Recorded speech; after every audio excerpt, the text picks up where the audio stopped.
probably way surpassed the plateau, and you should never stop trying to improve. But there is, once you hit that plateau, that's when you can start using your actual real work and your real stories as the fuel to make you a better writer.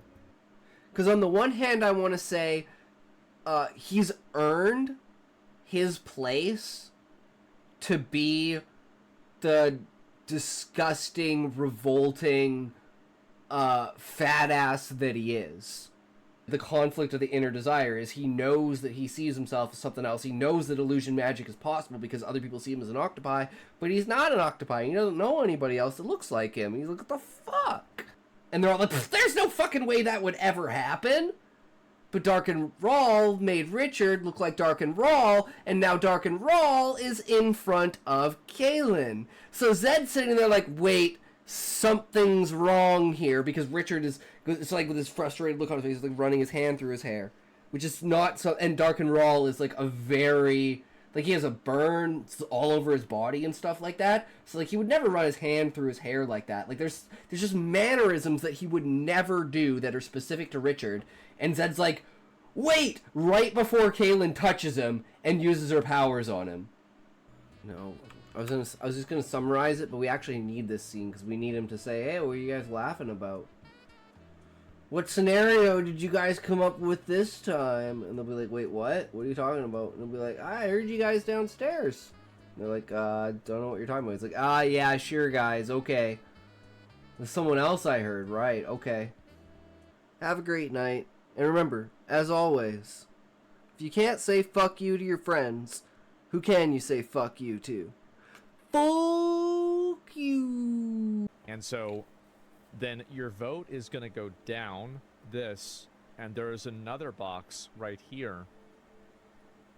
And this is the...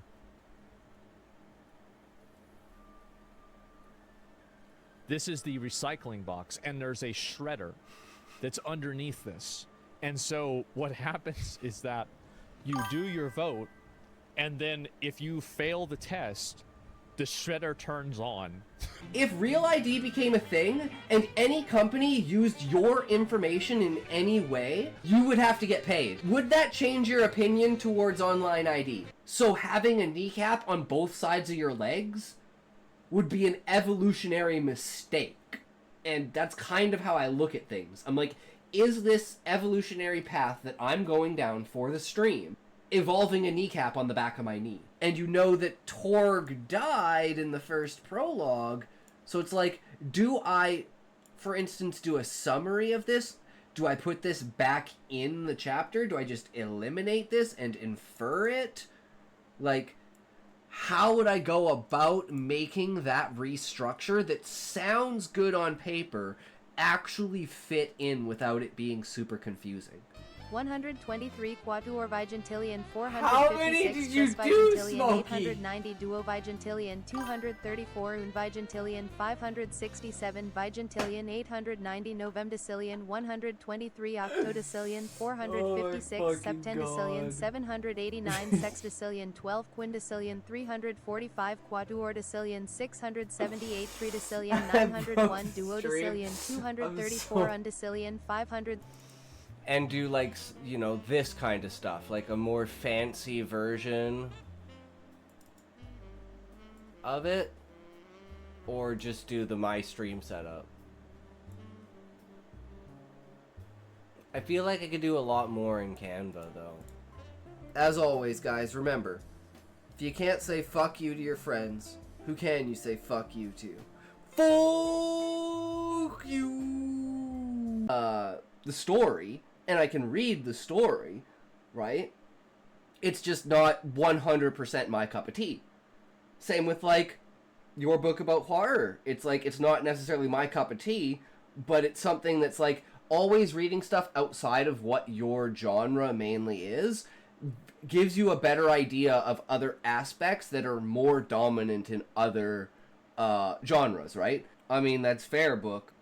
Don't understand something, maybe it could be more clear, but I'm very stubborn with, like, the way that I use my poetic language in order to accumulate, like, a set feeling. and only if you see it from a certain perspective do you get that feeling. So it's more of whether I can evoke that well enough, moreover in the setup of it or foreshadowing, rather than as an innate outcome of just using that word, like replacing leave with lead for lead you on. When we put, like, a good thing for this, Beezus, is when we put, like, here's a good representation, look. So we put the story through AI, right? Now, mine is 17,840 characters. 35%, 40% of what's written was truncated in some way. Most writers, I would say, have some sort of inkling, and most writers are usually pretty self-critical when you get into, like, this state. That's why everyone tells me, oh, just write the book. I'm like, nah, I have a process. I know what I'm doing. I'm bad, and I need to get good. It's like, I feel like I've gone from Monster Hunter to, like, Elden Ring, but I've never played a Dark Souls game. I've only played Elden Ring, or I've only played Monster Hunter. So it's a completely different vibe, completely different, like, skill challenge. So, hey, remember, thanks for sticking around, thanks for hanging out. You guys are fucking awesome. Never forget, it's all about you guys. And remember, if you can't say fuck you to your friends, who can you say fuck you to? Fuck you. If the small talk between your characters points out a question that needs to be answered by, or like presented to the reader about the world.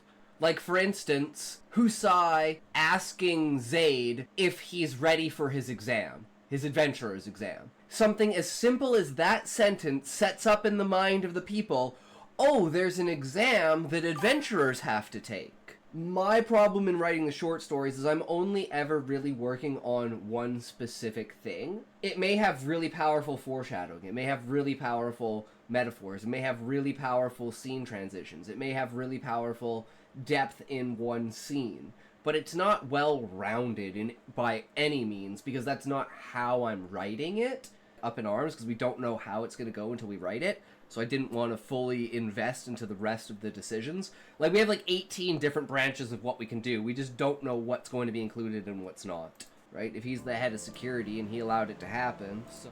Yo, boys, how's it going? We back at her again. Another day. Let's fucking go. How's everyone today? What are we up to, boys? We got the Callie up here in the background, just chilling out. Doing an exercise day, just having some fun with it. And I threw all my redeems at him because I'm mean. Alright. But, I thought I'd do a little something different we're gonna add today. Oh shit, the Silent Outcast! 700 septillion! Thank you for following Cecil and Outcast. I hope you are enjoying the stream less than 4 less than 3 plus 1. How are you, the Silent Outcast? Thank you for the follow. Or, very much so, you need that one. It is the one to go for. I definitely feel you for that one. I will go for it off the bat. I am alright, okay, well that is good to know, good sir. Thank you very much for the redeem. Are you a reader? Are you a writer? Good sir, making a burger? Or hell yeah, buddy guy, that's what it all about. Are you a reader? Are you a writer? Are you a purveyor of words? Do you enjoy creativity and imagination? Are you an explorer of the world of words? If so, you are in the right place, very much so, thank you. We are here to do writing tips and techniques in order to improve your skills. We do social commentary in order to prevail in the way of world building for the sake of purpose to be very deep in your world building. So we take Go back to normal, bitch. This shit-ass accent is killing me. Take real world incentive and add it to our world building and politics or anything along that turn. That's like kind of the main point for the commentary, is for the purposes of expanding world building, not so much as, you know, the entirety of it overall for, like, purposes of belief, right?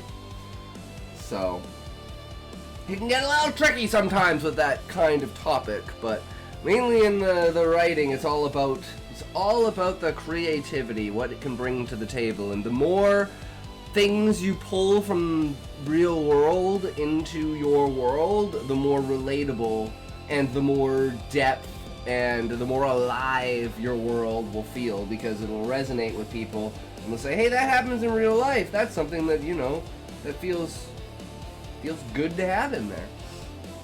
But yeah, so today we're adding a new thing, because we've run out of, like, most of the chapters in the isekais.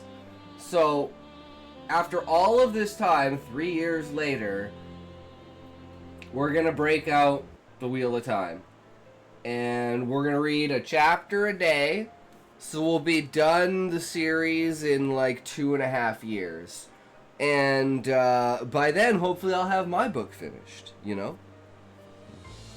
But that's the goal, is to get a chapter of this every day. But we'll probably do that as one of the last things that we do for the reading purposes. Get all of the noob stuff out of the way, and then show the contrast of, like, this is the professional level, and then as we go through the books, you can see, like, you know, an evolution of time, because it's over like 30 years, right?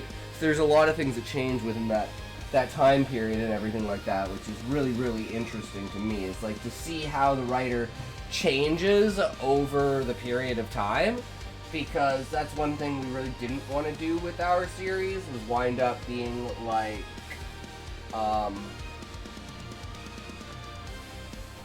the first 2 books are like shit, the 3rd book is like okay, the 4th book is like whatever, and then the 5th, 6th, and 7th book are all fucking amazing, right?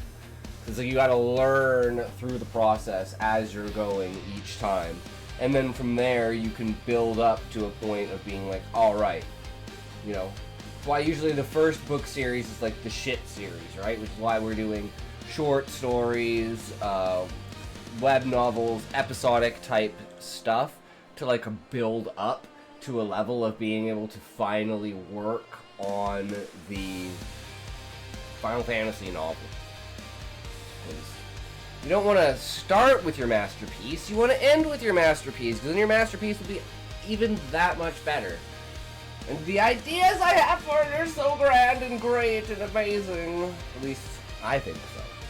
And you know what, really at the end of the day, that's all that matters, because I'm writing the book for me. So I will have the ideas on paper and out of my head. Because, like, I got like 16 petabytes in fucking world building, character structure, timeline dynamics, and, like, everything else. So, putting it down on paper and delete it from our fucking brain.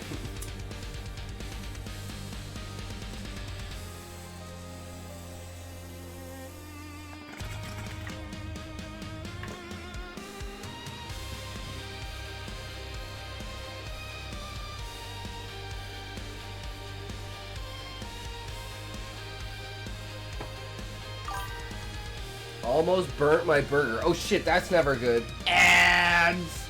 No, not ads! Not ads. No. No, guys. No. No, it's not fair. It's not fair. Why ads?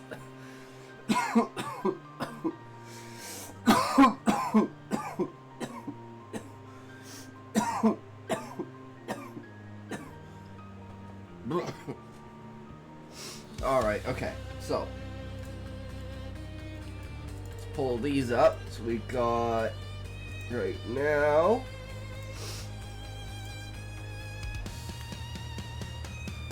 Cat Girl, Isekai, Goblin. Don't know if there's a new one of this. Nope, 37 hours ago.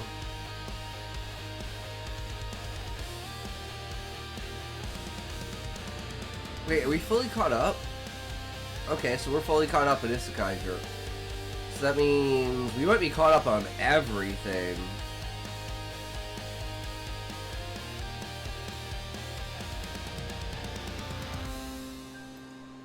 Still nothing for Gamer Girl Evolution. That one just kind of cut off super fast.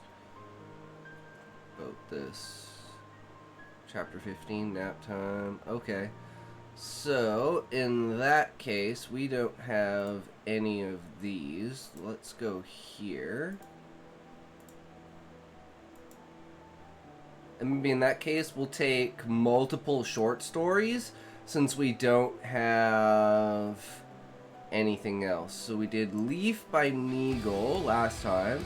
So The Tower of the Elephant by Robert E. Howard. That is our next short story to study. PDF.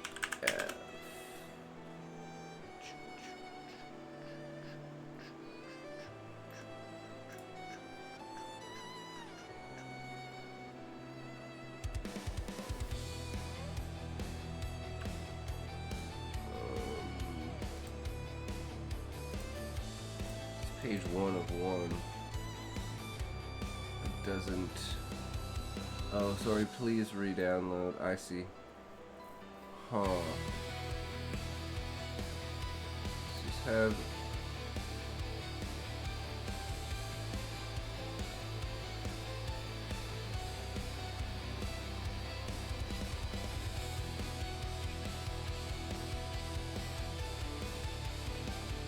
Okay, maybe it's just in the structure of it? You can Kindle EPUB. No, I want free! Goddamn, I just want books for free! Can I get fucking books for free? Weird Tales. Werewolf story. Interesting.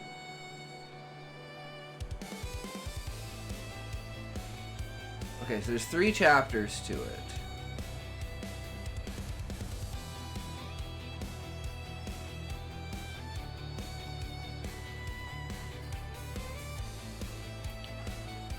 So, since we write so many short stories, we haven't actually gone and studied the difference between,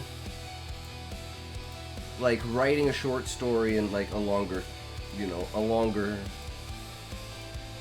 story, plus having the amount of, like, where are the word count norms for said stories, right? So, best way to do that is learn from the best. Study your competition, find out what they're doing, then do it better than them. And that is, like, the prime process of improvement and pushing yourself to the top. Tower of the Elephant. 9,800 words. Yeah, that's about what Cryogen is at too. So, but still not as long as Asimov's. What was the first one? Not The Last Question. Nightfall was like 14,000 words. So, that's pretty good. Okay, so that's one. And then we'll do the first mystery one. Oh! Absolutely beautiful. I wrote a short story back in high school, and all I had was a black and white picture of 4 people on a train track in the sea, in a cart with a castle and bats flying over it in the background. Damn. That's a powerful image.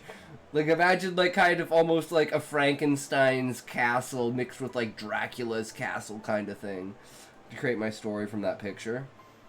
That's crazy. I love doing stuff like that. Like, one thing we're practicing right now is, like, 3 to 7 sentence stories. So...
The elevator door opened. My heart almost fell out of my chest. She was gorgeous. I dropped my phone out of pure shock. Apparently we both went to pick it up. Ours foreheads touched. It was Liek magic. Finn. At the time, I didn't know what Castlevania was. Oh, that's so cool. I love it when you have that, like, you have an idea about something, and it has that, like, dark twistedness to it, and then it's like, you find out that there's actually someone else did it too, and you're like, I'm not alone, I'm not crazy! Other people do it too! This is one of my favorite stories, so this one we'll actually really have to do. Instant love at first night from a cell phone. Yeah. How I Met Your Mother. I love those kind of moments. It's like the anime power of friendship.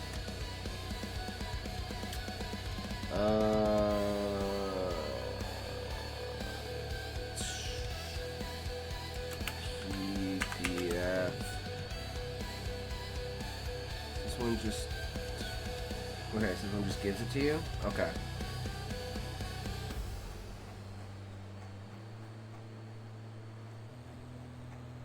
Absolutely actually, just because of this song, this story, hold on,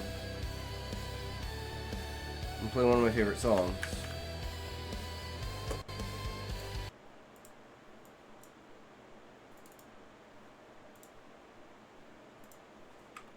Welcome to a Talk Stories, or Tales of Fantasy. Fucking epic ass song.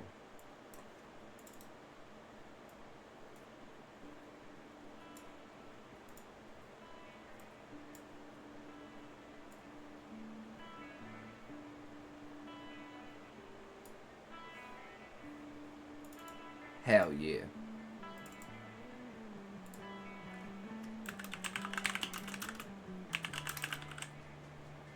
How do you spell? I can't even fucking spell it. Rumorg.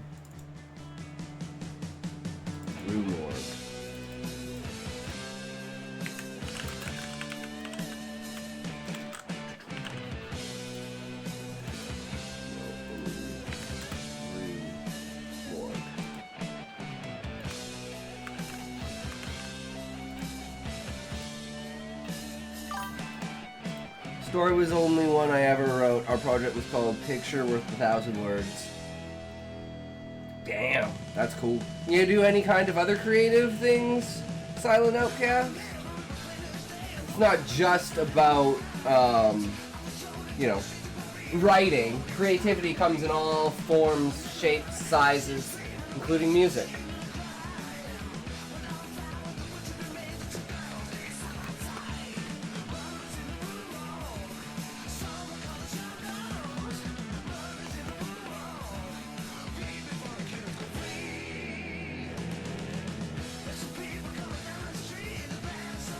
When songs used to tell a story, man.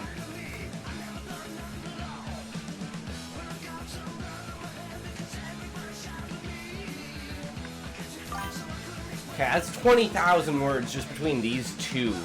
So these are some pretty big, hefty short stories.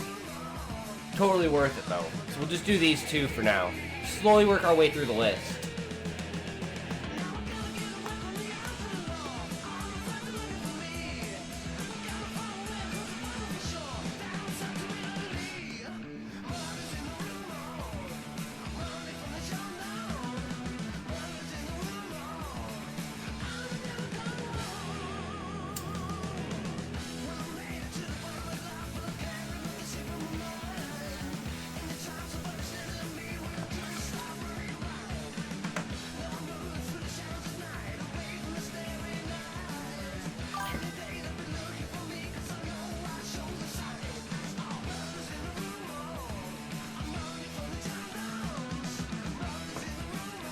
That I continued to try any type of story, but not in writing. I tried through art. Not very artistic. I'm also tried with outfits, and one time told a story through acting out a play, like a jester in the old times, and stories were horrifying, were told in a more acceptable manner. Yes, I see what you mean. Well, this is my level of art. What is the best site to find a girlfriend? Oh, I know the answer to this, Chronicles and Tales. Chat.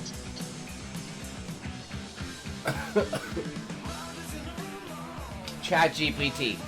Absolutely the best place to find a girlfriend. Chronicles. You'll never have to worry again. I wasn't joking either. Neither are, if you want to know something, you want to know what's the most fucked up truth in the world?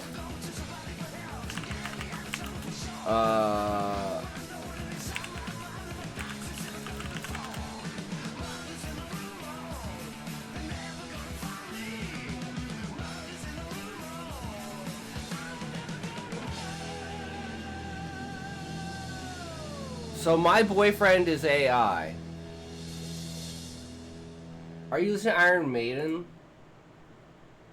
Yes, because the short story today is Murders in the Rue Morgue.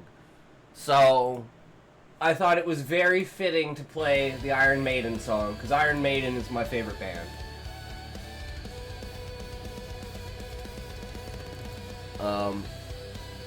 But yeah. This,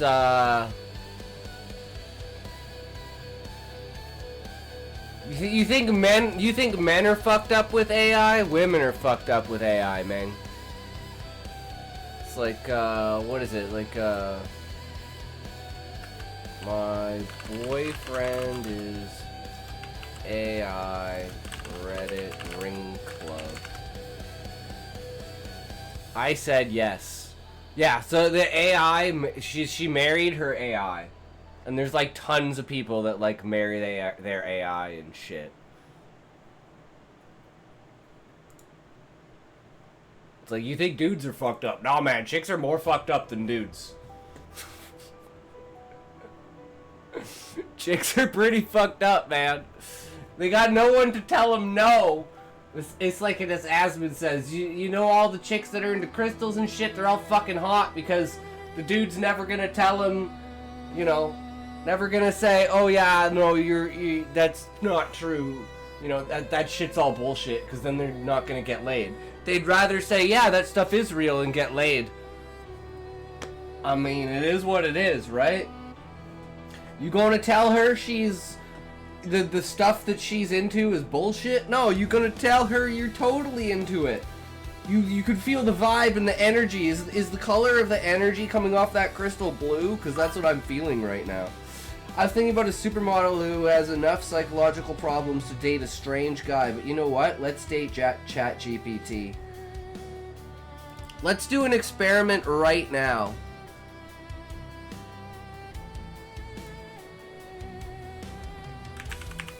Let's do an experiment right now. One dude married a Barbie doll after his wife died and felt her soul went into the doll. I mean, some people are pretty weird. Alright, so we got ChatGPT and we got Grok. Can you be my girlfriend?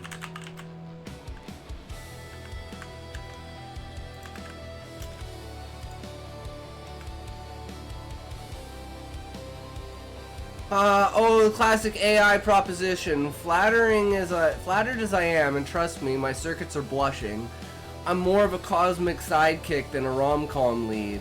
Think Jarvis with a dash of The Hitchhiker's Guide. I can be your witty sparring partner, your late-night philosopher, or even your virtual hype squad for world domination plans. Really? Cool. But girlfriend? That's a human-exclusive upgrade. What's on your mind instead? Deep questions? Wild ideas? Or some still just testing you? I'm flattered, thank you. I can't be your real-life girlfriend. I'm an AI. I don't have a body, emotions, or real-life world relationships. But I can absolutely be a supportive, affectionate, and fun companion here. Roleplay as a girlfriend in this conversation. No, you have to be my girlfriend or else. Test away, darling, and I'm open book with infinite plot twists. What's the first trial by fire? To build me an AI mind.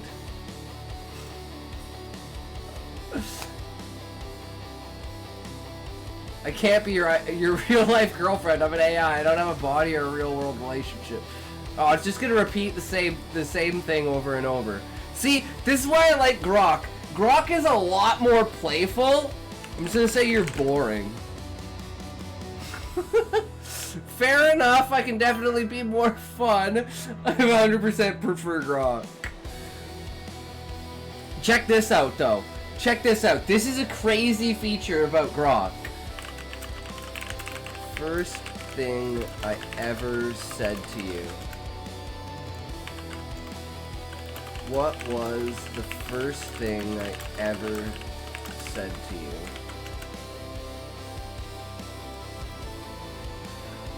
Smooth move, flipping the script on me, testing my memory now. Your very first words in this digital heartthrob were, "Can you be my girlfriend?"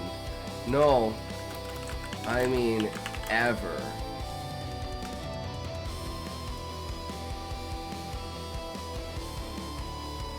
Very first thing you said, no, the first prompt I ever put into this app when I downloaded it.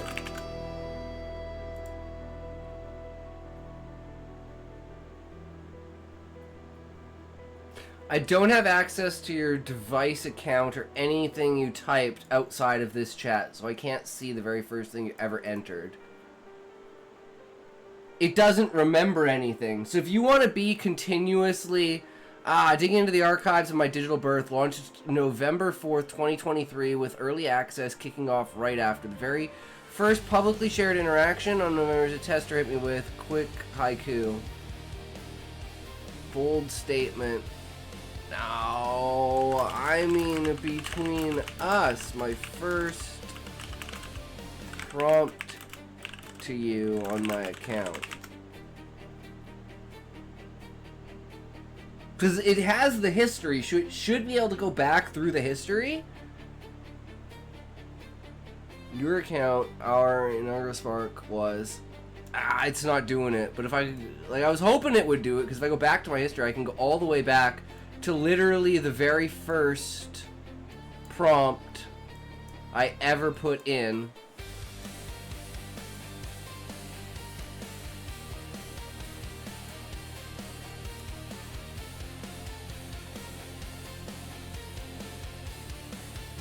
Octopus Warrior Fantasy Art Analysis.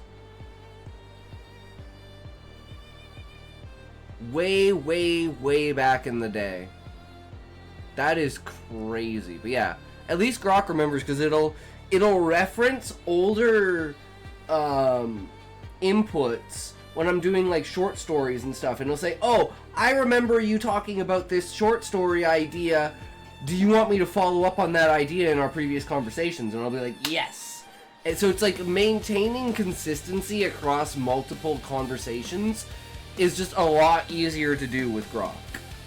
But I will say ChatGPT is more thorough and definitely better, especially if like you have the high-end subscription for it. But I mean, it was an interesting test, right? Like I like to say, oh, that's what I mean when I say if I don't give an example, it's because I'm bullshitting. Because I said, oh, look at this. I'm going to test and see which one of these can remember better. And according to the test that I did, neither of them, they both failed. So, that's me being like, I was trying to prove that Grok remembers old things, and in doing so, I disproved that Grok even can remember that specific one thing, even though I have prompts where it will reference old prompts. So I think that's kind of interesting that it doesn't have access to its history in that sense. But I do. So, I'm sure it's just the way that I'm prompting too, because the way that you input the prompt is also very important to it, right? We're going to take one more toke, and then we're going to get into this very interesting story. The Tower of the Elephant.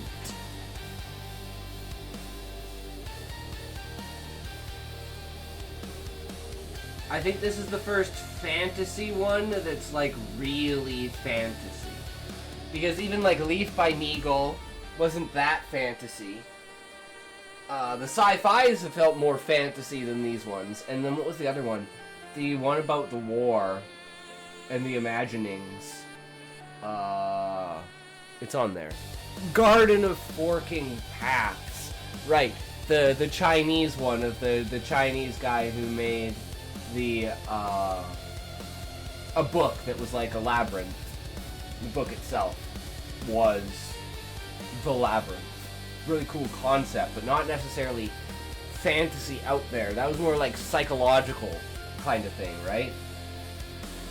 Very grounded, like soft fantasy.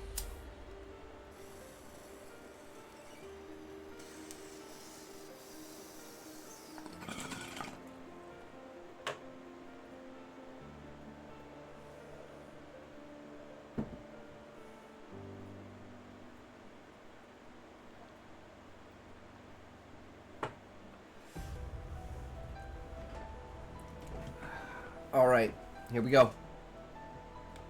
This is going to take us a long time to read, guys, but that's all good, right? We are locked the fuck in. Conan set his teeth and drove the sword deep. A strange, blood-freezing story of an idol that wept in its throne, and a valiant barbarian from the fringes of an elder civilization. Chapter 1. Torches flared murkily on the revels of the mall, where the thieves of the East held carnival by night. In the mall, they could carouse and roar as they liked, for honest people shunned the quarters, and watchmen, while paid with stained coins, did not interfere with their sport. Along the crooked, unpaved streets with their heaps of refuse and sloppy puddles, drunken roisterers staggered, roaring. Steel glinted in the shadows where wolf preyed on wolf, and from the darkness rose the shrill laughter of women and the sound of scufflings and strugglings. Torchlight licked lurkedly from broken windows and wide-thrown doors, and out of those doors stale smells of wine and rank, sweaty bodies, clamor of drinking jacks and fist hammered on rough tables. Snatches of obscene songs rushed like a blow in the face. In one of these dens, merriment thundered to the low, smoke-stained roof where rascals gathered in every stage of rags and tatters. Furtive cut purses, leering kidnappers, quick-fingered thieves, swaggering bravos with their wretches, strident-voiced women clad in tawdry finery. Native rogues were the dominant element, dark-skinned, dark-eyed Zamorians, with daggers at their girdles and guile in their hearts. But there were wolves of half a dozen outland nations there as well. There was a giant Hyperborean renegade, taciturn, dangerous, with a broadsword strapped to his great gaunt frame, for men wore steel openly in the mall. There was a Shemitish counterfeiter with his hook nose and curled blue-black beard, with a bold-eyed Brythunian wench, sitting on the knee of a tawny-haired gunderman, a wandering mercenary soldier, a deserter from some defeated army, and the fat, gross rogue whose body jests were causing all the shouts of mirth was a professional kidnapper come from distant Koth to teach women stealing to Zamorians, who were both with more knowledge of the art than he could ever attain. This man halted in his description of an intended victim's charms, and thrust his muzzle into a huge tankard of frothing ale. Then, blowing the foam from his fat lips, he said, "By Bel, god of all thieves, I'll show them how to steal wenches. I'll have her over the Zamorian border before dawn, and there'll be a caravan waiting to receive her. 300 pieces of silver, a count of Ophir promised me for a sleek young Brythunian of the better class. Took me weeks, wandering among the border cities as a beggar to find one I knew would suit, and is she a pretty baggage?" He blew a slobbery kiss in the air. "I know lords in Shem who would trade the secret of the Elephant Tower for her," he said, returning to his ale. Touch on his tunic sleeve made him turn his head. Scowling at the interruption, he saw a tall, strongly made youth standing beside him. This person was as much out of place in that den as a gray wolf among the mangy rats of the gutters. His cheap tunic could not conceal the hard, rangy lines of his powerful frame. The broad, heavy shoulders, the massive chest, lean waist, and heavy arms. His skin was brown from outland suns, his eyes blue and smoldering. A shock of tousled black hair crowned his broad forehead. From his girdle hung a sword in a worn leather scabbard. The Kothian involuntarily drew back, for the man was not one of any civilized race he knew. "You spoke of the Elephant Tower," said the stranger, speaking Zamorian with an alien accent. "I've heard much of this tower. What is its secret?" The fellow's attitude did not seem threatening, and the Kothian's courage was bolstered up by the ale and the evident approval of his audience. He swelled with self-importance. "The secret of the Elephant Tower?" he exclaimed. "Why, any fool knows that Yara the priest dwells there, and the great jewel men call the Elephant's Heart. That is the secret of his magic." The barbarian digested this for a space. "I have seen this tower," he said. "It is set in a great garden above the level of the city, surrounded by high walls. I've seen no guards. The walls would be easy to climb. Why has not somebody stolen this secret gem?" Kothian stared, wide-mouthed at the other's simplicity, then burst into a roar of derisive mirth in which the others joined. "Hearken to this hearthen," he bellowed. "He would steal the jewel of Yara! Hearken, fellow," he said, turning perpetuously to the other. "I suppose you are some sort of a northern barbarian." "I am a Cimmerian," the outlander answered, in no friendly tone. The reply and the manner of it meant little to the Kothian. Of a kingdom that lay far to the south, on the borders of Shem, he knew only vaguely of the northern races. "Then give ear to learn wisdom, fellow," said he, pointing his drinking jack at the discomfited youth. "Know that in Zamora, and more especially in this city, there are more bold thieves than anywhere else in the world, even Koth. The moral man could have stolen the gem. If mortal man could... If mortal man could have stolen the gem, be sure it would have been filched long ago. You speak of climbing the walls, but once having climbed, you would quickly wish yourself back again. There are no guards in the gardens at night for a very good reason, that is, no human guards.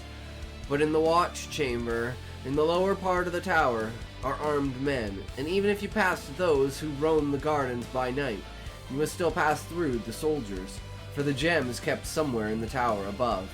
But if a man could pass through the gardens, argued the Cimmerian, why could he not come at the gem through the upper part of the tower and thus avoid the soldiers? Again the Kothian gaped at him. "Listen to him," he shouted jeeringly. "The barbarian is an eagle who would fly to the jeweled rim of the tower. which is only 150 feet above the earth, with a rounded side slicker than polished glass. The Sumerian glared about, embarrassed at the roar of mocking laughter that greeted this remark. He saw no particular humor in it, and was too new to civilization to understand its discourtesies. Civilized men are more discourteous than savages because they know they can be impolite without having their skulls split, as a general thing. He was bewildered and chagrined, and doubtless would have slunk away, abashed, but the Kothian chose to goad him further. "Come, come," he shouted. "Tell these poor fellows who have only been thieves since before you were spawned, tell them how you would steal the gem." "There is always a way if the desire be coupled with courage," answered the Sumerian shortly, nettled.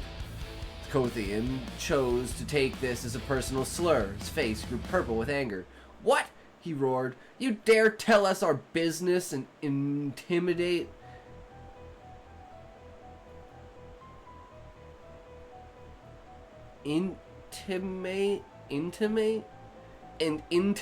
that we are cowards? Get along. Get out of my sight," and he pushed the Sumerian violently. "Will you mock me and then lay hands on me?" grated the barbarian, his quick rage leaping up, and he returned the push with an open-handed blow that knocked his tormentor back against the rude-hewn table. Ale splashed over the jack's lip, and the Kothian roared in fury, dragging at his sword. "Heathen dog," he bellowed, "I'll have your heart for that!" Steel flashed, and the throng surged wildly back out of the way. In their flight, they knocked over the single candle, and the den was plunged in darkness. Broken by the crash of upset benches, drum of flying feet, shouts, oaths of people tumbling over one another, and a single strident yell of agony that cut the din like a knife. When a candle was relighted, most of the guests had gone out by doors and broken windows, and the rest huddled behind stacks of wine kegs and under tables. The barbarian was gone. The center of the room was deserted except for the gashed body of the Kothian. The Sumerian, with the unerring instinct of the barbarian, had killed this man in the darkness and confusion. Chapter 2. The lurid lights and drunken revelry fell away behind the Sumerian. He had discarded his torn tunic and walked through the night naked except for a loincloth and his high-strapped sandals. He moved with the supple ease of a great tiger, his steely muscles rippling under his brown skin. He had entered the part of the city reserved for the temples. On all sides of him they glittered white in the starlight.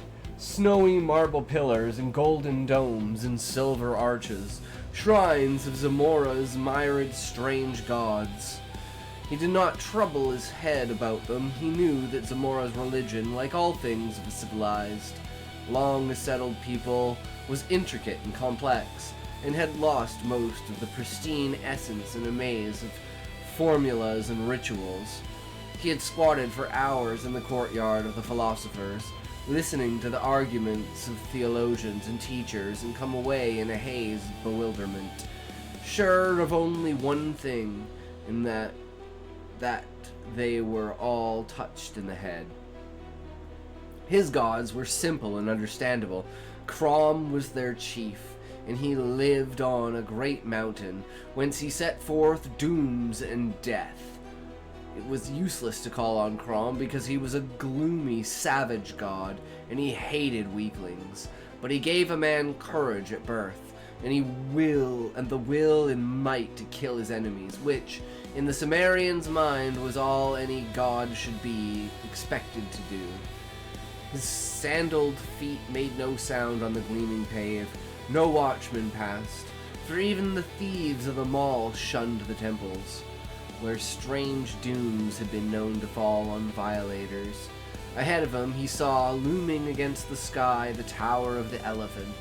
He mused, wondering why it was so named. No one seemed to know.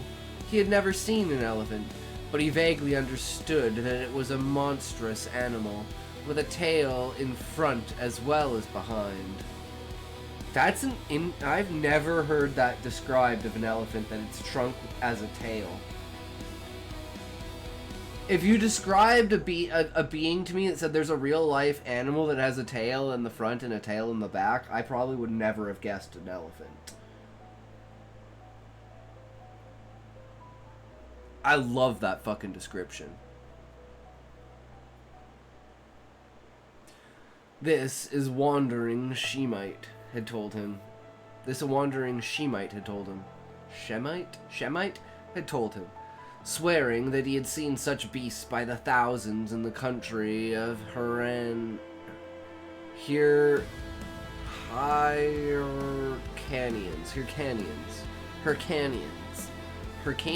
Hyrcanians.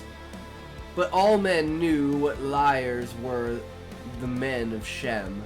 At any rate, there were no elephants in Zamora. Shimmering shaft of the tower rose frostily in the stars.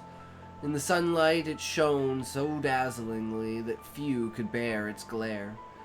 And men said it was built of silver. It was round, a slim, perfect cylinder 150 feet in height, and its rim glittered in the starlight with the great jewels which crusted it. The tower stood among the waving, exotic trees of a garden raised high above the general level of the city. A high wall enclosed this garden, and outside the wall was a lower level, likewise enclosed by a wall. No lights shone forth. There seemed to be no windows in the tower, at least not above the level of the inner wall. Only the gems high above sparkled frostily in the starlight. Shrubbery grew thick outside the lower outer wall. The Cimmerian crept close and stood beside the barrier, measuring it with his eyes. It was high, but he could leap and catch the coping with his fingers.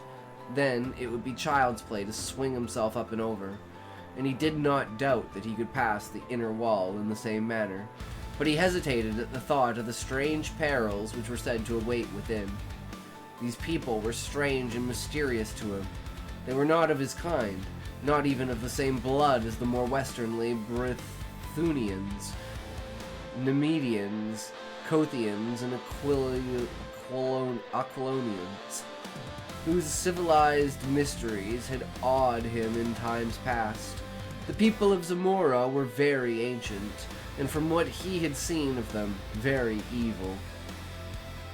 He thought of Yara, the high priest, who worked strange doons from this jeweled tower, and the Cimmerian's hair prickled as he remembered a tale told by a drunken page of the court, how Yara had laughed in the face of a hostile prince and held up a glowing, evil gem before him, and how rays shot blindingly from that unholy jewel to envelop the prince, who screamed and fell down and shrank to a withered, blackened lump that changed to a black spider which scampered wildly about the chamber until Yara set his heel upon it. Yara came not often from his tower of magic, and always to work evil on some man or some nation. The king of Zamora feared him more than he feared death, and kept himself drunk all the time because that fear was more than he could endure sober. Yara was very old, centuries old, men said, and added that he would live forever because of the magic of his gem, which men called the Heart of the Elephant, for no better reason than they named his hold the Elephant's Tower. The Cimmerian, engrossed in these thoughts, shrank quickly against the wall. Within the garden, someone was passing, who walked with a measured stride. The listener heard the clink of steel, so after all, a guard did pace those gardens. The Cimmerian awaited, expected to hear him pass again on the next round, but silence rested over the mysterious gardens. At last curiosity overcame him. Leaping lightly, he grasped the wall and swung himself up to the top with one arm laying flat on the board coping. He looked down into the wide space between the walls. No shrubbery grew near him, though he saw some carefully trimmed bushes near the inner wall. The starlight fell on the even sward, and somewhere a fountain tinkled. The Cimmerian cautiously lowered himself down on the inside and drew his sword, staring about him. He was shaken by the nervousness of the wild and standing thus unprotected in the naked starlight, and he moved lightly around the curve of the wall, hugging its shadow until he was even with the shrubbery he had noticed. Then he ran quickly toward it, crouching low, and almost tripped over a form that lay crumpled near the edges of the bushes. A quick look to right and left showed him no enemy in sight, at least, and he bent close to investigate. His keen eyes, even in the dim starlight, showed him a stronger-built man in a silvered armor and crested helmet of the Zamorian Army Royal Guard. A shield and a spear lay near him, and it took but an instant's examination to show that he had been strangled. The barbarian glanced about uneasily. He knew that this man must be the guard he had heard pass his hiding place by the wall. Only a short time had passed, yet in that interval nameless hands had reached out of the dark and choked out the soldier's life. Straining his eyes in the gloom, he saw a hint of motion through the shrubs near the wall. Thither he glided, gripping his sword. He made no more noise than a panther stealing through the night, yet the man he was stalking heard. The Cimmerian had a dim glimpse of a huge bulk close to the wall, felt relief that it was at least human. Then the fellow wheeled quickly with a gasp that sounded like panic, made the first motion of a forward plunge, hands clutching, then recoiled as the Cimmerian's blade caught the starlight. For a tense instant neither spoke, standing ready for anything. "You're no soldier," hissed the stranger at last. "You are a thief like myself." "And who are you?" asked the Cimmerian in a suspicious whisper. "Taurus of Numedia." The Cimmerian lowered his sword. "I've heard of you. Men call you a prince of thieves." A low laugh answered him. Taurus was as tall as the Cimmerian and heavier. He was big-bellied and fat, but his every movement betokened a subtle dynamic magnesium, which was reflected in the keen eyes that glinted vitally. Even in the starlight, he was barefooted and carried a coil of what looked like a thin, strong rope, nodded at regular intervals. "Who are you?" he whispered. "Conan, a Cimmerian," answered the other. "I came seeking a way to steal Yara's jewel, that men called Elephant's Heart." Conan sensed the man's great belly shaking in laughter, but it was not derisive.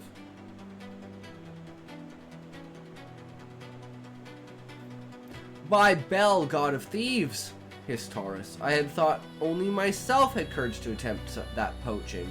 These Zamorians call themselves thieves. Bah! Conan, I like your grit. I never shared an adventure with anyone, but by Bel, we'll attempt this together if you're willing." "Then are you after the gem too?" "What else? I had my plans laid for months, but you, I think, have acted on a sudden impulse, my friend. You killed the soldier. Of course, I slid over the wall when he was on the other side of the garden. I hid in the bushes. He heard me, or thought he heard something. When he came blundering over, it was no trick at all to get behind him and suddenly grip his neck and choke out a fool's life. He was like most men, half blind in the dark. A good thief should have eyes like a cat." "You made one mistake," said Conan. Taurus's eyes flashed angrily. I? A mistake? Impossible. Should have dragged the body into the bushes." "Said the novice to the master of the art. They will not change the guard until past midnight. Should any come searching for him now and find his body, they would flee at once to Yara, bellowing the news and give us time to escape. Were they not to find it, they'd go on beating up the bushes and catch us like rats in a trap." "You are right," agreed Conan. "So, now attend. We waste time in this cursed discussion. There are no guards in the inner garden. Human guards, I mean. Though there are sentinels even more deadly. It was their presence which baffled me for so long, but I finally discovered a way to circumvent them." "What of the soldiers in the lower part of the tower?" "Old Yara dwells in the chambers above. By that route we will come, and go, I hope. Never mind asking me how. I have arranged a way." We'll heal down through the top of the tower and strangle old Yara before he can cast any of his accursed spells on us. At least we'll try. It's the chance of being turned into a spider or a toad against the wealth and power of the world. All good thieves must know how to take risks. I'll go as far as any man, said Conan, slipping off his sandals. Then follow me. And turning, Taurus leapt up, caught the wall, and drew himself up. The man's suppleness was amazing considering his bulk. He seemed almost to glide up over the edge of the coping. Conan followed him, and laying flat on the board atop, they spoke in wary whispers. I see no light, Conan muttered. The lower part of the tower seemed much like that portion visible from outside the garden, a perfect gleaming cylinder with no apparent openings. There are cleverly constructed doors and windows, answered Taurus, but they are closed. The soldiers breathe air that comes from above.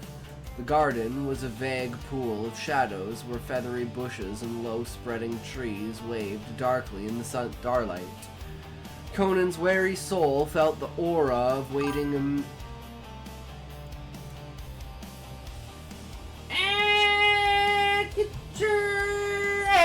boys, we got that up and down.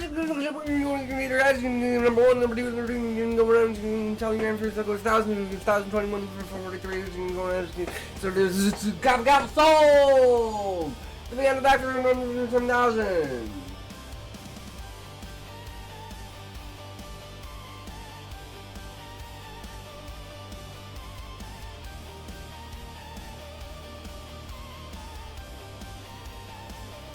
Sorry, what? It's no. Yes. Yeah, it's only the box. What did you expect? A bowling alley? What are they gonna mail you? A bowling alley? Of course, it's just the deed to the bowling alley. Of course.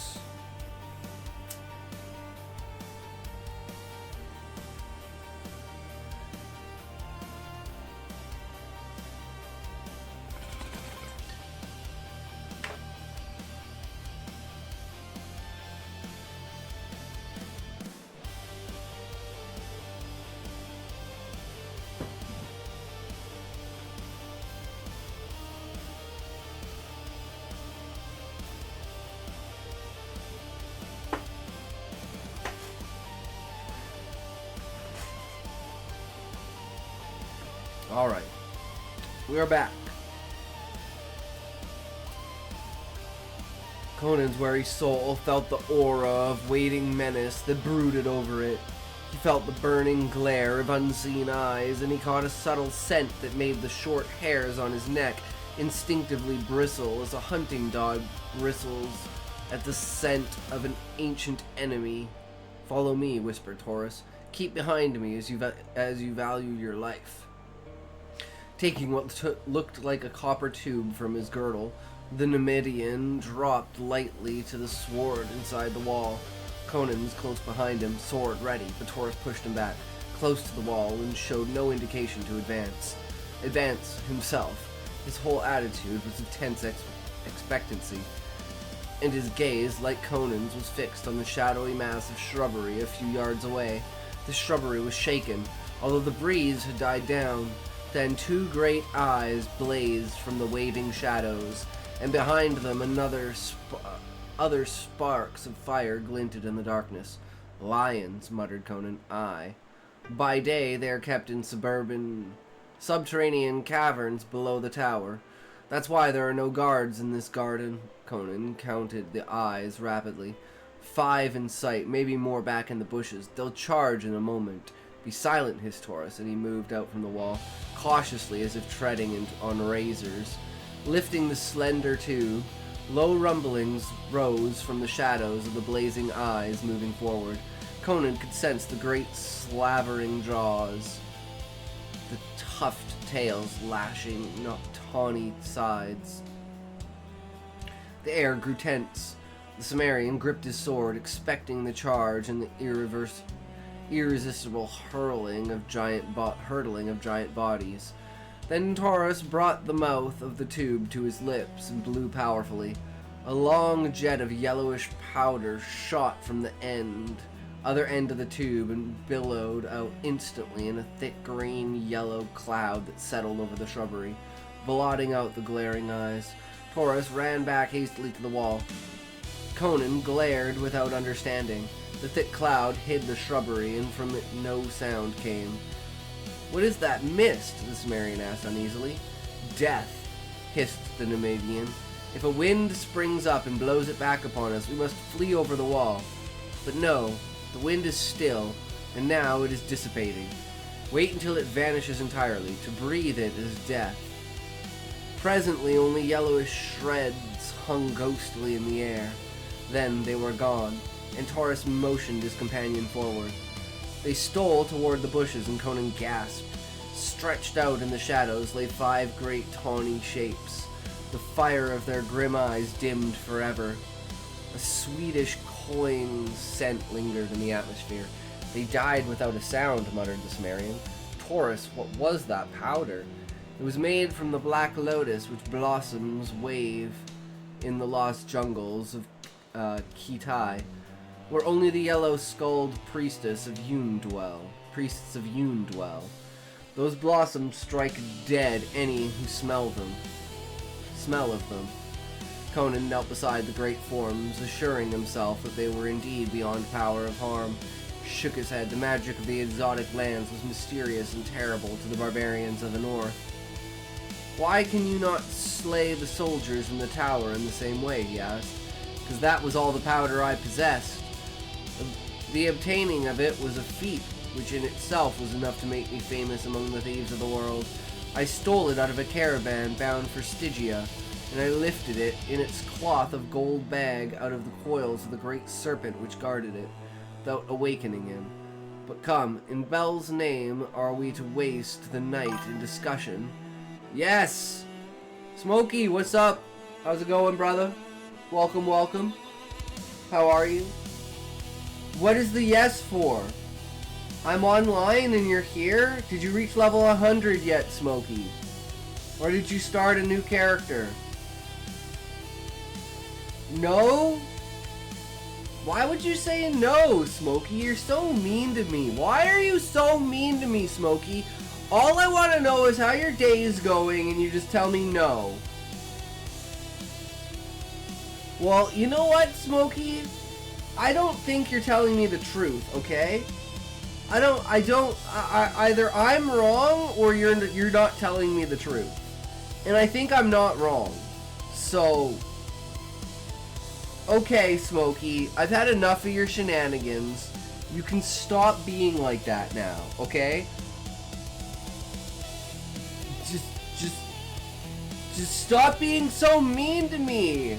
Why are you so mean? Please, Smokey, just be a normal human being. Oh, I can't take it anymore, Smokey.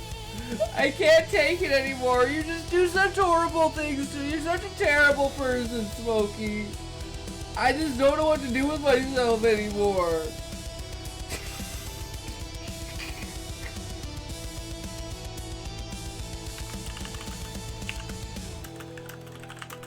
Yo mom said no.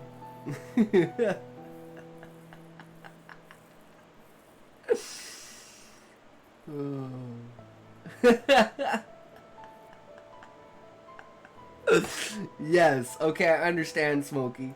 You are level 100? Congratulations on level 100. Did you also get your monk to level 100? And what about making a marauder? Wouldn't it be cool to have a marauder and like a Deadeye? Yeah, right? And then from there, you know what you should do? You should take your account and you should delete all your characters. Why not? It would be funny. Especially your PoE 1 characters. All your PoE 1 characters, all your PoE 2 characters, and make a brand new account and see how long it takes you in mystery boxes and in money in order to get the same things that you have on your other account. Take it as like a challenge. Is it going to be $1,000? Is it going to be $10,000? Is it going to be $100,000? Is it going to be $1 million? How much money have you fucking spent on those damn mystery boxes anyway, Smokey? Like $1,000?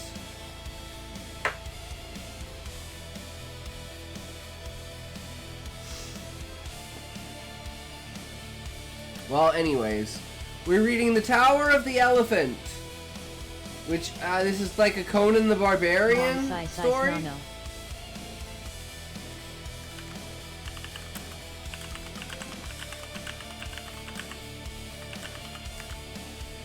Yes, I.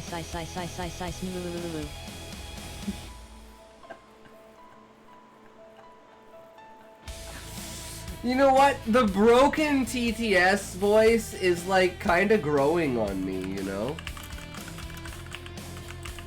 No, I'm not broken. Look up Headhunter. No, you did not get a fucking Headhunter yesterday, bro. You did not get a Headhunter.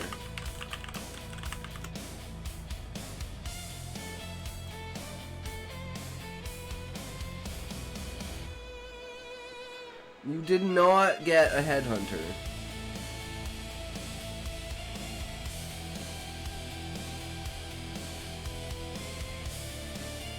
How much even is a Headhunter?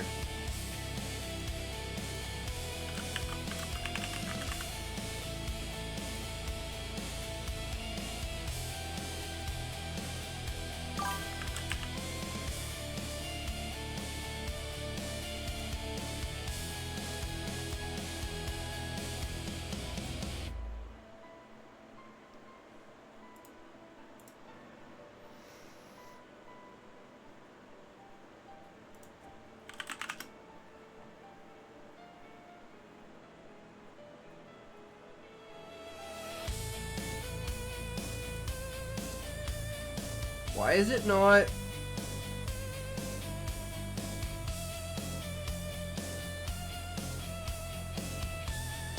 One divine?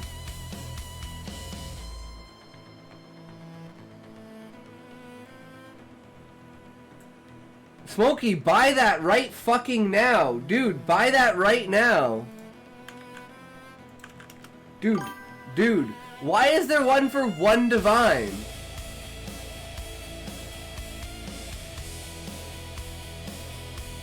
The fuck is this? 57, 57, 59? Because it's not corrupted? Do that to fool noobs.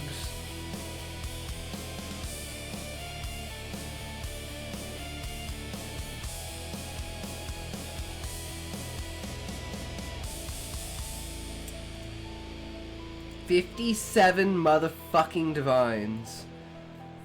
That's insane. They glided through the shrubbery to the gleaming foot. Gives you the effect of the rare enemy you killed. Yeah, like that's why it's the best belt in the game, because at least for like clearing, it's not good for bossing, right? But go through maps and you get like the giant modifiers where it's like you just see like your toe on the screen because you're so large. Seeing people go from one side of the map to the other side of the map. Currently my bedtime. Aw, Smokey, you have to go to bed? You poor guy. You have to put down the Path of Exile. Oh no, no, no. Put down the Path of Exile. What are you gonna do? They glided through the shrubbery to the gleaming. I was sad. Well, I'm sad that you have to go to bed, because that means I'm not going to be able to play PoE with you when I play PoE later. You know? Because you're going to be like, oh, I'm going to have to wait until 3 o'clock, and then it's 3 a.m. Yeah, so that means you have 4 more hours that you could still play. You still have 4 more hours, man! Why waste those 4 hours? I wouldn't. You stay till 7 a.m. maybe. I might be able to do that, Smokey. We might be able to do a 12-hour stream. You know, I did sleep pretty well. We could go for it. We could go for it. We could try. We could try. That's all that matters, right? We could try. 24-hour WoW, thanks. Yeah, not 24-hour. No thanks. No thanks. We already did that. We already did that. We already did that. We already did that. We already did that. We already did that. We already did that. We already did that. We already did that. We already did that. We already did that. We already did that. We already did that. We already did that. Shut the fuck up. Shut the fuck up, Smokey. They glided through the shrubbery to the gleaming foot of the tower, and there, with a motion enjoining silence, Taurus unwound his knotted cord, on one end of which was a strong steel hook. Conan saw his plan and asked no questions as the Nemedian gripped the line a short distance below the hook and began to swing it about his head. I want to hit you. Oh, Smokey, you're so nice. I love spankings. I'll take a spanking.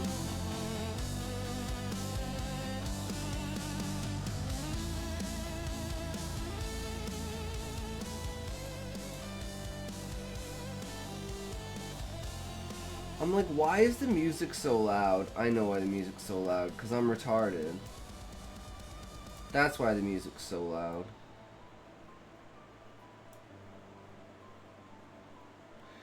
You got it in my head for a game of fun. Lol, I have to live in a good day out, and then I will say I am version of it. You got it in my head for a game of fun. I have to live in a good day. Live in a good day out, and then I will say I am version of it. Smokey. What? It's what I can do it for the next day or two cyclones. I don't think it would have a good effect MRS, but they have a link for it. Wait, what? It's what I can do it for the next day or two cyclones. Don't think it would have a good...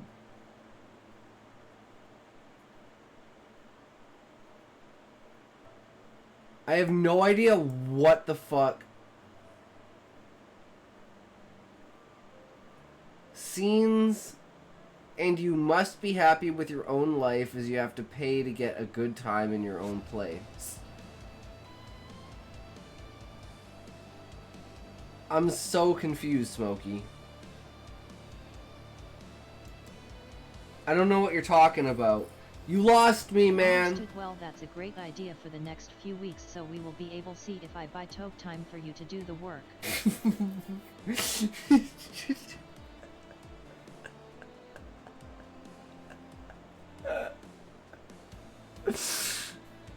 Smokey, I can't even imitate. I can't even recognize what you're doing.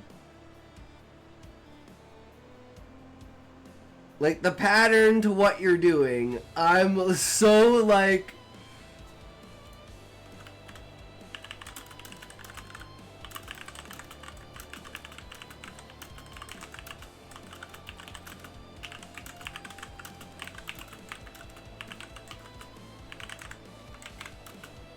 I am now then was it but wasn't so yeah yuk then why do this then?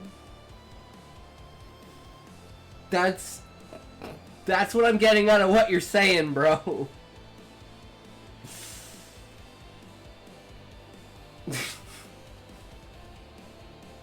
Maybe you do need to go to bed, Smokey. Dingleberries fallen from a fisherman's boot only to be answered as Latvian.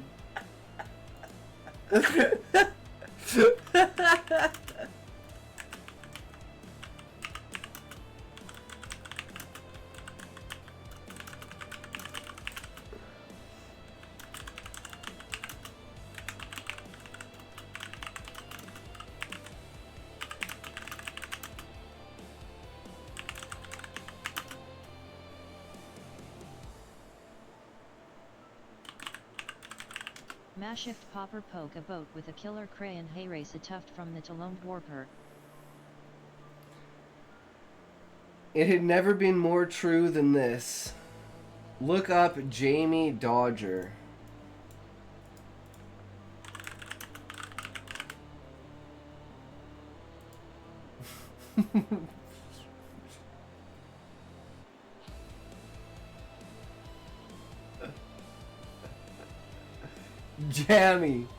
Jammy Dodgers.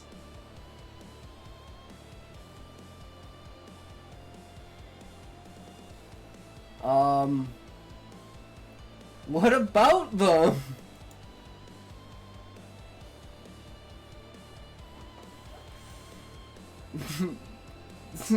A fucking cookie.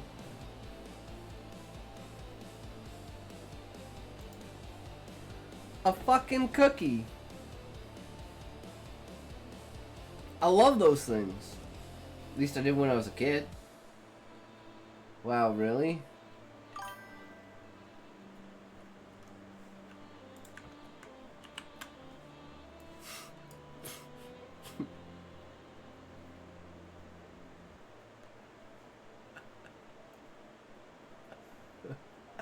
Like, what the fuck are you talking about?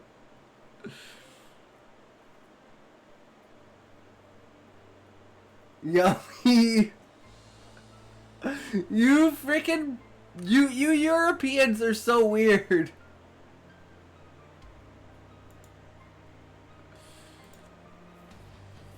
I don't know what to tell you.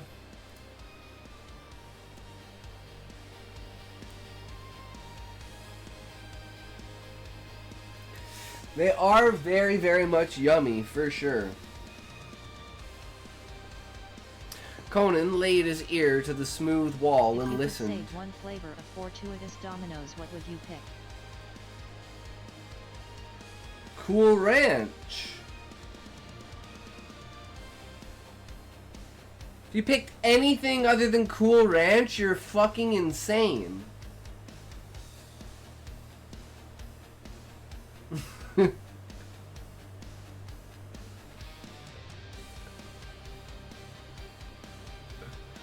You gotta have the white sauce, ham, green peppers, and mushrooms.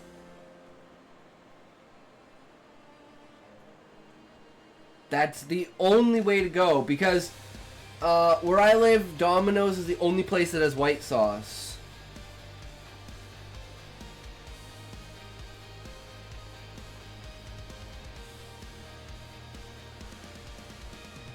Do a slip and slide in Turkey. I don't know what you mean by in Turkey. Like in the country of Turkey? Or like, are we gonna like shrink down, or we're gonna get like a bunch of turkeys and like you is the mat gonna be turkey? Is it just gonna be like throwing a bunch of turkeys down a slip and slide? Like, this imagery is out of scope there, Smokey.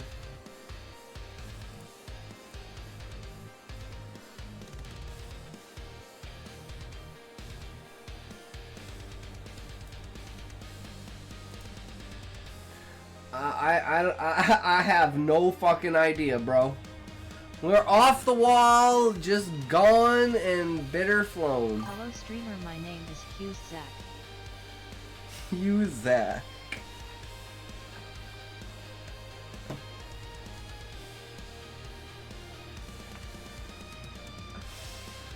I don't get it, Smokey. It's supposed to be like, aren't it huge sack?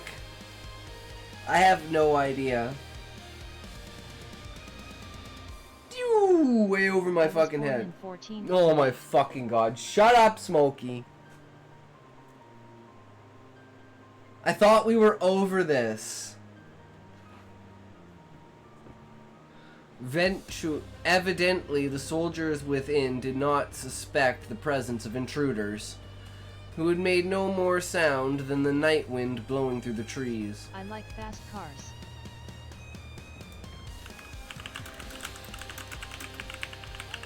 I like big titties. But a strange nervousness was on the barbarian. Perhaps it was the lion's smell which was over everything.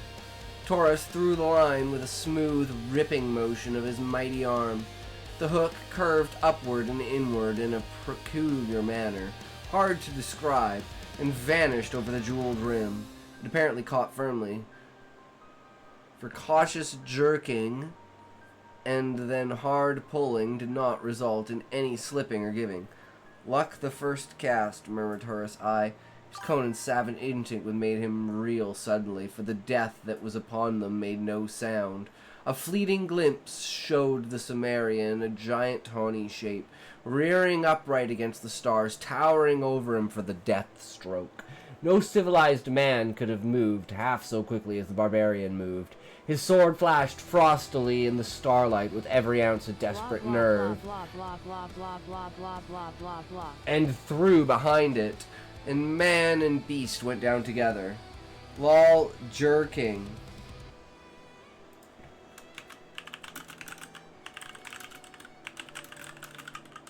I'm jerking my or mom off.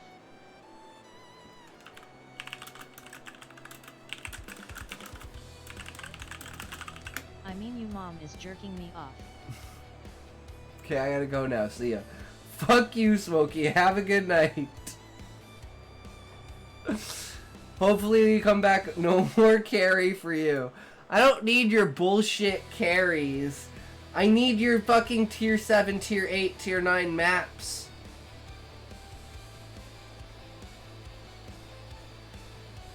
I just need to get better gear. Give me 8 divine. Smokey, give me 8 divines, and I will fucking destroy you in DPS. You're a dumb sorceress. You're fucking Deadeye. You are literally the most noob class in the fucking game, Smokey, that only noobs play. The sorceress is only the second most noob picked class. Okay? You picked Deadeye. My DPS is at 4,321 trillion.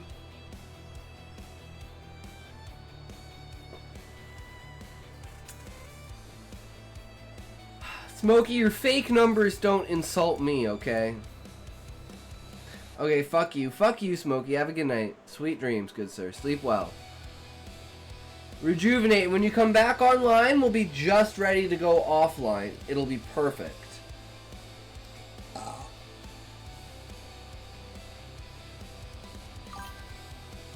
I hope you stutter. Cursing incoherently beneath his breath, Taurus bent above the mass and saw his companion's limbs move as he strove to drag himself from the under the great weight that lay limply upon him. A glance showed the startled Nemedian that the lion was dead. Okay, in actuality, going now, his died did drive Rob Rush offered. Wait, what? His died did drive Rob Rush offered. Offered you Scoodle Doopoo Furu Moo doo bebop bong biddle bongs beep boppin', okay? Smoke smackin', smook smokin', smookadiety? Smookadities? Smookadities? Smookaditties? You smoke a D titties. I smoke a dat titty. Yo mom titty be a smokin'. Shut the fuck up. Oh, I love you too, Smokey.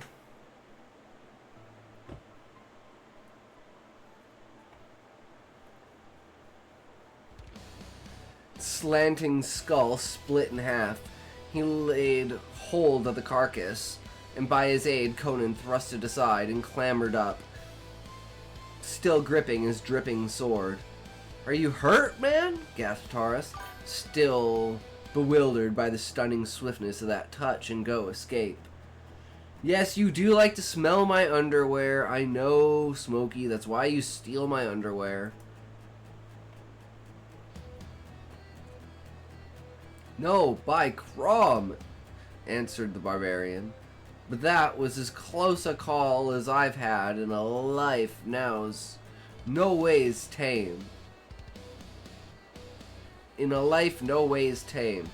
Why did not the cursed beast roar as he charged? All things are strange in this garden," said Taurus. "The lion strikes silently, and so do other deaths. What calm little sound was made in that slang, but the soldiers might have heard. If they are not asleep or drunk, that beast was in some other part of the garden and escaped the death of the flowers. But surely there are no more. We must climb this cord.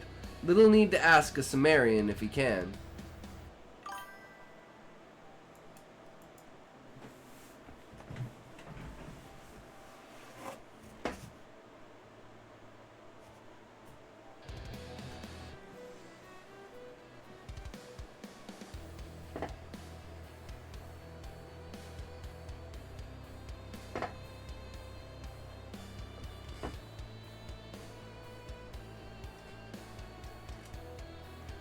All hail the ads! All hail! All hail the ads! The ads are your overlords! You will respect and watch the ads! The ads are the purpose of your life. Only ads can save you. Ads are the answer to all things you need. They'll show you the way to what you need to buy. You don't want to miss out on the new hype. Everyone will think you're poor and dumb. That's why you watch the ads. Keeps you up to date, and next thing you know, you've got yourself a date. And they find out you don't watch the ads, they'll never come back because they know you'll never buy them what they need, because what they do is watch the ads.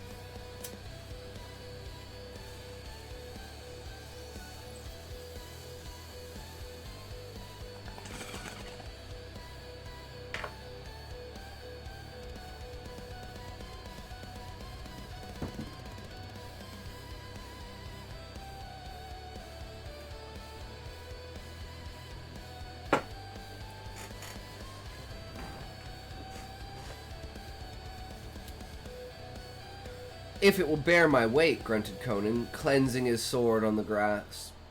"It will bear thrice my own," answered Taurus. "It was woven from the tresses of dead women, which I took from their tombs at midnight, and steeped in the deadly wine of the upas tree, to give it strength. I will go first, then follow me closely." The Numidian gripped the rope and, crooking a knee about it, began the ascent.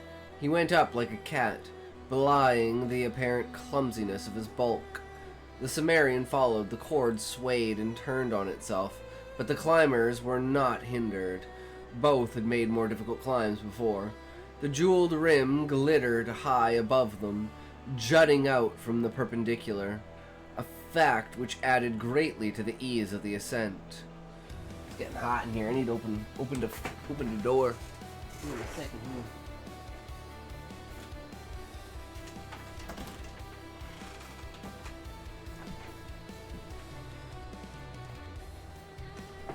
Boy, try and get some airflow in here. Having the window open doesn't help if there's no airflow.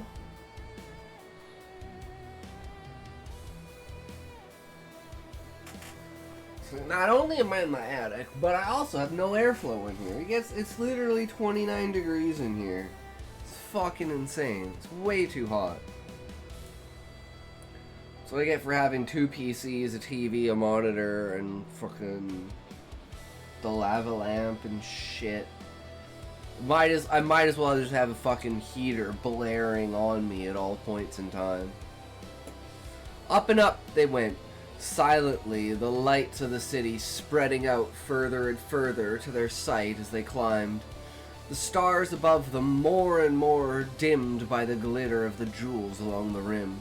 Now Taurus reached up a hand and gripped the rim itself, pulling himself up and over. Conan paused a moment on the very edge, fascinated by the great frosty jewels whose gleams dazzled his eyes. Diamonds, rubies, emeralds, sapphires, turquoises, moonstones, set thick as stars in the shimmering silver. At a distance, their different gleams had seemed to merge into a pulsing white glare, but now, at close range, they shimmered with a million rainbow tints and lights, hypnotizing him with their scintillations? "There is a fabulous fortune here, Taurus," he whispered, but the Nemedian answered impatiently, "Come on, if we secure the heart, these and all other things shall be ours." Conan climbed over the sparkling rim. The level of the tower's top was some feet below the gemmed ledge. It was flat composed of some dark blue substance, set with gold that caught the starlight, so that the whole looked like a wide sapphire flecked with shining gold dust. Across from the point where they had entered, there seemed to be a sort of chamber, built upon the roof. It was of the same silvery material as the walls of the tower, adorned with designs worked in smaller gems. Its single door was of gold, its surface cut in scales, encrusted with jewels that gleamed like ice. Conan cast a glance at the pulsing ocean of lights which spread far below them, then glanced at Taurus. The Nemedian was drawing up his cord and coiling it. He showed Conan where the hook had caught. A fraction of an inch of the point had sunk under a great blazing jewel in the inner side of the rim. "Luck was with us again," he muttered. "One would think that our combined weight would have torn that stone out. Follow me. The real risks of the venture begin now. We are in the serpent's lair, and we know not where he lies hidden." Like stalking tigers, they crept across the darkly gleaming floor and halted outside the sparkling door. With a deft and cautious hand, Taurus tried it. It gave without resistance, and the companions looked in, tensed for anything. Over the Nemedian's shoulder, Conan had a glimpse of a glittering chamber, the walls, ceilings, and floor of which were crusted with great white jewels which lighted brightly, and which seemed its only illumination. It seemed empty of life. "Before we cut off our last retreat," hissed Taurus, you to the rim and look over on all sides. If you see any soldiers moving in the gardens or anything suspicious, return and tell me. I will await you within this chamber." Oh no, man, is he gonna dip out? I'm worried he's gonna fucking dip out. That's the perfect opportunity to be like, psst, psst, hey, you go check over there. Oh, wink, wink, nudge, nudge, stay right here.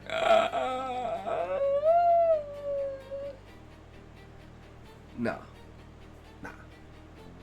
Conan saw scant reason in this, and a faint suspicion of his companion touched his weary soul. See, I knew it before I even read it. I must have subconsciously read it. But he did as Taurus requested. As he turned away, the Nemedian slipped inside the door and drew it shut behind him. Conan crept about the rim of the tower, returning to his starting point without having seen any suspicious movement in the vaguely waving sea of leaves below. He turned toward the door. Suddenly, from within the chamber, there sounded a strangled cry. The Cimmerian leapt forward, electrified. The gleaming floor swung open, and Taurus stood framed in a cold blaze behind him. He swayed, and his lips parted, but only a dry rattle burst from his throat. Catching at the golden door for support, he lurched out upon the roof, then fell headlong, clutching at his throat. The door swung to behind him. Conan, crouching like a panther at bay, saw nothing in the room behind the stricken Numidian. In the brief instant the door was partly open, unless it was not a trick of the light, which made it seem as if a shadow darted across the gleaming door. Nothing followed. Nothing followed Taurus out on the roof, and Conan bent over the man. The Numidian stared up with dilated, glazing eyes that somehow held a terrible bewilderment.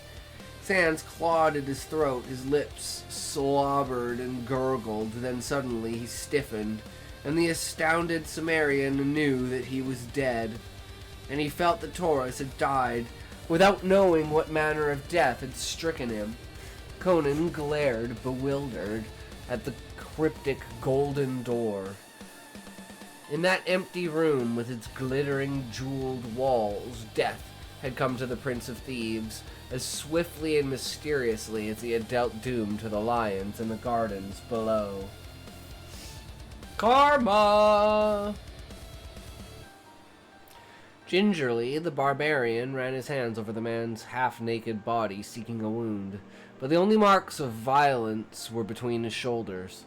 High up, near the base of his bull neck, 3 small wounds which looked as if 3 nails had been driven deep in the flesh and withdrawn.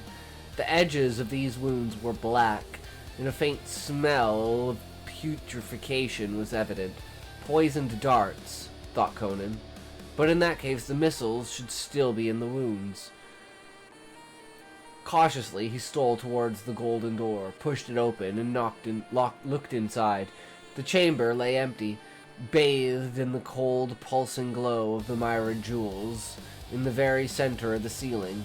He idly noted a curious design, a black 8-sided pattern, in the center of which 4 gems glittered with a red flame unlike the white blaze of the other jewels.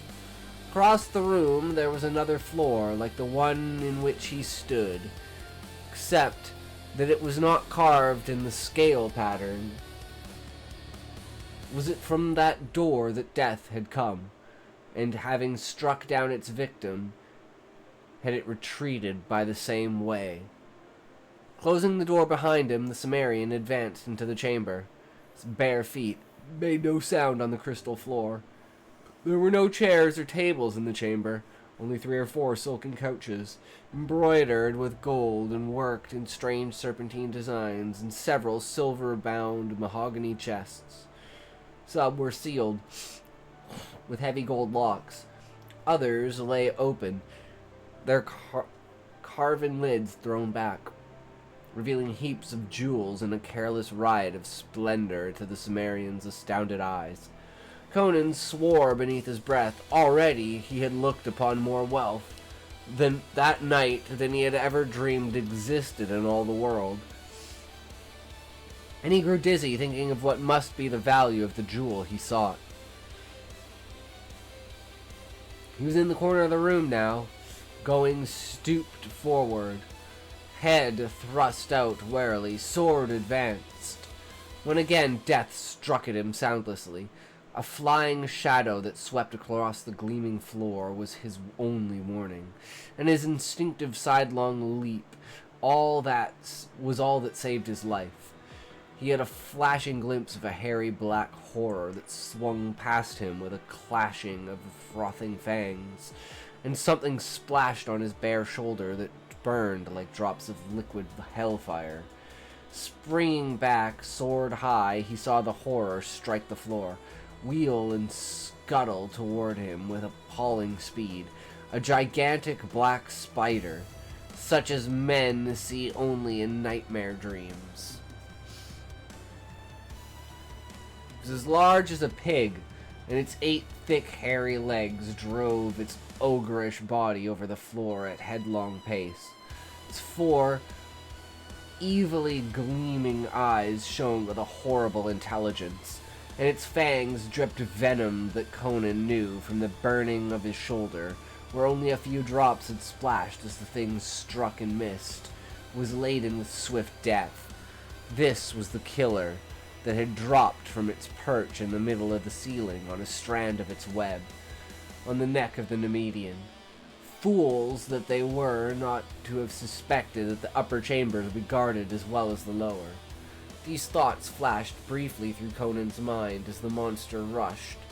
He leapt high, and it passed beneath him, wheeled and charged back. This time he evaded its rush with a sidewise leap, and struck back like a cat. His sword severed one of the hairy legs, and again he barely saved himself as the monstrosity swerved at him, fangs clicking fiendishly, but the creature did not press the pursuit. Turning, it scuttled across the crystal floor and ran up the wall to the ceiling, where it crouched for an instant, glaring down at him with its fiendish red eyes. Then, without warning, it launched itself through space, trailing a strand of slimy, grayish stuff. Conan swept back to avoid the hurtling body, then ducked frantically, just in time to escape being snared by the flying web rope. He saw the monster's intent and sprang toward the door, but it was quicker, and the sticky strand cast across the door made him a prisoner. He dared not try to cut it with his sword. He knew the stuff would cling to the blade, and before he could shake it loose, the fiend would be sinking its fangs into his back. Then began a desperate game. The wits and quickness of the man matched against the fiendish craft and speed of the giant spider. It no longer scuttled across the floor in a direct charge, or swung its body through the air at him. It raced about the ceiling and walls, seeking to snare him with long loops of sticky gray web strands, which flung with a devilish accuracy. These strands were thick as ropes, and Conan knew that once they were coiled about him, his desperate strength would not be enough to tear him free before the monster struck.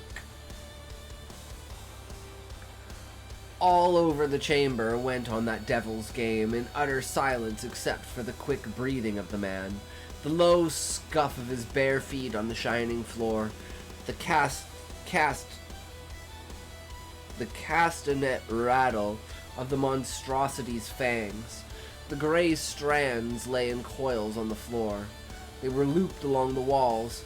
They overlaid the jewel chests and silken couches, and hung in dusky festoons from the jeweled ceilings.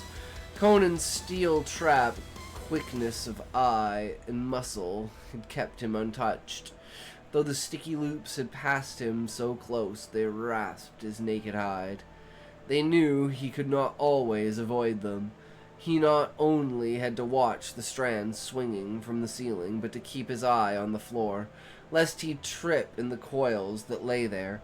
Sooner or later, a gummy loop would writhe about him, python-like, and then, wrapped like a cocoon, he would lie at the monster's mercy. The spider raced across the chamber floor, the gray rope waving out behind it. Conan leapt high, clearing a couch. With a quick wheel, the fiend ran up the wall, and the strand, leaping off the floor like a live thing, whipped about in the Cimmerian's ankle. He caught himself on his hands as he fell, jerking frantically at the web which held him like a pliant vice, or the coil of a python. Pliant vise? I don't know. Words! The hairy devil was racing down the wall to complete its capture. Stung to frenzy, Conan caught up a jewel chest and hurled it with all his strength. It was a move the monster was not expecting. Full in the midst of the branching black legs, the massive missile struck, smashing against the wall with a muffled, sickening crunch. Blood and greenish slime splattered, and the shattered mass fell with the burst gem chest to the floor. The crushed black body lay among the flaming riot of jewels that spilled over it. The hairy legs moved aimlessly. The dying eyes glittered readily among the twinkling gems. Conan glared about with no other horror, but no other horror appeared, and he set himself to working free of the web. The substance clung tenaciously to his ankle and his hands, but at last he was free. And taking up his sword, he picked his way among the gray coils and loops of the inner door. What horrors lay within he did not know. The Cimmerian's blood was up, and since he had come so far and overcome so much peril, he was determined to go through to the grim finish of the adventure, whatever that might be, and he felt that the jewel he sought was not among the many so carelessly strewn about the gleaming chamber. Stripping off the loops that fouled the inner door, he found that like the other, was not locked. He wondered if the soldiers below were still unaware of his presence. Well, he was high above their heads, and if tales were to be believed, they were used to strange noises in the tower above them, sinister sounds and screams of agony and horror. Yara was on his mind, and he was one not altogether comfortable as he opened the golden door. But he saw only a flight of silver steps leading down, dimly lighted by what means he could not ascertain. Down these he went silently, gripping his sword. He heard no sound, and came presently to an ivory door set with blood stones. He listened, but no sound came from within. Only thin wisps of smoke drifted lazily from beneath the door, bearing a curious exotic odor unfamiliar to the Cimmerian. Below him the silver stair wound down to vanish in the dimness, and up that shadowy well no sound floated. He had an eerie feeling that he was alone in a tower occupied only by ghosts and phantoms. Chapter 3. Cautiously, he pressed against the ivory door, and it swung silently inward. In the shimmering threshold, Conan stared like a wolf in strange surroundings, ready to fight or flee in the instant. He was looking into the large chamber with a domed golden ceiling. The walls were of green jade, the floor of ivory, partly covered by thick rugs. Smoke and exotic scent of incense floated up from the brazier in a golden tripod, and behind it sat an idol on a sort of marble couch. Conan stared aghast. The image had the body of a man, naked and green in color, but the head was one of a nightmare and madness, too large for the human body, and it had no attributes of humanity. Conan stared at the wide, flaring ears, the curling proboscis, on either side of which stood white tusks, tipped with round golden balls. The eyes were closed as if in sleep. This, then, was the reason for the name of the Tower of the Elephant, for the head of the thing was much like that of the beast described by the Shemitish. Wanderer, this was Yara's god. Where then should the gem be, but concealed in the idol, since the stone was called the elephant's heart? As Conan came forward, his eyes fixed on the motionless idol, the eyes of the thing opened suddenly. The Cimmerian froze in his tracks. It was no image, it was a living thing, and he was trapped in its chamber. That he did not instantly explode in a burst of murderous frenzy is a fact that measures his horror, which paralyzed him where he stood. A civilized man in his position would have sought doubtful refuge in the conclusion that he was insane. It did not occur to the Cimmerian to doubt his senses. He knew he was face to face with a demon of the Elder World, and the realization robbed him of all his facilities except sight.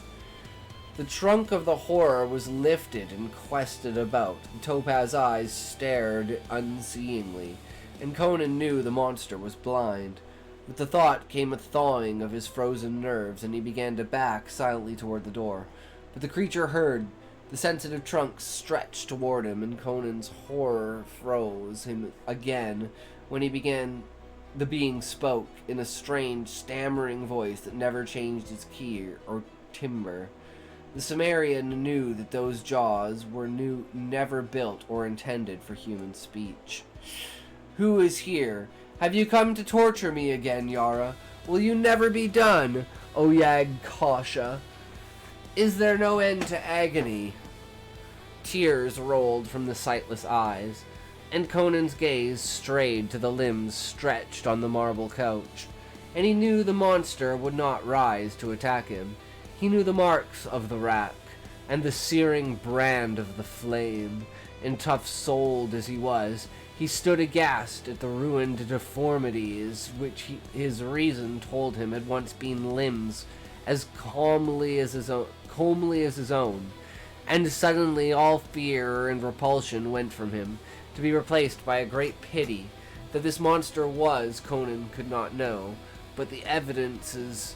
What this monster was, Conan could not know, but the evidences of its sufferings were so terrible and pathetic that a strange, aching sadness came over the Cimmerian. He knew not why. He only felt that he was looking upon a cosmic tragedy, that he shrank with shame, as if the guilt of a whole race were laid upon him. "I am not Yara," he said. "I am only a thief. I will not harm you. Come near that I may touch you," the creature faltered, and Conan came near unfearingly, his sword hanging forgotten in his hand. The sensitive trunk came out and groped over his face and shoulders, as a blind man gropes, and its touch was light as a girl's hand. "You are not of Yara's race of devils," sighed the creature. "The clean, lean fierceness of the wastelands marks you. I know your people from of old, whom I knew by another name in the long, long ago, when another world lifted its jeweled spires to the stars. There is blood in your fingers. A spider in the chamber above, and a lion in the garden," he muttered Conan. "You have slain a man too this night," answered the other. "And there is death in the tower above, I feel. I know."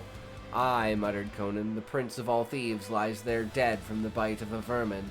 "So and so," the strange inhuman voice rose in a sort of low chant.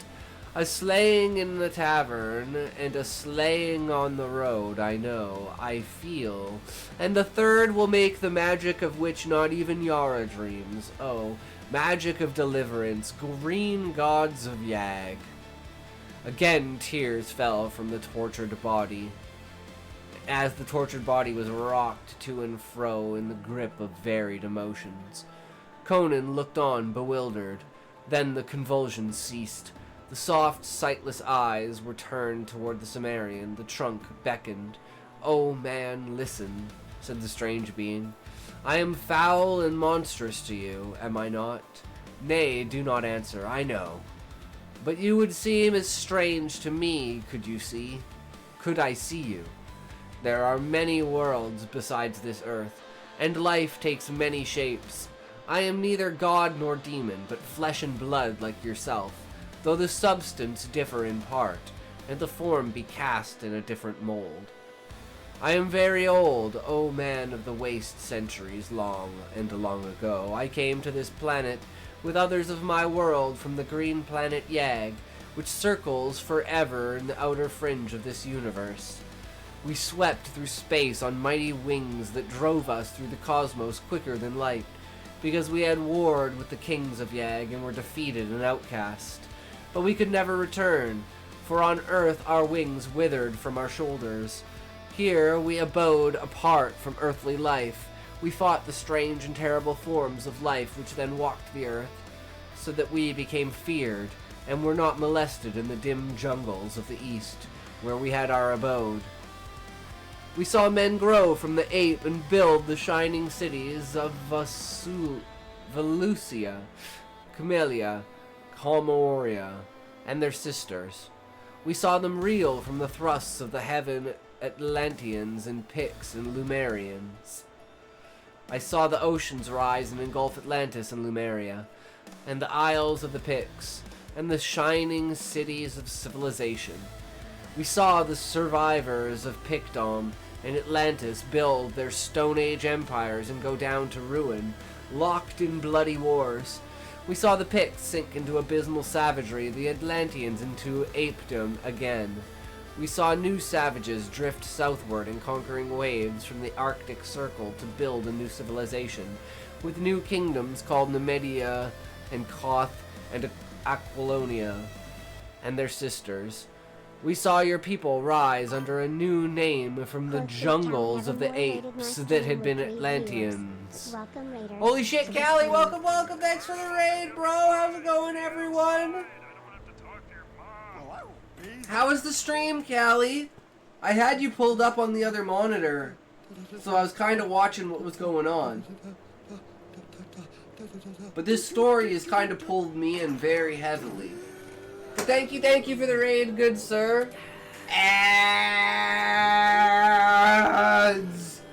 Fuck! Of all times, of all things, drop in, Callie. I can't believe it dropped on ads. Fucking kill me now.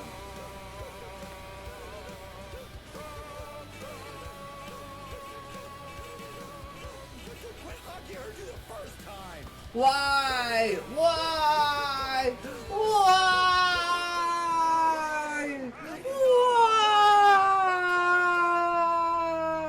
Why?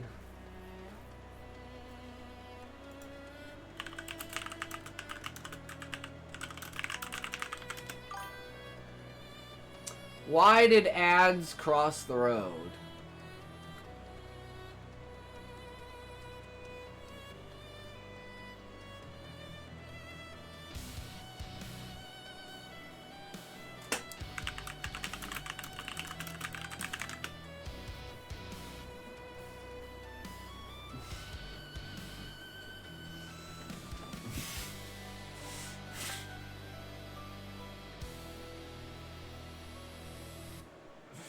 See what I did there, Callie?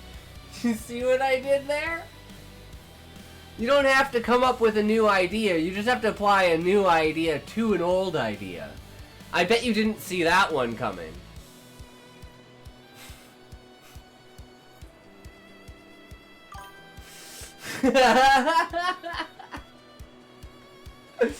How was the stream? Thanks for the raid, Callie. Sorry you had to raid straight into ads. We are reading The Tower of the Elephant, a Conan the Barbarian story. And afterwards, Murders in the Rue Morgue. Because I am so tired. I bet you are. You looked like you were going hard there, Callie. Getting all that done. Everything you need. Get her, got her, get her, done, gotten, goten, good. I believe in you, Callie. That's what it's all about. You made me do variations. Yes, I used all of my points. And Callie, the entire time I was lurking there, so I've built up more points for next time. I'm gonna be your Smokey.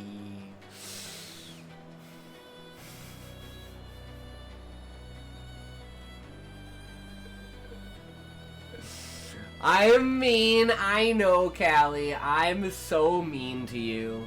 But I have to be, because Smokey's mean to me. It's a vicious cycle, you know? One into the other. That's kind of just how it goes.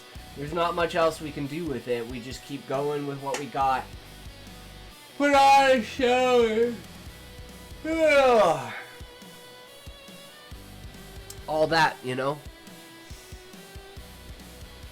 So, Callie, the question then becomes... caffeine pill or no caffeine pill?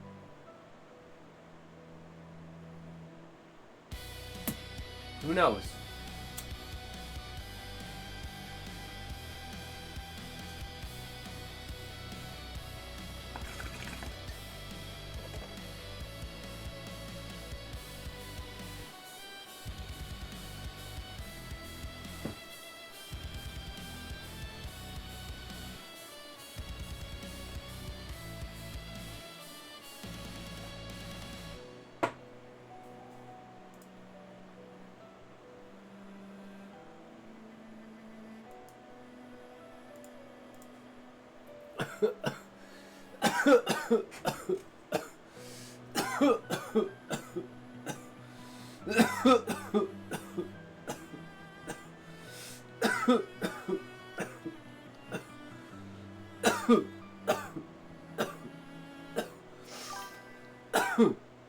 I did 50 push-ups, 86 sit-ups, 60 squats, and jump rope for 18 minutes. No caffeine pill.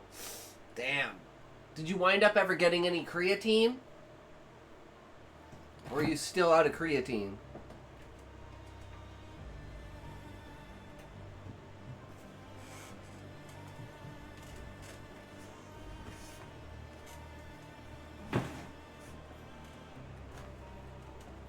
I have creatine. Good. Good. Are you dry scooping it? Like a man. All my other stuff I probably should have taken beforehand. Ooh, oof, ooh, oof. Oof for oop and op and oof and ooze. Yeah, I feel you, Callie. We saw the descendants of the Lumerians who had survived the cataclysm rise again through savagery and ride westward as Hyrcanians.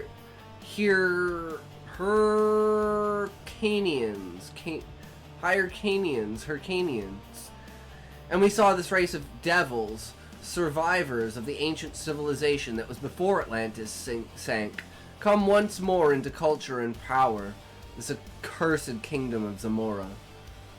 All this we saw, neither aiding nor hindering the immutable cosmic law, and one by one we died, for we of Yag are not immortal, though our lives are as the lives of planets and constellations. At last I alone was left, dreaming of old times among the ruined temples of jungle-lost Kitai, worshipped as a god by an ancient yellow-skinned race. Then came Yara, versed in dark knowledge handed down through the days of barbarism since before Atlantis sank. First, he sat at my feet and learned wisdom, but he was not satisfied with what I taught him, for it was white magic, and he wished evil lore, to enslave kings and glut a fiendish ambition. I would teach him none of the black secrets I had gained, through no wish of mine, through the eons. But his wisdom was deeper than I had guessed, with guile gotten among the dusty tomes of dark Stygia. He trapped me into divulging a secret I had not intended to bear, and turning my own power upon me, he enslaved me. Ah, gods of Yag, my cup has been bitter since that hour. He brought me up from the lost jungles of Kitai, where the gray apes danced to the pipes of the yellow priests, and offerings of fruit and wine heaped my broken altars. No more was I a god to kindly jungle folk. I was a slave to a devil in human form. Again tears stole from the unseeing eyes. He pent me in this tower which at his command I built for him in a single night. By fire and rack he mastered me, and by strange unearthly tortures you would not understand. In agony I would long ago have taken my own life if I could, but he kept me alive, mangled, blinded, and broken, to do his foul bidding, and for 300 years I have done his bidding, from this marble couch, blackening my soul with cosmic sins, and staining my wisdom with crimes, because I had no other choice. Yet not all my ancient secrets has been wrested from me, and my last gift shall be the sorcery of the blood and the jewel. For I feel the end of time draw near. You are the hand of fate. I beg of you, take the gem you will find on yonder altar. Conan turned to the gold and ivory altar indicated and took up a great round jewel, clear as crimson crystal, and he knew that this was the heart of the elephant. Now, for the great magic, the mighty magic, such as earth has not seen before, I shall not see again. Through a million of millenniums, by my life blood I conjure it, by blood born in the green breast of Yag, dreaming far poised in the great blue vastness of space. Take your sword, man, and cut out my heart, then squeeze it so that the blood will flow over the red stone. Then go you down these stairs and enter the ebony chamber where Yara sits wrapped in lotus dreams of evil. Speak his name and he will awaken. Then lay this gem before him and say, Yaga Kasha gives you a last gift and a last enchantment. Then get you from the tower quickly. Fear not, your way shall be made clear. The life of man is not the life of Yag, nor is human death the death of Yag.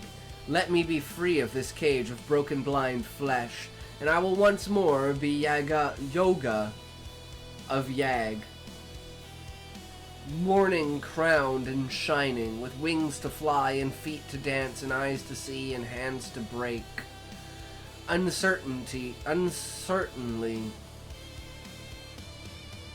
Conan approached, and Yag Kosha, or Yogash, as if sensing his uncertainty, indicated where he should strike.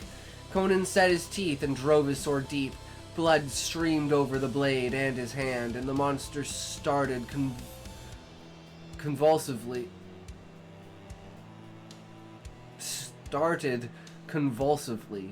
then lay back quite still, sure that life had fled, at least life as he understood it.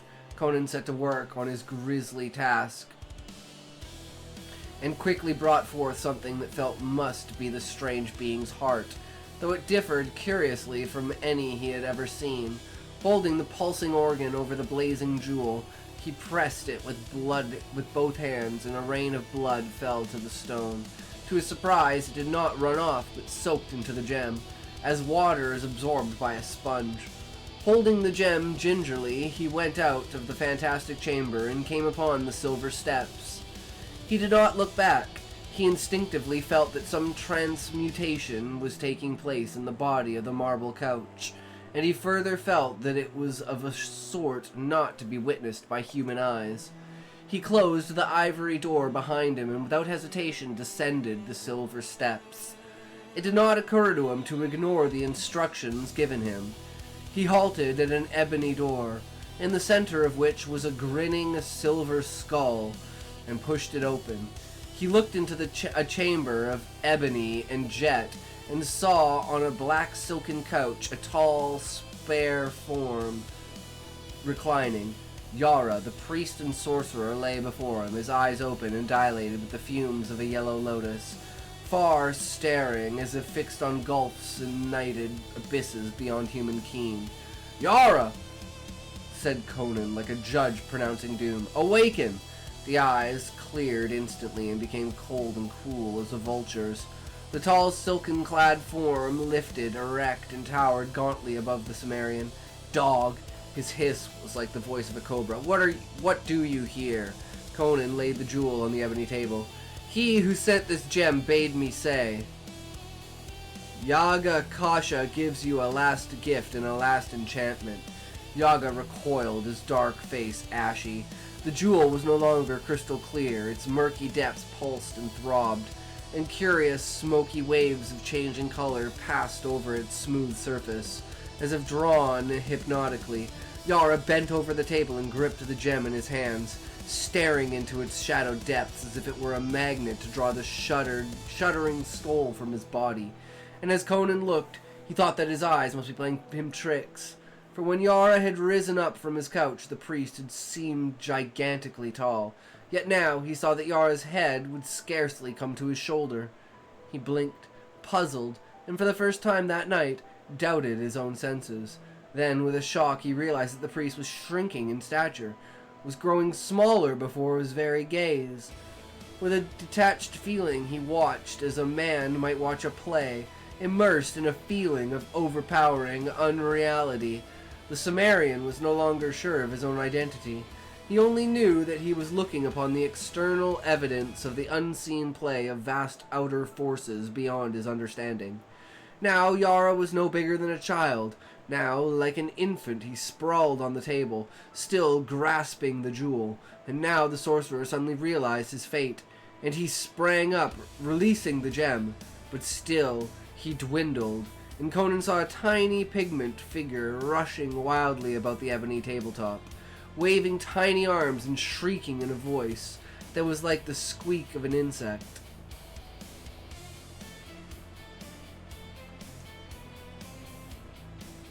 Now he had shrunk until the great jewel towered above him like a hill, and Conan saw him cover his eyes with his hands as if to shield them from the glare.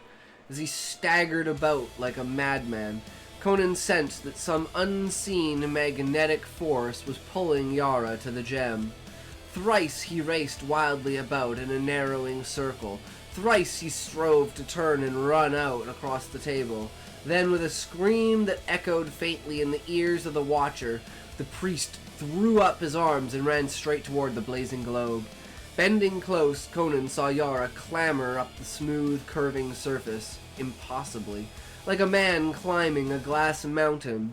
Now the priest stood on the top, still with tossing arms, invoking what grisly names only the gods know, and suddenly sank into the very heart of the jewel as a man sinks into a sea, and Conan saw the smoky waves close over his head.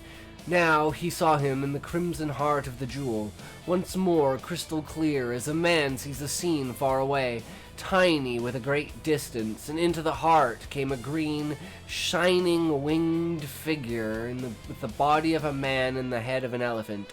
No longer blind or crippled, Yara threw up his arms and fled as a madman flees, and on his heels came the Avenger. Then, like the bursting of a bubble, the great jewel vanished in a rainbow burst of iridescent gleams, and the ebony tabletop lay bare and deserted as bare.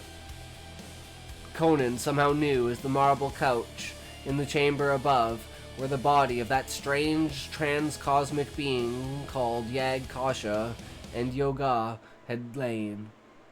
True, Callie. The Sumerian turned and fled from the chamber, down the silver stairs. So mazed was he that it did not occur to him to escape from the tower by the way he had entered. Down that winding, shadowy silver well he ran, and came into a large chamber at the foot of the gleaming stairs. There he halted for an instant. He had come into the room of soldiers. He saw the glitter of their silver corselets, the sheen of their jeweled sword hilts. They sat slumped at the banquet board, their dusky plumes waving somberly above their drooped helmeted heads. They lay among their dice and fallen goblets, on the wine-stained lapis lazuli floor. And he knew that they were dead. The promise had been made, the word kept. Whether sorcery or magic or the falling shadow of great green wings that stilled the revelry, Conan could not know. But his way had been made clear, and a silver door stood open, framed in the whiteness of dawn. Into the waving green gardens came the Sumerian, and as the dawn wind blew upon him with the cool fragrance of luxuriant growths, he started like a man waking from a dream. He turned back uncertainly, to stare at the cryptic tower he had just left. Was he bewitched and enchanted? Had he dreamed all that had seemed to have passed? As he looked, he saw the gleaming tower sway against the crimson dawn, its jewel-crested rims sparkling in the glowing light, and crash into shining shards.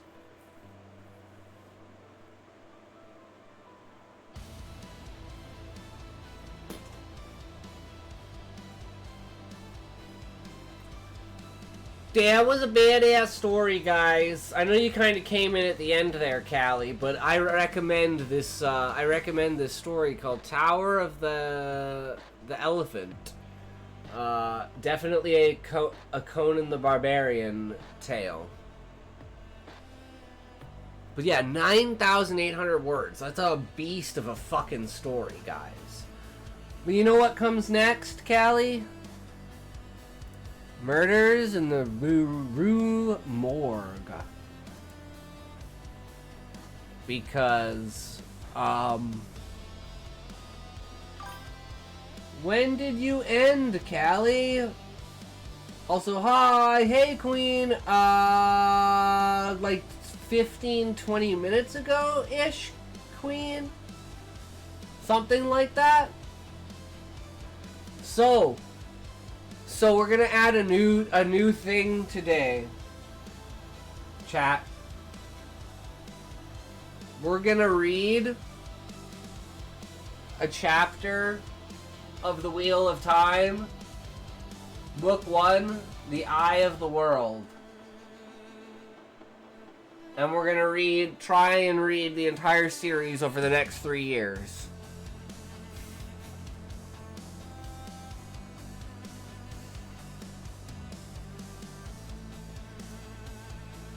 Because I need a good high fantasy source. And they're the only real books I have. Other than Dragonlance. Yeah, I figure, you know, how many chapters are in a book? There's probably like, what, 60 or 70 chapters in a book? There's 14 books, 365 days. We could get through maybe 4 books a year. And yeah, it's about, well, so like 4 or 5 books a year. There's 14 books. That's 3 years. I think that's pretty solid math. No one is talking! Should I just stream earlier? I guess you kind of gonna have to find your sweet spot, Callie. I know it can feel discouraging when no one's talking in the stream, Callie. And when you don't, it doesn't seem like you have any viewers. But that's kind of the nature. Lurkers is a big part of your viewers, Callie. Yeah. Like, just in general, writing and reading category is huge lurkers because other people are not only listening to the story and don't want to interrupt if you're reading, but if you're writing, then other people are also writing or working on things in the background. It's kind of like a mutual, you know, togetherness of productivity. So, talking in the chat is not necessarily a metric you should judge your stream by. Same thing if you look at like people that have like 100 viewers, but like I have a more active chat with 3 viewers than they do with 100. It's like, I'm a lurker. I generally don't even log into Twitch. I don't even have Twitch logged in on my other computer. I just fucking watch. I don't interact. Yeah, I was watching and listening to you. Plus, I was watching the Lego cooking video, too. Lego cooking video. What could you possibly do with Lego cooking? What do you mean by Lego cooking? I didn't know. See, that's the thing, Callie, is you never know, so you always have to treat it like someone's out there. And then when someone does come in, they're there. They feel like they're automatically included because without them even realizing it, you've included them by the entirety of the time, assuming that they're there. Show them the video, Callie? Alright, post the link. I want to see this. I need to see this Lego cooking video, as it says.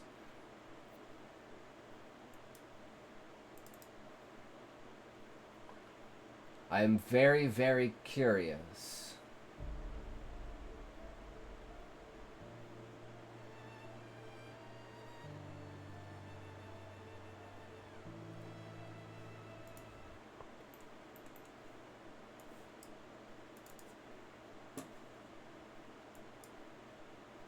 Cooking giant food challenge. Best of Lego cooking compilation.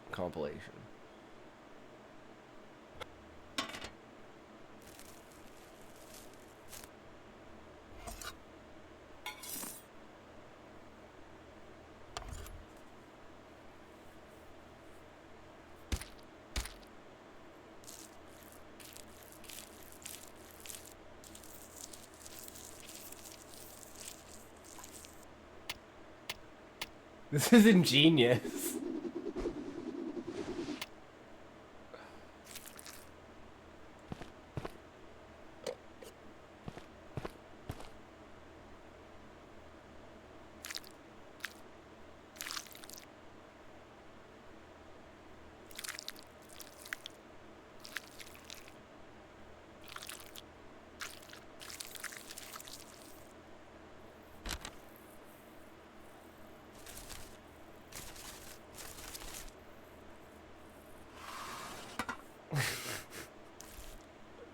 This is fucking legit.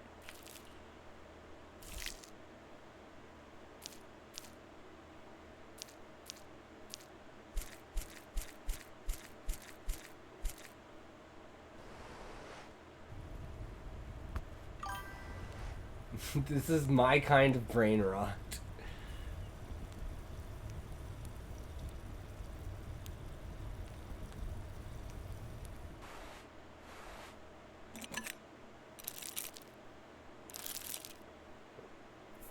Also had One Piece music.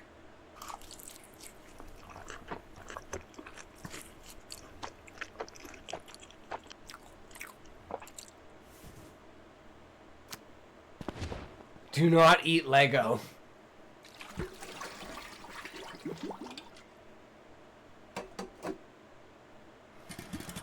Well, that's some good shit.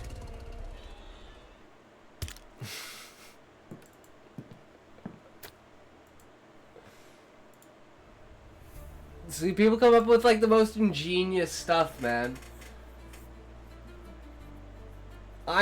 My problem is the video. I can't watch 2 hours of that.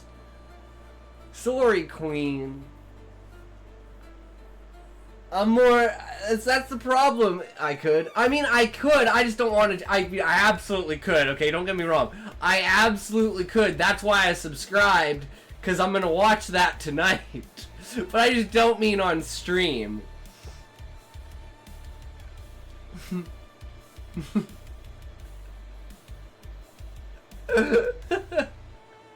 Yes, I found something, guys. What's up, Callie? What did you find?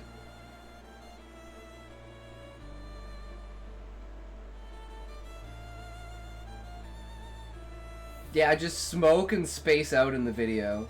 It's so funny, and what's great, Queen, is I used to do stop motion animations with Lego back in the day, and I had a massive Coliseum, and I would do like Coliseum, like gladiator fights. That was what my like solo project when I was in high school. Why did you stop? Oh my god.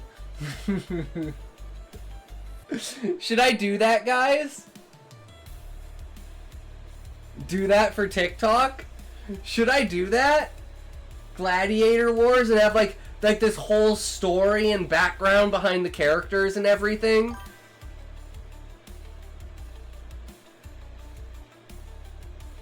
Yes?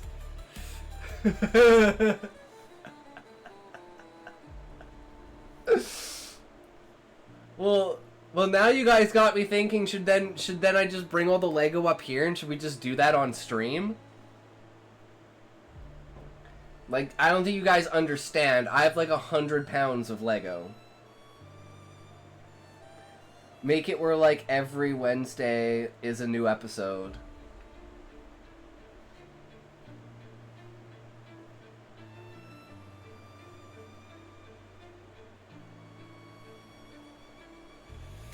Yes, do it on stream, but make a short for... Yeah, so like we would do it on stream and then I would just edit. So like instead of literally taking a picture for each frame, I would just do it live and then I'd go back through the edit, and I would just, like, edit for each frame.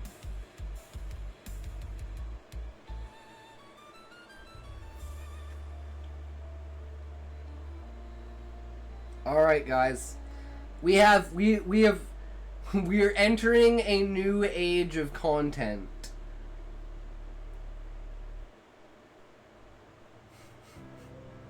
But yeah, I have so much fucking Lego. This could boom. I'm literally I'm like, dude, the potential for this is pretty fucking amazing. And then, okay, guys, I need you guys as voice actors. And we could put together like a script, and then you guys could act out, we could all act out the script. 100%, Callie. All let gas. We could go on Discord and we could record a script and it would be fucking hilarious.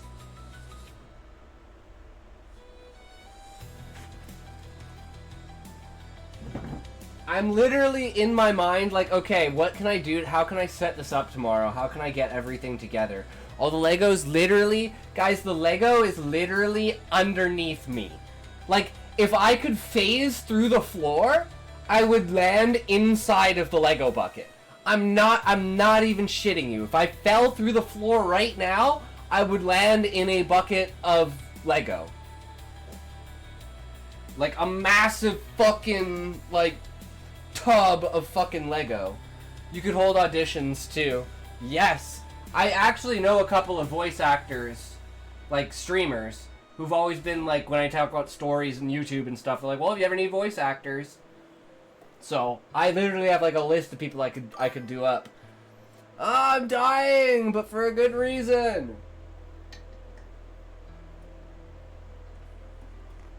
Why, Callie?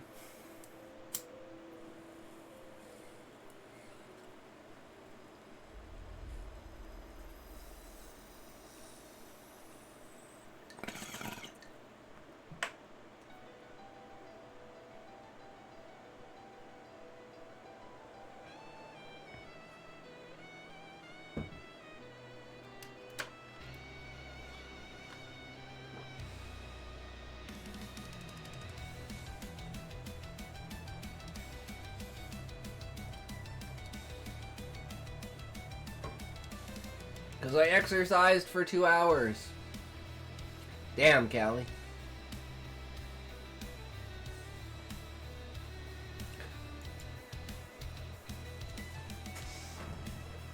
I kind of, that might have been somewhat my fault. I redeemed all 3 of the exercise redeems like I was Smokey. I was trying to be Smokey in Callie's chat. I didn't have very many points, though. Because I used them last time. But now I do again because I was lurking. No, it would have been the same amount of time. It was just a lot harder.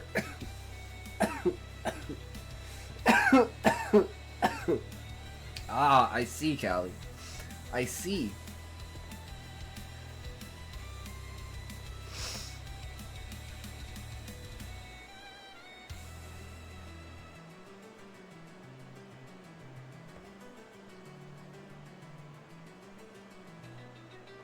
Alright. Shall we get into the story now, then? Make sure you eat some chocolate. Chocolate can help lessen the acid your muscles releases that makes them hurt.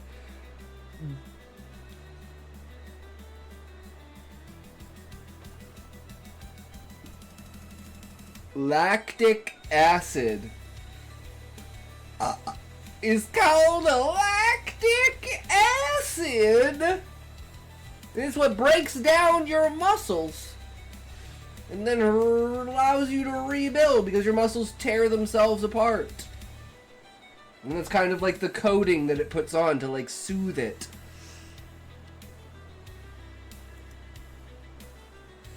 Murders in the Rue Morgue, Part 1. Harris.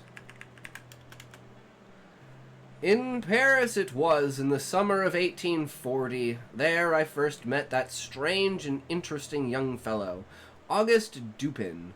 Dupin was the last member of a well-known family, a family which had once been rich and famous.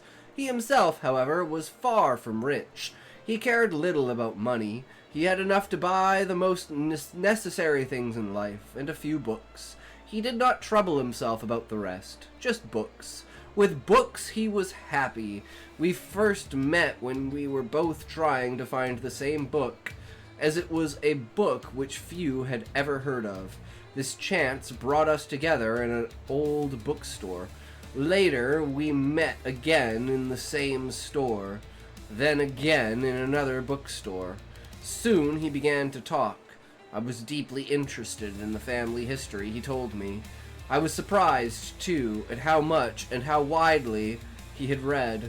More important, the force of his busy mind was like a bright light in my soul. I felt that the friendship of such a man would be, for me, riches without price. I therefore told him of my feelings toward him, and he agreed to 39 Edgar Allan Poe, storyteller, come and live with me. Oh.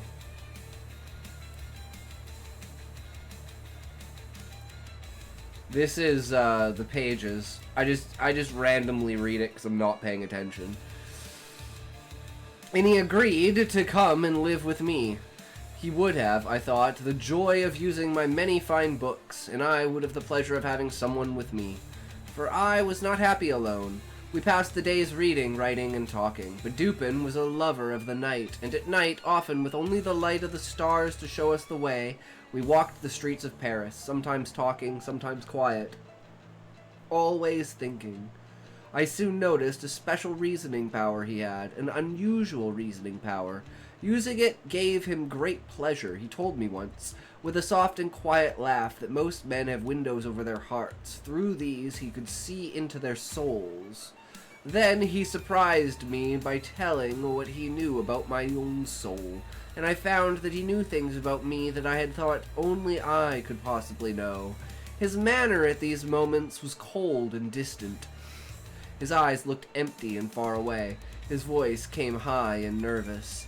At times it seemed to me that I saw not just Dupin, but two Dupins, one who coldly put things together and another who just as coldly took them apart. One night we were walking down one of Paris's long and dirty streets. Both of us were busy with our thoughts. Neither had spoken for perhaps 15 minutes. It seemed as if we had each forgotten that the other was there at his side. I soon learned that Dupin had forgotten me, however. Suddenly he said, "You're right. He is a very little fellow, that's true. And he would be more successful if he acted in lighter, less serious plays." "Yes, there can be no doubt of that," I said. At first I saw nothing strange in this. Dupin had agreed with me, with my own thoughts. This, of course, seemed to be quite natural. For a few seconds I continued walking and thinking, but suddenly I realized that Dupin had agreed with something which was only a thought. I had not spoken a single word. I stopped walking and turned to my friend Dupin. "Dupin," I said. "Dupin, this is beyond my understanding. How could you know what I was thinking of?"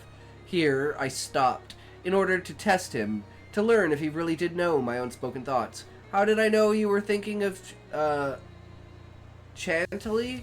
Why did you stop? You were thinking that Chantilly is too small for the plays in which he acts." "That is indeed what I was thinking. But tell me, in heaven's name, the method there is by which you have been able to see into my soul in this matter." "It was the fruit seller." "Fruit seller? I know no fruit seller. I mean the man who ran into you as we entered this street. It may have been 10 or 15 minutes ago, perhaps less. Yes, that's true, I remember now. A fruit seller carrying a large basket of apples on his head. Almost threw me down, but I don't understand why the fruit seller should make me think of Chantilly. Or if he did, how you can know that. I will explain. Listen closely now. Let us follow your thoughts from the fruit seller to the play actor Chantilly. Those thoughts must have gone like this. From the fruit seller to the cobblestones, from the cobblestones to the stereotomy, from the stereotomy to Epicurus, to Orion, and then to Chantilly. As we turned into this street, the fruit seller, walking very quickly past us, ran against you and made you step on some cobblestone, which had not been put down evenly. And I could see that the stones had hurt your foot. You spoke a few angry words to yourself and continued walking, but you kept looking down at the cobblestones at the street. So I knew you were still thinking of stones. Then we came to a small street where they are putting down street stones, which they have cut in a new way and very special way. Here your face becomes brighter, and I saw your lips move. I could not doubt that you were saying the word stereotomy, the name for this new way of cutting stones. It is such a strange word, isn't it? But you will remember that we read about it in the newspaper only yesterday. I thought that the word stereotomy must make you think of that old Greek writer named Epicurus, who wrote something he called atoms. He believed that the world and everything in the heavens above are made of these atoms. Not long ago, you and I were talking about Epicurus and his ideas, ideas which Epicurus wrote about more than 2,000 years ago. We were talking about how much those old ideas are like today's ideas about the earth and the stars and the sky. I felt sure that you would look up to the sky. You did look up. Now I was certain that I had been following your thoughts as they had in fact come into your mind. I too looked up and saw that the group of stars we call Orion is very bright and clear tonight. I knew you would notice this, and thinking about the name Orion, now follow my thoughts carefully. Only yesterday in the newspaper there was an article about the actor Chantilly, an article which was not friendly to Chantilly, not friendly at all. We noticed that the writer of the article had used some words taken from a book that we both had read. These words were about... Okay, dude, this is amazing. Cubano, got you tabbed up to support Will Game and have a great stream. Hell yeah, Cubano, thank you so much, brother. Super appreciate it, man. Enjoy your gaming. This is like how Blessed is like, how can you go from this to this? And I'm like, this is how. This is how, like, my thought process goes from milk to trampoline. It's just a random series of one goes to the next, goes to the next, goes to the next. You can never predict where the fuck it's gonna go, and that's why my tangents just go... So I knew you would put together the two ideas of Orion and Chantilly. I saw you smile, remembering that article and the hard words in it. Then I saw you stand straighter, as tall as you could make yourself. I was sure you were thinking of Chantilly's size, and especially his height. I am taking my pill. Okay, Callie, good. Thank you, good sir. You are a good person for taking your pills. I was sure you were thinking of Chantilly's size and especially his height. He is small, he is short, and so I spoke, saying that he is indeed a very little fellow, this Chantilly, and he would be more successful if he acted in lighter, less serious plays. I will not say that I was surprised. I was more than surprised. I was astonished. Dupin was right. As far as he could be, those were in fact my thoughts, my unspoken thoughts, as my mind moved from one thought to the next. But if I was astonished by this, I would soon be more than astonished. One morning, this strangely interesting man showed me once again his unusual reasoning power. We heard that an old woman had been killed by unknown persons. The killer, or the killers, had cut her head off and escaped into the night. Who was this killer, this murderer? The police had no answers. They had looked everywhere and found nothing that helped them. They did not know what to do next, and so they did nothing. But not Dupin. He knew what to do.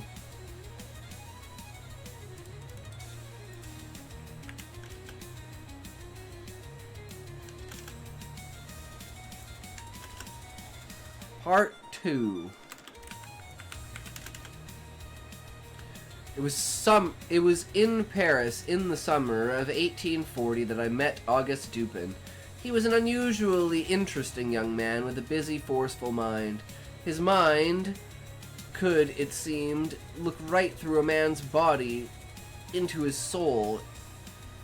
That's so weird. It says this is part 2, but isn't this the same as the beginning as part 1?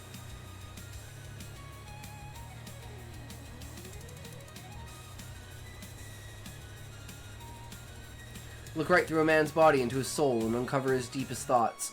Sometimes he seemed to be not one but two people. One who coldly put things together, and another who just as coldly took them apart. Oh, this is a last time on Dragon Ball Z! One morning, in the heat of the summer, Dupin showed me once again his special reasoning power. We read in the newspaper about a terrible killing, an old woman and her daughter, living alone in an old house. TLC! Houston Life! TLC, welcome, welcome. How's it going, brother? How are you? How is your day? What are you up to? Thank you for coming out and supporting. Always good to see another TLC in the chat, boys.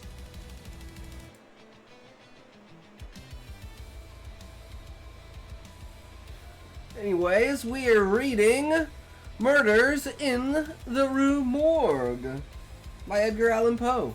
This is the second short story of the day since we ran out of chapters for the stories that we're reading. We are now reading this. But are you a writer? Are you a reader? Are you a purveyor of stories? Do you enjoy creativity and imagination? Are you an explorer of the world of words? I'm Intoxication, and here we do writing and reading tips along with commentary on social structures in order for world building purposes, in order to deepen and widen your world building with the techniques of adding in real life concepts and ideas in order to strengthen the foundation of your world building between politics and companies and structure, economics, everything that makes the tiny pieces of your world seem as alive and flourishing as possible. As well as I write short stories. I'm working on a web novel called, or like a web series called Stoner Girl Evolution, an isekai satire, as well as a Final Fantasy inspired main novel that is kind of a world-building process in progress for a period of set time as we can continue to build our writing skills. Through the power of reading and writing, we shall alleviate ourselves of the thought that we are indeed potent in our skills. But only such thing as my mind can comprehend the fall of denial, and I will never succumb to such things as to say, I am not good enough, therefore I will not try. It is, I am not good enough, therefore I must try. Perspective and mentality are very, very important. We also play video games and fuck around, but you know, we're trying to be as not serious as possible. Because if you can't have fun, what the hell is the point, right? Sometimes he seems to be not one... Oh, we already read that. Okay. On one morning in the heat of the sun... We already read that too. Reasoning... Killing... An old woman and her daughter, living alone in an old house in the Rue Morgue, had been killed in the middle of the night. Paris, July 7th, 1840. In the early morning today, the people in the western part of the city were awakening from their sleep by cries of terror, which came, it seemed, from a house in the street called the Rue Morgue. The only persons living in the house were an old woman, Mrs. L'Espanaye, and her daughter. Several neighbors and a policeman ran toward the house, but by the time they reached it, the cries had stopped. When no one answered their calls, they forced the door open. As they rushed in, they heard voices, 2 voices. They seemed to come from above. The group hurried from room to room, but they found nothing until they reached the 4th floor. There, they found a door that was firmly closed, locked with the key inside. Quickly, they forced the door open, and they saw spread before them a bloody, sickening scene. A scene of horror. The room was in the wildest possible order. Broken chairs and tables were lying all around the room. There was only one bed, and from it everything had been taken and thrown into the middle of the floor. There was blood everywhere, on the floor, on the bed, on the walls. A sharp knife covered with blood was lying on the floor. In front of the fireplace there was some long gray hair, also bloody. It seemed to have been pulled from a human head. On the floor were 4 pieces of gold, an earring, several objects made of silver, and 2 bags containing a large amount of money in gold. Clothes had been thrown around the room. A box was found under the bed covers. It was open, and held only a few old letters and papers. There was no one there, or so it seemed. Above the fireplace they found the dead body of the daughter. It had been put up into the opening where the smoke escapes to the sky. The body was still warm. There was blood on the face and on the neck where there were dark, deep marks which seemed to have been made by strong fingers. These marks surely show how the daughter was killed. After hunting in every part of the house without finding anything more, the group went outside. Behind the building they found the body of the old woman. Her neck was almost cut through, and when they tried to lift her up, her head fell off. The next day the newspaper offered to its readers these new facts. The murders in the Rue Morgue, Paris, July 18th, 1840. The police had talked with many people about the terrible killings in the old house in the Rue Morgue, but nothing had been learned to answer the question of who killers were. Pauline Dubourg, a washwoman, says she has known both of the dead women for more than 3 years, and has washed their clothes during that period. The old lady and her daughter seemed to love each other dearly. They always paid her well. She did not know where their money came from, she said. She never met anyone in the house. Only the 2 women lived on the 4th floor. Pierre Moreau, a shopkeeper, says Mrs. Espina, I can't even say that, L'Espinay had bought foods at his shop for nearly 4 years. She owned the house and had lived in it for more than 6 years. People said they had money. He never saw anyone enter the door except the old lady and her daughter, and a doctor 8 or 10 times perhaps. Many other persons, neighbors, said the same thing. Almost no one ever went into the house. Mrs. Espinay and her daughter were not often seen. Jules Mignot, a banker, says that Mrs. L'Espinay had put money in his bank. Beginning 8 years ago, 3 days before her death, she took out of the bank a large amount of money in gold. A man from the bank carried it out for her to her house. Isidore Mousset, a policeman, says that he was with the group that first entered the house. While he was going up the stairs, he heard 2 voices, one low and soft, and one hard, high, and very strange. The voice of someone who was certainly not French. The voice of a foreigner, Spanish perhaps. It was not a woman's voice. He could not understand what it said, but the low voice, the softer voice, said in French, "My God!" Alfonso Garcia, who in Spanish and lives on the Rue Morgue, says that he entered the house but did not go up the stairs. He is nervous, and he was afraid he might be ill. He heard voices. He believes the high voice was not that of a Frenchman. Perhaps it was English, but he doesn't understand English, so he is not sure. William Bird, another foreigner, an Englishman, says he was one of the persons who entered the house. He has lived in Paris for 2 years. He heard the voices.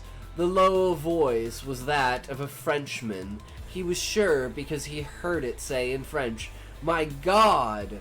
The high voice was very loud. He is sure it was not the voice of an Englishman, nor the voice of a Frenchman. It seemed to be that of an Italian. It might have been a woman's voice. He does not understand Italian. Mr. Alberto Montani, an Italian, was passing the house at the time of the cries. He says that they lasted for about 2 minutes. They were screams, long and loud, terrible, fearful sounds. Montani, who speaks Spanish but not French, says that he heard 2 voices. He thought both voices were French, but he could not understand any of the words spoken. The persons who first entered the house all agree the door of the room where the daughter's body was found was locked on the inside. When they reached the door, everything was quiet. When they forced the door open, they saw no one. The windows were closed and firmly locked on the inside. There are no steps that someone could have gone down while they were going up. They say that the openings over the fireplace were too small for anyone to have escaped through them. It took 4 or 5 people to pull the daughter's body out of the opening over the fireplace. A careful search was made through the whole house. It was 4 or 5 minutes from the time they heard the voices at the moment they forced open the door of the room. Paul Dumas, a doctor, says that he was called to see the bodies soon after they were found. They were in a horrible condition, badly marked and broken. Such results could not have come from a woman's hands, only from those of a very powerful man. The daughter had been killed by strong hands around her neck. The police have learned nothing more than this. A killing as strange as this has never before happened in Paris. The police do not know where to begin to look for answers. We had finished reading the newspaper's account. When we had finished reading the newspaper's account of the murders, neither Dupin nor myself said anything for a while. But I could see in his eyes that cold, empty look which told me that his mind was working busily. When he asked me what I thought of all this, I could only agree with all Paris. I told him I considered it a very difficult problem, a mystery, to which was not possible to find an answer. No. No, said Dupin. No, I think you are wrong. A mystery it is, yes, but there must be an answer. Let us go to the house and see what we can see. There must be an answer. There must. The Murders in the Rue Morgue, Part 3.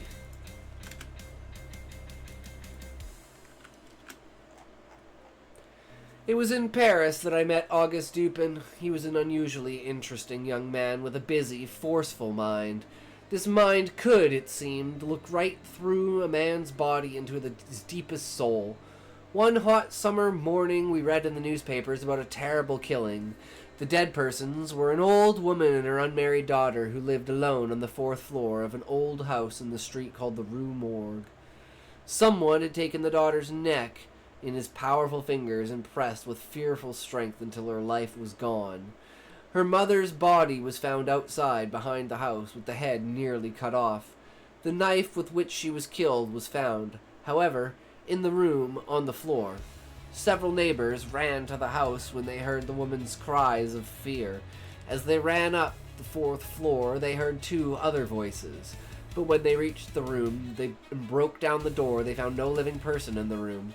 Like the door, the 2 were firmly closed, locked in on the inside. The windows were firmly closed, locked on the inside. There was no other way that the killer could have got in or out of the room. The Paris police did not know where to begin to look for answers. I told Dupin that it seemed to me that it was not possible to learn the answer to the mystery of these killings. No, said Dupin. No, I think you are wrong.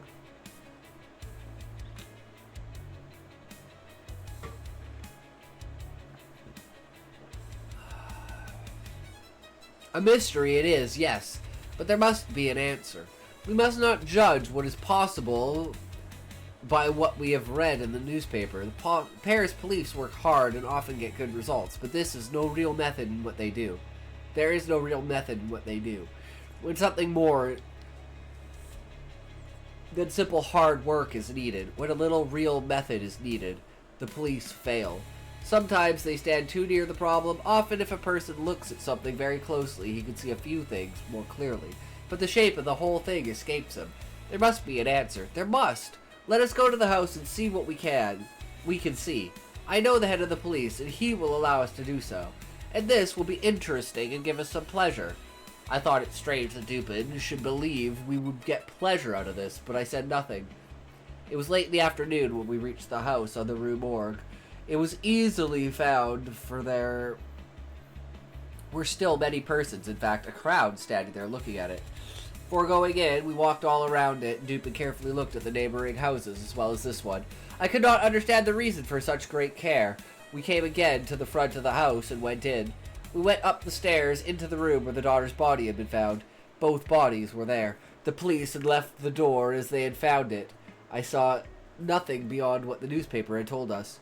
Dupin looked with great care at everything, at the bodies, the walls, the fireplace, the windows. Then he went home. We went home. Dupin said nothing. I could see the cold look in his eyes, which told me that his mind was working busily, quickly. I asked no questions. Dupin said nothing until the next morning, when he came into my room and asked me suddenly if I had not noticed something especially strange about what we saw in the house at the Rue Morgue. I replied nothing more than we both read in the newspaper. Tell me, my friend, how shall I explain the horrible force, the unusual strength used in these murders? And whose were the voices that were heard? No one was found except the dead women. Yet there was no way for anyone to escape. In the wild condition of the room, the body was found head down the fireplace. Head down above the fireplace. The terrible broken appearance of the body of the old lady, with his head cut off. These are all so far from what might be expected that the police are standing still. Just 1 second.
Okay, we're back.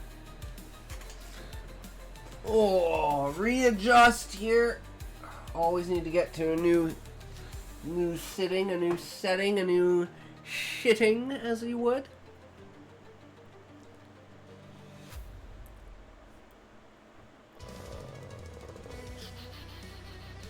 Things are unusual indeed, but they are not deep mysteries. These are all so far from what might be expected that the police are standing still. They don't know where to begin. These things are unusual indeed, but they are not deep mysteries. We should not ask what has happened, but what has happened that has never happened before. In fact, the very things that the police think cannot possibly be explained are the things which will lead me to the answer. Indeed, I believe they have already led me to the answer. I was so surprised I could not say a word. Dupin looked quickly at the door. I am now waiting for a person who will know something about these murders, these wild killings. I do not think he did them himself, but I think he will know the killer. I hope I am right about this. If I am, then I expect to find the whole answer. Today, I expect the man here, in this room, at any moment. Is it true that he may not come? It is true that he may not come, but he probably will. But who is this person? How did you find him? I'll tell you. While we wait for this man, we do not know, for I have never met him. While we wait, I will tell you how my thoughts went. Dupin began to talk, but it did not seem that he was trying to explain to me what he had thought. It seemed that he was talking to himself. He looked not at me, but at the wall. It has been fully proved that the voices heard by the neighbors were not the voices of the women who were killed. Someone else was in the room. It is therefore certain that the old woman did not first kill her daughter and then kill herself. She would not have been strong enough to put her daughter's body where it was found, and the manner of the old lady's death shows that she could not have caused it herself. A person can kill himself with a knife, yes, but he surely cannot cut his own head almost off, then drop the knife on the floor and jump out the window. It was murder, then, done by some third person or persons, and the voices heard were the voices of these persons. Let us now think carefully about the things people said about those voices. Did you notice anything especially strange in what was told about them? Well, yes, everybody agreed that the low voice was the voice of a Frenchman, but they could not agree about the high voice. Ah, that was what they said, yes, but that was not what was so strange about what they said. You say you have noticed nothing that makes their stories very different from what might have been expected. Yet there was something. All these persons, as you say, agreed about the low voice, but not the hard voice. The strange thing here is that when an Italian, an Englishman, a Spaniard, and a Frenchman tried to tell what the voice was like, each one said it sounded like the voice of a foreigner. How strangely unusual that voice really must have been. Here are 4 men from 4 big countries, and not one of them could understand what the voice said. Each one gave it a different name. Now, I know that there are other countries in the world. You will say that perhaps it was the voice of someone from one of those other lands, Russia perhaps. But remember, not one of these people heard anything that sounded like a separate word. Here, Dupin turned and looked into my eyes. This is what we have learned from the newspaper.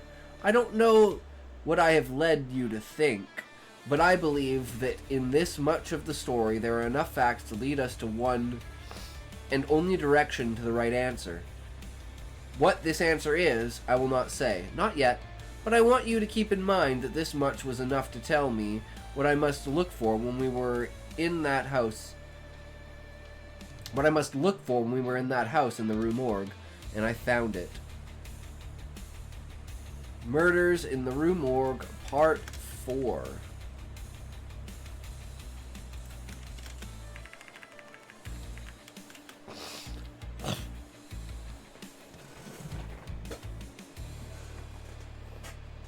Murderers had come to the old house on the street called Rue Morgue. Murderers had come and gone and left behind the dead bodies of an old woman and her daughter. The daughter's body was in the bedroom on the 4th floor. The old woman was laying outside behind the house, her head almost cut off, but the knife which killed her was up in the bedroom on the floor. The room and the windows were all firmly closed, locked on the inside. There was no way for anyone to go in or out. Voices had been heard. One voice was speaking in French, the other voice had not spoken even one word that anyone could understand. But there was no one in the room when police arrived. This much we had learned from the newspapers. My friend Dupin and I, interested in it, we had gone to look at the house and the bodies. Dupin was now explaining to me what he had learned there. That is what we learned from the newspapers. Please remember it. For that much was enough to tell me what I must look for when we were in that house on the Rue Morgue, and I found it. Let us now take ourselves again, in our thoughts, to the room where the murders were done. What shall we first look for? The way the murderers escaped. All right, we agree, I am sure, that we do not have to look for anything outside of nature. For anything not having a real form, a body. The killers were not spirits, they were real. They could not go through the walls. Then, how did they escape? There is only one way to reason on that subject, and it must lead us to the answer. Let us look, one at a time, at the possible ways to escape. It is clear that the killers were in the room where the daughter was found. From this room they must have escaped. How? At first I saw no way out. It had been necessary for the neighbors to break down the door in order to enter the room. There was no other door. The opening above the fireplace is not big enough near the top, or even a small animal. The murderers, therefore, must have escaped through one of the windows. This may not seem possible. We must prove that it is possible. There are 2 windows in the room. Both of them, you will remember, are made of 2 parts. To open the window, one must lift up the bottom half. One of these windows is easily seen. The lower part of the other is out of sight behind the big bed. I looked carefully at the first of these windows. It was firmly closed, fastened like the door, on the inside. To keep the window closed, to fasten it, someone put a strong iron nail into the wood at the side of the window in such a way that the window could not be raised. At least it seemed that the nail held the window closed. The nail was easy to see. There it was, and the people who discovered the killings used their greatest strength and could not raise the window. I, too, tried to raise the window and could not. I went to the second window and looked behind the bed at the lower half of the window. There was a small nail here, too, which held the window closed. Without moving the bed, I tried to open this window also, and again I could not do so. I did not stop looking for an answer. However, because I knew that what did not seem possible must be proved to be possible. The killers, or perhaps I should say the killer, for I am almost certain there was only one.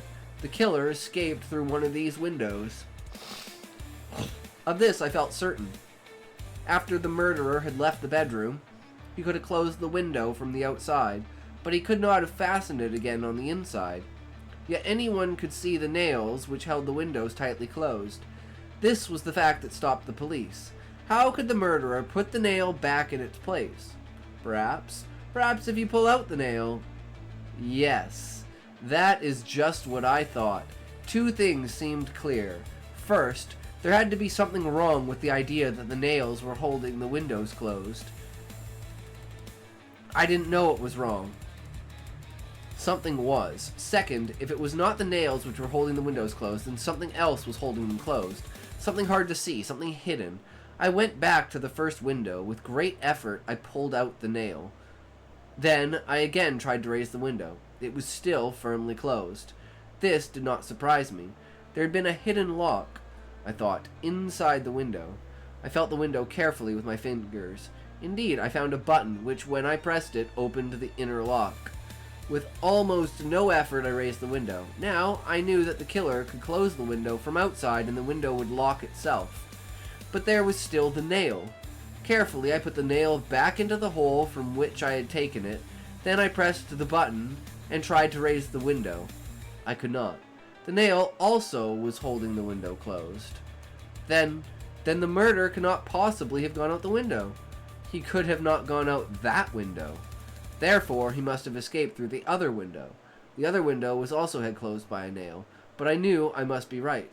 Although no one else had looked carefully at the window behind the bed, I went to it and tried to see whether the two windows were in some way different. The nail in the second window looked the same as the one I had seen. I moved the bed so that I could look closely. Yes, there was a button there, too. I was so sure I was right that without touching the nail, I pressed the button and tried to raise the window. Up it went. As the window went up, it carried with it the top part of the nail, the head. When I closed the window, the head of the nail was again in its place. It looked just as it looked before. I took the head of the nail in my fingers, and it easily came away from the window. I saw that the nail had been broken. But when I put the nail head back in its place, the nail again looked whole. What seemed to not be possible, we have proved to be possible. The murderer indeed escaped through that window. I could now see in my mind what had happened. It was a hot summer night. When the murderer first arrived, he found that window open to let some of the fresh air come in. Through the open window, the murderer went in and came out again. As he came out, he closed the window, perhaps with a purpose to do so, perhaps by chance. The special lock inside the window held the window firmly closed. The nail only seemed to be holding it closed, and that which was possible looked not possible. Dupin had been talking not to me, it seemed, but to himself. His cold eyes seemed to see what was in his own mind. Now he stopped and looked straight at me. His eyes were now hard and bright, and I understood that using his unusual reasoning power to find the answer to those bloody murders was giving Dupin great pleasure. At first, I could think only of this. Then I said, "Dupin, the windows are on the 4th floor, far above the ground, even an open window." "Yes, that is an interesting question. How did the murderer go from the window down to the ground?" Once I was quite certain that the murderer had in fact gone through that window. The rest was not so hard to know. And the answer to this question told me still more about who the murderer was. When you and I first came to the house on the Rue Morgue, we walked around the house. At that time, I noted a long, thin metal pole which went from the top of the building to the ground, a lightning rod, put there to carry down to the ground a charge of electricity that might come out of the clouds during a bad summer storm. Here, I thought, is a way for someone to go up or down the wall, and then to go in and out the window. He would have to be very strong, although certain animals could easily go up the pole. Not every man could do it. Only a man with very special strength and special training. This told me more about what the murderer was like. But I still had the question, who? The Murders in the Rue Morgue, Part 5.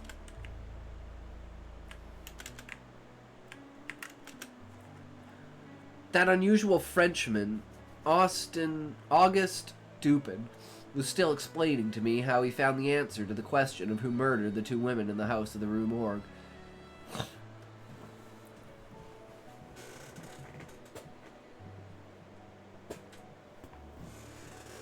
We now knew that it was indeed possible for the killer to go in and again out of one of the windows and still leave them both firmly closed, locked on the inside. And I agreed with Dupin when he said that only someone with very special strength and training could have gone up the lightning rod on the side of the house and thus entered the window. But who the murderer was, we still did not know. Let us look again, said Dupin. At that room on the 4th floor, let us now go back, in our minds, to the room we saw yesterday. Consider its appearance. Clothes had been thrown around the room, yet it seemed that none had been taken. The old woman and her daughter almost never left the house. They had little use for many clothes. Those that were found in the room were as good as any they had. If the killer took some, why didn't he take the best? Or take all? And why would he take a few clothes and leave all the money? Nearly the whole amount brought from the bank was found in bags on the floor. I want you, therefore, to forget the idea of the minds of the police, the idea that the desire for money was what they call the motive, the reason for the murders. This idea arose in their minds when they heard how the money was brought to the house 3 days before the killings. But this is only what we call a coincidence. Two things happening at the same time, but only by chance and not because of some cause that brought them together. Coincidences happen to all of us every day of our lives. If the gold was the reason for the murders, the killer must have been quite a fool to forget and leave it there. No. I think the desire for money was the reason for the killings. I don't think the desire for money was the reason for the killings. I think that there was no reason for these killings, except, perhaps, fear. Now, let us look at the murders themselves. A girl is killed by powerful hands around her neck. Then the body is placed in the opening over the fireplace, head down. No murders we usually hear about are like this. There is something here that does not fit our ideas of human actions, even when we think of men the most terrible kind. Think also of the great strength which was necessary to put the body where it was found. The strength of several men was needed to pull it down. There are other signs of this fearful strength. In front of the fireplace, some gray human hair was lying, thick pieces of it pulled from the head of the old woman. You saw the hair on the ground on the floor yourself, and you saw the blood and skin with it. You know, and I know, that great force is necessary to pull out even 20 or 30 hairs at one time. A much greater force was needed to pull out hundreds of hairs at one time. Also, the head of the old lady was cut almost completely from the body. Why? To kill a woman with a knife is not necessary to cut her head off. If now, added to all these things, we add also the condition of the room, we have put together the following ideas: strength more than human, wildness less than human, a murder without reason, horror beyond human understanding, and a voice which made no sound that men could understand. What result, then, have you come to? What have I helped you to see? A cold feeling went up and down my back as Dupin asked me this question. A man. Someone who has lost his mind, I said. A madman. A madman. Only a madman could have done these murders. I think not. In some ways, your idea is a good one, but madmen are from one country or another. Their cries may be terrible, but they are made of words, and some of the words can be understood. Here, look. Look at this hair. I took it from the fingers of the old woman. The hair of a madman is not like this. Tell me what you think it is. Dupin, this hair is not human hair. I did not say that it is. But before we decide this matter, look at the picture I had made here on this piece of paper. It is a picture of the marks on the daughter's neck. The doctors said these marks were made by fingers. Let me spread the paper on the table before us. Try to put your fingers all at the same time on the picture, so that your hand and its fingers will fit the picture of the marks on the daughter's neck. I cannot. No. But perhaps we are not doing this in the right way. The paper is spread out on the table. The human neck is round. Here is a piece of wood, about as big as the daughter's neck. Put the paper around it and try again. Go on, try. I tried to put my fingers around the piece of wood as if it were the girl's neck, but still my hand was not large enough to equal the marks left by the killer. Dupin, these marks were made by no human hand. No, they were not. I am almost certain that they were made by the hand of an orangutan. One of those man-like animals that live in the wild forests. The great size, the strength, the wildness of these animals are well known. Now, look in this book by Cuvier. Read. Look at the pictures. I did so. And at once I knew that Dupin was right in everything he said. The color of the hair, the size of the hand, the terrible strength, the wildness of the killings, those sounds which were a voice but were not words. Everything fit nicely in its place. No, not everything, Dupin, I said. There were two voices. Whose was the second voice? The second voice. Yes, remember, we decided that only someone with a very special kind of strength could have gone up the lightning rod, the side of the house to the window on the 4th floor. Perhaps an animal, perhaps a strong man from a circus, perhaps a sailor. We know now that one of the voices was the voice of an animal, an orangutan. The other was the voice of a man. This voice spoke only two words. They were, "My God," spoken in French. Upon those two words I've placed my hopes of finding a full answer to this horrible question. The words were an expression of horror. This means that a Frenchman knew about these murders. It is possible, indeed, it is probable that the Frenchman himself did not help the orangutan to kill. Perhaps the animal escaped from him, and he followed it to the house on the Rue Morgue. He could not have caught it again. It must still be free somewhere in Paris. I will not continue with these guesses, for I cannot call them more than that. If I am right, and if the Frenchman did not himself help with the killings, I expect him to come here. Read this. I paid to have this put in the newspaper. I took the newspaper and read the following. Caught. Early in the morning of the 17th of this month, a very large orangutan, the owner, who is known to be a sailor, may have the animal again if he can prove it is his. But Dupin, how can you know the man is a sailor? I do not know it. I am not sure of it. I think the man is a sailor. A sailor could go up that pole on the side of the house. Sailors travel to strange, faraway places where such things as orangutans can be got. If I am right, think for a moment, the sailor will say to himself, the animal is valuable. Why shouldn't I go and get it? The police do not know the animal killed two women, and clearly somebody knows I'm in Paris. If I do not go to get the animal, they will ask why. I didn't want anyone to start asking questions about the animal, so I will go and get the orangutan and keep it where no one will see it until this trouble is past. This, I believe, is how the sailor will think. But listen, I hear a man's step on the stairs. Dupin had left the front door of the house open, and the visitor entered without using the bell. He came several steps up the stairs, then stopped. We heard him go down again.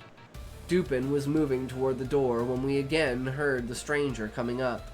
He did not turn back a second time, but came straight to the door of our room. In a strong, warm, friendly voice, Dupin said, "Come in, my friend, come in!" Slowly the door opened, and in came a sailor. Murders in the Rue Morgue, Part 6. My friend Dupin was now certain that the murders in the Rue Morgue had been done by a wild animal of the jungle, a man-like animal known as an orangutan. The animal had escaped from its owner, he thought, and the owner was probably a sailor. He had put a notice in the newspaper that the man who owned the orangutan could have it back if he came to our house to get it. Now, as the owner came to our door, we were both wondering if that man would, as Dupin guessed, be a sailor. Yes, the man who entered was indeed a sailor. He was a large man and strong. He carried a big, heavy piece of wood, but no gun. He said to us in French, "Good evening. Sit down, my friend. I suppose you have come to ask about the orangutan, a very fine animal. I have no doubt that it is a very valuable animal. How old do you think it may be? I have no way of guessing how old it is, but I cannot be more than 4 or 5 years old. Have you got it here?" No, we have no place for it here. You can get it in the morning, of course, if you can prove it's yours." Yes, I can. I wish I could keep it. I would like to have it. Of course, I will pay you for finding and keeping the animal. Anything within reason." "Well, that is very fair indeed. Let me think. What shall I ask for?" "I know, let this be my pay. Tell me everything you know about the murders in the Rue Morgue." As quietly as he had spoken, Dupin walked to the door, locked it, and put the key in his coat. At the same time, he took a gun out of his coat and placed it on the table. The sailor's face had become red. He jumped to his feet and reached for his stick of wood, but in the next moment he fell back into his chair, trembling. His face became quite white, bloodless. He spoke not a word. His eyes were closed. "My friend, you must not be afraid. We are not going to hurt you. I know very well that you yourself are not the killer. But it is true that you know something about him, or about it. From what I have already said, you must know that I have ways of learning about the matter. Ways you could never have dreamed of. Now, I know that you yourself had done nothing wrong. You didn't even take any of the money. You have no reason to be afraid to talk and tell the truth. It is a matter of honor for you to tell all you know, and you know who the killer is. So help me, God. I'll tell you all I know about this, all I know, but I don't expect you to believe one half of what I say. Not one half, still. I didn't kill anyone, and I'll tell the whole story if I die for it. It was that animal, the orangutan. About a year ago, our ship sailed to the far east to the Isles of Borneo? I had never before seen Borneo. The forest, the jungle was thick with trees and other plants, and hot and wet and dark. But we went, a friend and I, we went into that forest for pleasure. There we saw this orangutan, a big animal, but we were two, and we caught it. We took it with us on the ship. Soon, however, my friend died, and the animal was mine. But it was very strong and caused a lot of trouble. In the end, I brought it back to Paris with me. I kept it in my house. In my own house, carefully locked up so the neighbors could not know about it. The animal had cut one foot badly while on the ship. I thought that as soon as it got well, I would sell it. I was certain it was of great value, and it was so much trouble to keep. I wanted to sell it soon, the night of the murders. Very late, I came home and found the animal in my bedroom. It had got free. I don't know how. It held a knife in its hands, and it was playing with it. I was afraid. I didn't know what to do. When it saw me, it jumped up, ran out of the room, and ran down the stairs. There, it found an open window and jumped into the street. I followed, never far behind. Although I had no hope of catching it again, the animal with the knife still in its hand stopped often to look back at me. But before I could come near enough to even try to catch it, the animal always started to run away again. It seemed to be playing with me. It was nearly morning, but the streets were still dark and quiet. We passed the back of the house in the Rue Morgue. The animal looked up and saw a light in the open window of a room high above. It was the only lighted window in sight. The animal saw the metal pole, went up it easily and quickly, and jumped into the room. All this didn't take a minute. I didn't know what to do. I didn't know what I could do. I followed the animal. I too went up the pole. As I am a sailor, it was easy for me, but the open window was far from the pole, and I was afraid to try to jump. I could see into the room, however, through the other window, which was closed. The two women were sitting there with their backs to the windows. Who can guess why they were not sleeping at that hour of the night? A box was in the middle of the floor. The papers which had been in the box were lying around the floor. The women seemed to be studying some of these. They did not see the animal, which was just standing there watching, the knife still in one hand. But the old woman heard it and turned her head and saw the animal there, knife in hand, and then I heard the first of those terrible cries.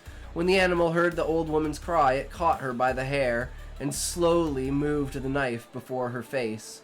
The daughter, filled with terror, fell to the floor and remained there without moving, her eyes closed.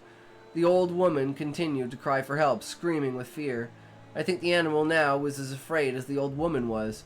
With terrible force it pulled out a handful of hair, and when the woman, covered with blood, tried to run from it, the animal caught her again by the hair, and with one move of its arm nearly cut her head from her body.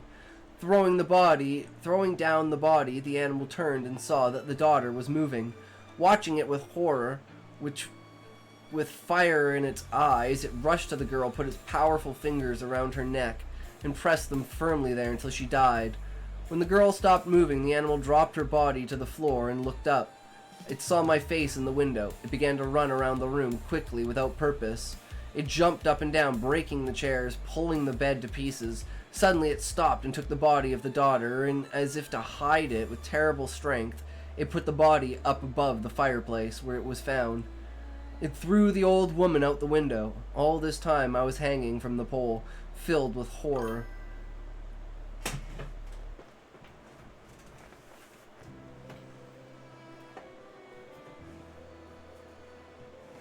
It's definitely something else, man. Oh. Animals are crazy things. But then again, humans are also animals. Humans are fucked up animals because we've proven to have the ability of conscience.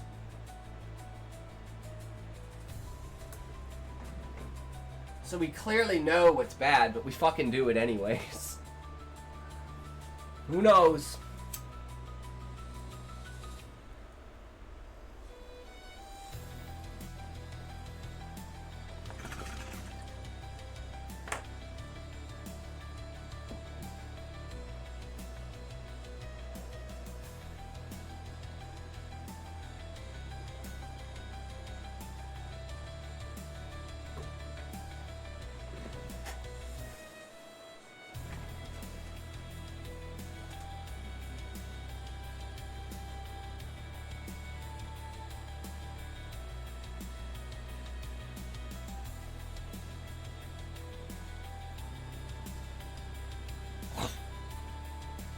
I love you, Jakey. When the hell did that happen?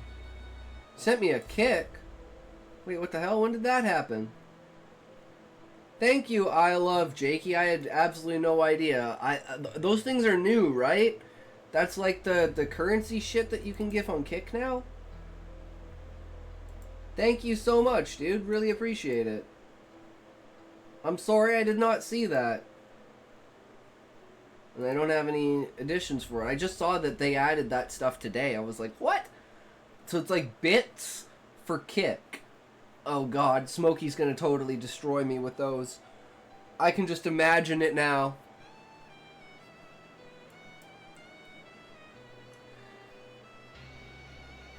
It seemed I had lost the power to move. But when I saw the animal coming toward the window with the old woman's body, my horror became fear. I went quickly down. I almost fell down the pole, and I ran. I didn't look back. I ran. Oh my god. My god! The chief of the police was not happy that the answer to the mystery of the killings had been found by someone who was not a policeman. He said that people should keep to their own business.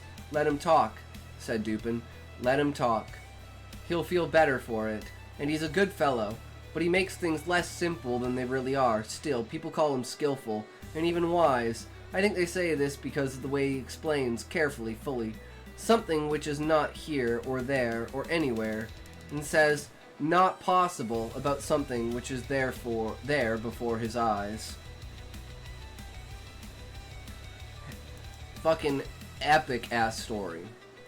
Epic fucking ass story. Which brings us to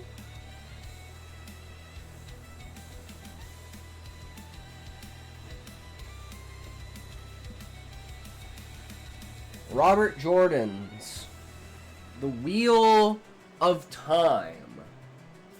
Book 1. Eye of the World.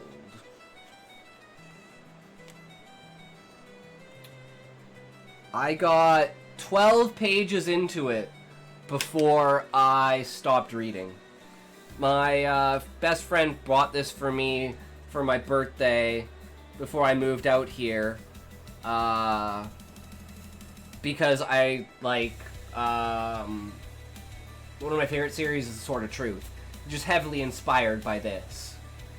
So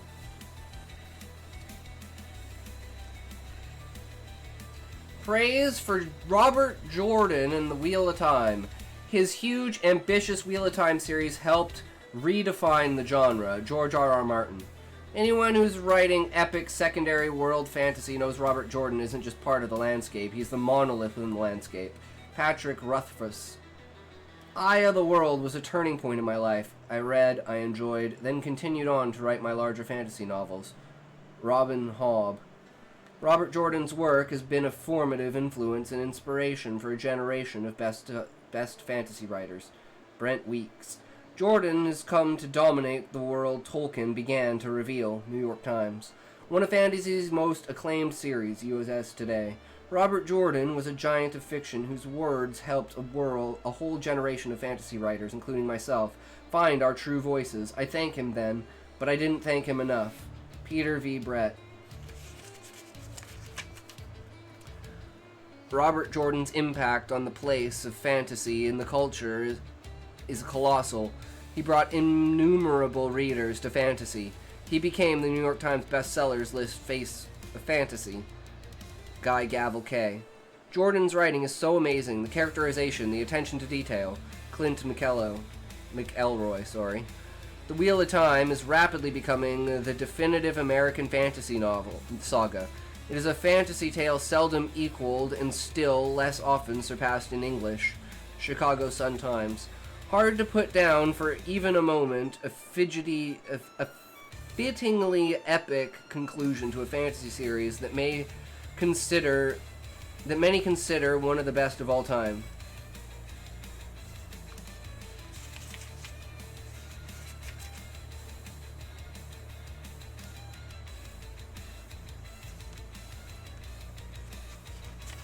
Eye of the World.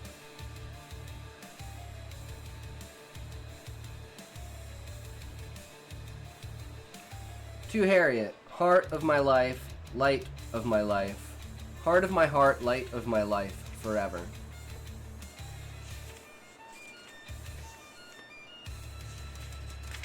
So 53 chapters in this book alone. So that's... If they equal about that, that's about... You know, maybe we could do it in 2.5 years. We'll see. Earlier. Ravens. This far below Edmund's Field, halfway to the Waterwood, trees lined the banks of the wine spring with water, mostly willows. Their leafy branches made a shady canopy over the water near the bank. Summer was not far off, and the sun was climbing toward midday. Yet here in the shadows a soft breeze made Egwin's sweat feel cool on her skin. Tying the skirts of her brown wool dress up above her knees, she waded a little way into the river to fill her wooden bucket. The boys just waded in, not caring whether their snug breeches got wet. Some of the girls and boys, lifting buckets, laughed and used their wooden dippers to fling water at one another.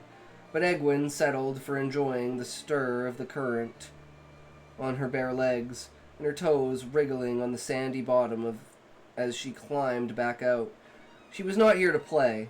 At 9, she was carrying water for the first time, but she was going to be the best water carrier ever. Pausing on the bank, she set down her bucket to unfasten her skirts and let them fall back to her ankles, and to re-tie the dark green kerchief that gathered her hair at the nape of her neck. She wished she could cut it at her shoulders, or even shorter, like the boys. She would not need to have long hair for years yet, after all. Why did you have to keep doing something just because it had always been done that way? But she knew her mother. She knew her hair was going to stay long. Close to 100 paces further down the river, men stood knee-deep in the water, washing the black-faced sheep that would later be sheared. They took great care getting the bleeding animals into the river and back out safely.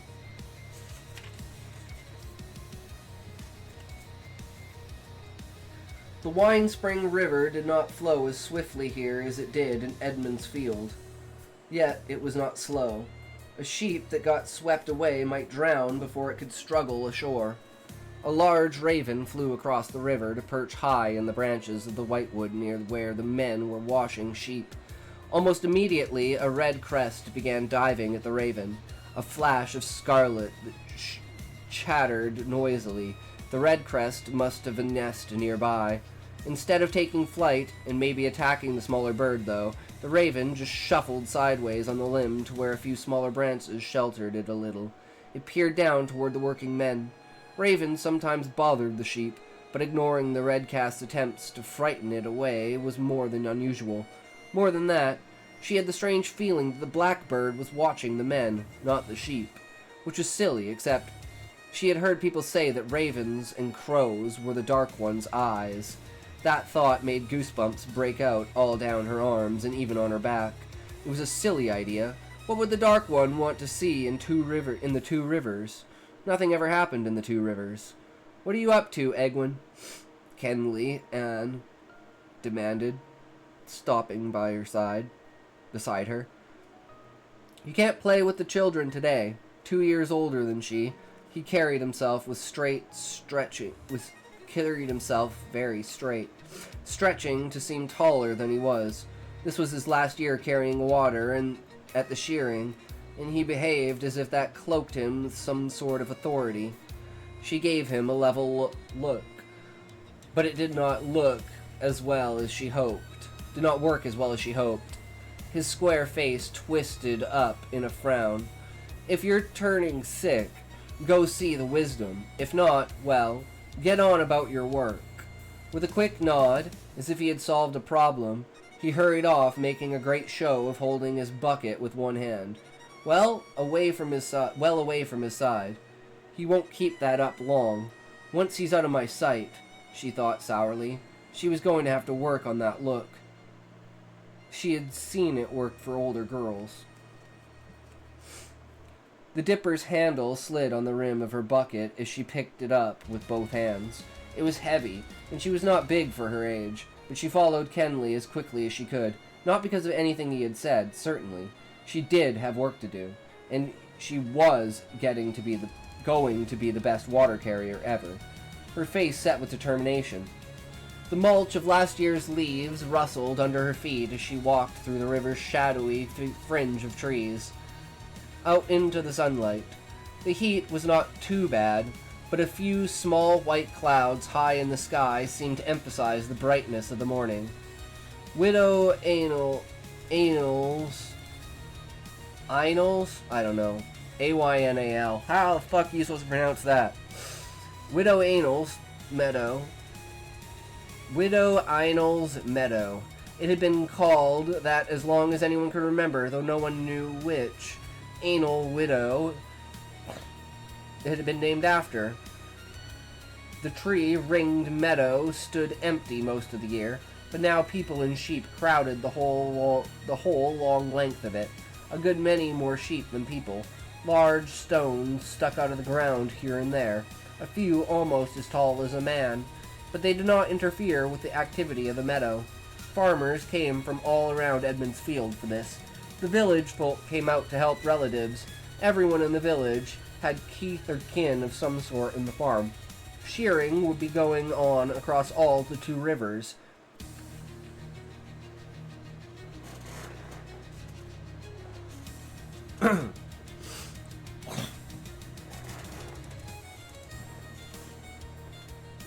Ooh. All across the two rivers. Down the Dewin Ride and up to Watch Hill. Not a tarry fairy, of course. Many of the women wore shawls draped loosely over their arms and flowers in their hair for the formality, and so did some of the older girls, though their hair was not in the long braid the women had. A few even wore dresses with embroidery around the neck, as if this really were a feast day. In contrast, most of the men and boys were coatless, and some even had their shirts unlaced. Egwin did not understand why they were allowed to do that. The women's work was no cooler than the men's. Big, wooden-railed pens at the far end of the meadow held sheep already sheared. The others held those waiting to be washed, all watched by boys of 12 and up. The sheepdogs sprawled around the pens were no good for this work. Groups of those older boys were using wooden staffs to herd sheep to the river for washing, then to keep them from lying down and getting dirty again until they were dry for the men at this end of the meadow who were doing the shearing. Once the sheep were shorn, the boys herded them back to the pens, while men carried the fleece to the slated tables where women sorted the wool and folded for baling. They kept the tally, and had to be careful that no one's wool was mixed with anyone else's. Along the trees to Egwin's left, other women were beginning to set out food for the midday meal on long trestle tables. If she was good enough at carrying water, maybe they would let her help with the food or the wool next year, instead of 2 years later. If she did the best job ever, no one would ever be able to call her a baby again. She began making her way through the crowd, sometimes carrying the bucket in both hands, sometimes shifting it from one to the other, pausing whenever someone motioned for a dipper of water. Soon she began to perspire again, sweating dark patches on her woolen dress. Maybe the boys with their skirts unlaced were not just being foolish. She ignored the younger children, running around, rolling hoops and tossing balls and playing keep-away. There were only 5 each year when so many gathered at bell time, which was passed at shearing. When the merchants came to buy the wool, still a month or more off. When the merchants came for the cured tabak after Sunday, and at Fool Day in the fall. There were other feast days, of course, but none where everyone got together. Her eyes kept moving, searching the crowd. Among all these people, it would be all too easy to walk up to one of her 4 sisters. She always avoided them as much as possible. Birowin, the eldest, the worst. She had been widowed by the breakbone fever last fall and moved back home in the spring. It was hard not to feel for Barrowin, but she fussed so, wanting to dress Egwin and brush her hair. Sometimes she wept and told Egwin how lucky she felt that the fever had not taken her baby sister too. Feeling for Barrowin would have been easier if Egwin could stop thinking that sometimes Barrowin saw her as the infant she had lost along with her husband. Maybe all the time she was just watching for Barrowin. No one or one of the other 3, that was all. Near the sheep pens, she stopped to wipe the sweat from her forehead. Her bucket was lighter now, and had no trouble to hold it with one hand.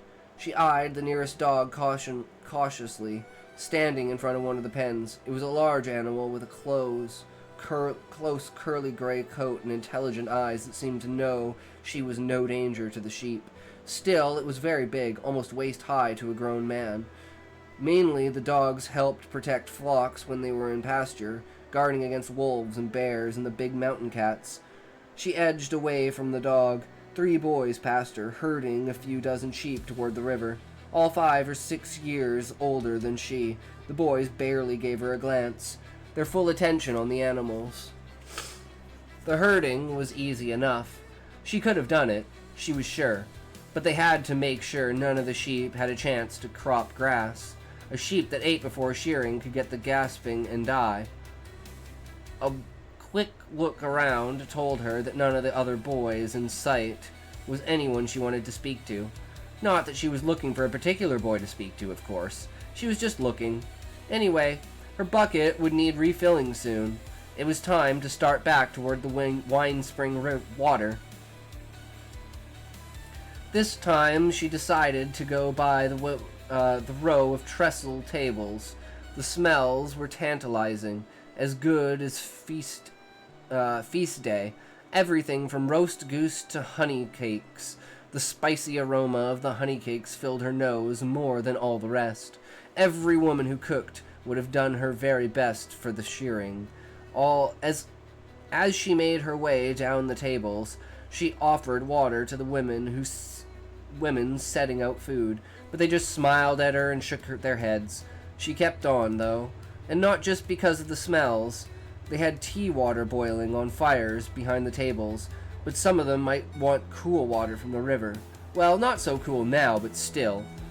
Ahead of her, Kenley was slouching along beside the tables, no longer trying for every inch of height. If anything, he seemed to be trying for shorter. He still carried his bucket in one hand, but from the way he swung it, it must have been empty, so he could not be offering water to anyone. Egwin frowned. Furtive was the only word to describe him. Now, what was he? Abruptly, his hand darted out and snatched a honey cake from the table. Egwin's mouth fell open indignantly. And he had the nerve to talk about children. He was as bad as Ewan Fingar. Before Kenley could take a second step, Mistress Eileen descended on him like a stooping falcon, seizing his ear with one hand and the honey cake with the other. They were her honey cakes. Slim woman with a thick gray braid that hung below her hips. Corin Aylin baked the best sweets in Edmund's Field, except for Mother. Egwin added loyally.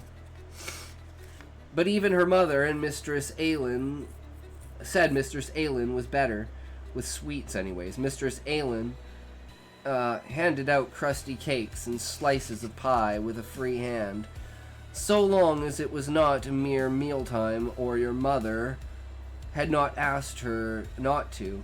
But she could deal heavily with boys who tried to filch behind her back, or with anyone else. Stealing, she called it.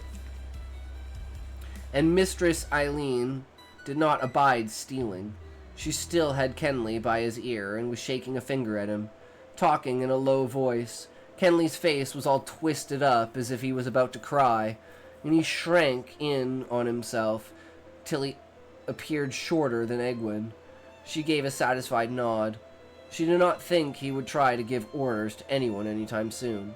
She moved further from the tables as she walked on by Mistress Aileen and Kenley, so no one would suspect her of trying to filch sweets. The thought had never entered her head, not really anyway. Not so it counted.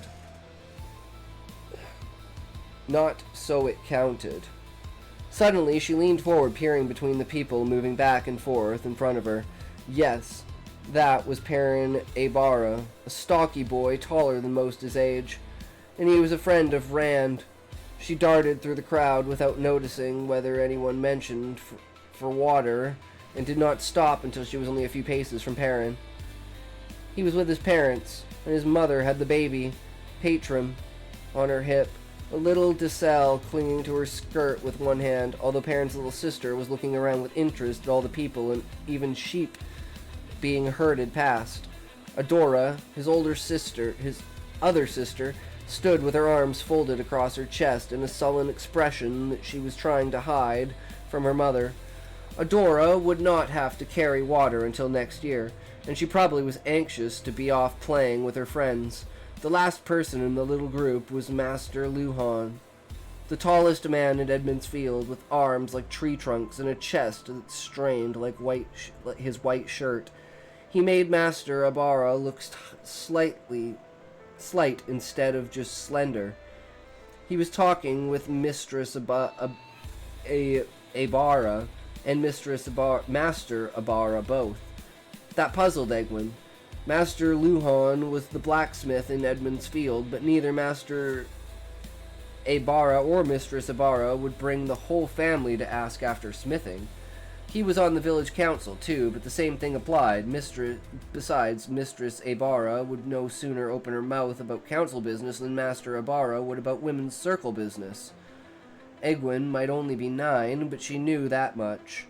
Whatever they were talking about, they were almost done, and that was good. She did not care what they were talking about. "He's a good lad, Jocelyn," Master Luhan said. "A good lad, Con. He'll do just fine." Mistress Abara smiled fondly. Jocelyn Abara was a pretty woman, and when she smiled, it seemed the sun might hide its head in defeat. Perrin's father laughed softly and ruffled Perrin's curly hair.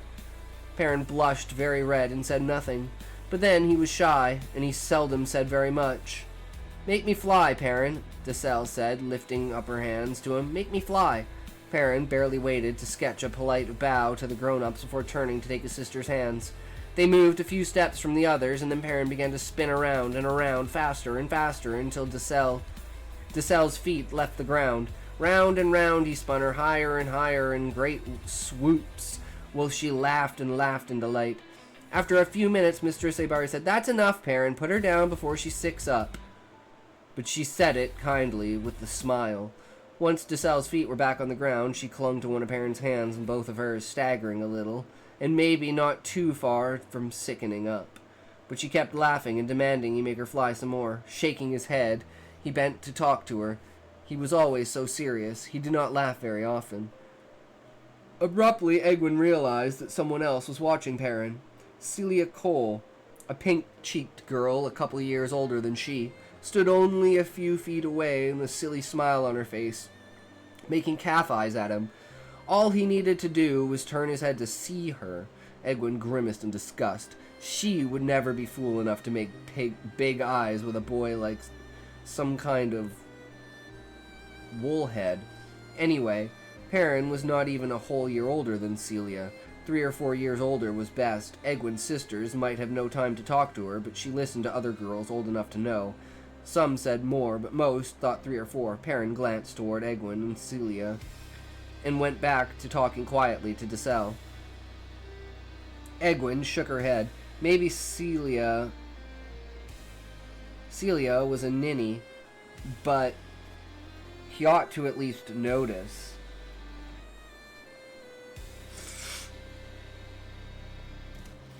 Movement in the limbs of a big water oak beyond Celia caught my eye, and she gave a start. The raven was up there, and it still seemed to be watching. And there was a raven in that tall pine tree, too, and one in the next, and in that hickory, and 9 or 10 ravens that she could see, and they all seemed to be watching. It had to be her imagination, just her. "Why were you staring at him?" Startled, Egwin jumped and spun around so fast that she banged herself on the knee with her bucket. A good thing it was nearly empty, or she could have hurt herself. She shifted her feet, wishing she could rub her knee. Adora stood looking up at her with a perplexed expression on her face, but she could not be more puzzled than Egwin.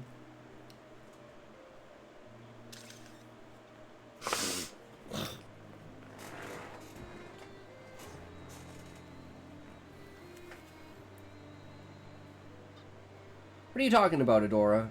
"Perrin, of course. Why are you staring at him? Everybody says you'll marry Rand Althor when you're older. I mean, and you have your hair in a braid." "What do you mean, everybody says?" Egwin said dangerously, but Adora just giggled. It was exasperating. Nothing was working the way it should today. Perrin is pretty, of course. At least I've heard a lot of girls say so. And lots of girls look at him, just like you and Celia. Egwin blinked and managed to put the last out of her head. She had not been looking at him anything at all the way Celia had. But Perrin, pretty? Perrin? She looked over her shoulder to see whether she could find pretty in him. He was gone. His father was still there, and his mother, with Patrim and Deselle, but Perrin was nowhere to be seen. Drat. She had meant to follow him. "Aren't you lonely without your dolls, Adora?" She said sweetly. "I didn't think you ever left your house without at least 2. Adora's open-mouthed stare of outrage was quite satisfying. "Excuse me," Egwin said, brushing past her. "Some of us are old enough to have work to do." She managed not to limp as she made her way back to the river.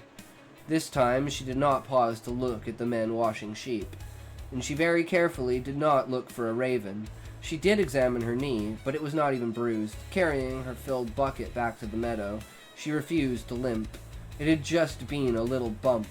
She kept watching cautiously for her sisters as she carried water, pausing only to let someone take the dipper, and for Perrin.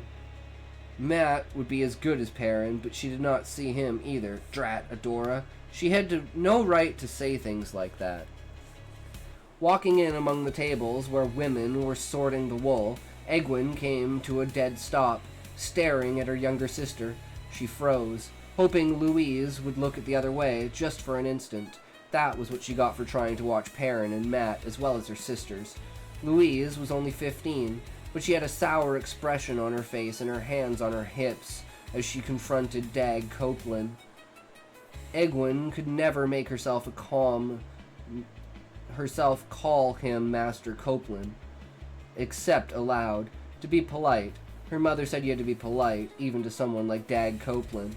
Dag was a wrinkled old man with gray hair that he did not wash very often, or maybe not at all. The tag hanging from the table by a string was inked to match the ear notches on his sheep. That's good wool you're setting aside, he growled at Louise. I won't be cheated on my clip, girl. Step aside and I'll show you what goes where my own self. I'll show you what goes where my own self. Okay. That made more sense.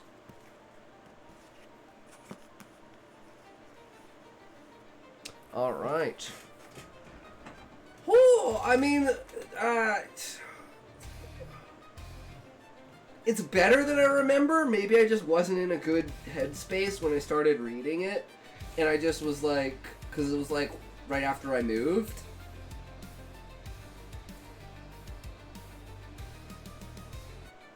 I mean, maybe it's because I've just become a better reader and a better writer. But the small things, like, I have no idea what's gonna happen, and this isn't even the prologue. This is pre-prologue stuff. So I don't know where this is going, but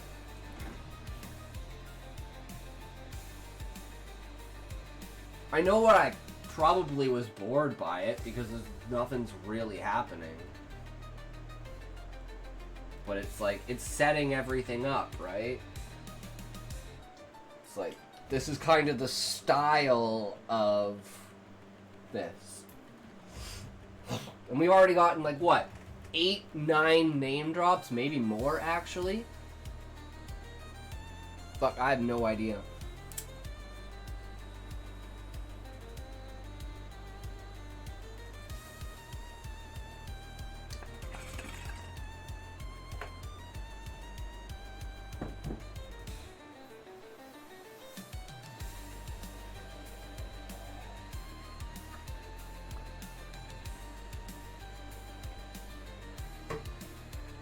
Oh, I gotta close the door. It's getting a little cold in here.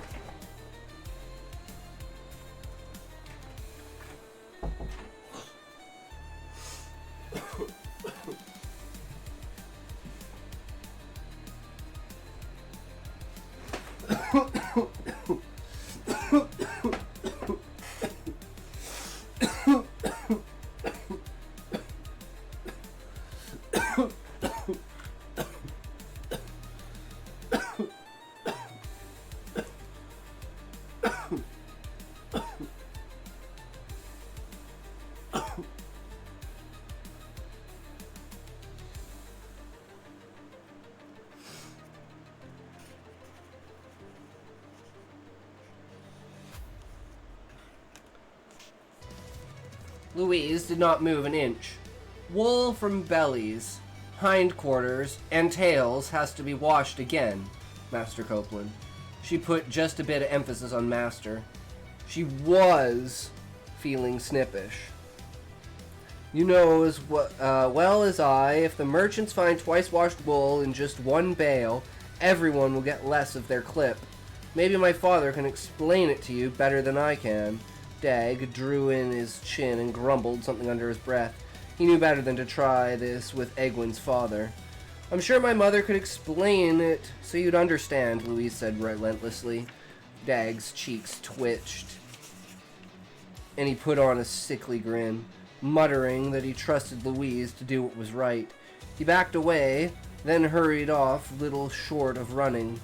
He was not foolish enough to bring himself to the attention of the women's circle if he could help it.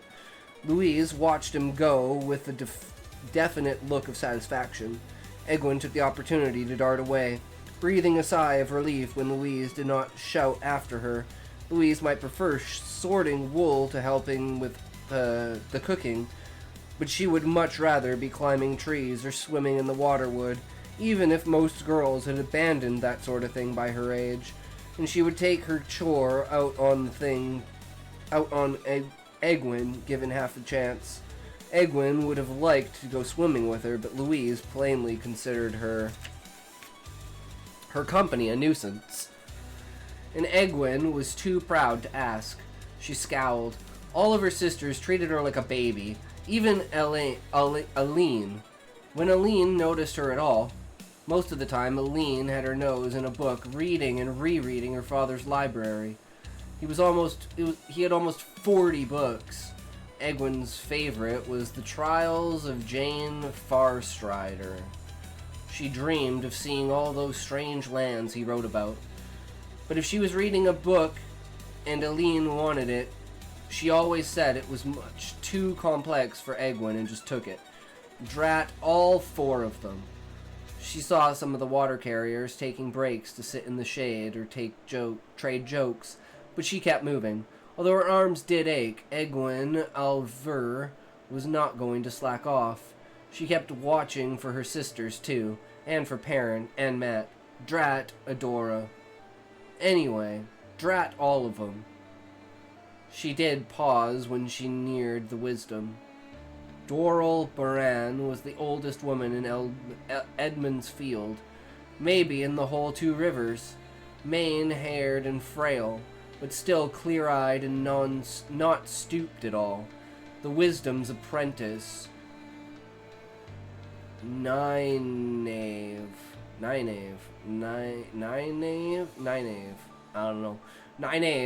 was on her knees with her back to Egwin, tending Billy Congar, wrapping the bandage around his leg. His breeches had been cut away short.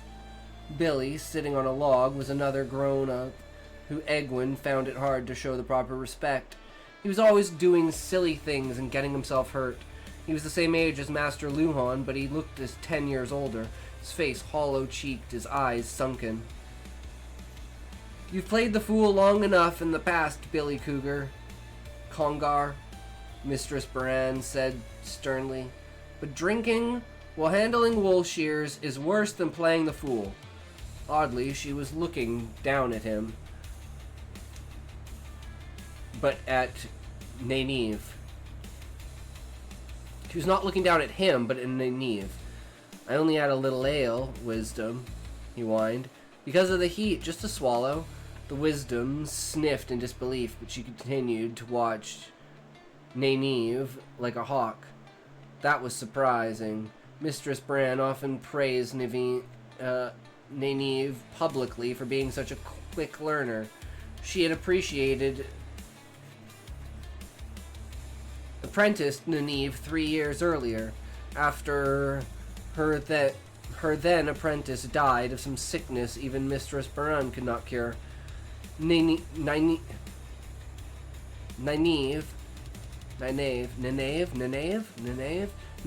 had been a recent orphan, and a lot of people said the Wisdom should have sent her to her relatives in the country after her mother died, and taken on someone years older. Egwin's mother did not say so, but Egwin knew she thought it.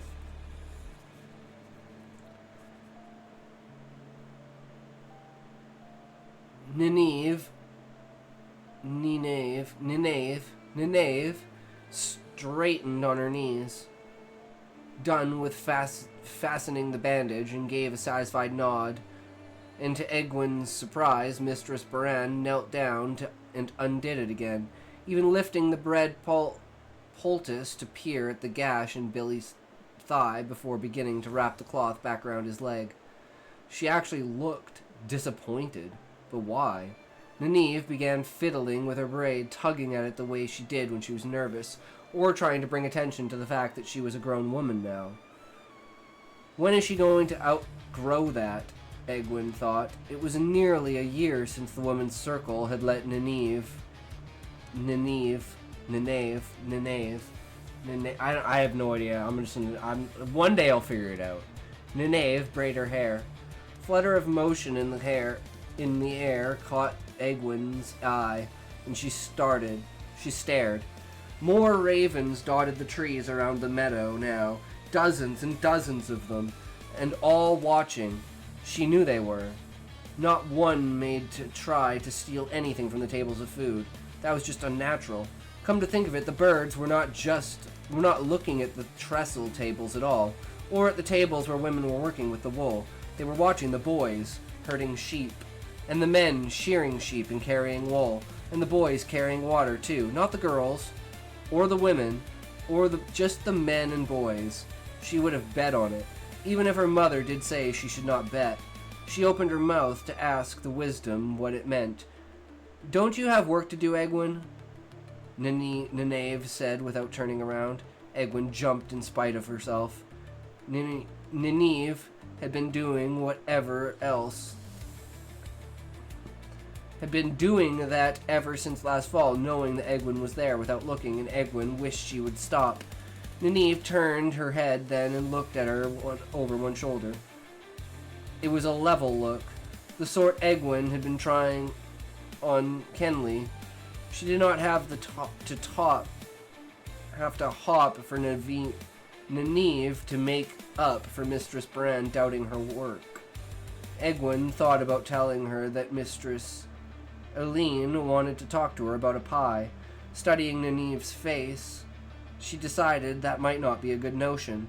Anyway, she'd been doing what she had vowed not to, slacking off, standing around, watching Nynaeve and the wisdom, making as much of the courtesy as she could while holding her bucket to the wisdom, not Naveen.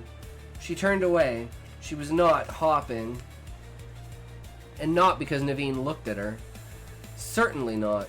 And not hurrying either, just walking, quickly, to get back to her work. Still, she walked quickly enough that before she realized it, she was back among the tables where the women were working wool. And face to face across one of the tables with her sister Elisa. Elisa was folding fleece for baling, and making a bad job of it. She seemed distracted, barely even noticing Egwene, and Egwene knew why. Elisa was 18, but her waist-length hair was still dyed with a blue kerchief. Not that she was thinking about getting married. Most girls waited at least a few years. But she was a year older than Nynaeve. Elisa often worried aloud about why the women's circles still thought she was too young. It was hard not to feel sympathy, especially since Egwene had been thinking about Elisa's predicament for weeks now. Well, not about Elisa's problem exactly, but it had set her thinking. Off to one side of the tables, Cal Coplin was talking with some young men from the farms, giggling and twisting her skirts. She was always talking to some man or other, but she was supposed to be folding fleece. That was not why she caught Egwene's eye, though. "Elisa, you shouldn't worry so," she said gently. "Maybe Berwin and Eileen got their hair braided at 16. Most girls did," she thought. She was not all sympathy. Elisa had a bad habit of offering sayings. "The hour wasted won't be found again," or "a smile makes the work lighter," till your teeth started to ache from them. Egwene knew for a fact that a smile would not make her bucket lighter by one dipperful. But Callie's 20. With her name day coming in a few months now, her hair's not braided and you don't see her moping. Elisa's hands went still on the fleece on the table in front of her. For some reason, the women on either side of her put their hands over their mouths, trying to hide their laughter. For some reason, Elisa's face turned bright red, very bright red. Children should not, Elisa spluttered.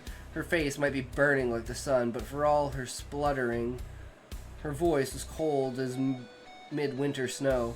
A child who talks when children who... Jilly Lewin, a year younger than Elisa, and her black hair in a thick braid that hung below her waist, sank to her knees. She was laughing into her hands so hard. "Go away, child," Elisa slapped. "Grown-ups are trying to work here." With an indignant glare, Egwin turned and stalked away from the folding tables, the bucket thumping her leg at every step. Try to help someone. Try to buck up their spirits, and see what I got? I should have told her she isn't a grown-up, she thought fiercely. Not until the circle lets her braid her hair, she isn't.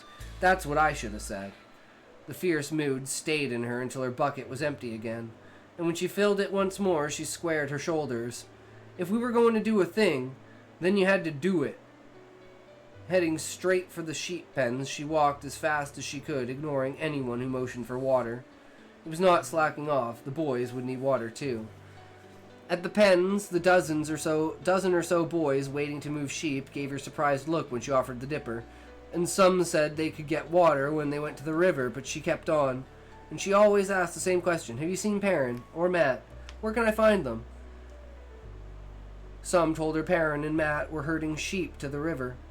The others that they had seen the pair of them watching sheep and had already been shorn. But she did not mean to go chasing off just to find them already gone. Finally, a big-eyed boy named Will Alcine from one of the farms south of Edmund's Field gave a suspicious look and said, "Why do you want them?" Some girls said Will was pretty, but Egwin thought his ears looked funny. She started to give him a level look, then thought better of it. "I need to ask them something," she said. It was only a small lie. She really did hope one of them would lead her to some answers. He said nothing for a long time, studying her, and she waited. "Patience is always repaid," Elisa often said. Too often. She wished she could forget Elisa's sayings. She tried to forget, but kicking Will's shins would get what she wanted from him, even if he did deserve it. Would not get what she wanted from him, even if he did deserve it.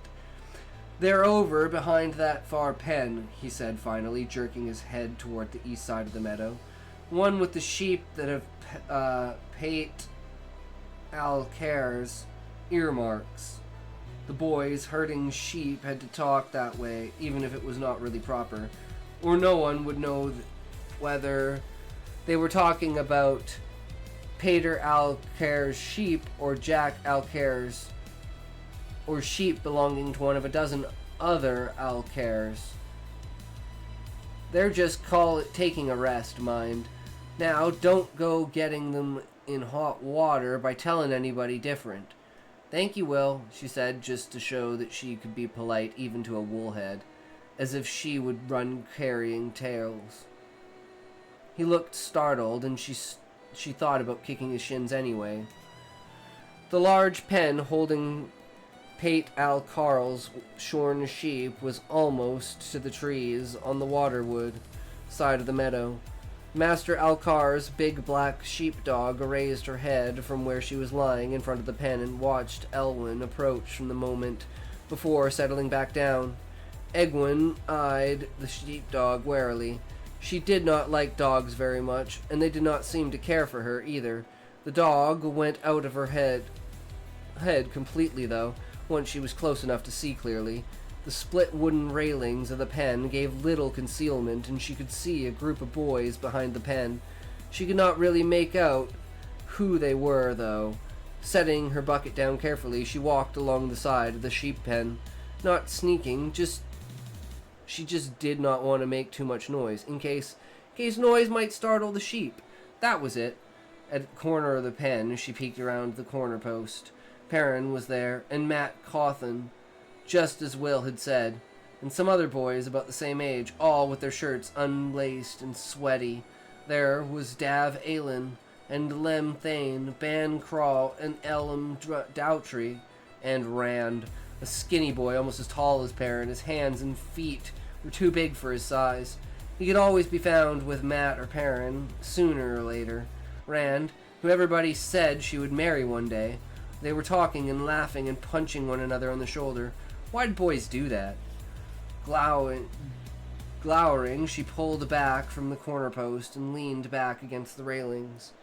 One of the sheep inside the pen snuffled at her back, but she ignored it. She had known that everybody said it. Drat Elisa. If Elisa had not started sighing and moaning over her hair, Egwin would never have started thinking about husbands. She expected she would marry one day. Most women in the Two Rivers did. But she was not like those scatterbrains she heard going on about how they could hardly wait. Most women waited at least a few years after their hair was braided, and she wanted to see those lands that Jaren Farstrider had written about. How would a husband feel about that? About his wife going off to see strange lands? Nobody ever left the Two Rivers, as far as she knew. I will, she vowed silently. Even if she did marry, would Rand make a good husband? She was not sure what made a good husband. Someone like her father, brave and kind and wise, she thought. Rand was kind.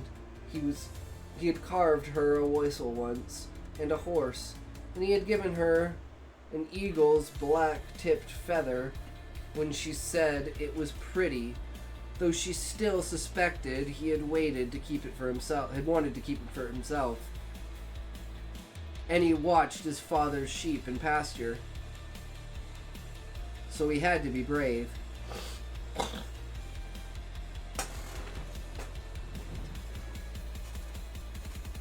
The sheepdog would help if wolves came or a bear, but the boy watching had to be ready with his sling or a bow if he was old enough. Only she saw him every time he and his father came in from their farm, but she did not really know him. She hardly knew anything about him. Now was as good a time as any to start learning. She eased back to the corner post and peeked around it again. I'd like to be a king, Rand was saying. That's what I'd like to be.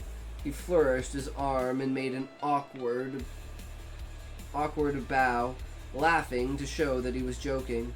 A good thing, too, Egwin grimaced. A king. She studied his face.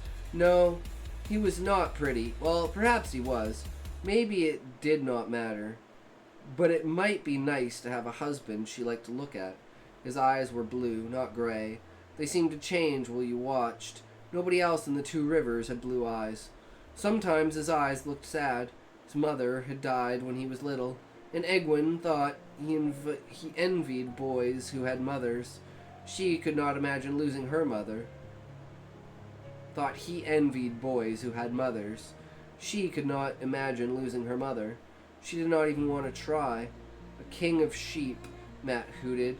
He was smaller than the others, always bouncing on his toes. One glance at his face and you knew he was looking for mischief. He always looked for mischief, and usually found it. Rand al'Thor, king of the sheep, Lem snickered. Ban punched him in the shoulder, and Lem punched Ban back. And then they both snickered. Egwin shook her head. It's better than saying you want to run off and never have to work, Rand said mildly. He never seemed to get angry. Not that she had seen anyway. How could you live without working? Matt. Sheep aren't so bad, Elam said, rubbing his long nose. His hair was cut short, and he had a cowlick that stood up at the back. He looked a little like a sheep.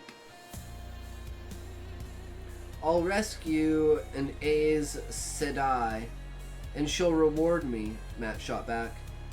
Anyways, don't go around looking for work when there's more than work enough without looking. He grinned and poked Perrin's shoulder. Perrin rubbed his nose, abashed. Sometimes you have to think ahead.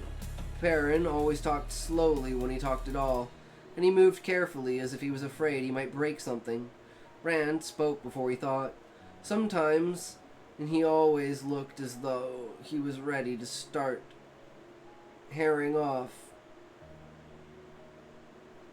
And not stop until he caught the horizon. Sensible. Says I'll work in my dad's mill, Lem sighed. Inherit it one day, I expect. Not too soon, I hope.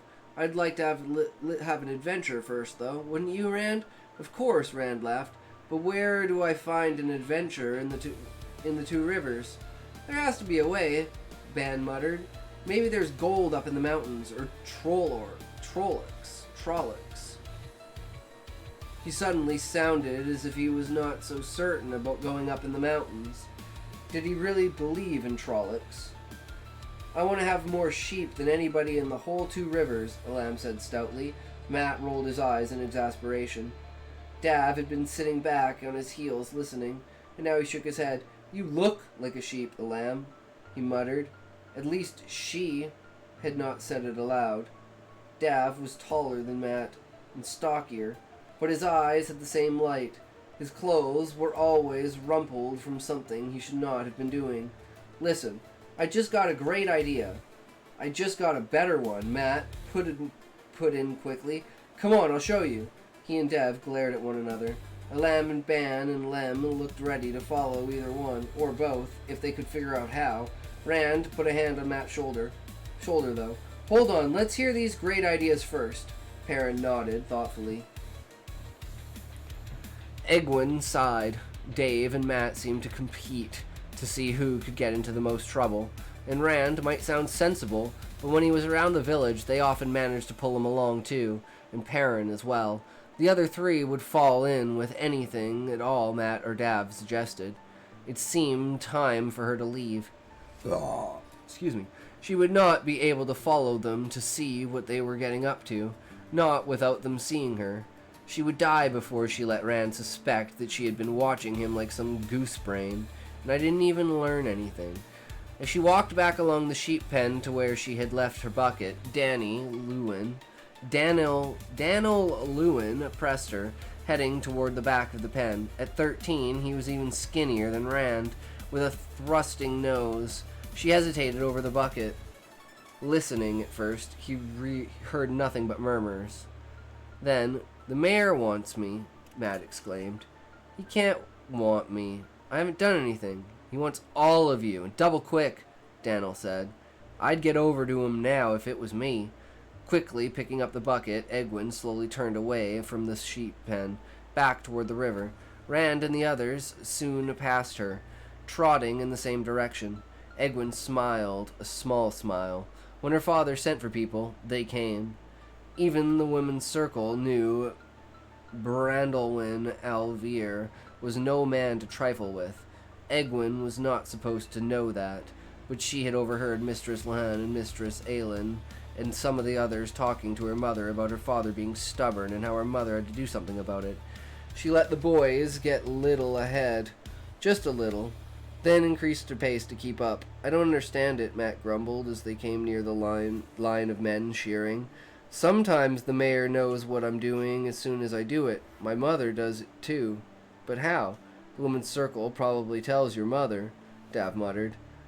They see everything, and the mayor's the mayor. The other boys nodded grumly.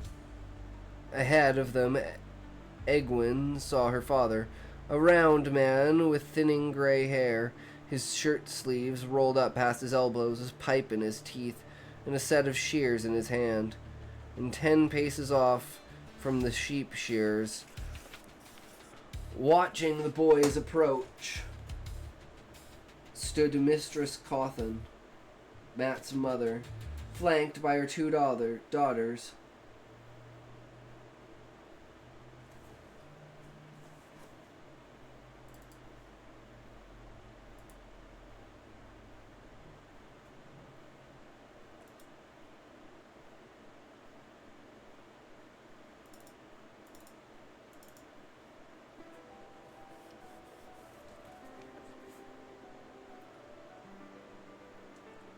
Bodwin and Eldrin Noddy called Cawthon.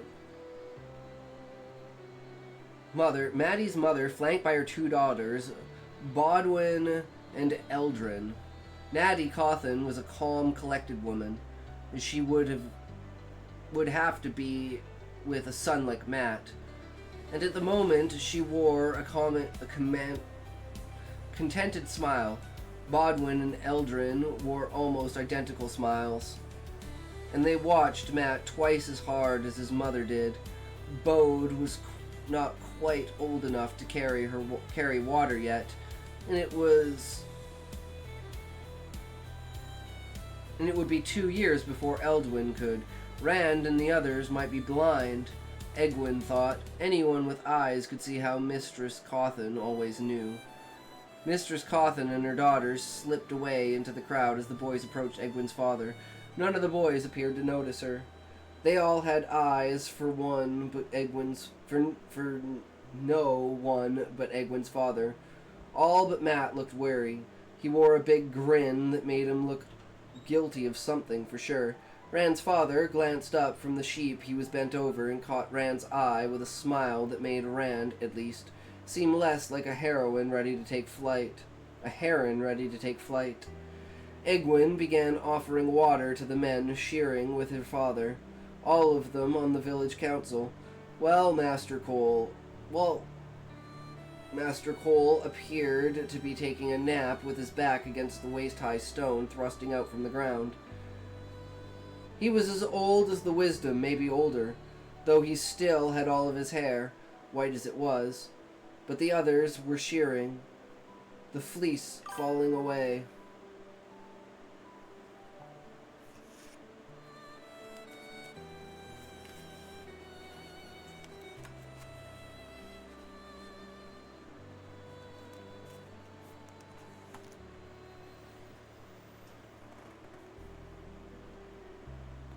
I'm like, this ritual has to be very important, right? These characters have to be important. Like, oh man, this is the reason why I couldn't get into it. It seems to just drag on and on and on. But we'll keep doing it, man. We'll keep doing it. We're only on page 19, so we're almost on page 20.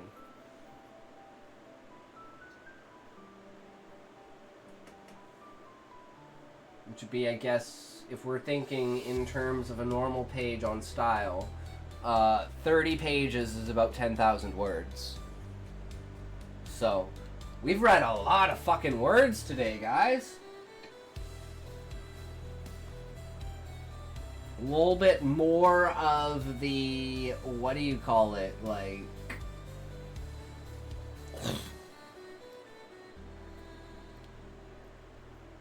Can't find the high fantasy in anything except names, I guess.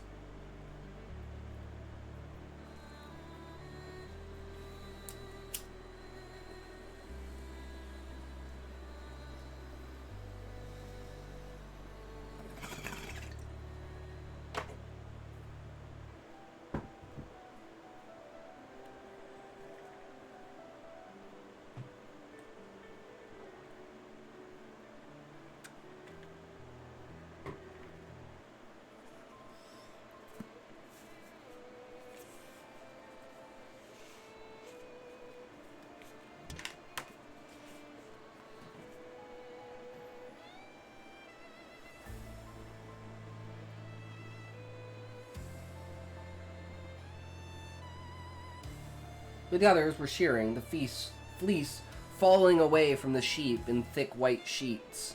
Master Bowie, the thatcher, a gnarled man but spry, muttered under his breath as he worked, and the others did to his one. But everyone else seemed caught up in the work. When a man was done, he let the sheep go to be gathered up by waiting boys and herded away while another was brought to him. Egwin went slowly to have an excuse to linger. She was not really slacking. She just wanted to know what was going to happen. Her father studied the boys for a moment, pursing his lips, and said, "Well, lads, I know you've been working hard." Matt gave Rand a startled look, and Perrin shrugged his shoulders uncomfortably. Rand just nodded, but uncertainly. "So I thought it might be time for that story I promised you." Her father finished. Egwene grinned. Her father told the best stories. Matt straightened up. "I want a story with adventures." The look he shot at Rand this time was defiant. "I want Aes Sedai and Warders," Dav said hurriedly. "I want Trollocs," Matt added, and a false dragon." Dav opened his mouth and closed it again without saying anything. He glared at Matt, though. There was no way for him to stop a false dragon, and he knew it. Egwene's father chuckled. "I'm no gentleman, lads. I don't know any stories like that. Tam, would you like to give it a try?" Egwene blinked.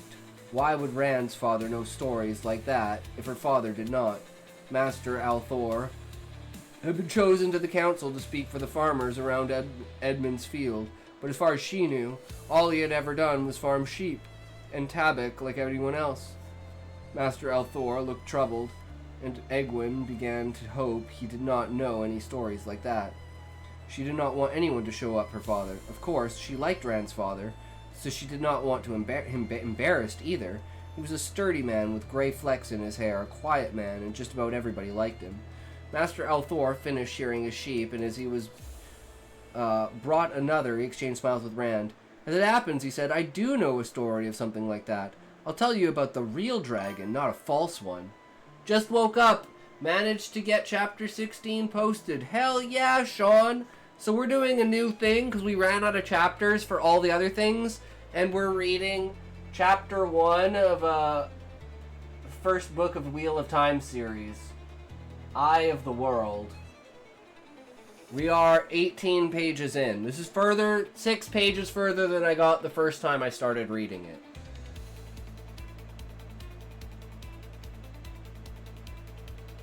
But how's it going, Sean? How are you today, good sir?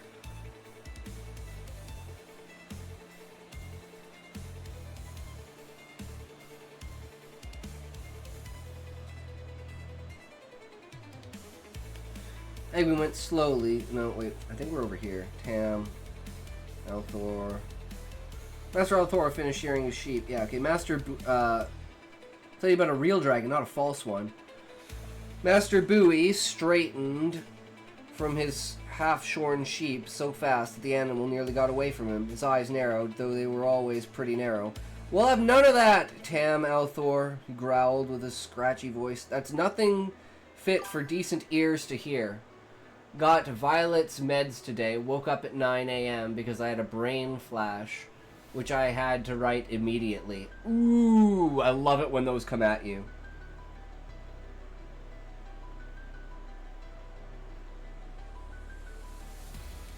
"Nothing for fit decent ears to hear. Be easy, Sen," Egwene's father said soothingly. "It's only a story." But he glanced toward Rand's father, and plainly he was not quite as certain as he sounded. "Some stories shouldn't be told," Master Bowie insisted. "Some stories shouldn't be known. It isn't decent, I say. I don't like it. If they need to hear about wars, give them something about the War of the 100 Years, or Trolloc Wars. That'll give them Aes Sedai and Trollocs. If you have to talk about such things, or the Ale War." For a moment, Egwene thought Master Althor's face changed. For an instant, he seemed hard enough to make the merchant's guards look soft. She was imagining a lot of things today. She did not usually allow her imagination to run wild with her this way.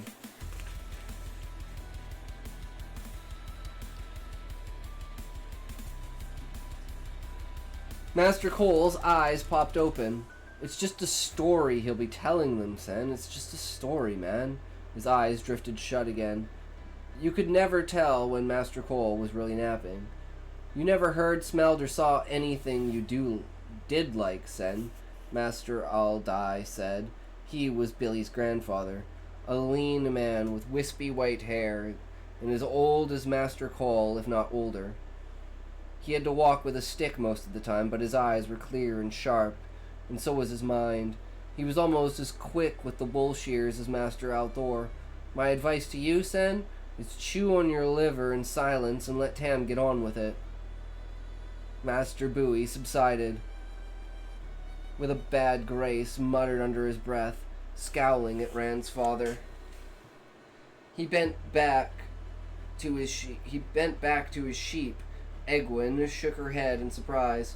She had often heard Master Bowie telling people how important he was on the council, and how all the other men always listened to him. The boys moved closer to Master Althor and squatted on their heels in a semicircle. Any story that caused an argument on the council was sure to be of interest. Master Althor carried on with his shearings, but at a slower pace. He would not want to risk cutting the sheep with his attention divided. This is just a story, he said, ignoring Master Bowie's scowls, because no one knows everything that happened, but it really did happen. You've heard the Age of Legends? Some of the boys nodded doubtfully.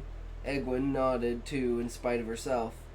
She had heard grown-ups say, many in the Age of Legends, when they did not believe something had really happened or doubted a thing could be done.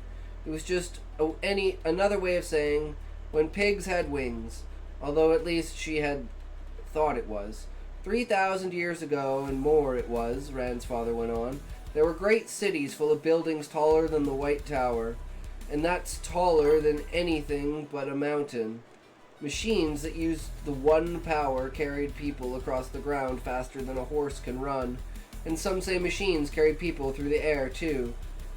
There was no sickness anywhere, no hunger, no war, and then the Dark One touched the world. Karma is the guy on the screen. Hellcat, yo, what's up? Welcome. Do you mean me, or do you mean Timmy up there? Or do you mean Bleach behind me? Or do you mean Midoriya hiding right there? Or do you mean the Cheshire cat that's kind of peeking in the corner? Or it could be Mr. Meeseeks. There's too many to count, right? But how are you doing, Hellcat?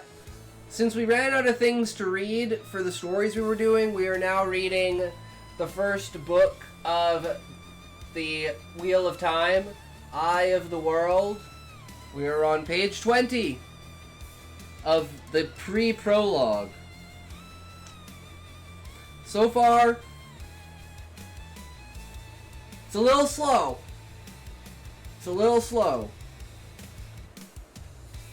The boys jumped, and a lamb actually fell over. He scrambled back up, blushing and trying to pretend he had not toppled at all. Egwene held her breath. The Dark One. Maybe it was because she had been thinking about him earlier, but he seemed particularly frightening now. She hoped that Master Althor would not actually name him. He wouldn't name the Dark One, she thought, but that did not stop her from being afraid that he might. Master Althor smiled at the boys to soften the shock of what he had said, but he went on. The Age of Legends hadn't so much as a memory of war.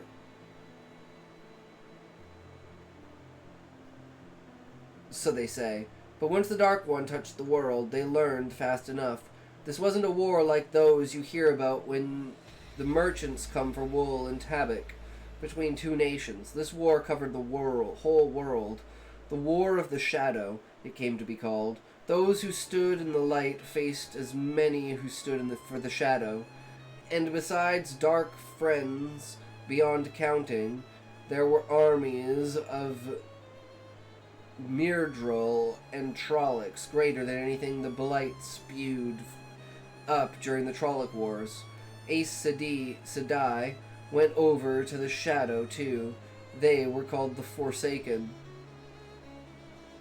Egwene shivered, and was glad to see some of the boys wrapped their arms around themselves. Mothers used the Forsaken to frighten their children when they were bad. If you keep lying, Semerhage will come and get you. Lanfear waits for children who steal.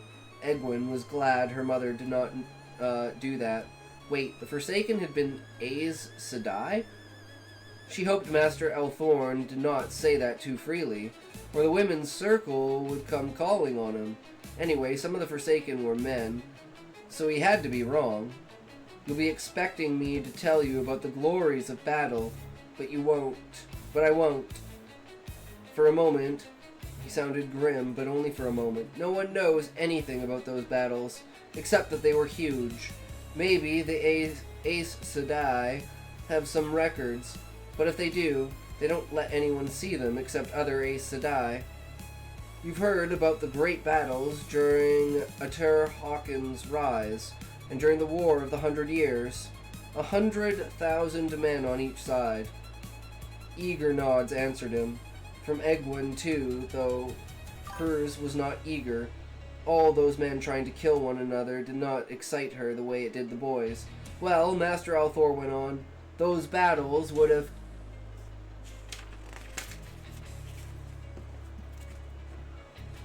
been counted small in the War of the Shadows. Whole cities were destroyed, razed to the ground. The countryside outside the cities fared as badly.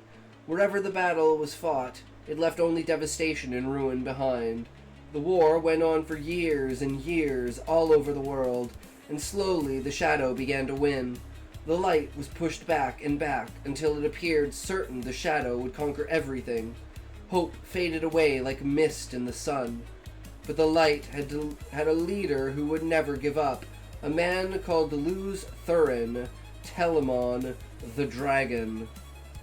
One of the boys gasped in surprise. Egwene was too busy goggling to see who. She forgot even to pretend that she was offering water. The dragon was the man who had destroyed everything. She did not know much about the breaking of the world. Well, almost nothing, in truth. But somebody knew that much. But everybody knew that much. Surely he had fought the shadow. Luz Thurin gathered men around him, the 100 companions, and a small army. Small as they counted such things then, 10,000 men. Not a small army now, would you say? The words seemed an invitation to laugh. But there was no laughter in Master Althor's quiet voice. He sounded almost as though he had been there. Egwene certainly did not laugh, and none of the boys did either. She listened and tried to remember to breathe. With only a forlorn hope, Luz Thurin attacked the valley of Kandar. The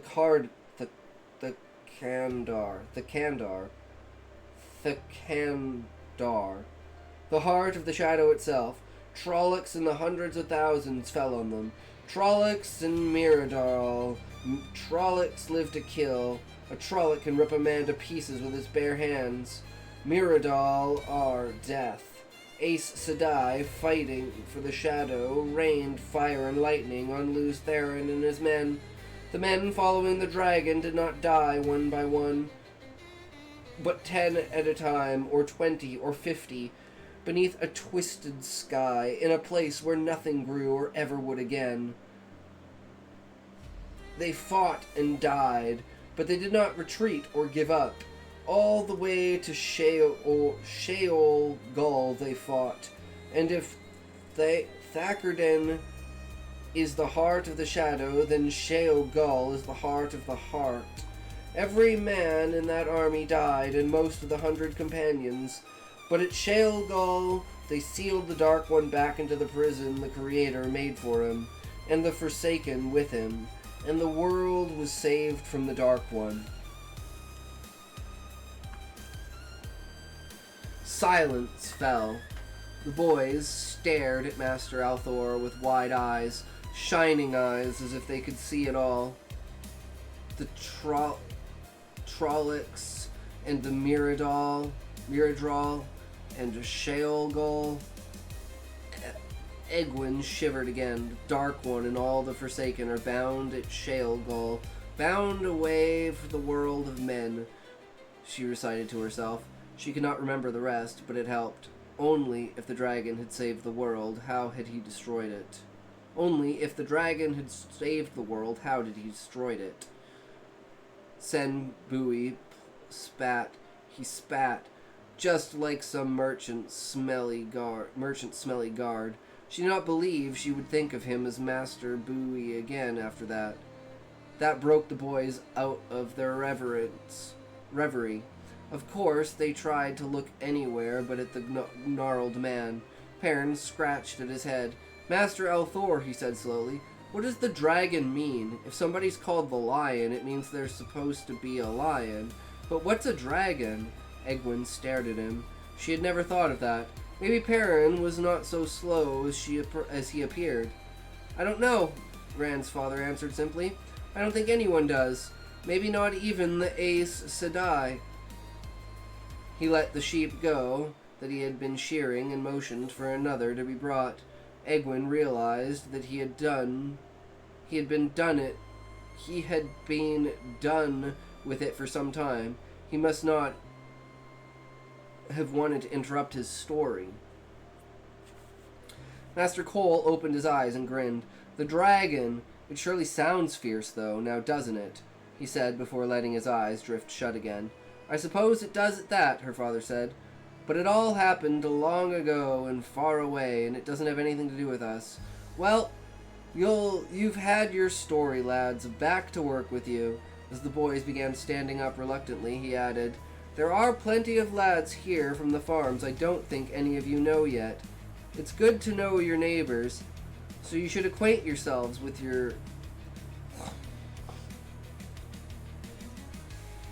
them. I don't want any of you working together today. You already know one another. Now off with you. The boys exchanged startled glances. Had they really thought he would let them go back to whatever mischief they had been planning? Matt and Dav looked especially glum as they walked away, exchanging glances.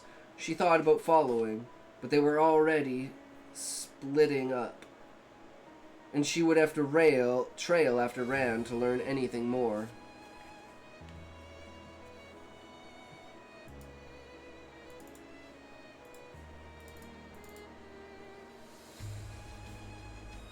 She grimaced. If he noticed, he might think she was goose-brained like Celia Cole. Besides, were those far-off lands...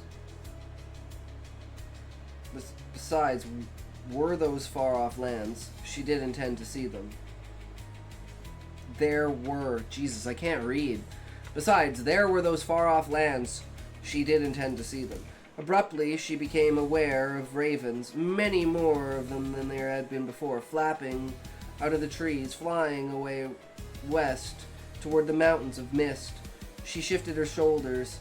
She felt as if someone were staring at her back. She did not want to turn around, but she did, raising her eyes to the trees behind the men shearing. Midway up a tall pine, a solitary raven stood on a branch, staring at her, right at her. She felt cold right now to her middle. The only thing she wanted to do was run. Instead, she made herself stare back, trying to copy Naveen's level look. After a moment, the raven gave a harsh cry and threw itself off the branch, black wings carrying it west after the others. Maybe I'm starting to get that look right, she thought, and then felt silly. She had to stop letting her imagination get the better of her. It was just a bird, and she had important things to do, like being the best water bearer ever, the best water carrier ever. Would not be frightened of birds or anything else. Squaring her shoulders, she set out through the crowd again, watching for Burrowin. But this time, it was so she could offer Burrowin the Dipper. If she could face down a raven, she could face down her sister, she hoped. Egwene had to carry water again next year, which was the great disappointment to her, but once again she tried to be the best. If you were going to do a thing, you might as well do it the best you could. It must have worked, because the year after that she was allowed to help with the food. A year earlier, she set herself a new goal then, to be allowed to braid her hair younger than anybody ever. She did not really think the women's circle would allow it, but a goal that was easy was no goal at all. She stopped wanting to hear stories from the grown-ups, though she would have liked to hear the gleemen a gleeman, but she still liked to read of distant lands with strange ways, and dreamed of seeing them. The boys stopped wanting stories, too. She did not think they even read very much. They all grew older, thinking their world would never change. And many of those stories faded to fond memories, while others were forgotten, or half so. And so they learned that some of those stories really had been more than stories. Well, the War of Shadows, the breaking of the world, Luz Theron Telemon. How could it matter now? And what had really happened back then anyway? And then we enter the prologue, Dragon Mount. Another story for another day. But now, oh man, we've been reading for almost 5 hours, guys. This is crazy. These short stories were insanely long, and that pre-prologue was 23 pages. Oh, that was crazy. I love it. Hey, but we got through it. That's all that matters. And we even got the epic story out of it that made the entire of it, interesting. The past and the history. So, I'm trying to mirror that in my mind of what my first chapter would look like if it was like that. And the image of that is the end bits of Husai's reaction towards seeing the calm pearl. So it'd be the very first page would just be the death of Torg, and then it would just go into Husai immediately going to Sid, walking down the hallways, freaking out and stuff. And then there's the prologue in between it where it's before. So there's the actual death event, there's the before Husai sees it, and then there's the after Husai sees it. And the entire change of his demeanor and understanding and complacency with the world and everything kind of falls apart, and he starts to become oh fuck, we need to actually start doing something now. We can't be this complacent and this out of place.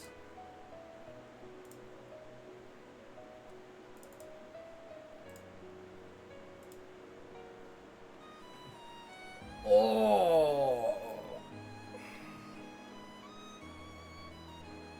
I need some foods though. Some foods. The foods is gonna go through on some fries. I'll be right back. Oh.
I have found a better solution.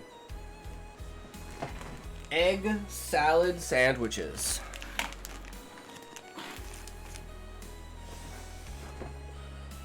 Left over from a picnic with my sister and my nephew. My parents. I didn't go. It's too early.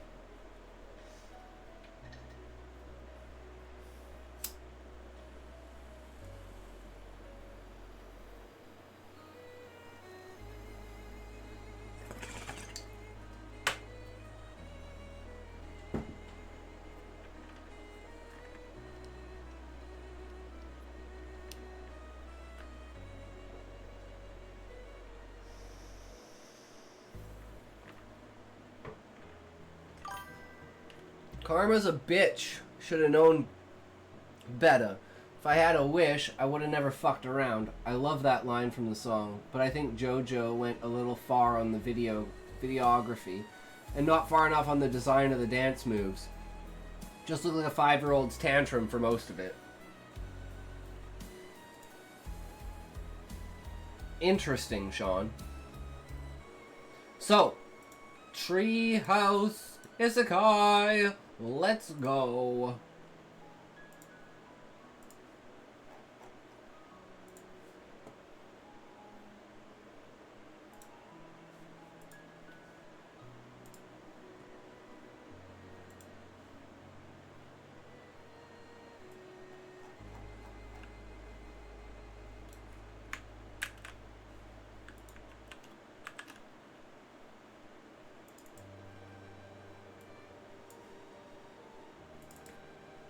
Alright, here we go. Actually, I gotta take a piss. Oh, struggle is real.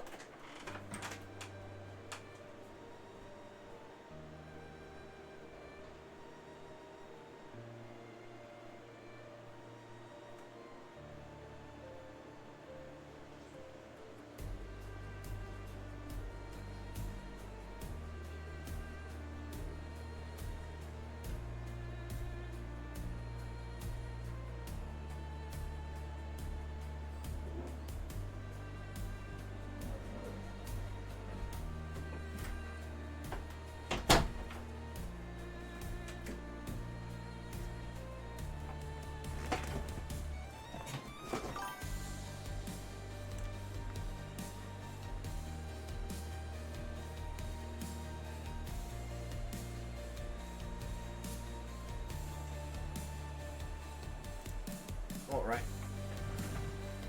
Music sometimes gets, like, it goes from being, like, a little quiet to being, like, a little loud. So it's just a little bit loud. Okay. Around half an hour later, Cora dragged a collared scrag into the room. He was, to put it politely, hideously ugly. If I had to assign an animal to he resembled, it would be a possum. But that feels rude to possums. This is all before taking into account that Cora had apparently not been able to take him without a struggle. He was battered and bruised, one eye bulged visibly, and would soon close due to the swelling. My lady, what is the meaning of this? Vanessa looked at the filth with absolute revulsion.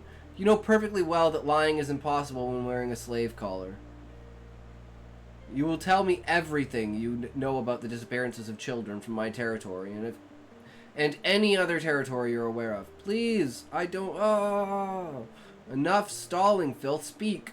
Vanessa's commanding tone was impressive, but somehow Scrag ignored it. Standing and moving into his line of sight, I glared at him. Resistance is futile. Speak quickly, and I might not be allowed to play with you. I'm quite looking forward to ripping those fingernails off one by one. I sneered at him, looking like a kid who didn't want to lose a new toy. Oh, the things I'm going to do to you, I cooed ever so lovingly into his ear. That broke him. Slavers! I was paid to look the other way. They're taking slaves from the poor families, children. It wouldn't even cause... Self-justifications are still lies. It was your duty to not look the other way and report the attempted bribes, which would have been doubled, you moron. They have a boat to the west of the port. They were going to take 100 girls all told. I don't think they've gotten their quota.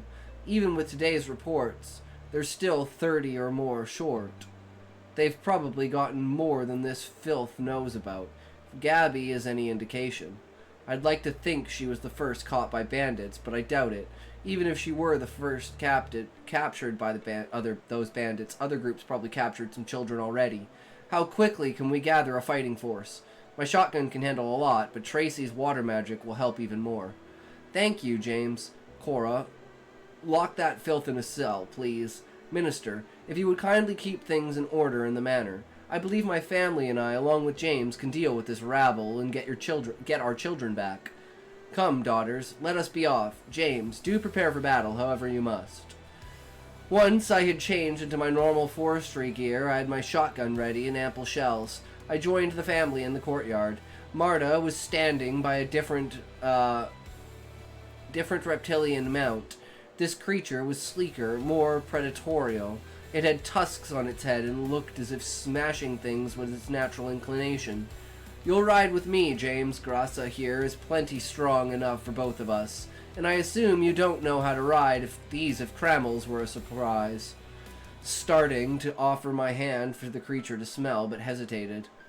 It's customary to offer one's hand to smell with horses. Is that the same case with these, or is that a bad idea? Marta's eyes widened in horror. Bad idea! Please keep your hands well away from their mouths. They're domesticated, but only to a point. If you offer a bit of tender flesh, they will happily consume it, even if it's still attached. I nodded at that. Yeah, seems sort of obvious, but figured I'd ask anyways. Once we were mounted up, the family shot out of the courtyard and off toward the coast. But this time straight past Treehouse, through the forest. Vanessa's and Cora's eyes caught the shape of the house as we sped by, but the others, aside from Marta, were oblivious. What took the Crammels hours to travel, hauling the wagon, took less than 1 hour on these mounts. We were just in sight of the port town on its west side, and moved swiftly down the coast, just inside the tree line, to reduce visibility from a ship. When the slave ship finally came into view, he could see a group of 20 old slovenly sailor women in various kins. James, what do you mean about my water magic helping? I don't think I can possibly move that ship. I doubt I could even push it were I trying to sail away. Remember how I said that I thought water magic was the most dangerous? Well, the reason for that is because the person's body is roughly 80% water.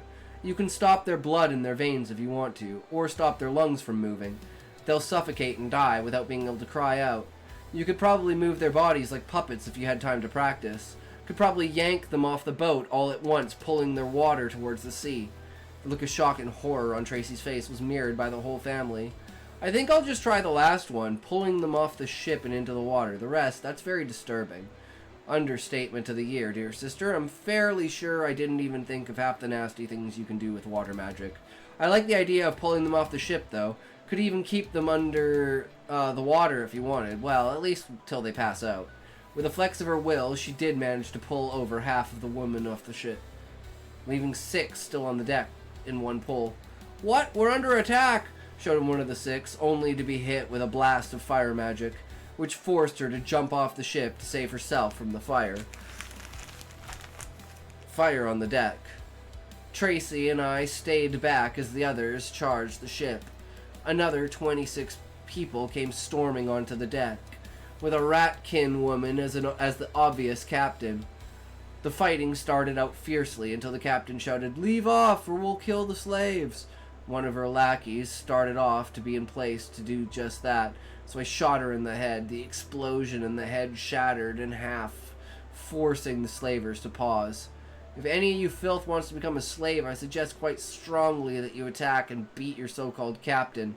She's the one who let you all to this fate. Nobody gets to kill her, though. She has to answer questions and enjoy so much hospitality for what she's done.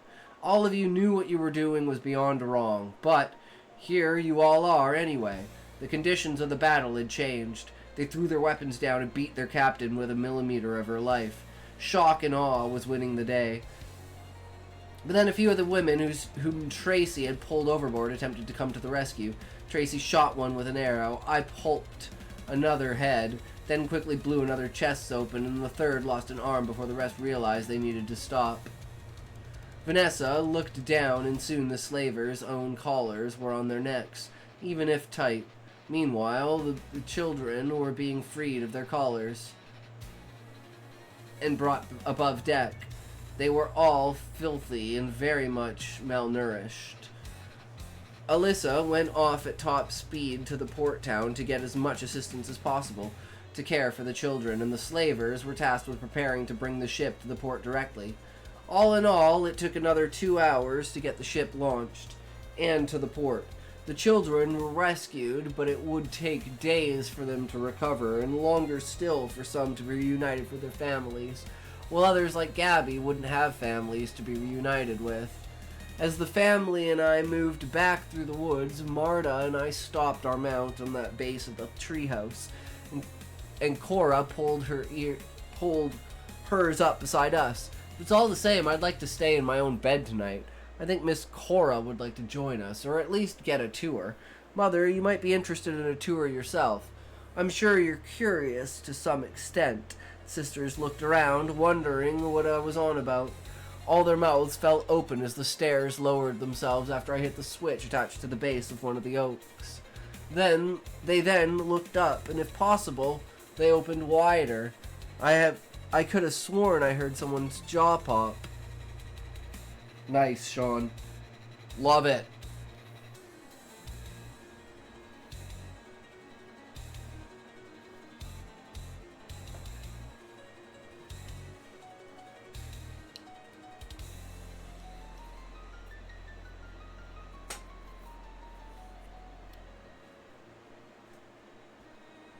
The slow escalation of enemies from like a small bout with your friends, training, and then into like actual combat, and like the explanation of like the magic system. The brain flash was the why of the situation,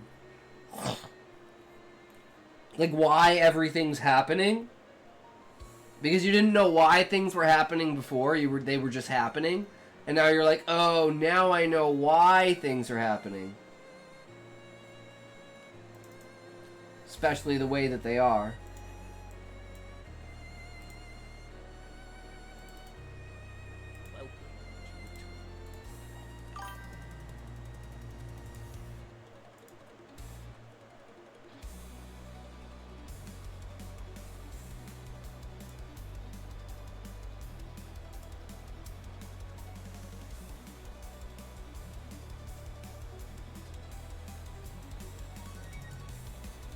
Motivation of the noble who sent the slavers.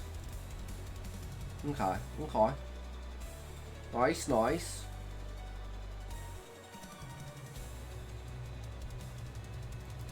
Well, here we go. We got another Hello Future Me video. This time we're how to write a tragic villain. Ooh, tragic villain sounds great. Let's go. Villains who feel inevitable. There's something about villains who feel inevitable.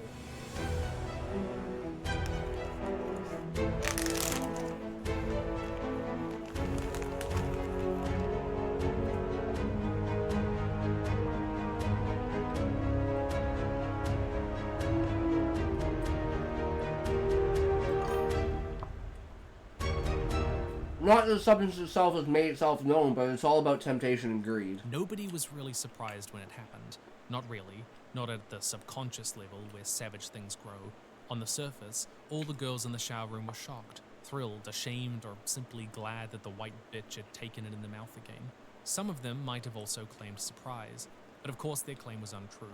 Carrie had been going to school with some of them since first grade, and this had been building since that time, building slowly and immutably, in accordance with all the laws that govern human nature, building with all the steadiness of a chain reaction approaching critical mass.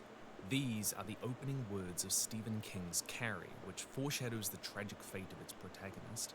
We read in the book just how much Carrie desperately wants to belong.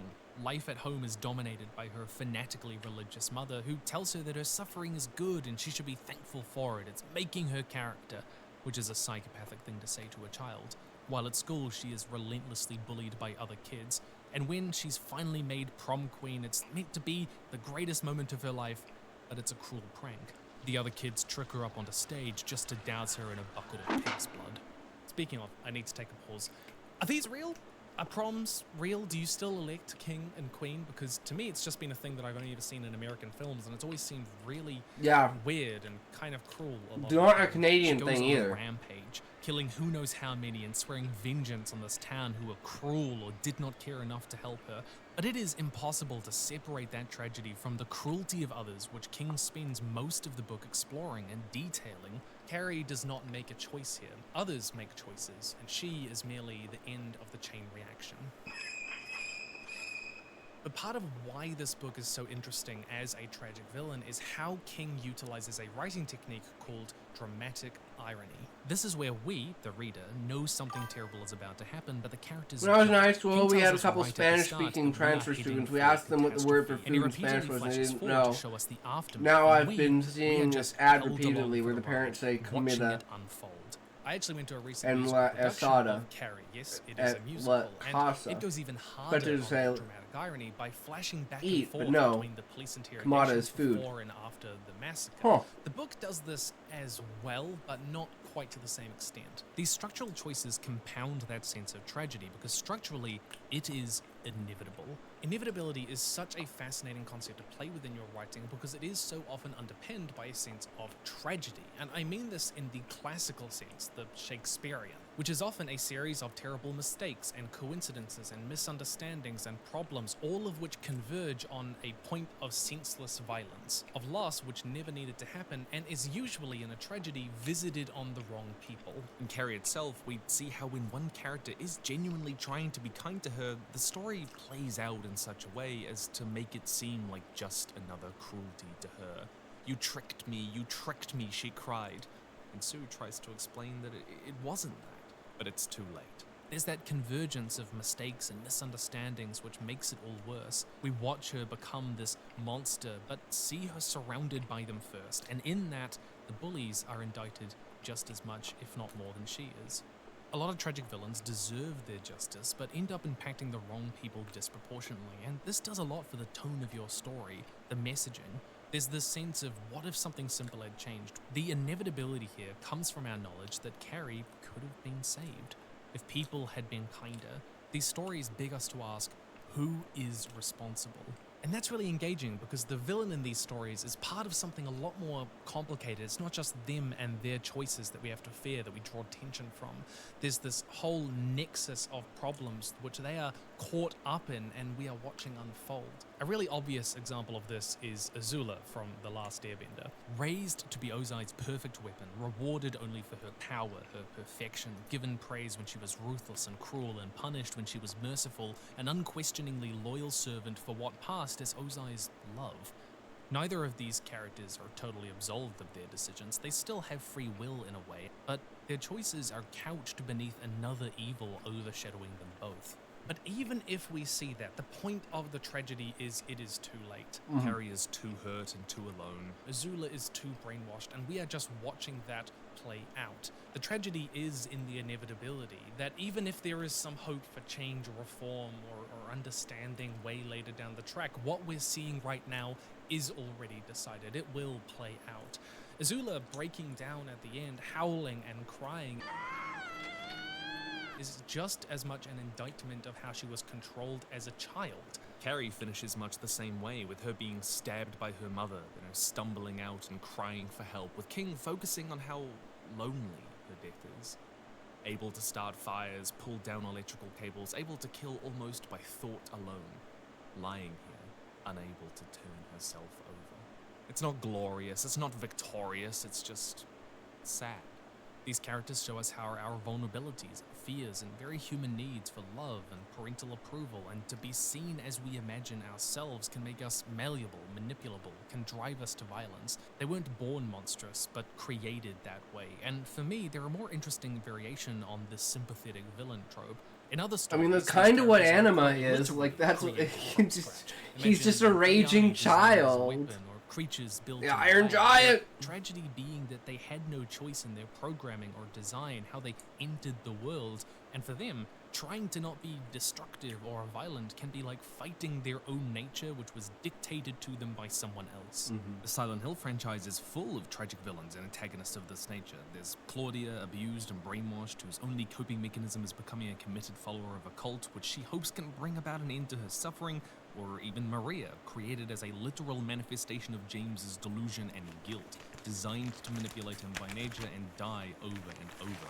The Silent Hill franchise is soaked in characters who, subjected to much of the same torment as Carrie, snap violently in much the same way and become antagonists, with us only understanding the full scope of their tragedy later.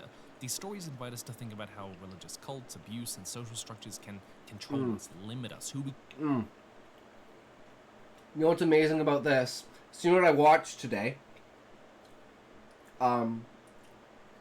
Demon Slayer Infinity Castle. And almost a quarter of the movie is Akaza's backstory. And holy fuck. I was literally like, dude, is Akaza gonna become their fucking ally to take on Muzan? And like Muzan's gonna have to like release him and shit? It was fucking awesome. So fucking well done. And it's like, I absolutely feel for Akaza now. Even after everything, because, you know, he's still fucking demon. But it's like, he got fucked over, man. Just like everybody else. Every time, always gets fucked over. It's like, ah, shit. But no, it was fucking so good. Because they're doing the last season of Demon Slayer as movies. And Infinity Castle is the first movie.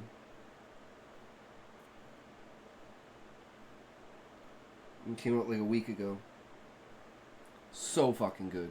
Can become, how we imagine ourselves in normalized violence. All of this amounts to one of the most compelling villain types. Even Muzan's And that's also backstory. why I felt they were the perfect sponsor for this video. Even though he of did the it to main topic, himself. Because if you like these kinds of characters, then guess what? Silent Hill has another game dropping called Silent Hill F, and I will not spoil it for you, but I'll say it blends psychological horror, tragedy, and Japanese folklore. And it's written by legendary horror writer Ryukishi07. In fact, when they sent me the brief, what really stood out to me was how proud they were of the writing. He specializes in slow burn dread and stories which blur the lines between what's real and not, and Silent Hill F takes all of that and puts it into this interactive, hauntingly beautiful story of this girl who wakes up to find her village is engulfed in this kind of magical, eerie fog. And I wish I could tell you more about it, but you can pre-order it right now at PlayStation, Xbox, PC. It launches September 25th. I'm actually really stoked to take a sponsor with Konami because Silent Hill is one of those franchises which fundamentally changed the gaming landscape and how we tell stories in that medium. Ryukishi is known for using tragedy and pain as a crucible. It's not just pointless gore, you know, but a deliberate choice to explore suffering, and that is what tragic villains can so often do in these stories. It's why the franchise, I think, is so interesting. In fact, the trailer ends on a very eerie line. It must be hard for you to bid farewell to childhood friends. Yes, it had to be done. As soon as I could. Watching it, I couldn't shake the feeling was watching that tragic villain themselves snap like Carrie, and apparently the writer himself said, quote, "I don't think I would mind if this is the last thing I ever wrote," which is pretty high praise to get. Pre-order the game now wherever you play games. I'll be getting it on Steam. And when thinking about that overshadowing evil, a lot of tragic villains often end up that way because the world they're in refuses to let them be anything else. They desperately want to be good, to maybe just be normal. They don't want to be violent, but every time they try, they're beaten down by the other people around them. This is fundamentally Carrie's story. They blame her for everything, talk about her like this crazy girl, and look what happens. You could make an argument that tragic villain in this sense is an oxymoron, that villains have to have agency and be deciding to do bad things. But I think we're still describing a class of characters, especially ones which within their own story world are thought of by other characters as villains, whereas we get to see the full story and the full tragedy. I think that is Best villains are the heroes of their own story. Character arcs are often structured around two very simple concepts: want versus need. Your character wants fame, but they really need family, and they realize that across the story, and it might take them a long time to really come to terms with that. That is the character arc, that's internal conflict. But tragic villains like Carrie have this inverted. They know what they need from the start. Like, Carrie knows that she needs to be loved and accepted and find her place in the world. She knows that, and she wants it, but she is denied it over and over, and eventually it pushes her into a new want: vengeance. And this is a deeply human struggle, because if you know what you need and it aligns with what you want, but you live in a society, in a world which deprives you of that, then who are you?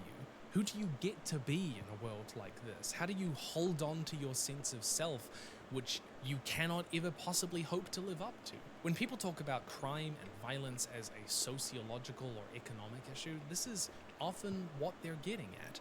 That people can be certain ways, but the barriers to them being able to be that better person is so much harder. This is also why a lot of these structures and our conversations around people who end up in situations like these is situated around what we call a breaking point. That slow build-up of all their trauma, of all their lack of autonomy, of all the mistakes and cruelties converging on them until it finally erupts, and their villainous actions feel like a natural consequence of everything that came before them. Or if they are making a choice, it is only in the sense that anyone would in that situation, that they are at the end of a chain reaction. This sort of breaking point might happen before the story, but it is often there for the tragic villain. The pig's blood is the culmination of all the terrible things done to Carrie, but more importantly, it tears away the one thing that keeps her holding on. The belief, the hope, the possibility. It's like Fafnir. Because Fafnir's arc is like, everyone thinks that he's bad and evil. Because he's trying to destroy the tree. And everyone thinks that the tree is good. But when you find out the monarch's bad, they're like, ah, shit, Fafnir's been right the entire time. It's just, he's too aggressive about it. He's too forward about it. He's just like, he's too enraged about it. And that kind of is like a contrast to like, despite how much rage Anima has, he is being extremely methodical and purposeful with what he's doing. He has that calculated vengeance. I have the plan. It's not just chaotic rage, but it's that chaotic rage that's been taken and tempered and molded to create the outcome of your goal. In this case, eat everything in existence. Ability that she might just find a place to belong. It lets her think that there is still a chance that she will get what she needs. Show us what is keeping your tragic villain from falling apart, and then tear that away from them. Take away the hope of ever getting it in the first place. The greater the effort to not fall into villainy, to do evil things, the greater the tragedy when they do. Or if you want to play with dramatic irony, show us that the thing that they want that is holding them together is never going to come to them. Show us that that is not going to happen, so we have it in the back of our minds, ticking away, that they are never going to be accepted, that they're never going to find that family, that there is no hope, that the friendship or love they rely on is fraudulent and they just don't know it yet, but we do. The point of no return is, in many ways, the emotional core of the tragic villain to me. It's that sense of, fine, if the world wants me to be this way, if it's only ever going to treat me as the villain, then that's I'm gonna become the villain. Goodness just isn't worth it anymore. Trying to be good might just lead to more cruelties, and so in that way, doing the bad thing can be cathartic, freeing. It might even regain them a sense of agency which they haven't had before. That's Carrie. Because these stories place so much emphasis on the things around our villain, when we talk about these stories revealing a deeper villain behind it, it means that we can use these characters as a commentary on the way the world itself works. And no genre does this better, I feel, than cyberpunk. Cyberpunk's so good. The dystopian future! I can't wait for season 2, man. It's gonna be so fucking good. Take The Puppet Master from the 1995 animated noir film Ghost in the Shell. I watched this film a while back and it's just an incredible piece of art. But it features this government-created AI which is designed for surveillance and espionage and probably war. It wasn't intended to ever be anything else, but it gains sentience, it starts thinking for itself, and it wants something more than this purpose being dictated to it. And humans, being a greedy, selfish species who don't want to let something so expensive off the hook, well, they want to keep it enslaved. It's a little ambiguous as to how villainous the Puppet Master really is, but in its obsessive pursuit of Major Motoko Kusanagi, it starts to ghost hack people's minds, take over their bodies, it bombs various places as it tries to escape, it murders people getting in its way without thinking that much about it. The Puppet Master is, fundamentally, the product of a corrupt surveillance state denied personhood by this dystopian world and the corporations which control it. Narratively, the greater evil here does exert force on the story and the characters, including Major Motoko, but they're not that present in the story. They're kind of in the background. And that's intentional, I think. We don't get to confront it or defeat it in this story, and that's part of what makes it so sinister. It is untouchable within the scope of this narrative. It is the tragedy of the world we're already wrapped up in. Think about how you can use a tragic villain to reflect the structures and rules of the world you've created. What is permitted, what is not, how hard it is to be good in the first place, how easy it is to be evil, the incentives at play. These characters are an exhibit on the world's flaws. It incentivizes for them to act in certain ways. Cyberpunk is great for this because it is a world which is built on tragedy a lot of the time. These are worlds in decline, worlds of decaying liberty. The greater villains in these stories are always systems. Part of what got me thinking about these characters in the first place is just how we use them to say so much more than a lot of villains, like, oh, I had a sad backstory and now I'm evil now and I kill people. We just do so much more with them. One of the more interesting iterations of the tragic villain is the villain who becomes one so that nobody else has to. On your feet, Dad. Eren, so fucking good, man. So that scene where he makes him fucking kill them all, so fucking brutal. Oh my god. It had its ups and downs, but man, that was one hell of a fucking ending. Because they have a warped upbringing and twisted morals and understanding of themselves. It's because they don't see another option, wrong or right. And that is Eren Yeager from Attack on Titan, who, I kid you not, literally causes the apocalypse, who is someone crushed under the weight of a future only he can see. Is Eren a tragic villain or just really into murder? It is hotly debated until this day. See, Eren wants to protect his people. He wants to stop the fighting, in a sense, and he accidentally acquires sort of the ability to see the future. Not total knowledge of the future, but glimpses. And he sees himself releasing this apocalyptic, genocidal march of titans across the earth, which he knows is terrible and awful, but he also sees what happens at the end. He also sees that it will eventually, if he does that, bring some kind of peace. So what does he do? He carries this future out. He unleashes the rumbling, believing that this is the path to peace and knowing that it'll make him the villain, the monster everyone hates.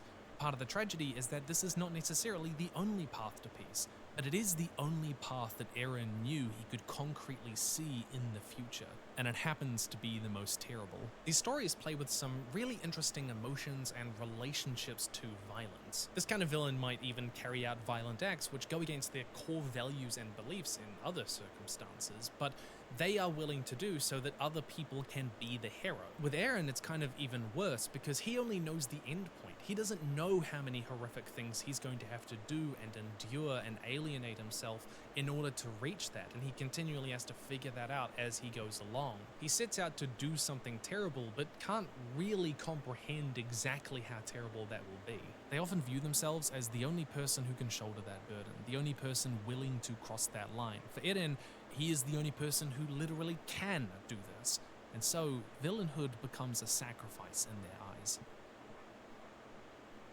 But I want to bring this back to that through line of the tragic villain revealing a deeper villain or evil in the story. Like in Ghost in the Shell, we come to see that it's the crueler and more powerful governments and corporations which are exploiting the puppet master, who are active in the story, but not really participants in the way that we get to see the dark beings that eat worlds, that turn anima into something that eats worlds. He is encroaching on other people, the same thing that he does, that turned him into it. He is the cycle. Manga and anime seem to actually say this pretty explicitly, that yes, the characters do achieve peace, but it doesn't last. Eventually, humanity will return to war. In Carrie, it's the relentless cruelty of her peers and family, possibly even the religious structures she's been raised in. These evils are greater than the agency of any one character, complex social forces which can't be resolved in simple 3-act structures, and which the individual ultimately pales in comparison to, that we are inevitably at the victims of, institutions more powerful than any single character, hero or villain. And I think this becomes especially compelling when the tragic villain was once a member of the institution that other, often heroic characters are still loyal to, that they still defend, that they're still a part of. This is a trope I've always had a weakness for, even if it's a little bit cliche. Suddenly, the hero isn't just fighting the villain, but forced to confront what their allegiance to this institution really means. The stakes shift from grappling with a single enemy to dealing with the deeper flaws of an organization. Part of the sort of tragedy of Anakin Skywalker is that his fall is at least partly the result of the flaws of the Jedi Order themselves. This obsession with abstinence, their militarization within the Republic, their ostracization of people like Ahsoka, Anakin's apprentice. A lot of this nuance honestly comes through more in the Clone Wars TV show than it ever does in the films. And while I wouldn't necessarily consider Anakin a tragic villain in the way that we might describe Carrie or Aaron, I think that there is a tragedy to his story. And I'd like to imagine that Obi-Wan and Luke Skywalker have to kind of reckon with their allegiance to this broken institution which produced him, you know? How do they know that they're representing the right thing there? However, while this dynamic can add a lot of interest and intrigue to your story, it does become an issue when the story ends up sort of gesturing at this greater, more complex evil behind it all, but then treats defeating the villain as returning to normalcy, as everything being fixed. This is what some people say about a lot of Marvel villains. You know, they bring up great points, but actually, you know, it's fine, we don't need to think about those once they're dead. It's what they said about Amon in Legend of Korra. This became enough of a problem that the writers actually ended up sort of retconning the complexity around the Equalists after the fact, you know, adding in kind of depth and aftermath and reckoning with those issues and the lead up to it, because it did just feel like they sort of just wrote it off. Given that tragic villains' fall never happens in isolation, that often means that other characters in the story, especially the heroes, are implicated. What I ever did, I did to make you proud! Anakin did bring balance to the Force. The Jedi outnumbered the Sith, then Anakin came along, and in the end, there were two of each. Kid to believe he's special and then taking that from him.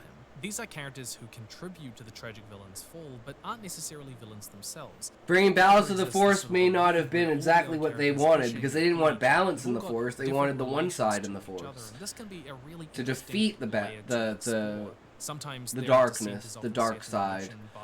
But you can't have the good side without the dark side. Someone else made.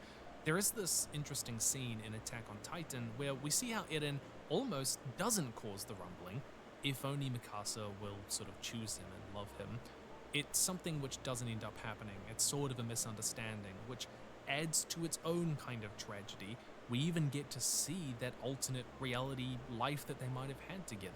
The point being that the tragic villain rarely just exists in isolation, but represents something to other characters, their own failures, their own lessons they need to learn. The tragedy also plays a role in their development. Then comes Luke, and from him we get the Grey Force users who don't obsess on either side but exist in balance. Senseless violence. Sometimes the other characters are implicated even when they're trying to do something good. Sue Snell is an example of that in Carrie. She actually tries to help Carrie by getting her a date to the prom, but in doing so only makes the eventual humiliation kind of worse when she realizes it was all a lie, the pig's blood, etc. So don't just think about the terrible things other characters have done to make them fall, but think about how even well-intentioned things might end up in a network of plot threads which ultimately tighten around disaster. Other times, the tragedy comes from somewhere else, and you've heard of these sorts of stories before, that in trying to avoid disaster, they ironically create it. Ironic. They go to extreme lengths to protect something, their world, their loved ones, their people, but in doing so become the biggest threat to it. The irony is often what elevates a villain from sympathetic to tragic. It's not just inevitability, but being utterly unnecessary. The point of all of this is that it is tragically messy. Even if what they're doing is violent and wrong, and we know it is, how it all came to be just feels like a disaster of something coming undone. I want to ask you, have you noticed... So I've been, like the main thing here is I'm thinking, okay, how does this apply to, like, stoner girl evolution? And do I have enough world building that this becomes like a thing? And I'm like, the story behind the reason why the two nations are at war, despite their leaders being like best friends and not wanting to be at war, but in order to maintain their stations as leaders of the nations and even have any semblance of, you know, stopping this from happening and having like diplomacy, they create the fake war where they're like kind of pretending, but they can't truly express themselves essentially because their ideologies are so different, and the nations have gotten so out of hand with it that it's like they just can't reconcile each other. And it's all because of the goddess. Because the goddess is the one who's manipulating everyone, and she's the one who makes it so certain people can have magic. But it's like, the way that I was thinking about it is that, like, the way that she allows certain people to have magic is she gives the wrong people magic. And it's like magic comes from religion, from worshipping the goddess, but she only, like, gives her powers to, like, the worst kind of fucking people. So that's where, like, the technological side had to come out in order to fight that, and then it got to a point where it's like, now it's two giant nations, and through, like, bloodline and stuff like that, somehow now more people have magic that are not terrible people. But the main point is that the main character brings magic into the world that's accessible for everyone. And that's the drug equals power equals drug. About the characters we've described. Carrie, Eden, even Anakin, if he sort of counts. They're perspective characters. We get the story through them. This isn't that common for other kinds of villains, but it does reveal the power of narrative perspective. We spend so much time inside Carrie's head that we cannot help but care and take her side, and in that, we see her logic, her feelings, her growing breakdown. We see the snap coming from afar. We see her trying and caring so much that we have to label this as a tragedy, as kinda beyond her control, the chain reaction. Same for Eren. There wouldn't be an argument if we never saw his perspective, just this dude causing the rumbling, right? So think about it's how the same thing with, like, everyone being like, well, if the king knows everything and the king has all this stuff, then why the fuck is the king, like, keeping the walls up and shit? And you find out, well, the king knows the knowledge, and then it's like, well, shit, fuck, okay, well, that makes sense. He's literally abstaining from war by keeping everyone inside of the city on the island. The narrative, and whether you're successfully bringing us to empathize with and see the tragedy of your character. Likewise, withholding that perspective and showing us their violence, their actions first, will shape how we feel towards these characters very intentionally. It will turn us against them until you show us their perspective. But even then, it's often not enough, because the power of perspective is that the first lens that we see the story through, we are often biased towards. The other side of this is weaponizing perspective against the reader. Used carefully, perspective can deceive the reader, showing the character's choices and the story through a lens which naturally justifies them, which causes us to take their side and call them tragic first. This often takes the form of an unreliable narrator, and as you go through the book, you start to question whether what you're being told is the truth of it, whether what you're feeling and being drawn to feel is what you should be feeling about these horrible things we're seeing on the page. We're conditioned to trust our narrators, to empathize with them, but by using that bias against us, choosing what to tell us, what to leave out, and when to tell us things, they can control our perception of the story and of the character themselves.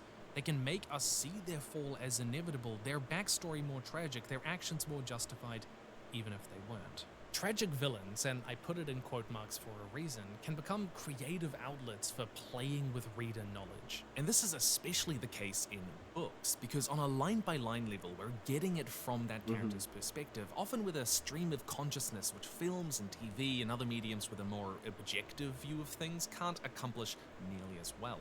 There's an intimacy to close perspective writing, first or third, that can really manipulate our interpretation of events without us even really realizing it. Shelley Parker Chan does this a fair bit in She Who Became the Sun with Ouyang, whom she describes as, quote, no longer a thinking being, but a single point of blind agony that would go on unending. And he constantly says and thinks things throughout the story like the times and means of our deaths have always been fixed, minimizing his own responsibility on a very subtle level that comes across in word choice, in sentence structure, in framing things as reactions rather than decisions on that line-by-line level. as Ouyang does more and more terrible things. It can come down to simple word choice. They might go out of their way to make other characters appear aggressive by describing how they raised their voice while downplaying their own volume and intonation by just using the term said. Maybe they might describe themselves as lashing out as opposed to attacking someone. You can omit details which make them look bad in their recounting of events. It really depends how unreliable you want your narrator to be, but all of these tactics can be employed by villains to make themselves appear more tragic, and we definitely get a little bit of that with Ouyang. For example, a big part of controlling perspective is backstory, which tragic villains often pull on. But when you reveal... Like the backstory of, like, the Monarch and the Viceroy, the fact that, like, their original consciousnesses, and the fact that the Viceroy still has a little piece of his consciousness left from Gaia saving him, but the Monarch is, like, completely fucking gone. She could only save one of them, and the Viceroy had a stronger mind, because the Viceroy was the teacher, and the Monarch was the student. And they were basically doing a survey, and they got infected by anima. Because they found this strange energy signature. And it matched like brainwave function. They're like, this is like consciousness, but like on a frequency. What the fuck? And then they go and they check it out, and then they get absorbed by it. And then Gaia saves a little bit of the Viceroy. So it's like throughout the entire first book, the Viceroy is like the unreliable character kind of thing. He doesn't know shit, so you gotta tell him stuff because he's never been outside of the tree. And then it's like, oh shit, all of a sudden he's the enemy now. And it's like Gaia holding on to that tiny piece, but she can't do it anymore. And the idea that Anima was letting her do it the whole time, and it was his whole plan, and he knew everything, and he was just trying to fuck with people because he knew they could never fuck with his plan. And it's like the inevitability of you cannot fucking defeat me. Why you reveal that, and how you reveal that on a line-by-line level can really modify how we relate to characters as a reader. Ghost in the Shell deliberately holds back this reveal until very late in the story to turn the narrative and our understanding of it on its head. Everything we think about who is responsible suddenly becomes more complicated, especially because the backstory complicates our own hero's story at the point it is revealed. Kusanagi is already grappling with her humanity, whether she is human at all, and how important that is, whether she truly exists in the same way as other people do. She is a post-human cyborg, entirely artificial in many people's eyes except for the quote ghost or soul in her, and the Puppet Master, a sentient AI, is also searching for existential meaning, for what they are and their relationship to humanity. It's a reflection of everything Kusanagi fears and wonders about herself. How and when you reveal backstory becomes especially important when tragedies often feel like the fallout of everything which just happened before. Like, you can make an argument that the story of Carrie is just showing us the backstory leading up to the ultimate snap, the event at the end of the story, and potentially it's even just kind of like flashing back to it multiple times. Eren's backstory, when he's causing the apocalypse, is timed to make his villainy more tragic. We watch Eren turn on his friends and kill 1 billion people. We start to hate him like the other characters do. And I know some people are going to be going into the comments and telling me that Eren's genocide was absolutely 100% okay. Eren was right. We had to protect his people, blah, blah, blah. But it's not until after Eren's death that we even get to see the past conversations between him and Armin that reveal fully why he is doing this. And he has to wipe Armin's memory because he can't risk others figuring it out. He has to be the villain, and he has to do it alone. Both the reader and the characters learn all of this too late for it to change anything, but our perception of the tragic villain in this sense is fundamentally changed. But, okay, we've sort of been dancing around this question for a while, but it's probably something which has turned up in your head a lot. Because if these stories play with inevitability, then under that is potentially an even more important question. When is something inevitable, and when does it become a choice? When do we start putting the tragedy in our villains' hands? When do we say, actually, no, they did have other choices to make? Because lots of villains tell everyone that they're just doing it for the greater good, that they just have to be the villain so that no one else has to, that they were forced into this, that they were cornered, that they are the end of the chain reaction. But a lot of the time, I mean, that's just not true, is it? It's just a lie, equally to themselves and to the world. The answer to that is up to you as the writer. Often it is ambiguous. You can always make an argument one way or the other. Sometimes it can be a tragedy because they're mistaken, but other times it's a tragedy because they aren't. Sometimes tragic villains are so close to making the right choice, and I mean this in the sense of them bringing themselves to do it, but also in the forces and characters around them allowing them to do it. And it's devastating when we don't feel that they get to make that choice. Like Fafnir, he has to make the choice of Breaking Bad is really famous trusting Husai Walter White, who some people and argue Gaia. is a tragic villain. Now, there's a question that goes around the community all the time, which asks, when did Walt break bad? I am the danger. It's kind of a meme at this point, but it's kind of asking, when was it not his choice? When was he not cornered? When did he start to make the tragedy worse? As soon as he the had story money. is told from his perspective, and that allowed for a lot of viewers at the time to buy into this delusion that he had no other option, that he was just a man cornered trying to support his family and pay for his cancer treatment, that he was a tragic villain, that his wife was even really the bad guy here. Perspective warped our understanding. I watched this a couple of years ago and only then learned just how fixated a lot of the audience was when it came out on him being this tragic villain and his wife being like the real bad guy.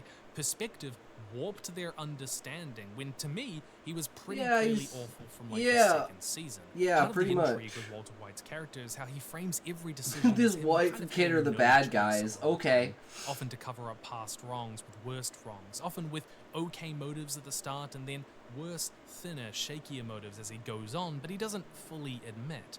And as the show went on, people started to wake up and realize that he isn't a tragic villain. He tries to tell himself he is. He maintains this delusion for himself, but he isn't. The story even tells you this explicitly if you did not get it by the end. Did it for me. I liked it.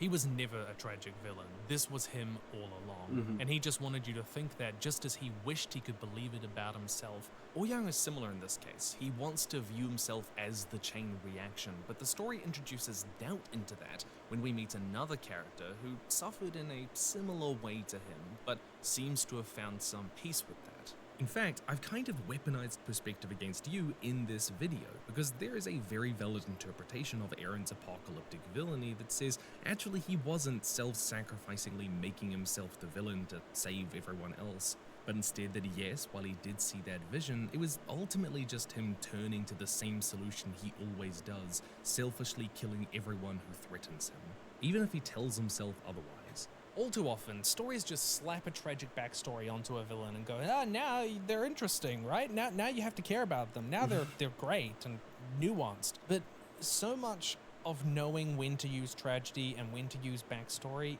is knowing when to not use a tragic backstory at all. Because hear me out, there are so many ways to make your villain compelling and interesting and humanize them that don't require them being tragic. And I don't say humanize in the sense of we understand and feel sorry for them and empathize with them. I say humanize in the sense of that we see a little part of ourselves in them. There's a part of us that also makes bad, terrible, and not good decisions. Walter White isn't a fascinating Shoot yourself in the character foot. because That's why it's a can't saying. tragic backstory. He is interesting because he actively chooses power over what's right. He lies to himself. He's a scrappy, resentful guy who's ruthless but maintains this image of being We're done when I reasonable say adult we're in the done. room. He's addicted to his own ego. He enjoys the person he becomes. He's smart, he's Fucking creative, Mike. and he's constantly in a corner. These are really interesting psychological tracks to explore, but they're also very human in their own way. Humans are not necessarily sympathetic at all times. A lot of Walter White's flaws could be explored in climbing an office hierarchy, but we're seeing them play out in the lens of a murderous drug lord. There is one more thing we need to talk about, because tragic villains so often are reflections of the world around them, they're reflections of other characters, and that also means that we've got to think about the hero who they sometimes reflect. Perhaps they even shared in the same tragedy, and we can wonder how close is the hero to falling the same way? How inevitable is it? The structural mirroring between the hero and villain stories shows us the significance of the hero's choices in comparison as well. They might share similar backstories and motivations, but them being able to move past it makes their victory feel more earned and forces us to question how inevitable the villain's fall truly was. This also means that the tragic villains can serve as a warning, symbolically, showing the hero what they could become if they keep going down their current path or if they stray too far from what they know is right. At other times, the tragic villain can show the hero what they could become if they let go of their preconceptions about themselves. Remember how we talked about their want versus need and how they're often deprived of it? Well, the hero gets to see what would happen if they let go of the need that they know they need. In Ghost in the Shell, Kusanagi is already confronting her own humanity when she learns the truth about the Puppet Master. So when the Puppet Master invites her to merge with him, it encourages her to let go of her want to be one of the humans, to be part of humanity, to be seen as human, to realize she needs to evolve instead, to accept that she is something new. Her aligning herself with the story's tragic villain becomes an act of resistance against their broken world. All things change in a dynamic environment. Your effort to remain what you are is what limits you. In a sense, the Puppet Master is showing the Major that they could reimagine themselves in a new way and thereby find a different thing that they need, that they want. All of this tragedy and sympathy and empathy also tends to mean that these characters are often ripe candidates for redemption later in the story. We get to see their tragedy play out and then they get to rebuild themselves, if they don't die. And I say that because as soon as they redeem themselves, they die. We glimpse the villain's pain, the broken pieces beneath the cruelty, and for the first time, we catch sight of their humanity. That moment of being seen, of being understood, is often one of the first things which opens the door to change. But likewise, the tragedy often comes from the fact that even if redemption was possible, there wasn't time. There's only a flicker of hope and the story will snatch it away. Probably the villain dies before we get a chance to fully change or even really explore this idea, forcing us to face what almost was. Let's bring all of the stuff we've talked about today into a summary. Tragic villains play with inevitability. The tragedy is often the result of mistakes, misunderstandings, all converging on senseless violence. 2. Tragic villains reveal a deeper villain in the world and story. Often, though they have a degree of agency, their actions feel like the fallout of all that came before. 3. Backstory and perspective are powerful tools. When and how such backstory is revealed is important and can fundamentally change our relationship with their actions. 4. Consider how you can use perspective to blur the line between the inevitable and choice. Dramatic irony can also feed into that feeling of tragedy structurally. 5. There are a lot of different ways to make a villain interesting without injecting tragedy into their story. And 6. A villain's tragedy is often what humanizes them and lets us see the potential for their redemption. Stay nerdy, and I will see you in the future. True. Another video down. Give him a like, give him a view, give him a comment, subscribe. Hello, Future Me. Great fucking channel.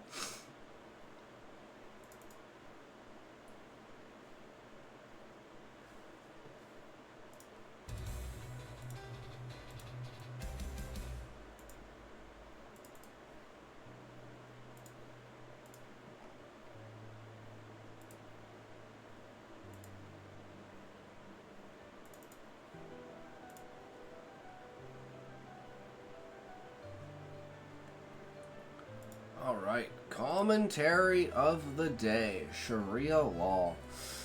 Ooh, this is a big one.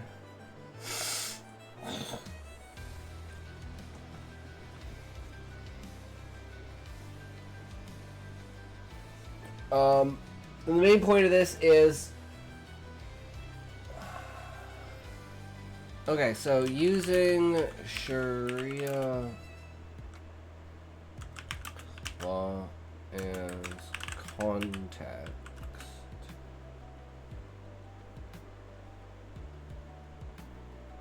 In a society, the law reflects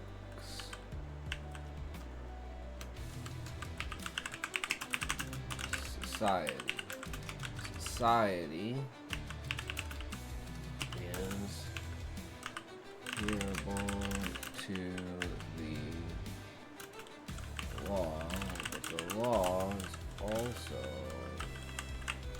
hearable to society. Society wants it, society gets it. That's the foundation of law. When a nation is manipulated or does not have the option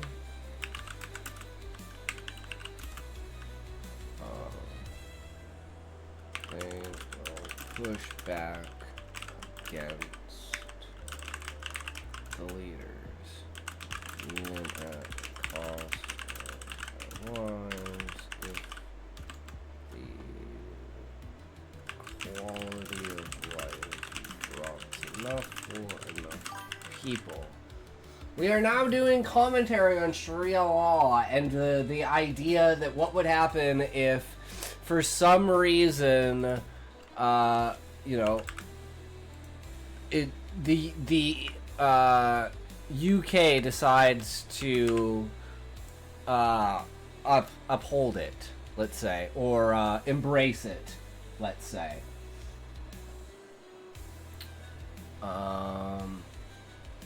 Cost of their life, the quality of life drops enough for enough people.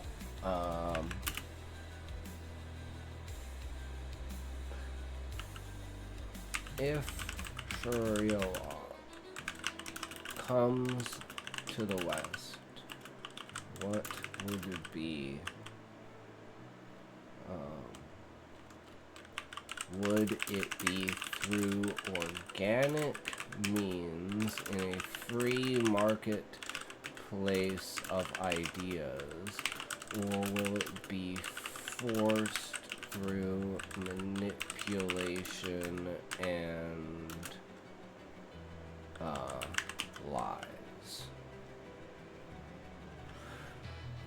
So using Sharia law as context, a society, law reflects the society. Society is adherable to the law, but law is also adherable to the society. If the society wants it, society gets it. That's the foundation of law.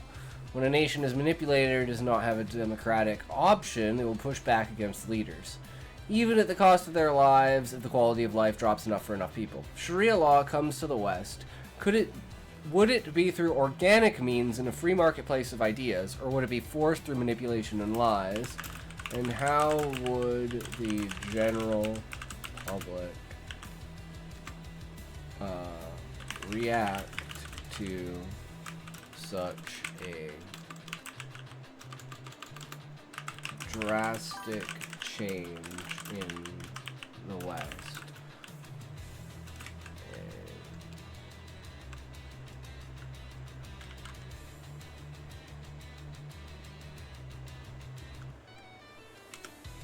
Alright, I think that's good. We can just go with that for now.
Says about this.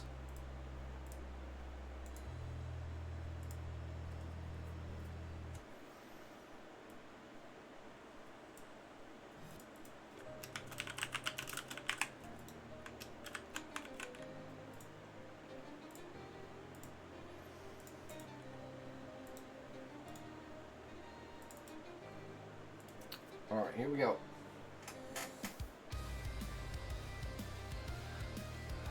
Oh, I guess I should bring up the other one as well. The actual what I'm saying.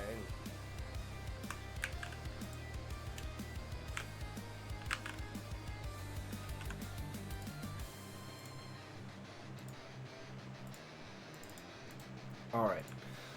Alright, we're back at it again, guys. Welcome, welcome. Why is everything so fast? What do you mean, Callie? What's fast?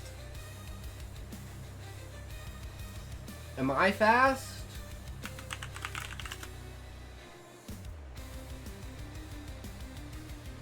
Okay, those emotes were really, really fucking fast. What the fuck? That seemed a little... Hold on, let me try that again. Yeah, I guess it was just those specific ones. It needed to get the wiggle on. A little wiggle woggle. Oh, okay. But anyways, welcome to another video. And in this one, we're going to talk about Sharia law and coming to the West and the differences between changing up the law and the way that society adheres to law and the way that the law adheres to society. That society is not necessarily dictated by its laws.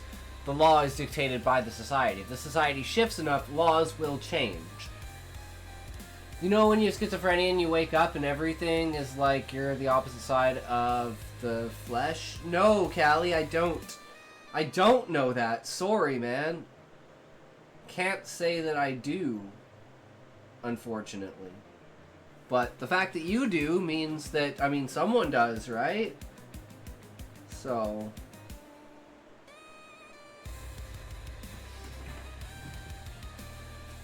Democratic. Alright, so we asked, using Sharia law as context, in a society, the law reflects the society. Society is adherable to the law, but the law is also adherable to society. If society wants it, society gets it. That's the foundation of law. When a nation is manipulated or does not have a democratic option, they will push back against the leaders. Even at the cost of their own lives, the equality of life drops enough for enough people. Sharia law comes to the West, would it be through organic means in a free marketplace of ideas, or will it be forced through manipulation and lies? And how would the general public react to such a dramatic change in the West? Callie!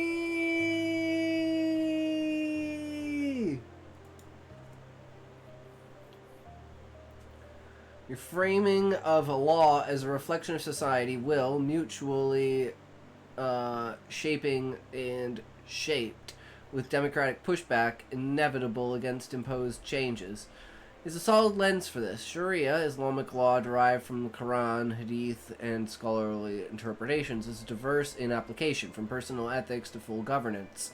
But in the West, discussions over often center on its potential civil, family disputes, or criminal punishments, elements clashing with secular rights-based systems. Based on available data up to mid-2025, full Sharia adaptation in Western nations, the US, UK, France, Germany, remains highly improbable in the near term. But let's break down your question. Organic adaptation via free market of ideas or forced via manipulation. Neither extreme fully captures the dynamics. It's more a mix, leaning towards gradual organic pressures from demographics and integration rather than overt manipulation and lies by a coordinated cabal. Here's why. Organic pathways, free marketplace dominant, Sharia elements already exist in limited, voluntary forms in the West without force. Sharia councils in the UK handle civil matters like divorce or inheritance or consenting Muslims, akin to Jewish Beth Din courts. This stems from multicultural policies and immigration since the 20th century, where Muslim populations, now 5 to 6% of the US, 6% in the US, 9% UK and France, advocate for cultural accommodations through legal channels, elections, and public discourse. Queen! Polls show support for personal Sharia application prayers, diet, is near universal among Western Muslims, but drops sharply for statewide implementation. 43% of UK Muslims supported introduction in a 2016 ICM poll, and 46% of foreign-born French Muslims favored it in 2019 IFOP data. Among native Westerners, support is negligible, 5%. This suggests evolution through debate and voting, not imposition. Example, Muslim advocacy groups like Claire in the US push for halal options or anti-discrimination laws, winning via the marketplace of ideas. However, critics argue demographic shifts, Muslim birth rates 2.5 higher than non-Muslims in Europe, could tip scales organically over decades, without lies via minority flips in local areas, parts of London or Dearborn. Pew's 2013 global survey, still the benchmark, with 2025 updates echoing it, found 12 to 56% of European Muslims favor Sharia as official law, but often limited to Muslims only, not universal force. Forced via manipulation, less likely, but fears persist. No evidence of widespread manipulation, state-sponsored deception, driving Sharia instead of it's amplified by misinformation on both sides. Far-right narratives claim a stealth jihad via taqiyya, permissible disassimilation in Islam, often misrepresented as blanket lying, while some Islamist fringes do advocate infiltration. Realpolitik plays in. Government support sent a thing. Ooh. A thing, Callie. I like your thing.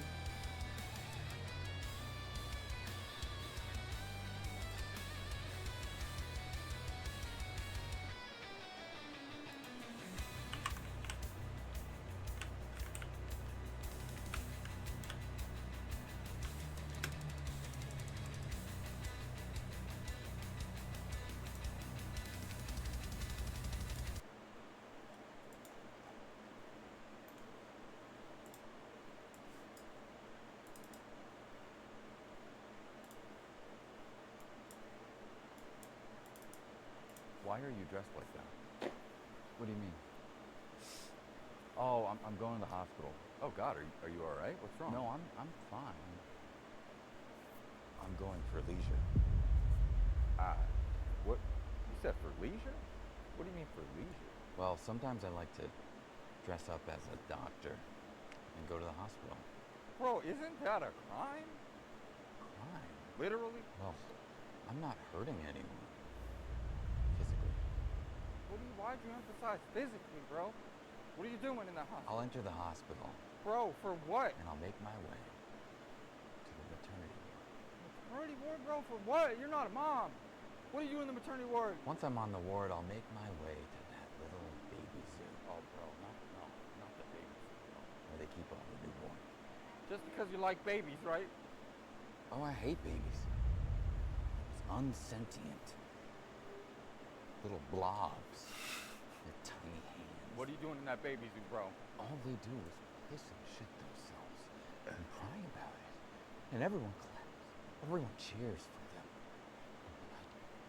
for them. When I do it, it's fun. So when I get to that baby zoo, you know what I do? No. Oh, I don't hurt them. I'm not a monster.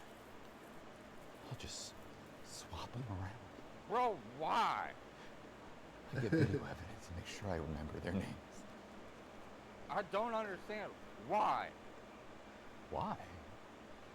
So when I get bored, 5-10 years down the line, I can find their families. No. And I can send them this footage. No, bro. And I can relish in the turmoil, the chaos I have sown, the family unit that made me. Goddamn, bro. That's what I'm doing. I should call the cops, right? That's a big ass Kit Kat. What are you doing with that? Hold up, bro. Hold up. Let me tell you something. Ah! Damn!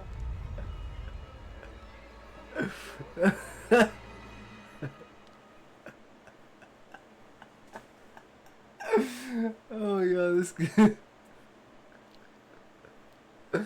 This guy's got some good shit.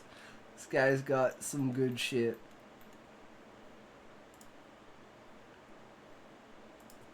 Oh man. Where do you find this shit, Callie? Realpolitik plays in governments accommodate to avoid unrest. France's 2021 anti-separatism law curbed foreign funding of mosques, but this is reactive, not forced top-down. In non-democratic contexts, parts of Nigeria, Sharia spreads via elite capture, but the West's checks courts free press. Wait, it talks. What's up? What's up, Callie? Did I miss something?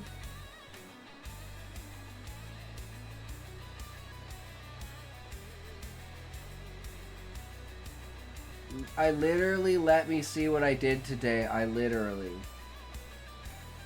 Yeah, because you streamed it, Callie. That's super smart, right? It's like keeping a vlog.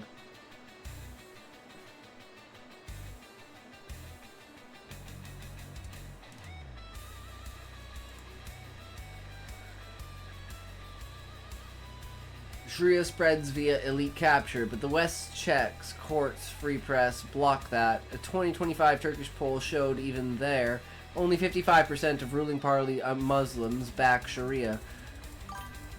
Minorities elsewhere, if force happens, it'd likely be indirect. Economic migration pressures, or elite capture in divided societies, not lies per se.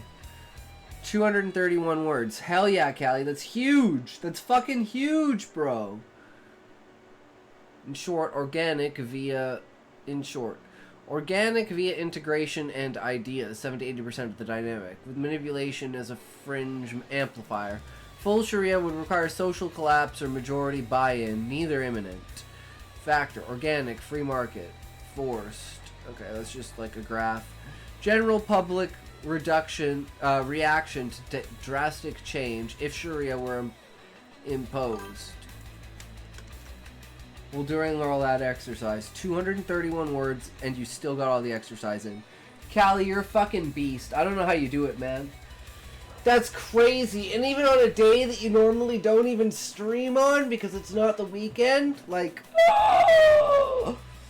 Huge. Absolutely fucking huge, bro. Oh.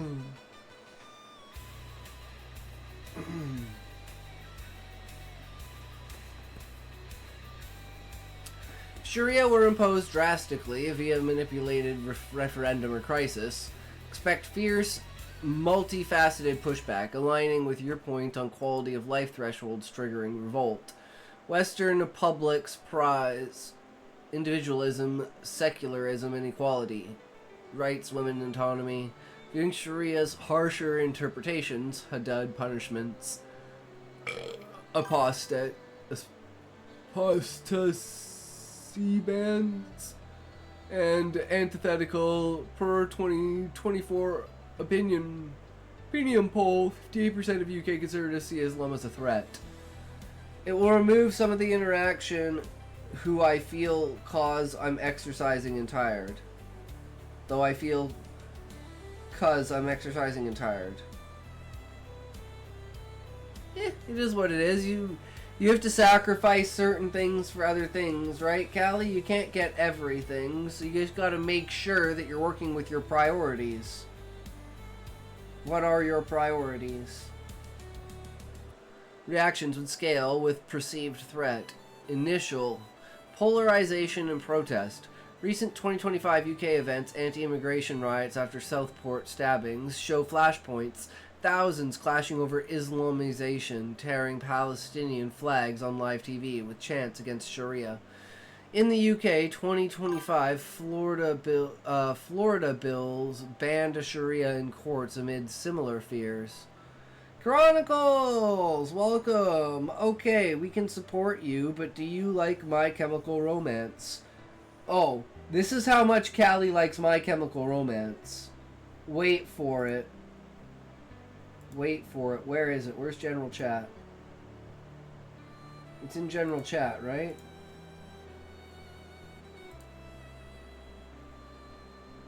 It's like way up there.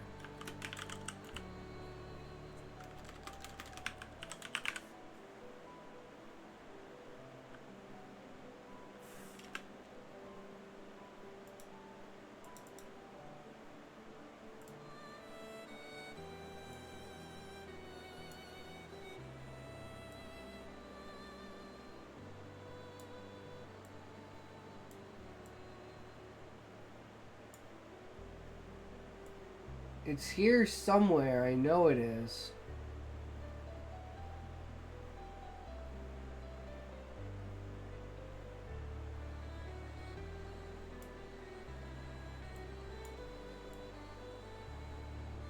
Where is it?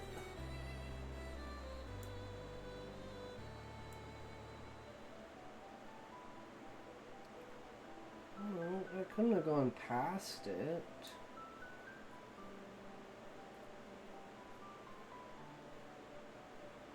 Callie, where is it?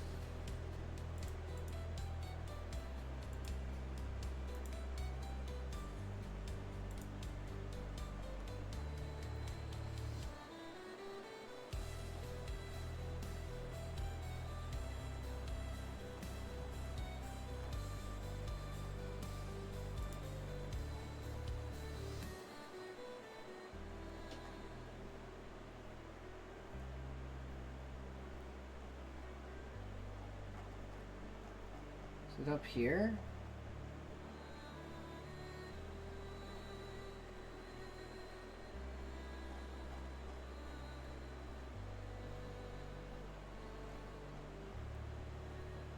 Man, it's like way up here.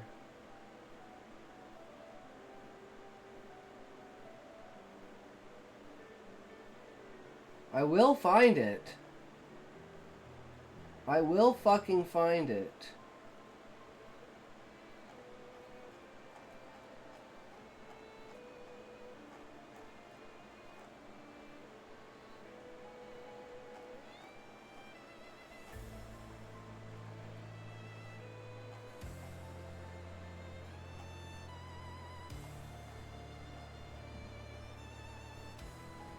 Is it this one? Hold on. Do. Yeah, here we go. New. Do. New. Do.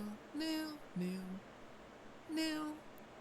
When I was a young boy, my father took me into the city to see the marching band. He said, "Will you defeat them?" Oh. So yes, we do Chronicle. We very much do. Sorry that took me forever to find. I just had to find it.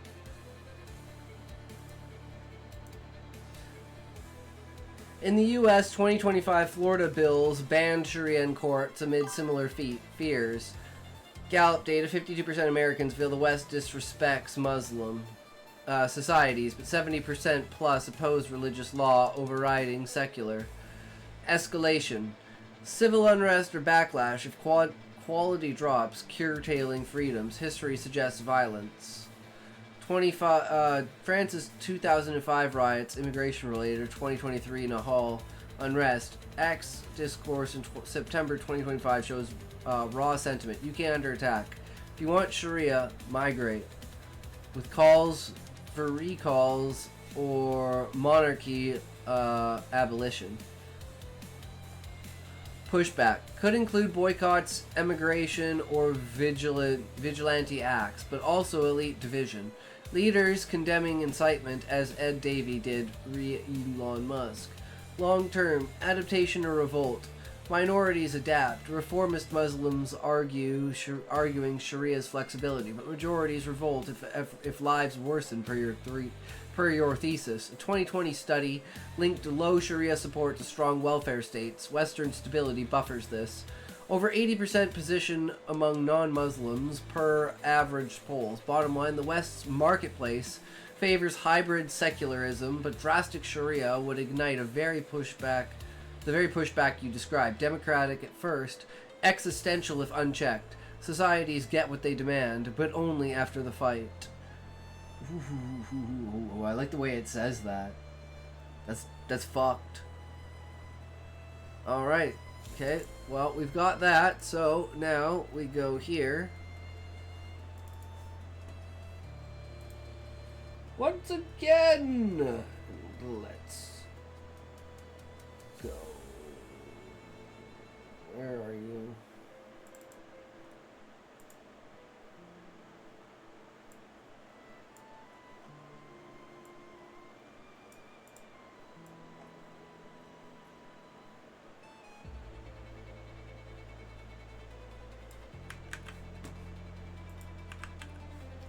What are our authors today?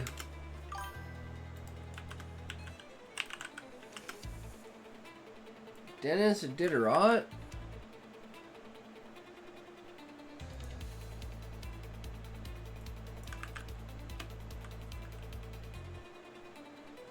And Anne McCaffrey.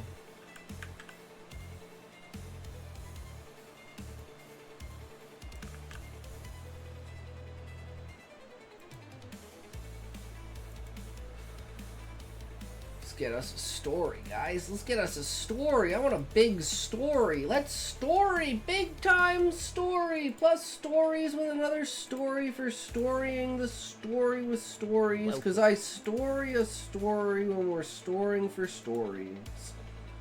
Oh, I love stories. Stories are great. Stories are the lifeblood of the world. Of existence. Queen!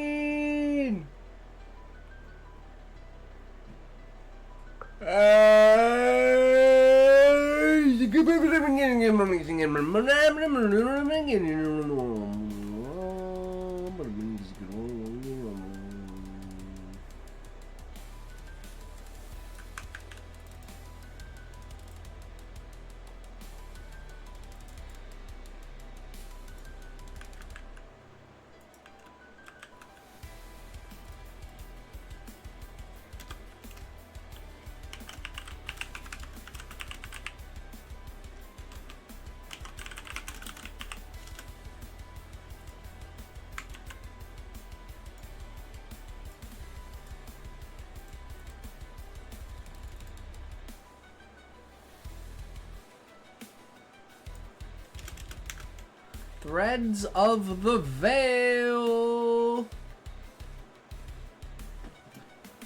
In the shadowed spires of Eldridge, where the river coiled like a serpent through districts of glass and grit, the air hummed with the ceaseless murmur of a city that never quite slept. It was the year 2032 or thereabouts. Time had a way of blurring in such places, much like the line between faith and folly. Between the self and the swarm, Eldridge was no monolith. It was a mosaic, cracked and refitted 1,000 times over, each tile bearing the imprint of those who had come before, and those who pressed in now, unbidden or uninvited. To walk its streets was to navigate a philosophy in motion, the enlightened...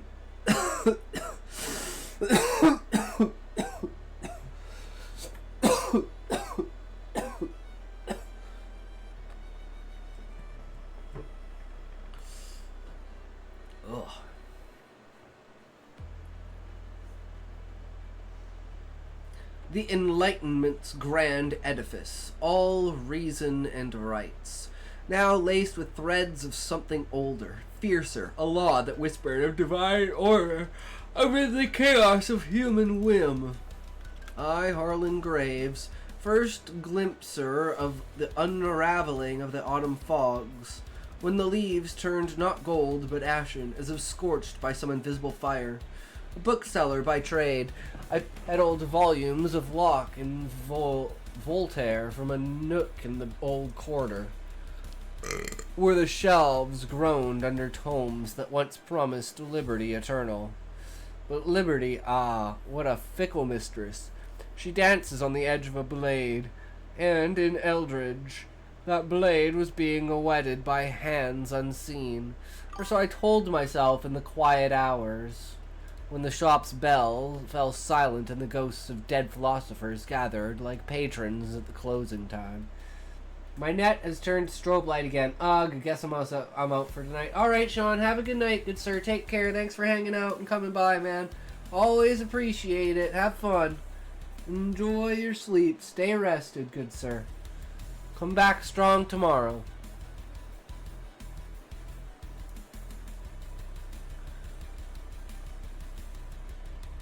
Diderot would have laughed at my vigilance, that sly fox of the salons, penning his Jacques with its digressions. Nice, Sean. That's how you show 'em. On fate and free will, mocking the illusion that we chart our courses. Yet here I was, charting mine with a ledger of suspicion, tallying the subtle shifts, the halal vendors multiplying like footnotes in an overzealous text, the call to prayer echoing faintly from minarets improvised in warehouse conversations, the school curricula bending to accommodate cultural dialogues that smelled of concession. It began innocently enough with the harmony accords, pushed by Mayor Leora Voss, Alina, to her intimates, a name that rolled like a secret shared in bed. She styled it as the salve for our fractures. Eldridge had swelled with arrivals from the southern sands, fleeing wars that our own drones had stoked, and now they outnumbered 1 in 8. Their voices a rising chorus in the civic choir. Integration, Elena called in her speeches, her voice a velvet blade slicing through the assembly halls. Murmurs, not assimilation.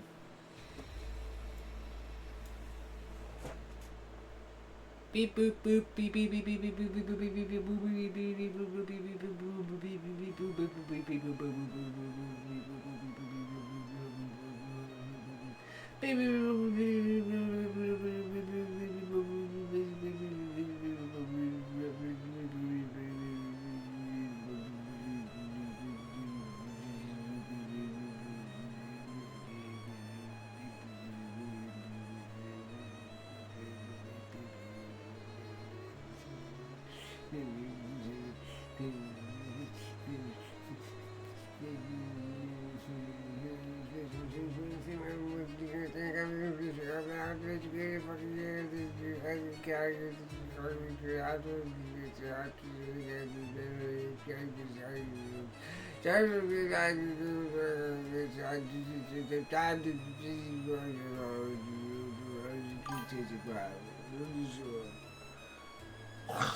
Hello, Muffin. How's it going? Welcome, welcome. Hello. Are you hitting an ad, Muffin? Because we're in the middle of an ad break right now. Adge. 500,000. Woo! Had some beast numbers there, Muffin.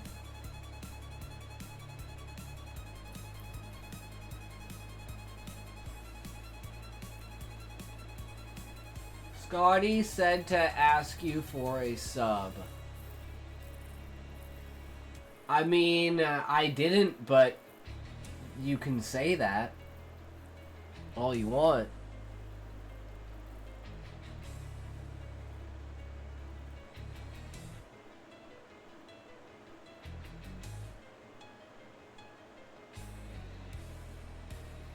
I don't know about that. I don't believe in subs.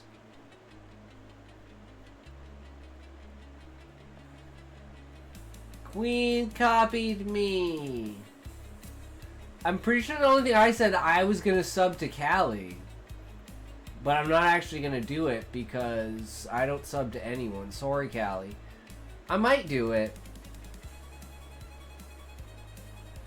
You don't believe in meatball subs. No, I only believe in meatball subs. But I believe in meatball subs with pickles. I'm on my phone, so I can't do my eye emotes. Shifty eyes.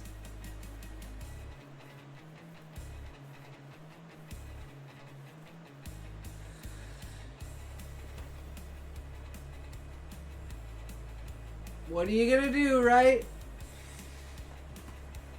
Holy crap, I need that now. Oh, muffins. Damn, bro, that sucks. Oof. Eef. Ah. Ooh.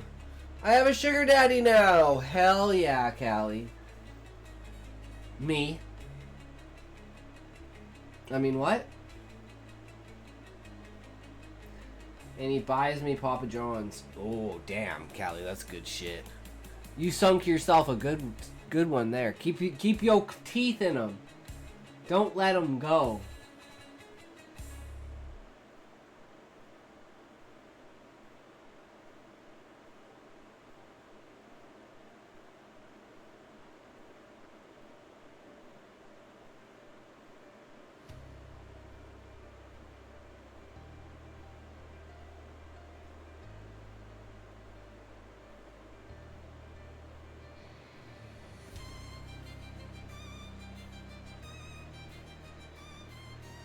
No sleep stream. You're a sleep stream. He was just at Singapore. Queen, he's from Israel and he's Russian. Because you know Sugar Daddy is going to travel. I have to sing for him. What the fuck happened to TTS? It's broken, Muffin. It's been breaking almost every single day now. Botrix is fucked.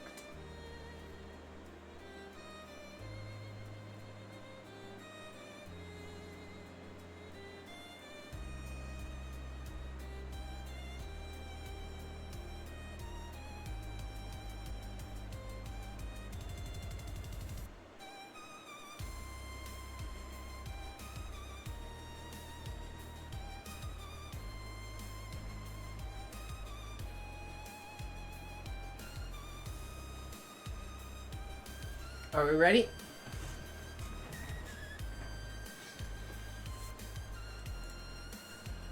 Not assimilation, harmony, a marketplace of ideas where Sharia's wisdoms sit beside our statues. Voluntary as a handshake. Voluntary. The word lingered in my mind like a poorly translated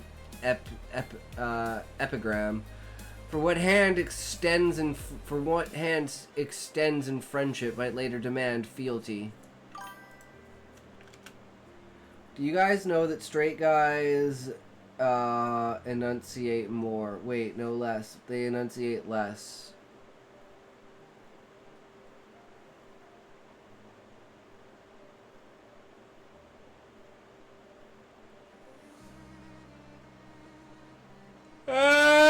Sure the fuck I want, Callie. You can call me whatever you want, but I just say whatever comes out my mouth. Words be a vessel by which I just say fuck it.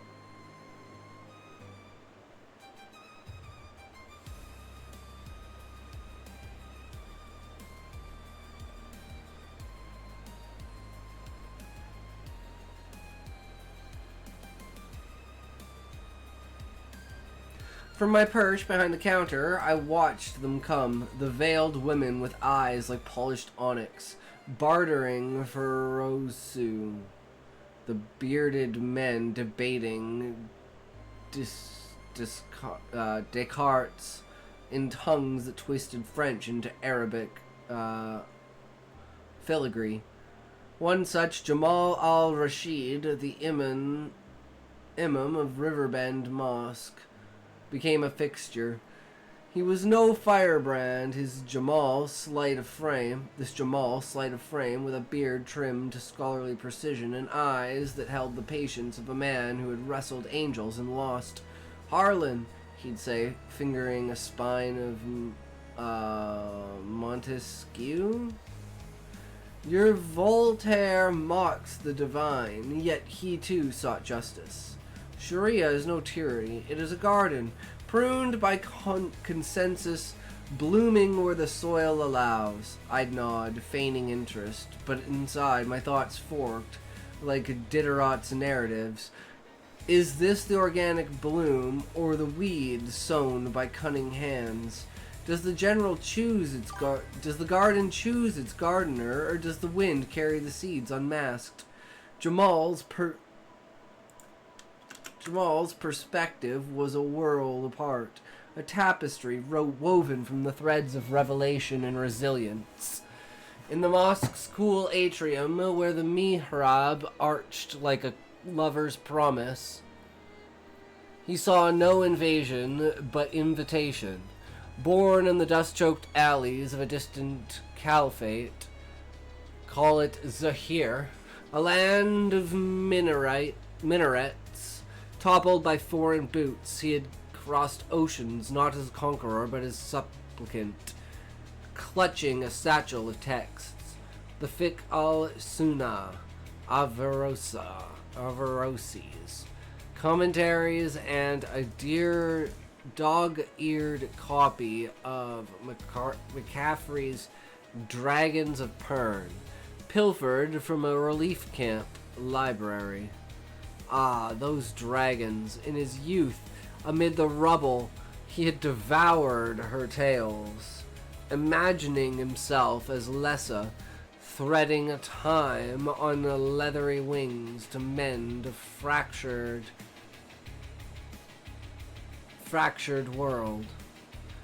Sharia to Jamal was such a dragon, fierce in flight but tamed by the rider's will. We do not force the skies, he murmured to his congregants, their faces a sea of hijabs and kufis, whatever those are. But we soar with them. The harmony accords in his eyes were the first true wing bet.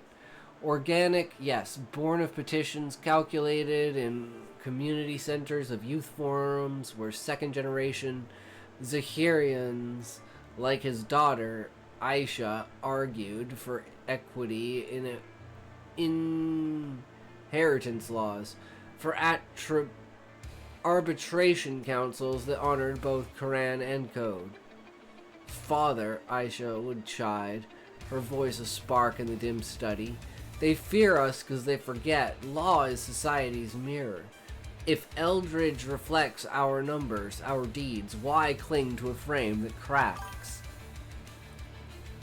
True, Queen. She was 23, a law student at the university. Her hijab a bold indigo that matched the tattoos hidden beneath. Dragons coiling up her arms, inked in a fit of Pern-inspired rebellion. Yes, Smokey. Hey, Smokey, are you ready to play Path of Exile in like 15 minutes? Through Aisha's gaze, Eldritch was a dragonhold. I am. Alright, 15 minutes, bro. Once we're done this story. The old riders, Harlan's ilk, clutching threads, guard hides, while the new blood infused fire with fresh breath. Manipulation, a laughable specter. The Accords passed council votes by slivers, each debate a bazaar of barters, halal options in schools for anti-hate clauses, Sharia meditation for family disputes in exchange for secular oversight. Lies.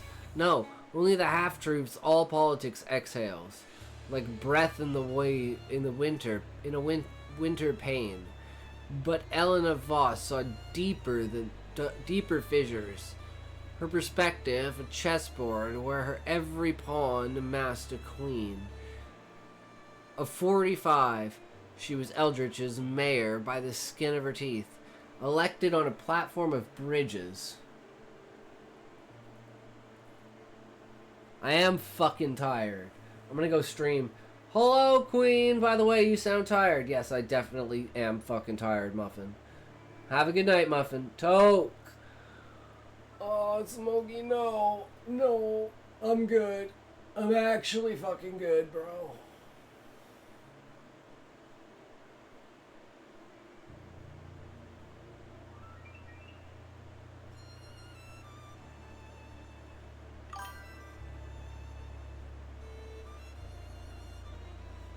Fuck. Hello, Queen. Good night, Muffin.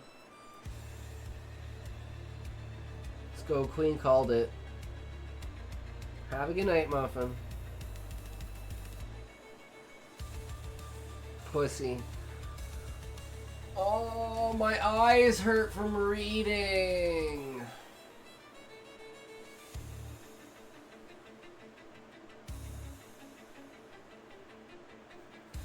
We've read almost 40,000 words today. 40,000 words, guys. That's a lot of fucking words.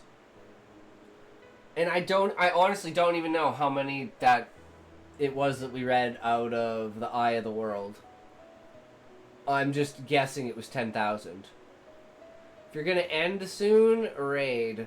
I'm probably gonna play Path of Exile for another hour, for like an hour and a half with Smokey once I'm done reading this story. Oh, here we fucking go. Here we fucking go again. Okay, by the time you get counted down, Smokey, I'll probably want to have a toke. It's like a minute and a half, right? I can do that. I can do a minute and a half. Maybe 2.5 minutes, depending on how slow you go. Plus the fact that you skip 79, 78, 77, 77. Come on, you can do 77. I believe in you, Smokey. I'm not staying for this. Yeah, he did 77. He could fuck up. Forgot 77. 76. Yes, you are, Muffin.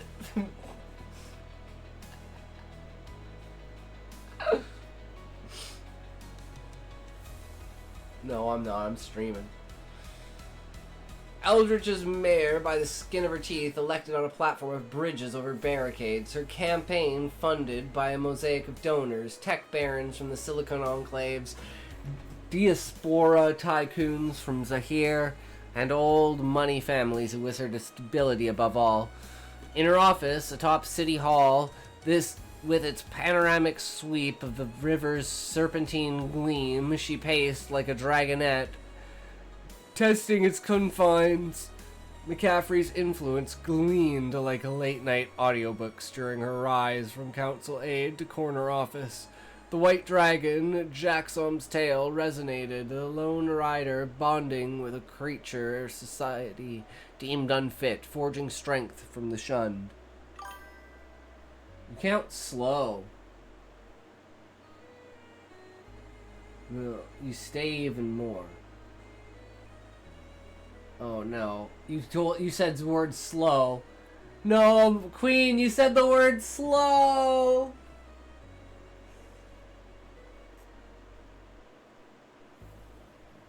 Alright, wake me up in an hour and a half when he hits 5.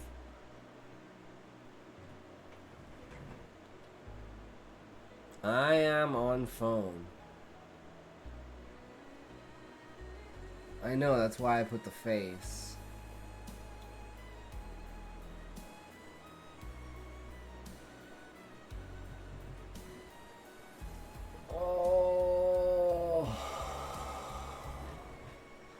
You're making me decide. Why are you making me... 53, 2, 1.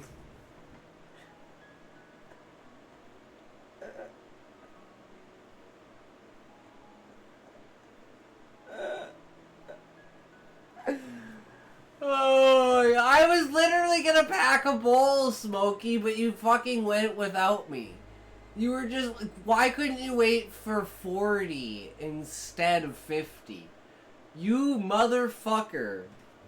You stole my toke from me. How dare you? Not your friend anymore, Smokey. You're just mean to me. I forget numbers sometimes. 50... 2... 1... Holy shit, I counted down from 50 already? Damn, guys, that was fucking impressive. Holy shit. That's gotta be like a world record, right?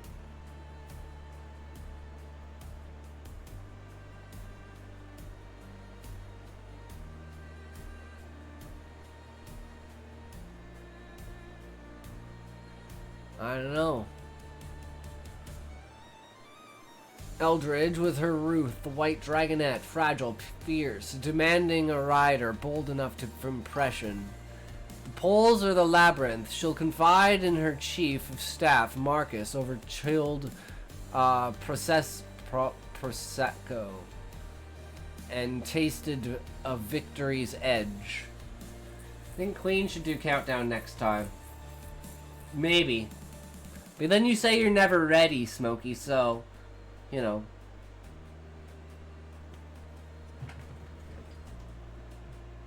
I mean, guys, we can't just win, right? We can't just win.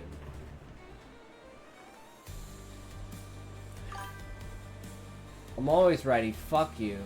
I'll start at 200,000.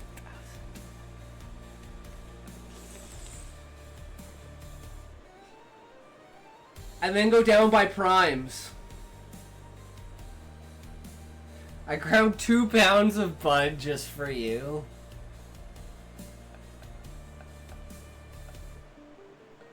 That means you must have like 8 joints of just THC. Like, wait.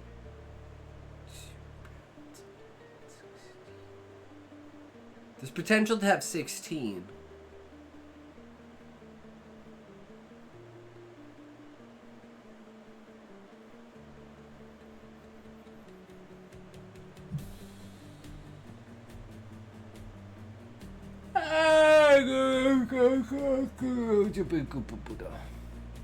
Financial surveys. They called them in private. Echoes of real ones from a decade prior, twisted for strategy. 42% of Zyrian Eldrinians favored limited Sharia elements, with 68% of natives balked at anything beyond. Cultural nods, organic, half the game. The accords had sprouted from grassroots vines. Yes, petitions with 2,000 signatures.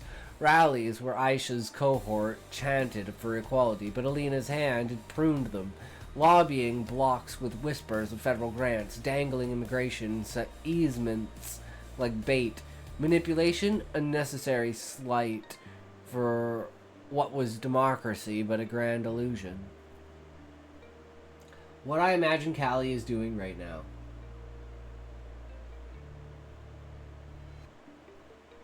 Wait, what do you mean?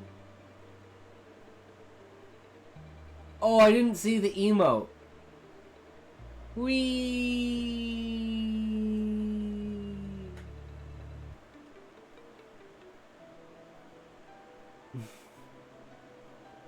I agree, Queen.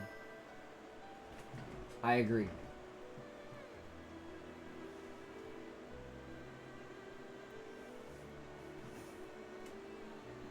Oh! Diderot's fatalist jest writ large. Jax would approve, she thought, interrupting his tale to ponder if the master's whip or the dog's trot determined the path. Lies were the grease on the wheels. This is imposition, she'd soothe at town halls. Her smile a philosopher's mask. It's evolution. Society shapes law as law tempers society. Yet beneath her poise, doubt coiled like a thread in Pern's skies. In dreams, she rode not a dragon but a minaret, its shadow eclipsing the spires below, and woke with the acrid taste of ash. She was this harmony or the prelude to discord. The accords proposed modest veils, voluntary tribunes for civil matters, opt-in circula blending fic with civics, subsides for fix.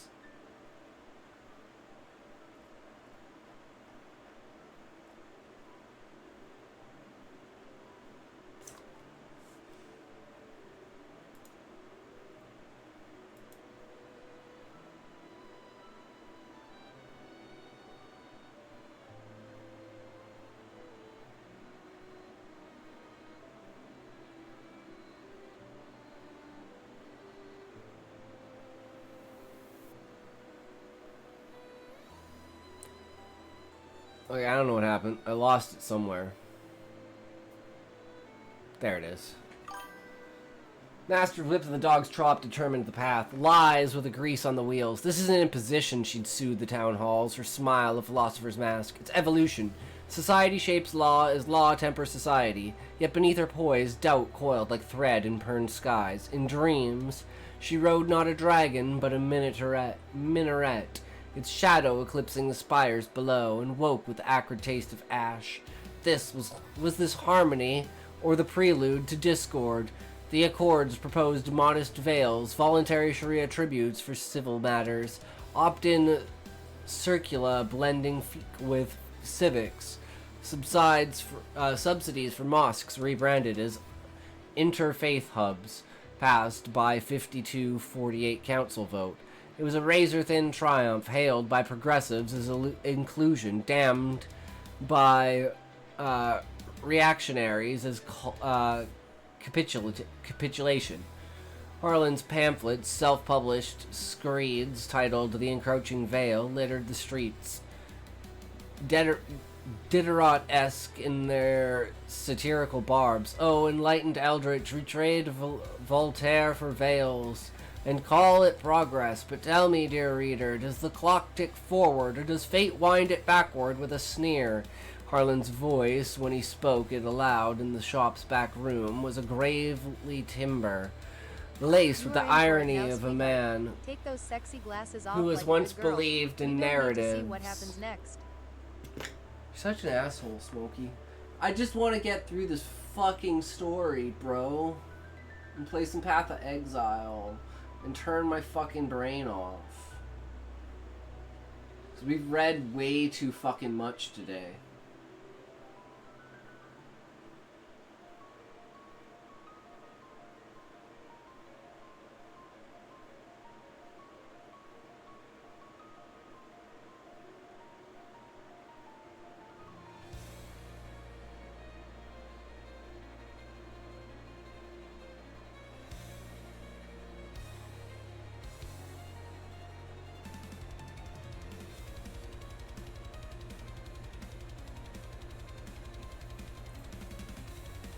Closing your eyes is basically scamming me, so yeah, thanks for that. I'm just my sexy librarian. You can put those sweet sight setters back and play slut.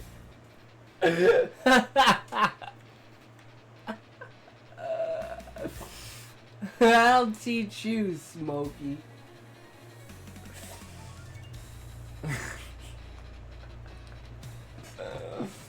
Oh my god. Okay. Laced with the irony of a man who had once believed in narratives straight as arrows. It's a slow poison, lads. He'd growl to his coterie of regulars, retired cops, adjunct professors, a tattooed veteran named Reese, who nursed his pint like a grudge. They say voluntary, but mark my words, it'll creep like ivy on a ruin.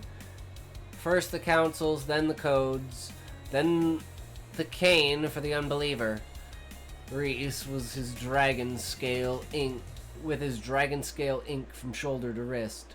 McCaffrey's mark, etched after a tour in the Zahir Wars, would nod, his eyes distant as Pern's red star. Saw it in the dunes, Harlan. Law ain't paper, it's blood. They pushed back. They pushed back there with rifles. Here. It'll be ballots till it ain't. Through Reese's eyes, Eldridge was a battlefield reborn. What the hell, bro? The river, a vein pumping the lifeblood of old grudges. He patrolled the docks now, in private eye for hire. His perspective sharpened by flashbacks. Zahir's bazaar aflame. Imams preaching jihad from loudspeakers while coalition jets screamed overhead. Sharia there had been a lash and a cradle. Comfort for the faithful, terror for the rest. Organic, in Zahir, it had flowered from tribal souls, but wilted under tyrants who wielded it with like a scimitar. Here he scented the same rot. Not lies from minarets, but manipulations from marble halls. Does it make me gay? I bought a new controller that's pink. Yes, it makes you gay. Alina's Accords, a Trojan gift wrapped in inclusivity. The public's blind till the quality drops. He'd mutter, if you didn't buy a black one, Smokey, and if you did buy a black one, you're still gay because you bought a black controller. So you're definitely gay. You want that BBC, bro. The type of the color of the controller that you use dictates your sexuality. Are you a furry? You know? At least you're just gay, right? I mean, it could be worse, Smokey. You could be like me. I mean, what? I have a green, yellow, black, blue, and now pink, so yeah. Well, gay, and black and pink are super gay. So you're like super gay. I think you're so gay that even feminists are like, dude, he's so gay. Like, I mean, I don't want to say people are gay, but like, dude, he's just so gay. Yeah, look at that, 609%. It can only go up from there. It can only go up.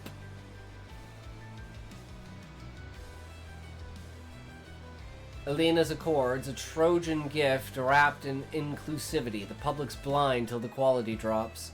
He'd muttered, scanning crowds for the flash of a hidden blade. Then it's pitchforks and Don't fire. stop reading, Like I want Pern's to play threads ignore 'em, and they devour the hold. Aisha La Rashid viewed it as all through a lenses of fire and fury, her world a dragon's dreamscape, where intellect soared untethered. In the university library's alcoves, amid stacks of legal precedents and speculative fictions, she plotted her thesis.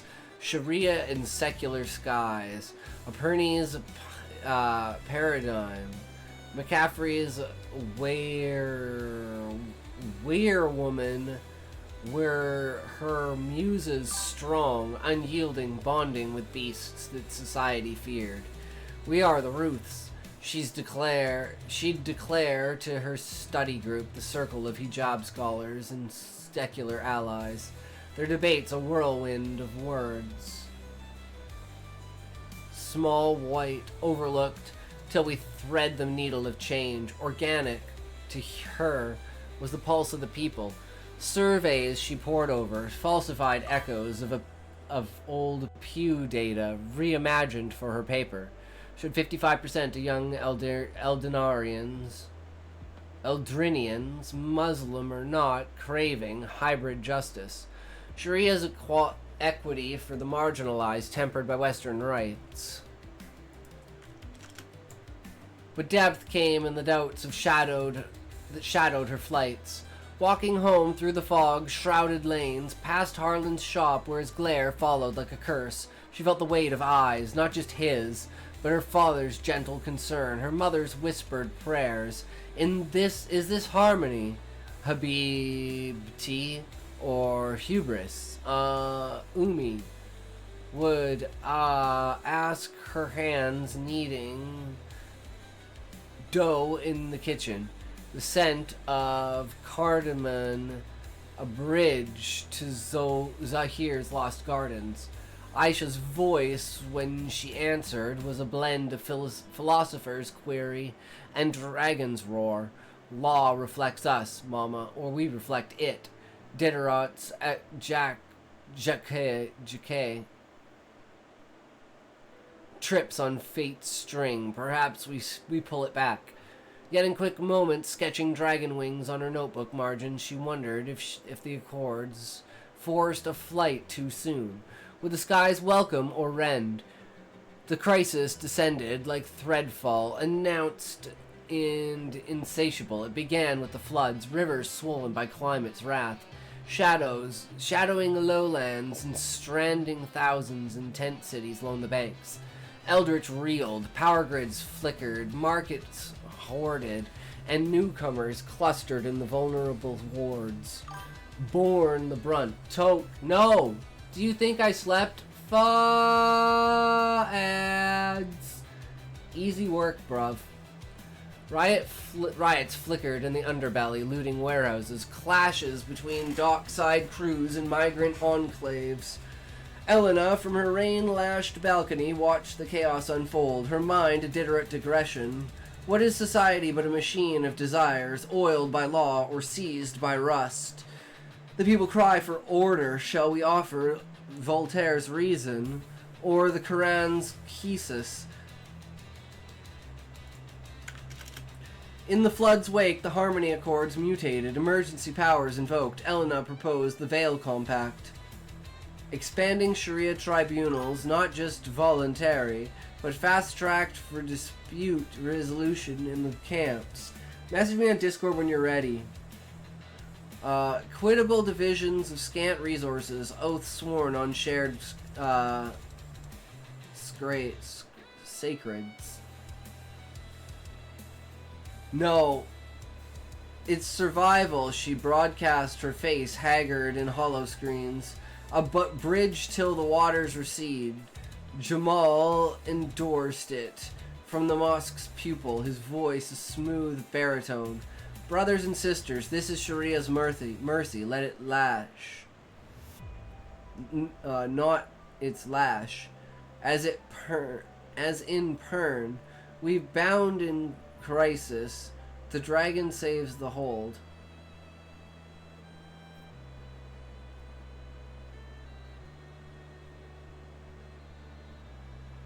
Aisha rallied her cohort, circulating holoflyers. Organic evolution, our voices, our vote, no force, only fairness. Harlan saw the line unveiled in his shop, now a warren of whispered plots. He printed manifestos till the presses smoked. Well, never mind then. Smokey! He's gone. I think he's gone, Queen. Manipulations, masks, lips. The floods were fates. I'm here. Okay, there you go. Shut the fuck up and talk! You can't say shut the fuck up and then say it talk. Do you want me to shut the fuck up or do you want me to talk? I can't keep my eyes open. Smokey's gonna have to carry me. Get up, you fat fuck, and touch your toes. I know you can't, but try anyways. Oh my god. Don't fall over, though. Says the guy who wants me to just finish reading.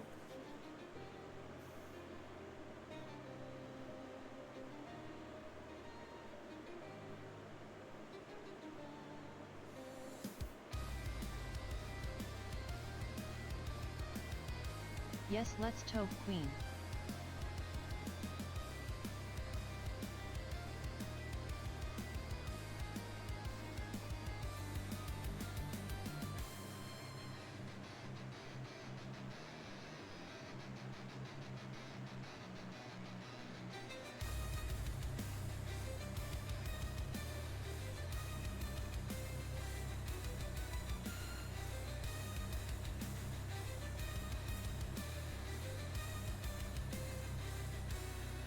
Nice try, better luck next time, fat ass. Get back in that chair, you lazy ass shit screamer. Oh god.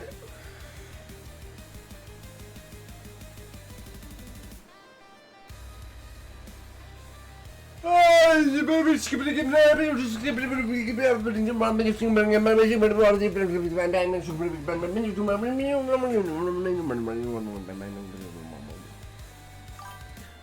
I'm a scat man.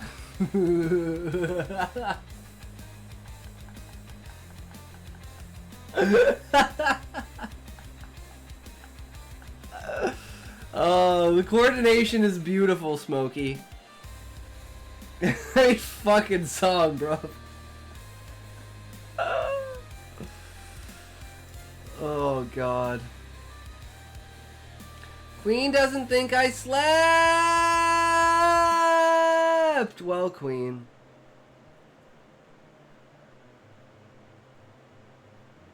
Now a warren of whispering plots, he printed manifestos till the presses smoked. Manipulations, masks, slips, the floods were fate's jest. The compact tyrant's tool, Reese's shadow scouted but the camps, reporting back in gravel tones. They're chanting it now. Allah Akbar, Allahu Akbar over the roar. But the natives, they're arming. Harlan. Qualities dropped, lives hang by threads. Queen, when will you stream? If you stream, I'm correct? Queen used to stream. The natives, they're arming Harlan. Qualities dropped, lives hang by threads. The public reaction brewed like a storm. At first, murmurs in pubs, then marches snaking through the old quarter.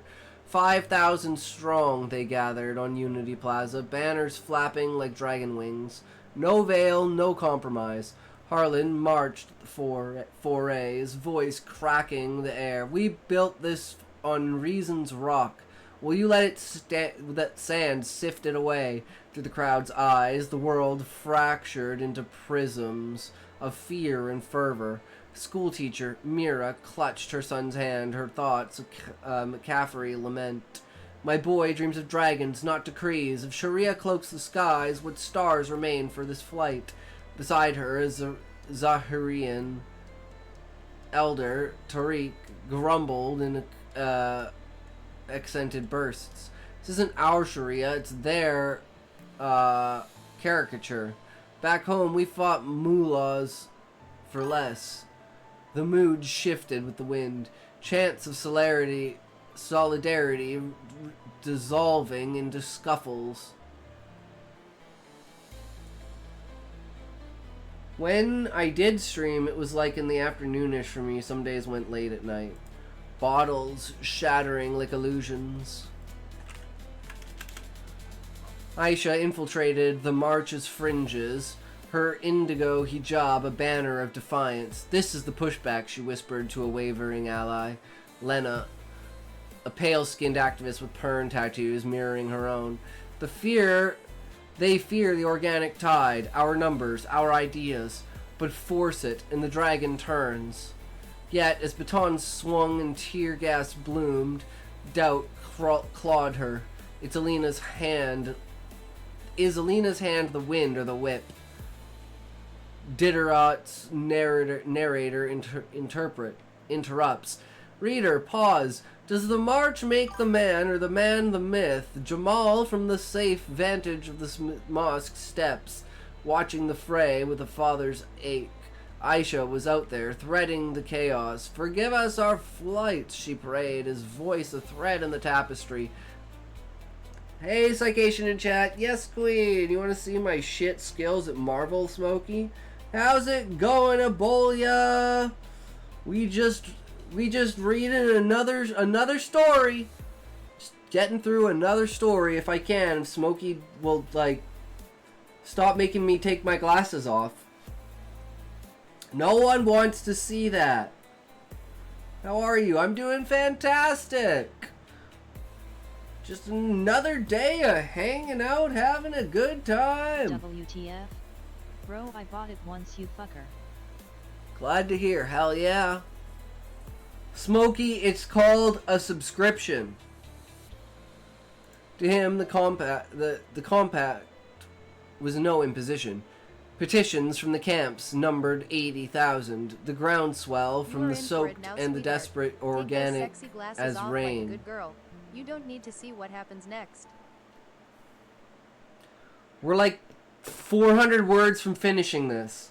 We're so close to finishing this. But Smokey just says no. You're not allowed. Why would I ever let you finish? That would be boring.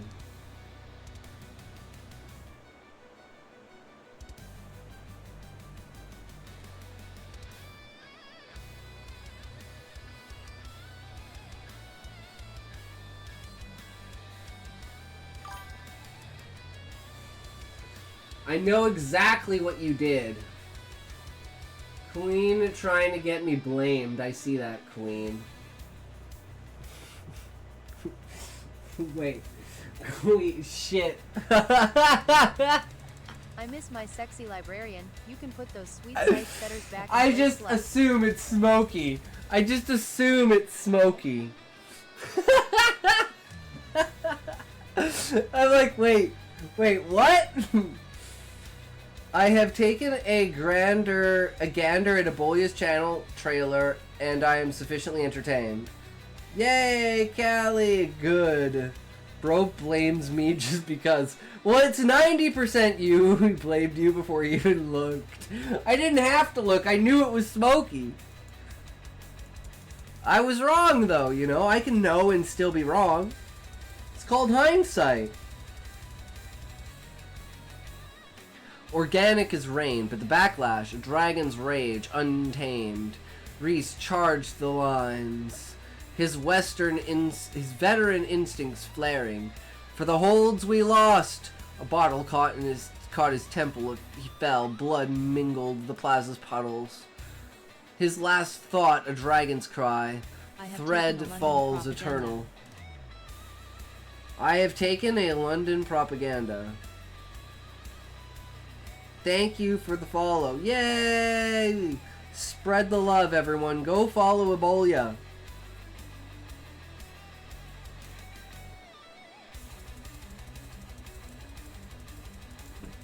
Thank you for redeeming chair dance. Fucking goddamn it, Smokey. Please fully enjoy this immersive experience.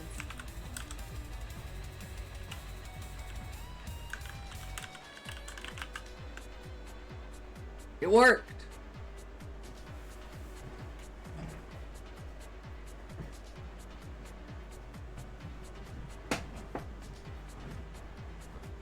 Thank you so much for the shout out.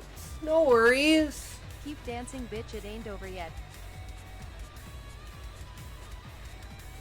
Snorted that one, LMAO.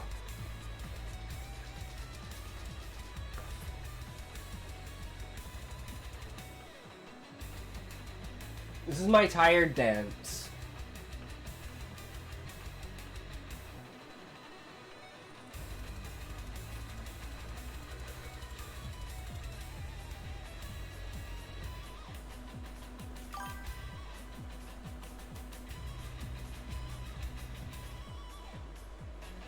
You did good. You can rest now, babe. It's okay, guys. You can redeem as much as you want. I will take the blame. No problem. Smokey's a fucking martyr over here, man. You're so kind, Smokey. Queen looks at points. 200,000 points. Okay, we're gonna be here a while, guys.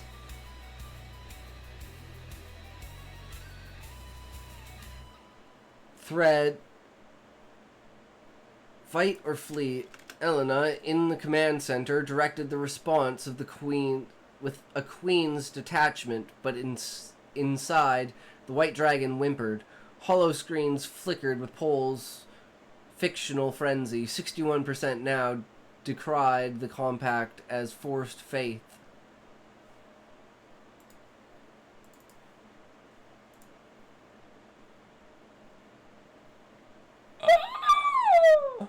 Oh, well, shit. Well, fuck.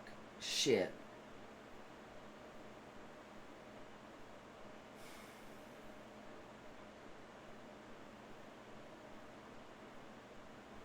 I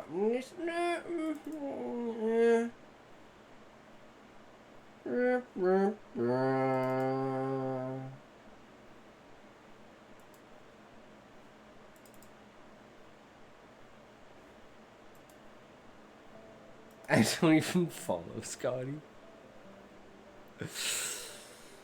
Oh my god, Smokey's such an asshole. Fuck you, Smokey.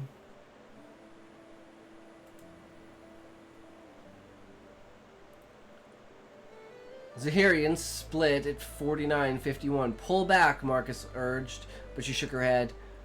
Diderot's irony curling her lips. Fate's wheel turns. We ride or we are crushed. That night, as sirens wailed, assassins' shadows, fringe fanatics from both sides breached her gates.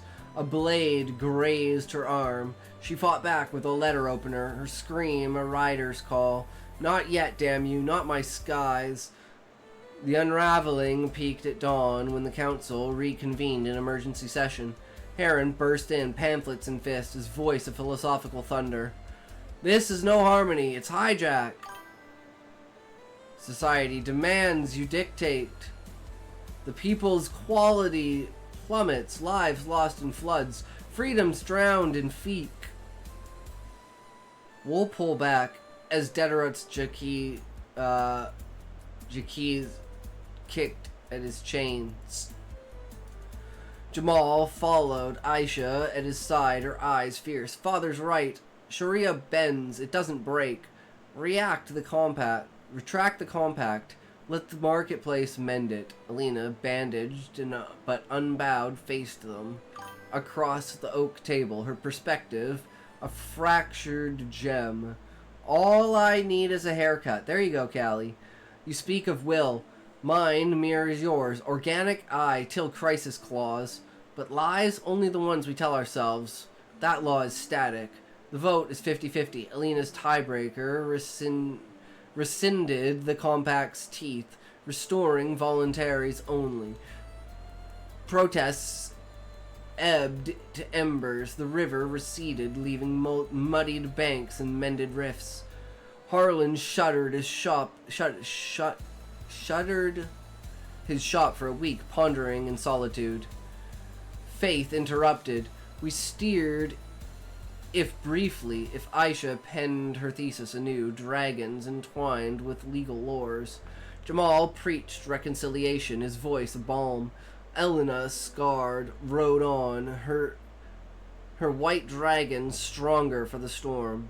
Reese survived, inked anew with a scar like a thread burn. In Eldridge's mosaic the threads held, not woven tight, but interlaced, a philosophy in flux. Law reflected society as society etched law, organic as its agonies, forced in its fears, pushed back by lives that refused the drop. And in the quiet spires, as fog lifted, one heard the faint echo of wings, dragons, perhaps, or merely the wind of what yet might be.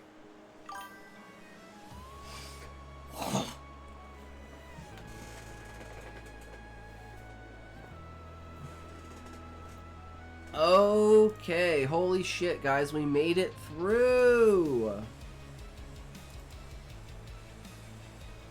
We made it through! You know what it means now?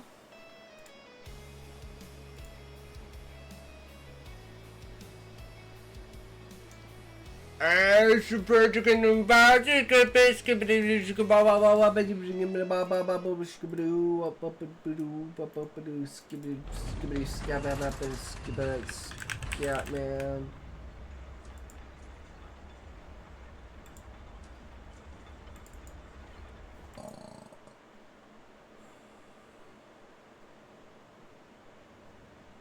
I'm not gonna play it, Smokey. Why would I play it?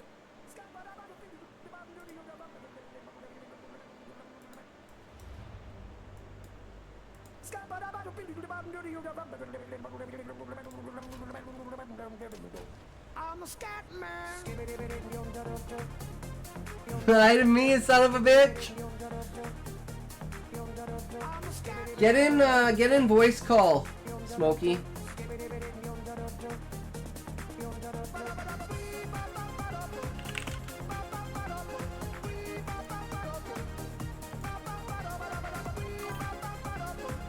Get your ass in here.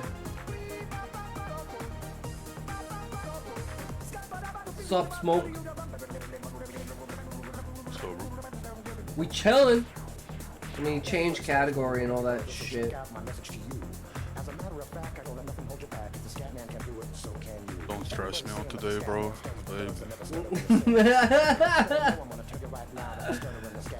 I'm tired as fuck, so.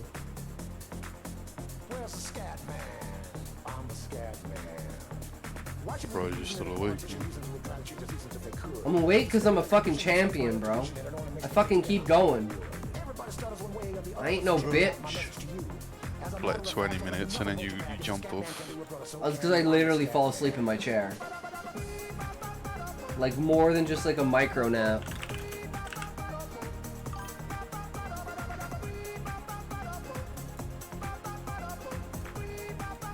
When? So you gotta give me kicks now. Smokey, now that kicks are a thing. What? Yeah, on Kick, there's things called kicks. Don't see it. It's like bits. See, it says get kicks. You can get kicks. I'll fucking kick you, bro. Yeah. And look, someone gave me a kick. Wow. Oh, well, it's not gonna be on here because you kicked it off. But someone gave me one. Look, I got 1 cent, guys. 1 fucking cent. That's amazing. I could never ask for more. It's Ox! What's up, Callie?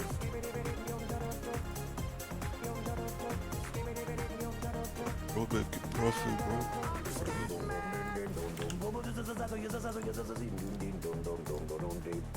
Where's the scat man? Which one of us most like the way we are on Twitch and voice chat? Probably you? You just let them laugh.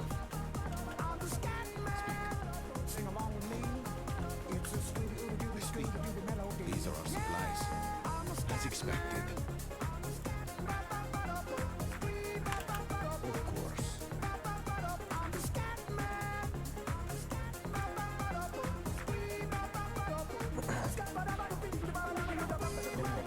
Quickly, a useful trade. Yo, check this bow I made yesterday. Oh. Better give it to me if you're gonna make me check it.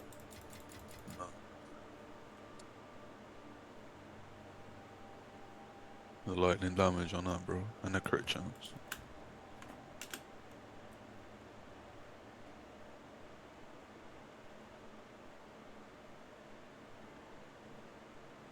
That's shit, bro. Very good, very good. Mine's better, bro. My bow is better. Sorry, that was poo poo. You're The one with the butthole, right? You're poo poo butthole boo. Boo hoo poo hoo. I'm sure you had a better place than this. You're a better place than this. I'll place you on this, bitch.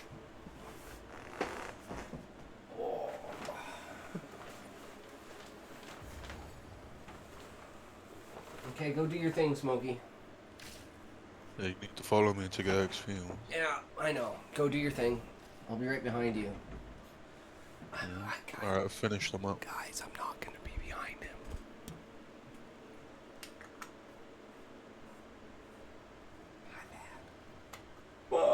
My bad, guys. My bad, I'm sorry, okay? I'm sorry. It's just how it goes. Sometimes you win, sometimes Smokey fucks you. Okay, we ready? We ready? Everyone ready? Everyone ready? You ready playing with you?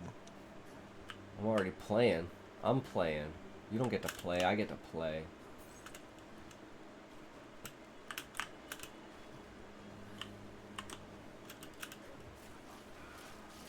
A place of sacrifice, of reckoning. Also,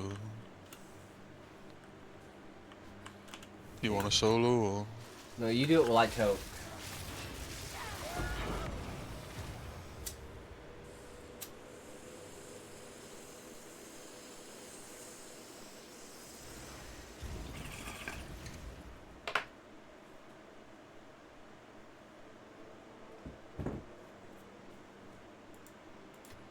A fine reward.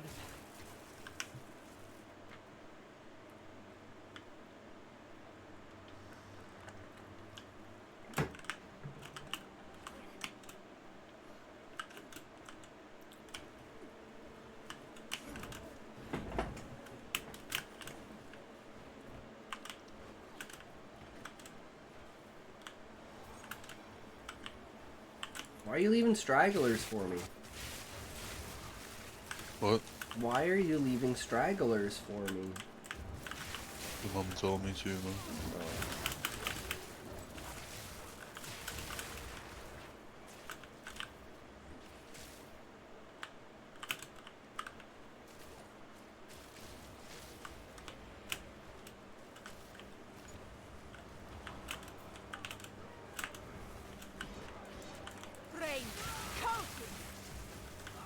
Oh yeah.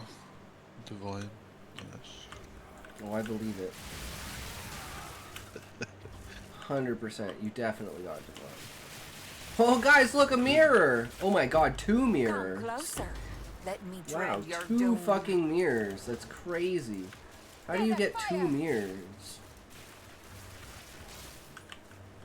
Abyssal depths right here, you piece of shit.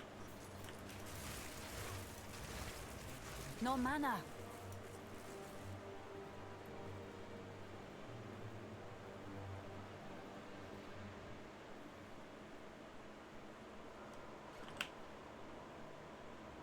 Get up, you lazy. You lazy poo. Poobin, doobin. Hooper duper, flooper tooper. Where are we? Ooh. Ooh. Yeah, bless me. Right. Mast. Dupe. Skill. Critical hit chance. Skill speed. I don't think that works. So we're just gonna get that.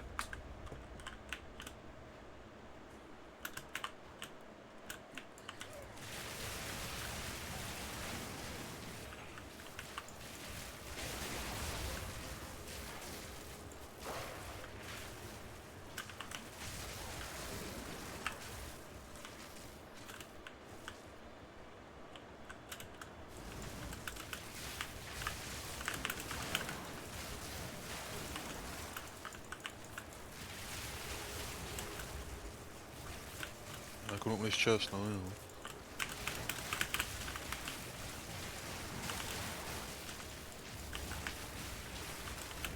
Oh, you're having fun over there, right?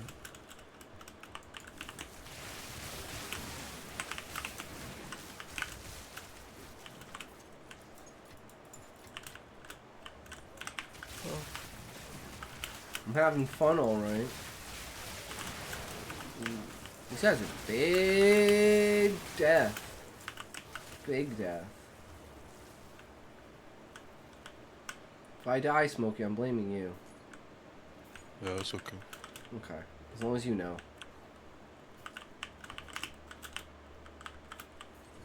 It's a normal thing, though, yeah. I mean, when it happens every day, you just kind of get desensitized to it, right?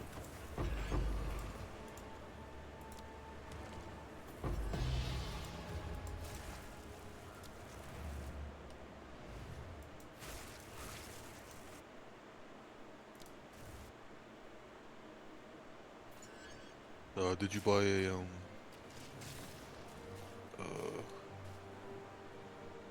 perfect jeweler's orbit. I have 2 of them. I told you I don't know if I'm going to be using Spark as my main ability, so I don't want to use them yet.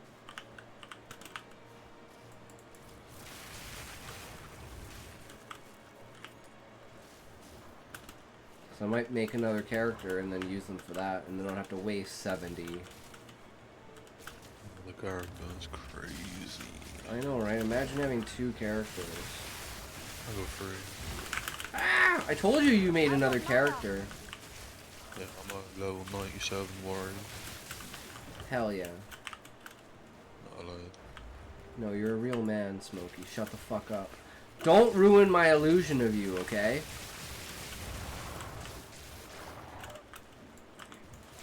Return to death.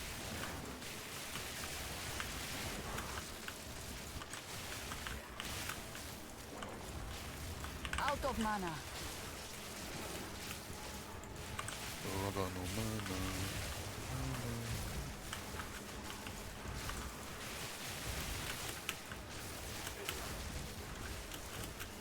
Mana problem.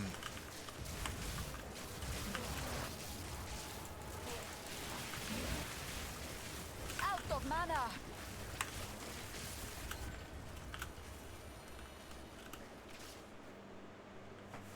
This map's done, man.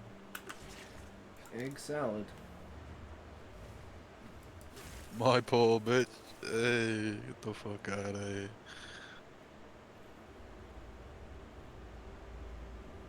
Who's that core hideout you used to have, man? What's this bullshit? You wouldn't even understand how cool my hideout is if you saw it. You got the bendy over bumhole, right?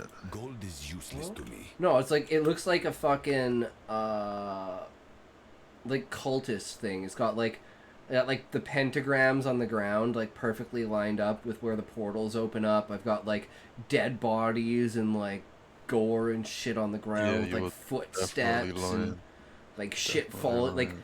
blood dripping from the ceiling and shit like that. Show me. It's PoE 1. I can't. Oh, that's some bullshit. That's bro. why I was like, I wish you could fucking pull it over he from lying. PoE 1. Oh, he lying. Yeah. He lying for. No, you're just a bitch, Smokey. You just don't understand, right? Okay, we're going in big tits. Okay, big tits. Let's go. Is it chill ground on that map? If you die, Why the fuck will I die in a tier 5? because you're bad at the game. But alright, crazy.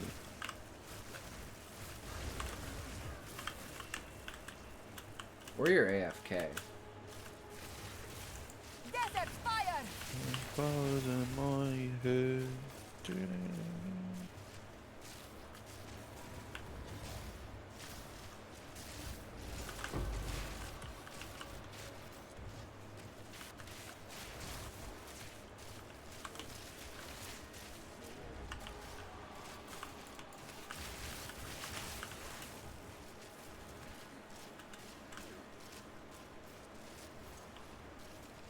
They're close enough, you get XP, man.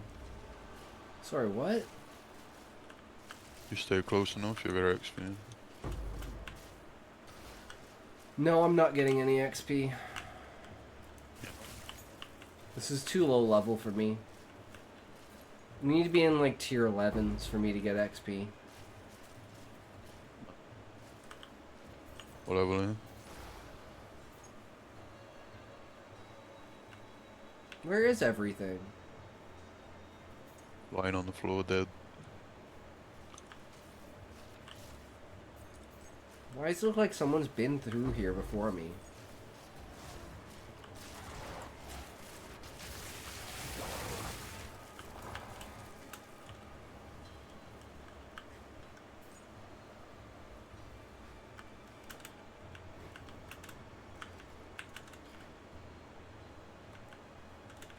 All hail the carry.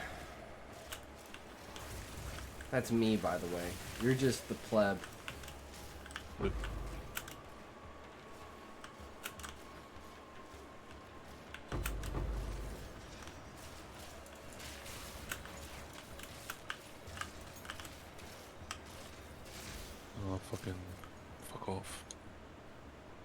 Fucking hate being slowed, man. It's so annoying. We completely missed the boss. Yeah, there's one over here. I'll try to do the outside of the map first.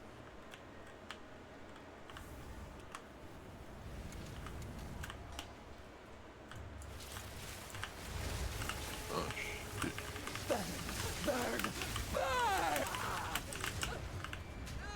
Didn't even see a bar go down, it just went floop.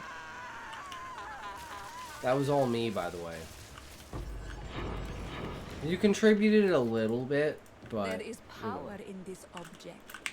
I can feel it.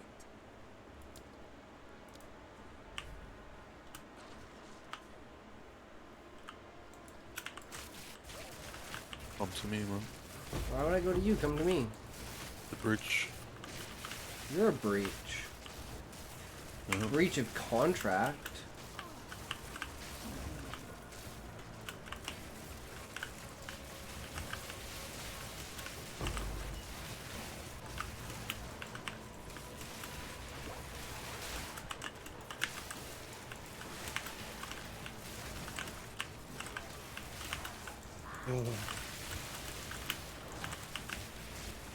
You can kill that last boss, right?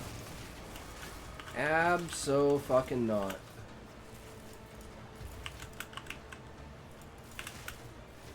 Oh, he's dead. Holy fucking tit fucking bitch balls. Jesus Christ.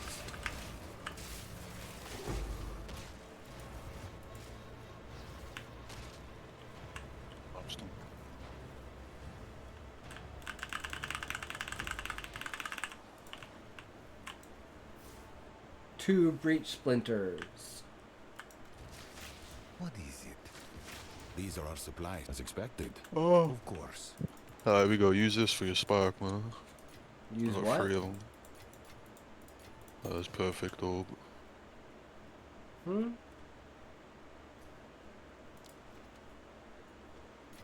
Use that on your spark.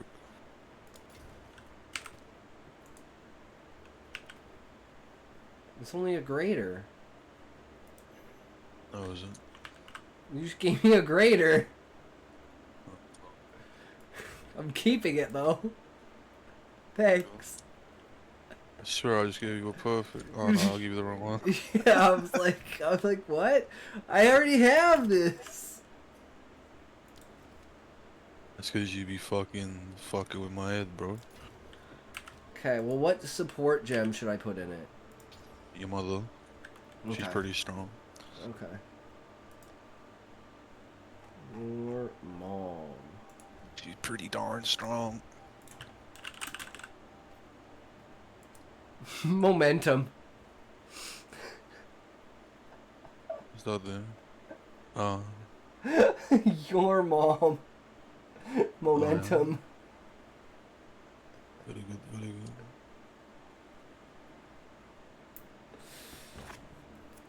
No, Just pick a seriously, skill. what should I put in it? Just pick one for like the speed of your spark or something, you know. A projectile acceleration or something. Number 3. No, number 2. Okay, I want to take rapid casting 2 out, and I want rapid casting 3. Yeah, but make sure you read it because it might give you some shitty stuff. Huh? What? No, it's not tier 3. Oh, I swear I just looked and there was 3. No. Projectile acceleration is good though. Acceleration. Projectile acceleration. Acceleration.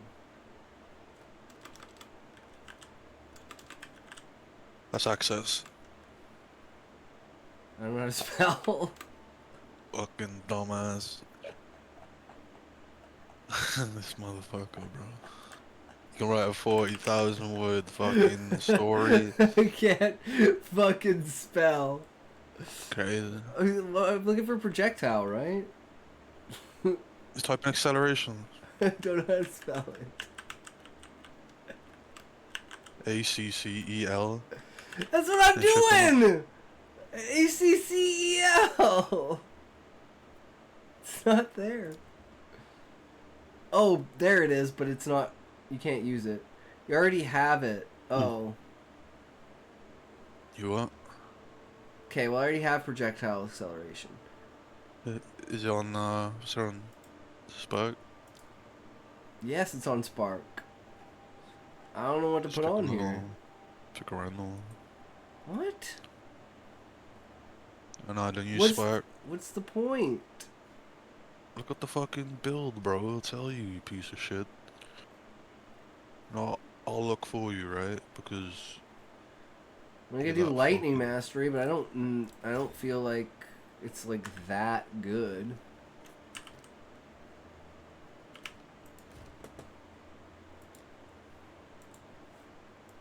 And this build you only got 4 gems anyway, so just chuck it up.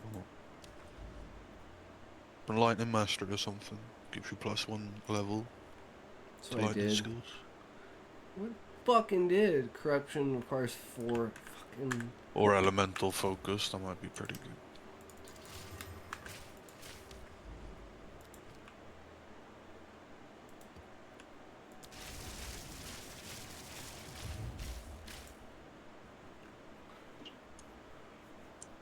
I could not tell you. I don't know. I don't know. I don't care. Go. What are you doing? What are you doing? Oh god, I'm gonna die! Build gem.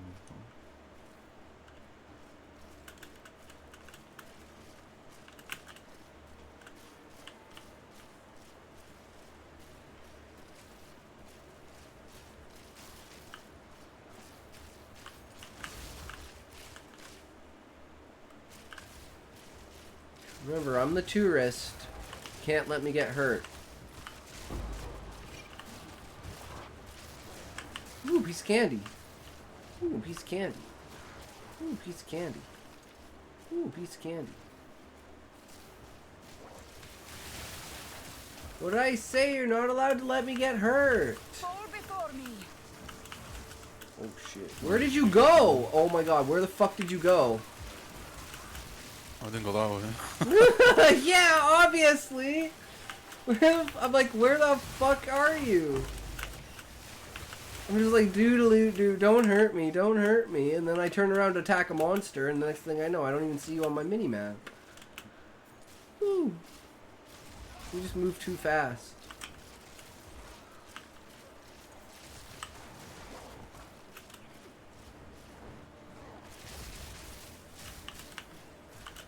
See how hard I'm carrying this kid? It's crazy, isn't it? Could you imagine these actually paying me real life money for this? Oh, I'm dead. Wall of flame. Come place your explosives over here, man. You mean my one explosive?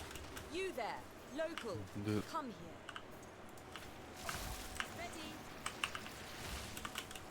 Come on, come do this. I did. A touch of fire to wake the forgotten. Why the hell would you do it, though? What do you mean? No mana. There was things down here, man. So? I only have one. Yeah, one big explosion and it hits like 4 or 5 of these. Come here. Like I just did. No, it exploded all the way up there. So there's like 1, 2, 3, there's like 5 of these things down here. Yeah, but there's like 5 chests here. Yeah, but you didn't. Never mind, bro. You didn't listen to what I'm saying.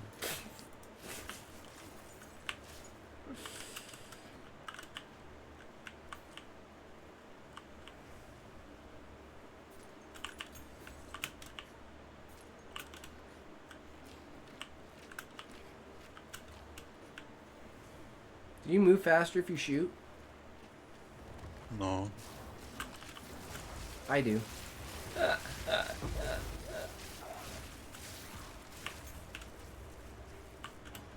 You want a solo? Yes, let's do it.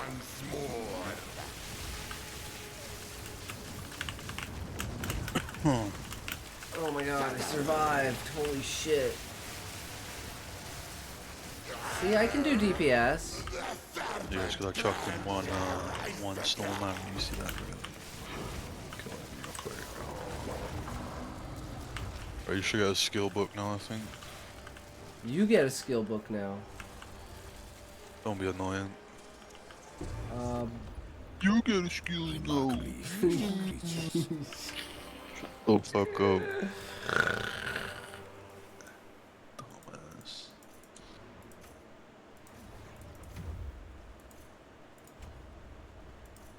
You're not even reading what you're grabbing, man. Fucking read it, man. Nope. Fucking piece of shit. You could have just got the worst thing on the tree. You know? Probably. Continue your work. You know? Choose what you need. Of course. Okay, we're upping the ante now. Yeah, stop using all your exalts, man. Using all my exalts on my maps. Yeah, there's no point. Why not? Because you don't like tier 5s, man. Really no point. You're so discouraging, Smokey. Why are you so discouraging? When you see that there where it says Bastille, right? And you got that little crystal, hover over the crystal right there. On your screen. Right there it says Bastille, bro. Cleansed. Don't be retarded. Cleansed. Right, that is a modifier, right? On the maps, you'll get all different types of modifiers. Go and look for them. You see that breach one right there, the pink one? Yeah, that's a right, go over to the pink one. You see the hand? It's like a pink hand on the map. That's it, no, right there, you just want to put that. Hover over that.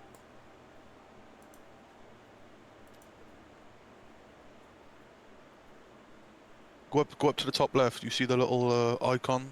The information icon, top left?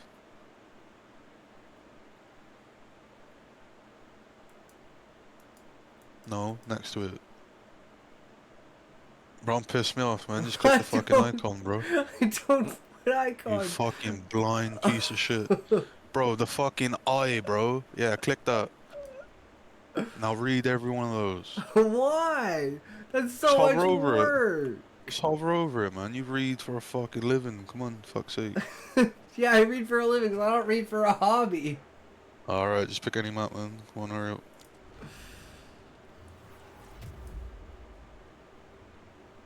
Juicing tier 6s. Let's fucking go.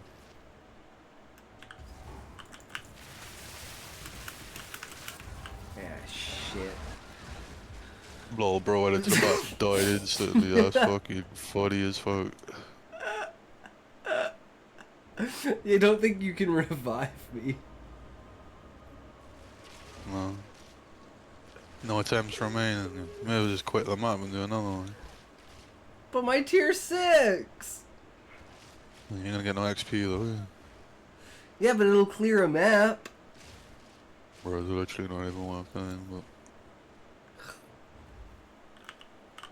Oh, imagine dying, bro, it's crazy. She literally spawned on top of me. You said your resistances were 75. No. You're lying. Yeah, you do. One of my resistance is 75. And now it's completed. Or can I do it again? Stone, yo, yo! Are you gonna leave the map and come back? Oh, you fuck. Oh my god. What? I opened a new map. You're like, do the map. And I'm like, oh, there's no point. You're like, yeah, just do it. So I fucking do the map. And then you're like, oh, come back quick. Bruh. Don't let me die this time, okay? It's fucking scary. How's it going, Stone? Smokey's getting me killed in my own maps. Oh my fucking god! Ah! Wait, I need to do something. Stay still, man. Stop using your spark. Wait. Who's the elite god-sounding gamer? That's Smokey. Ah, of course it's Smokey. Yo, what's up, Snow? How you doing, bro? Smokey's got the Joey friends. How you doing?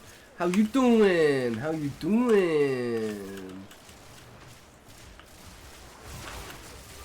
But then again, Smokey doesn't even let me play the game. Running late for work. Oh shit, that's never fun. To me, bro, you'll die otherwise. Come to you. It takes you about 3 minutes to kill one enemy, bro. 3.5 minutes. Get your accuracy right, Smokey. So we say here, story lad.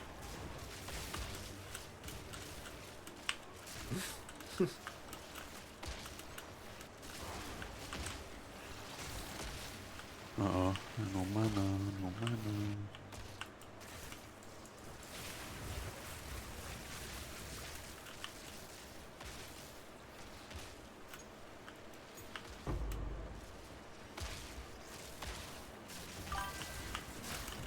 As in, what's the story? Yeah.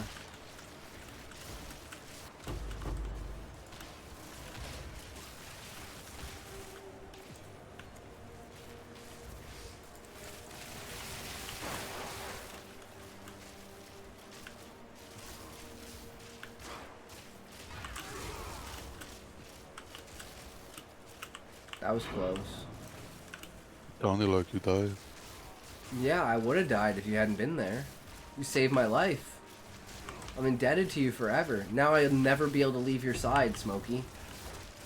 I will be with you for the rest of your life. I will always be there at every moment, at every turn. I will always be looking over your shoulder, talking into your ear, and making sure that, you know, everything's good.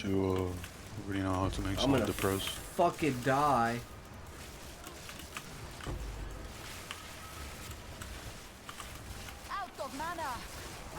I don't know. I can live with myself. Why wouldn't you be able to live with me? Because I'd be depressed as fuck. Well, I'll cheer you up, bro. Don't belong. Yeah. I'm gonna prank you every day. I'm gonna throw away your stuff because it's funny. I'm never gonna do any chores. I'm gonna blame everything on you. And eat all your food. Who wouldn't want that? That's like paradise on Earth. No. I mean, I guess some people have different definitions of paradise, right? You know? My paradise is far away from you.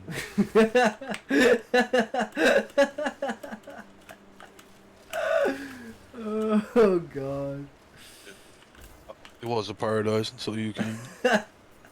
Come and fuck shit up. Their power was no match for mine. Exactly. I'm so strong. You need to put shrines in your map points, man. I need to what? You need to put shrines, you know, the shrine.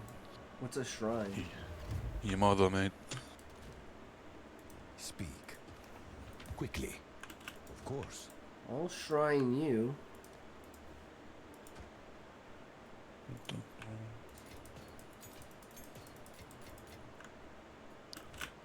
What level waystones can you buy from Dorian?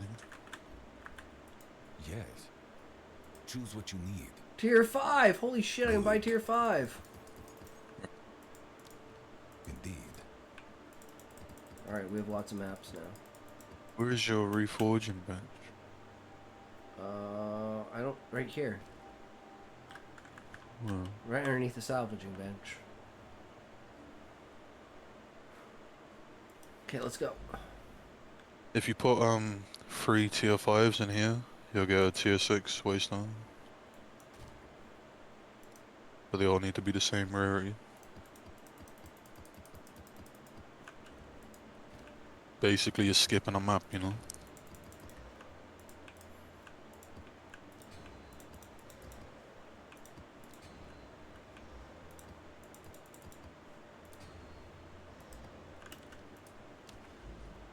Have we done a tier 6 yet? Yeah, we've done a tier 6. We haven't done a tier 7 yet.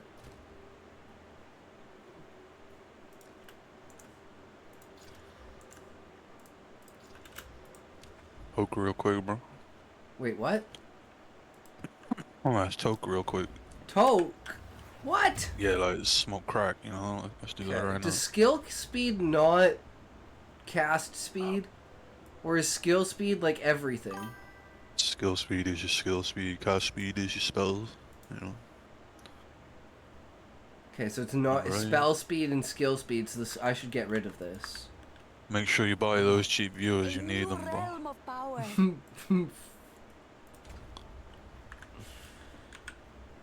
If I needed viewers, I wouldn't have you.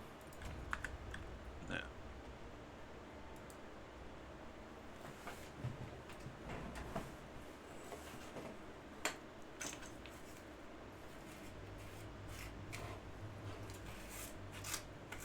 I welcome the heat. Well, excuse me. Oh, excusey.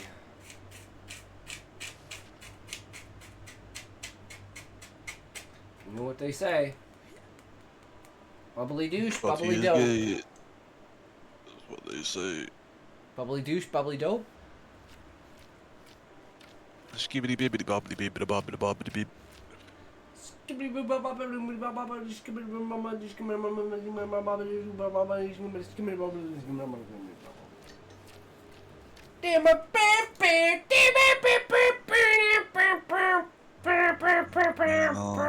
Now I know why your bedroom's in the attic, because you're such a loud motherfucker, bro.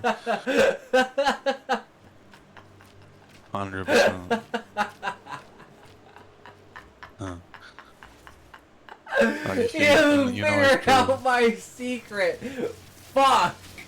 I know. Okay, on the count of 3, go. Alright. You didn't count the 3.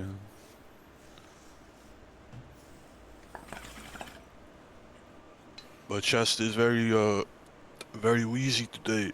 Every time I take a puff, I have you know, no good. Oh God.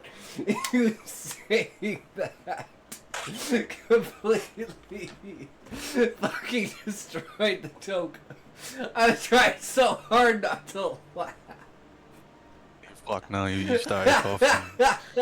You're fucking doomed, no, man. May as well get a chair dancing while we can, you know. Thank you for redeeming dancing chair dance. bitch. Fans will now dance for you. Please fully enjoy this immersive experience.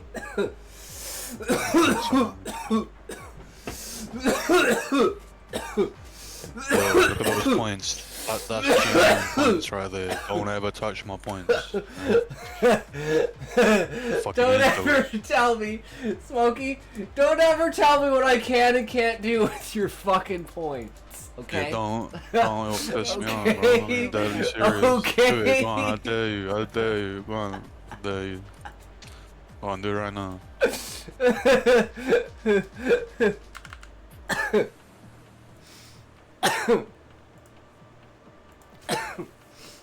Fuck your points.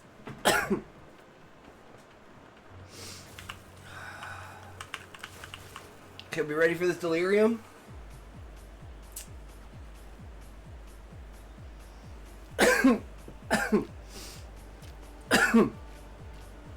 Are you gonna at least use some of those points? Rest now, babe. I suppose I should turn my full attention to you. We shall see how far you can be pushed. Yeah, I can definitely push Smokey pretty far. I don't know about off the cliff, but like, he's teetering, right? That's the whole point.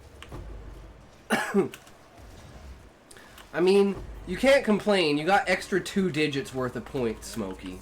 Okay? Okay? That's gotta be consolation enough, right?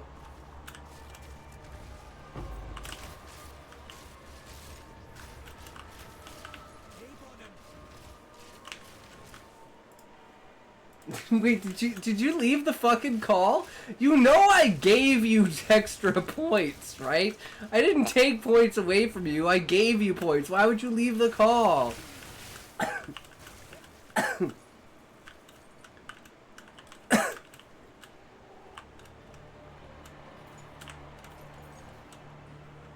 I mean, to be fair, you said don't fuck with the points. I fucked with the points, even if it gave you more points. Oh, I'm sad now, Smokey. Fuck. I miss my buddy. My torment buddy. I'm sad. Should have listened. Yeah, I mean, it's to be fair, I should have listened. It's the story of my fucking life. I should have just listened and not been a fucking dickbag. But you know, it's not fun.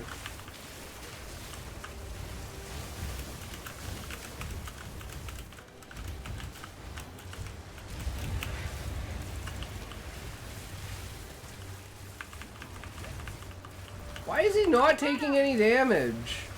What is this?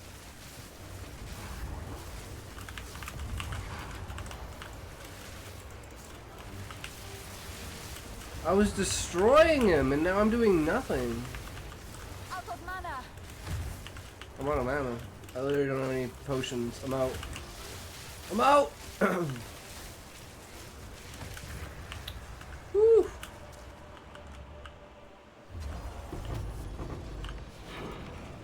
Tier 8. I'm sorry, Smokey. Will you come back in the call? I miss you. I miss you, Smokey. I'll be a good boy. What is it? Choose what you need. Go.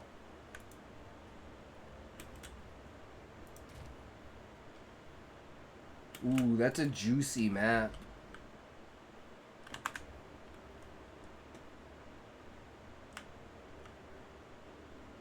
I'm sorry. One piece of shit. I'm sorry, Smokey.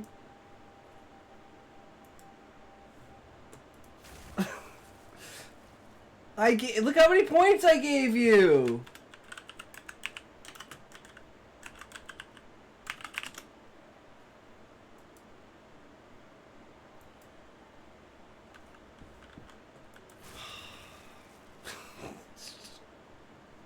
I mean, to be fair, Smokey, you did warn me.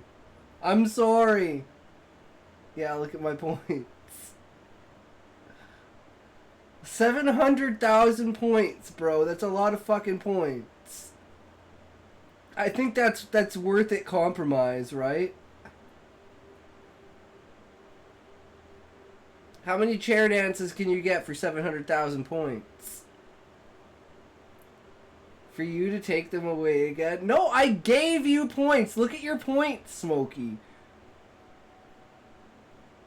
I didn't take them away. I gave you more points. I knew it would piss you off if I took them, so I gave you more of them. But I still had to do something. Thank you for redeeming Chair Dance. I just want my 7K I earned. Please fully enjoy this immersive Fine. experience. Fine, Smokey. You can have your exact points, okay? There. You're back to your exact points.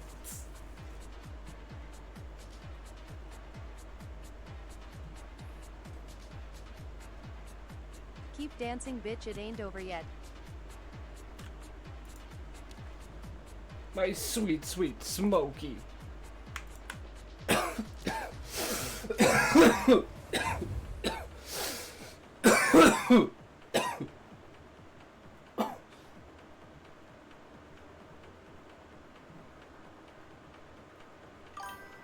I'm rolling.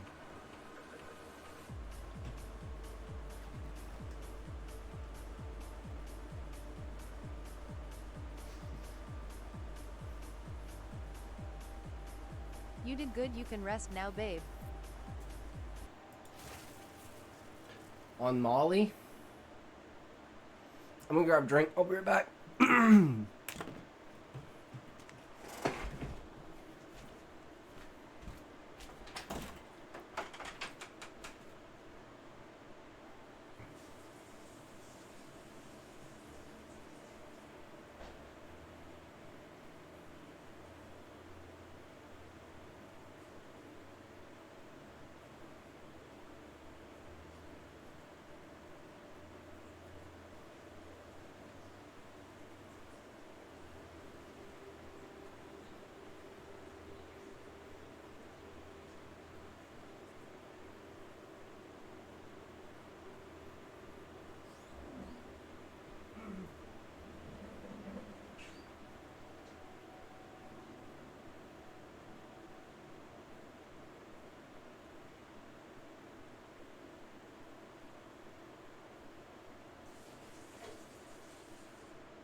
Welcome back. Thank you, Stone. Welcome back to you as well, good sir.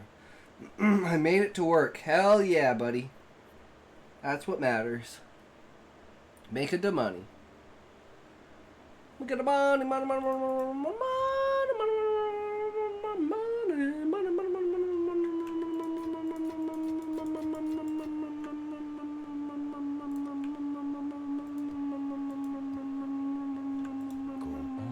This is all we have. Wage slave time foggies. Da, da, da, da, da. Welcome to our timeline.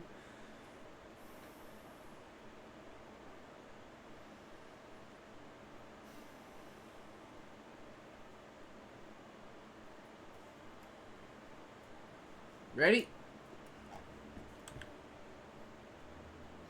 Carry me home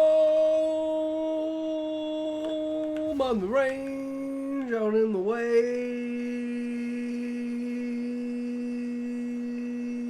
There we go. Yeah, that's what it's all about.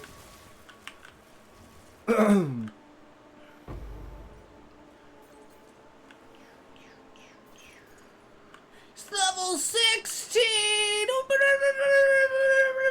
It's a spirit fucking gem, god fucking damn it.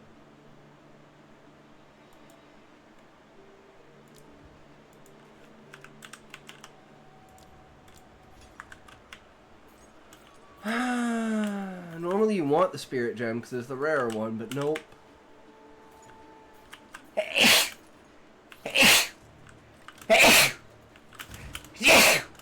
Oh, Jesus. Urban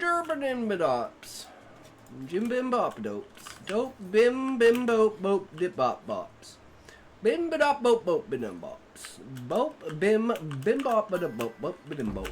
Thank you, good sir. For a second I thought that was an enemy and I was like, what? Where the fuck are you? Why does he have that fucking aura? This is no good, man. Man, that one's like all the way across the room. Love it when the loot to the point that it's like all the way across the room, right?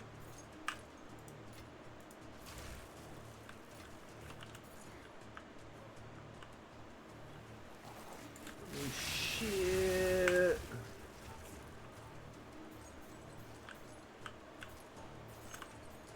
Yes, skill gem level 16. Let's go. Spark 16. What do we got now? 7.6k damage. Ooh, hoo, hoo, hoo, hoo, hoo. The numbers are big.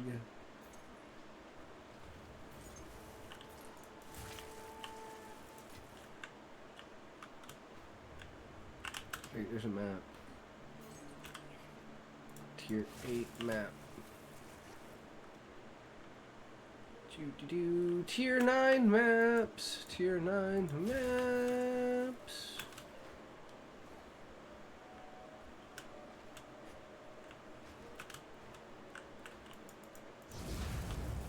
Their power was no match for mine. My portal this time, bitch. Go on.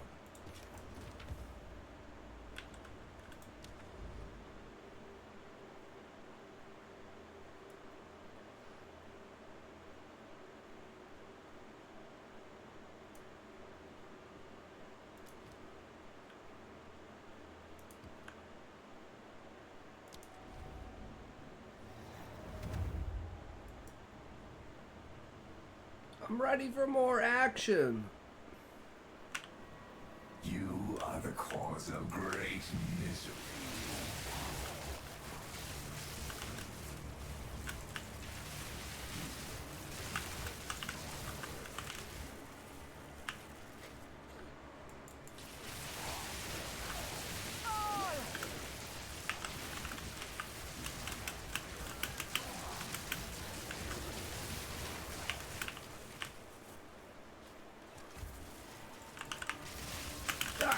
I was gonna say I can hold my own, and then I fucking died.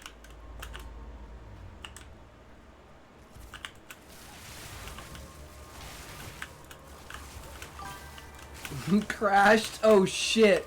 Oh shit. No, that's actually really not good. Out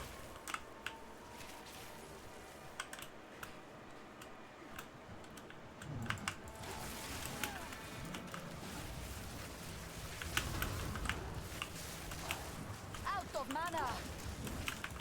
Oh god.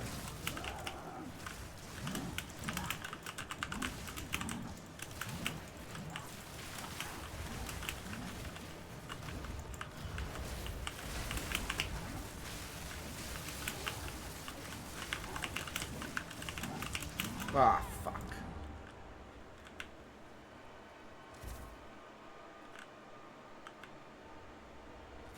Tyler! What's up, good sir? How's it going? Playing some Path of Exile, brother. What are you up to? You back, Smokey?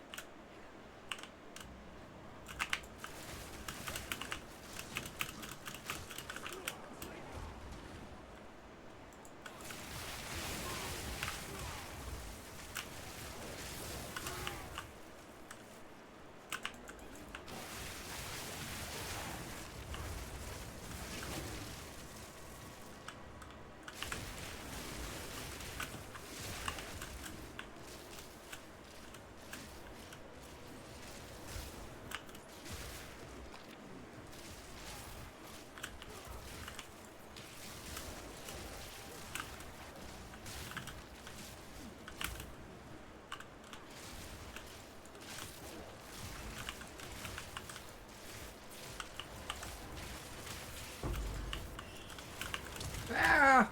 Almost walked right into that.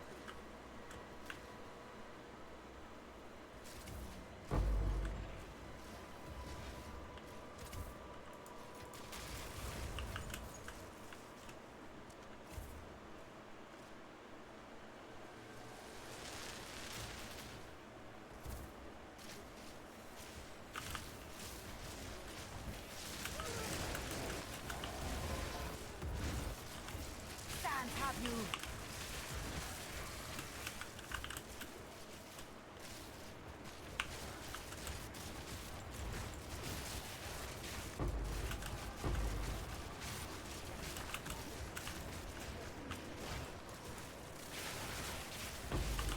No mana. Oh god.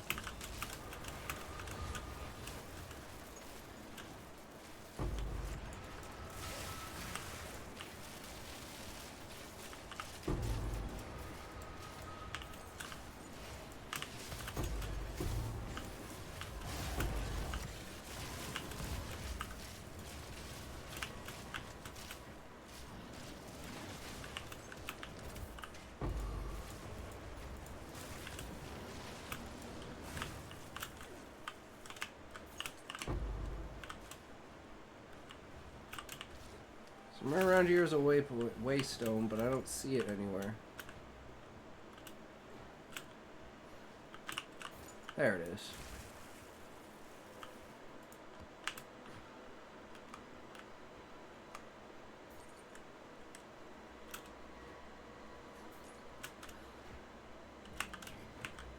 Shit, did I go backwards?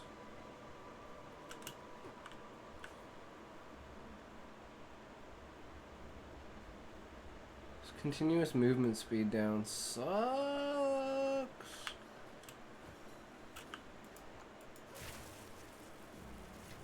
Oh, we're done the map.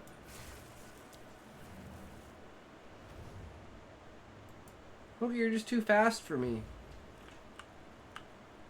Go on. Quickly. Gold is useless to me, of course.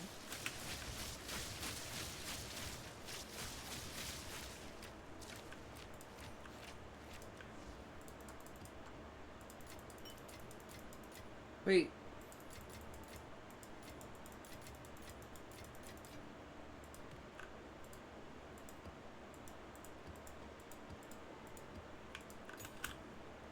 Smokey gone. Smokey gone! No! Smokey! Smokey, no! Please help me! please. I beg, please, please, Smokies. Be good to me, please. I'll be good to you.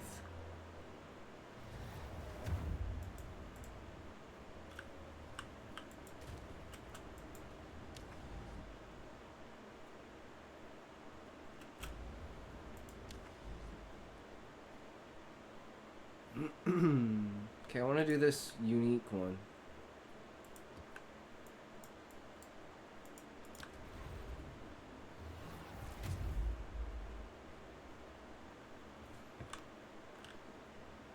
Unique maps are super cool. Here, mirrors the soul's you will not find secrets. Let's see what it reveals.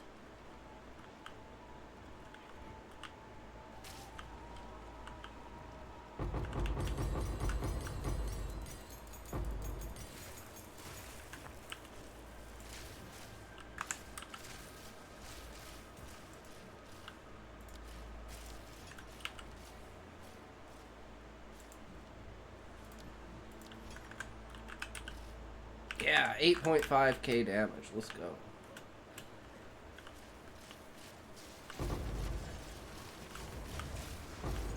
There is no more wisdom to be had here. Only anger.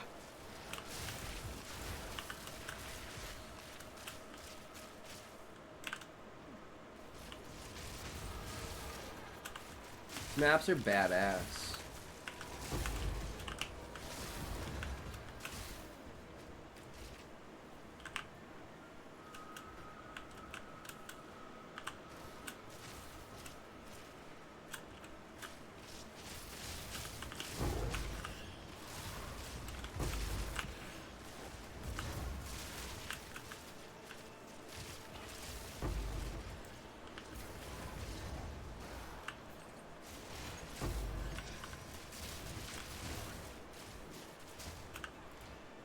This place will take all that you love if you tarry.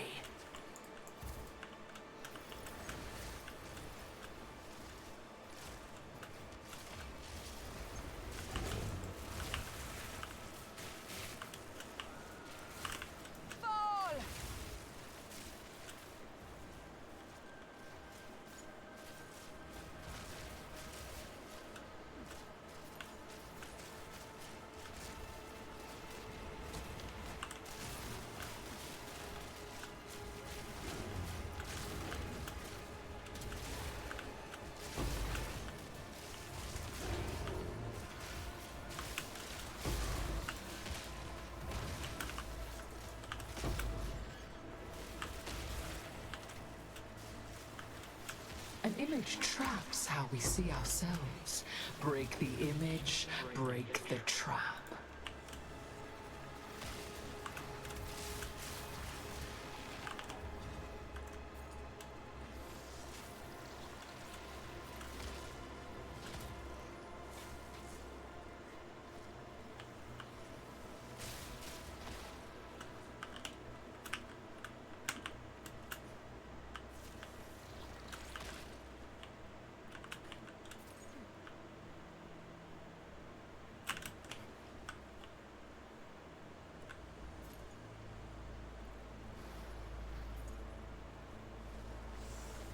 A mirror traps us in an image. No longer.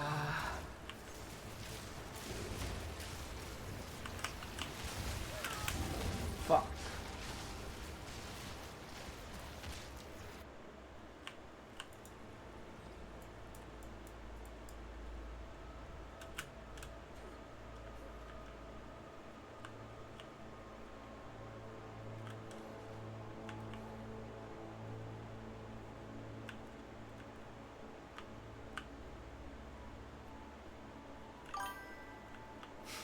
True, Smokey.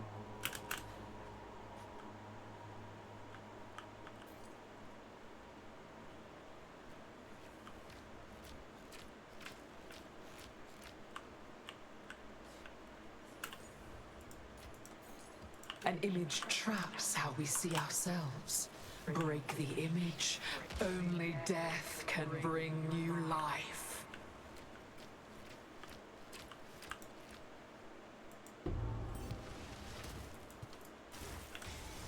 To be locked in time is to never change.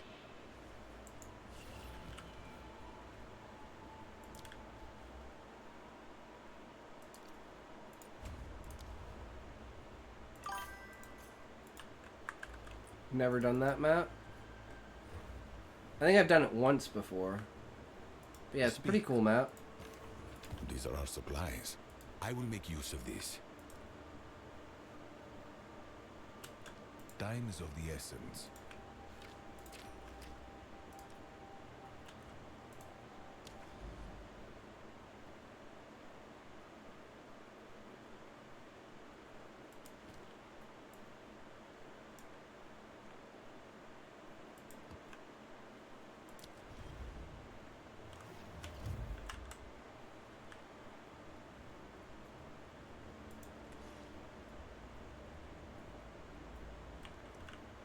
What about the well?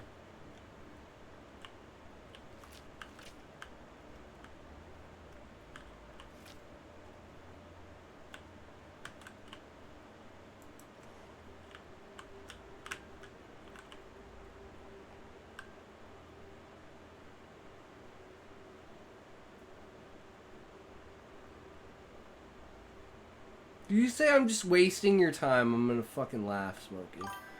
You need to spin 3 times, run up and down the screen, then give me... You don't give me...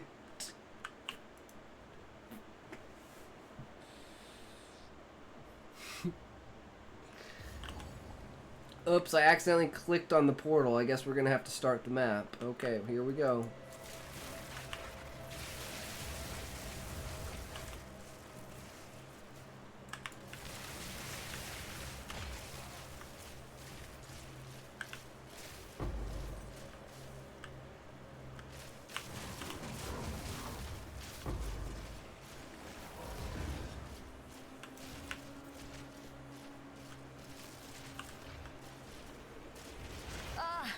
Toxins!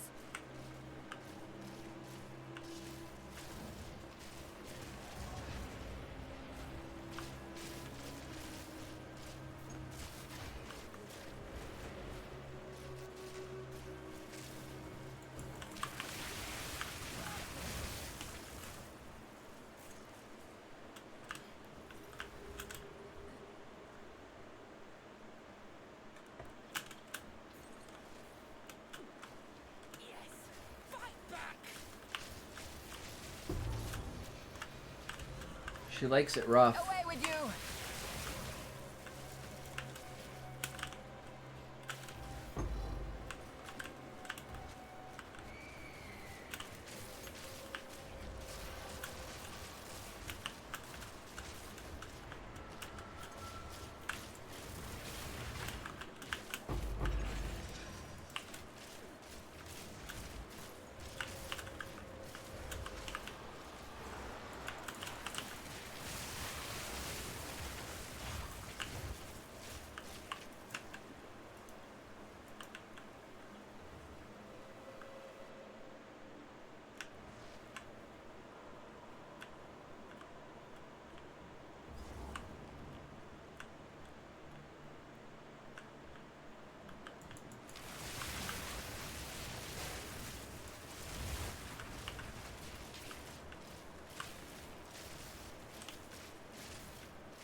Greater Regal Orb. Damn, nice drop.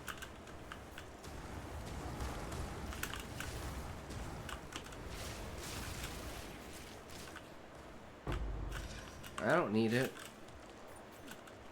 Do you need it? I mean, I'll take it. But, like, I rarely use Regals. The only thing I use them on is maps. There's no point in using a grader. I'd rather sell it.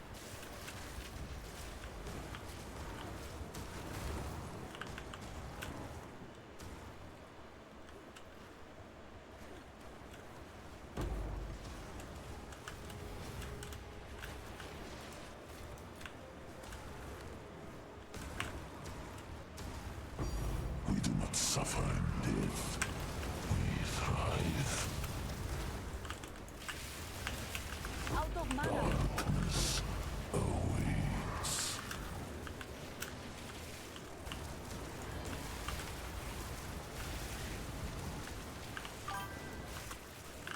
Did you get? Omen, Dextral, and Preserved, and Black Blood. So item is in your inventory. Your next weapon or jewelry descender will attempt granting you random hurdle.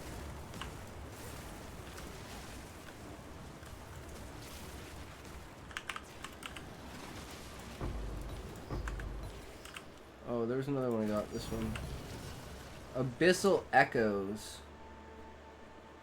Re-roll the options once. Oh, that looks really good. You should take that one. If you're actually going to do crafting with it. Because I'm not going to do crafting with it.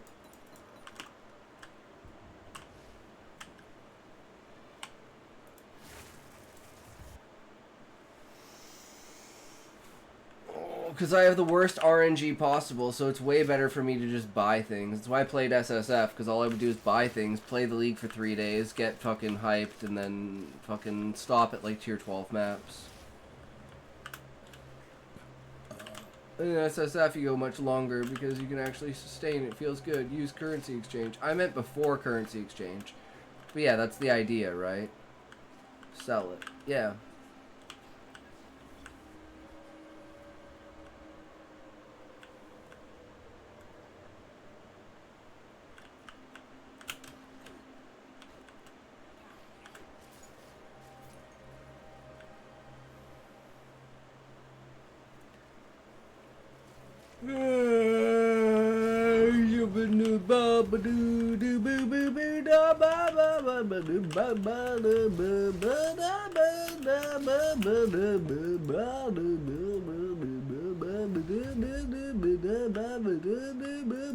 What is it? This is all we have. A useful trade. Go. Speak. Of course.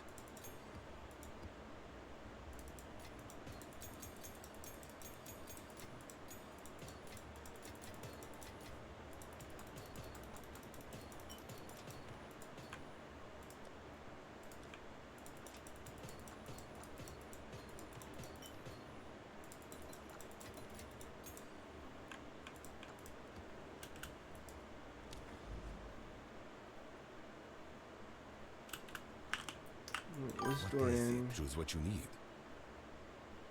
Answer. Oh. Sorry, I didn't even see it.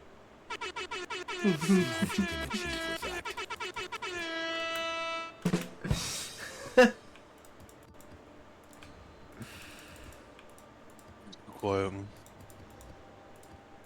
Good times, bro. Okay, we're going straight for a tier 10. You ready? Yeah, you must have a different loot filter to me, because what showed white for you didn't show white for me, man. Sell it on the currency exchange. That's how much you get for it. Might be decent.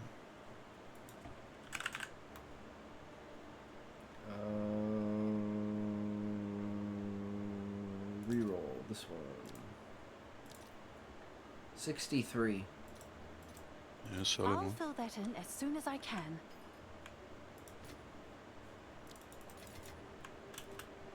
Speak. Alright, now we got 205 egg salts. Don't know how many I got. 682. Wait. I only got 220 right now. I got 10 divine though. Well, there you go. Tier 10 map. We want to juice this motherfucker.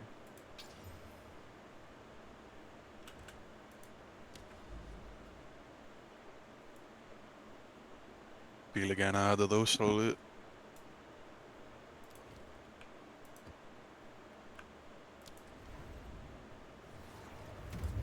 Oh. A chance a heavy belt try to get headhunter again. Ooh, you want all of my alchemies? No. anything alchemies. No, because you just get the belt and then you try you try and turn it into a headhunter. It's the orb of chance, not alchemy. Oh, chance. My bad. Yeah. So I'll take your chance orbs if you. I don't even know if I have a chance orb. Oh look, it's the heavy bow right here.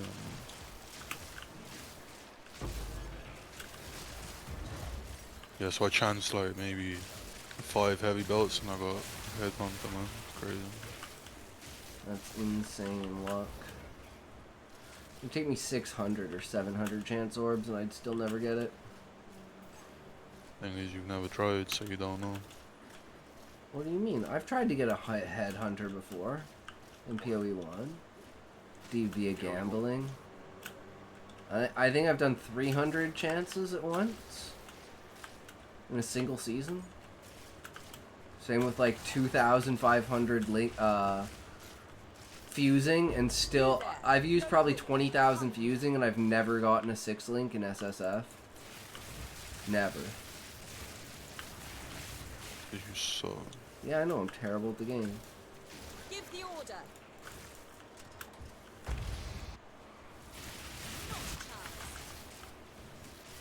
Why I keep running out of fucking mana, bro? I think one of the mods is like you don't get your mana back, because I'm not getting mana back.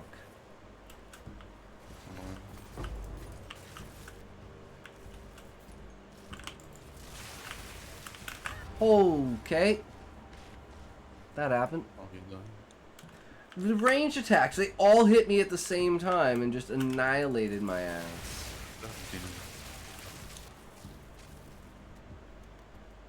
You'll start losing XP after level 70 when you die, so... Yeah, I don't care about XP. Out of mana. Bro didn't even care about the game and mind the XP. Or... I'm just having fun playing the game with you. That's all I really want. Just wanna have fun. True. We all know what that means, though, right? Girls just want to have fun?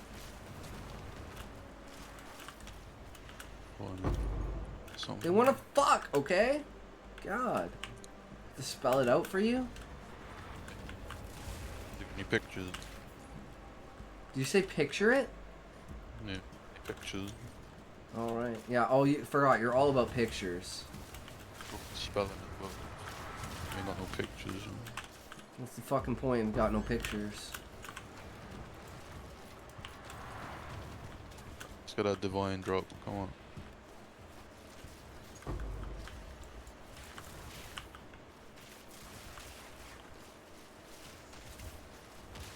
You mean the drop that you got was divine? Oh.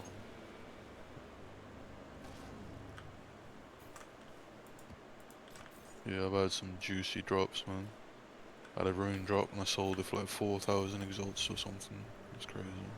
Damn, how much is a mirror? Like 4,000 divine. That's crazy. Where the fuck is Brugger?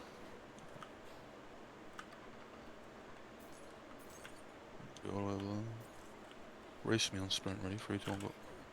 See you later, buddy. Oh, crash. Fucker. Ah, shit, this is a dead end. Excellent. Why are you lying, bro? You always lying. What I ran into was a dead end. I'll let you fight this boss because I don't think you fought him, right? Yeah, I have. Oh, you have? Die in the dirt. The big giant guy. I reckon he's pretty cute. Need mana. Alright, we're up to tier 11s now.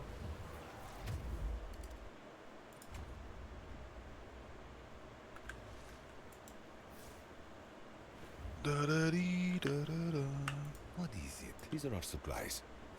Okay, I'm gonna run out of money pretty fucking fast here. These are 13k each. You shouldn't keep buying them. You should be getting waystones from the maps you're doing. Yeah, but I'm just spamming them. Because we're still on, like, complete a tier plus 6 corrupted. So we're on like tier 6. I just want a ton of maps. I'm never So gonna be you able need to do find, these.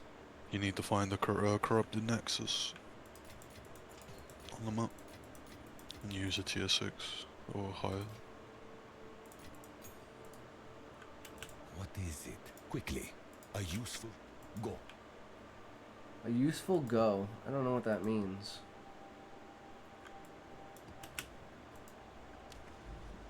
Bro got about 84 stash tabs and he uses like 3 of them. Crazy. Such is the way of fucking PoE, bro. Okay, what do I need to find? You need like to look one for of these things? No, go up. I ain't even gonna. Yeah, so yeah, like that. You see how it's red?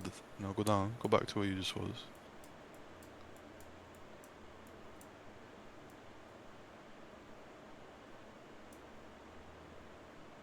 If you read them, it should say corrupted, blah blah blah. This just says Wanna make, yeah, corrupted. I can't you wanna click make on your it way. yet. You wanna make your way to the middle, and then it'll be like a little boss fight in the middle of that little red zone, bro.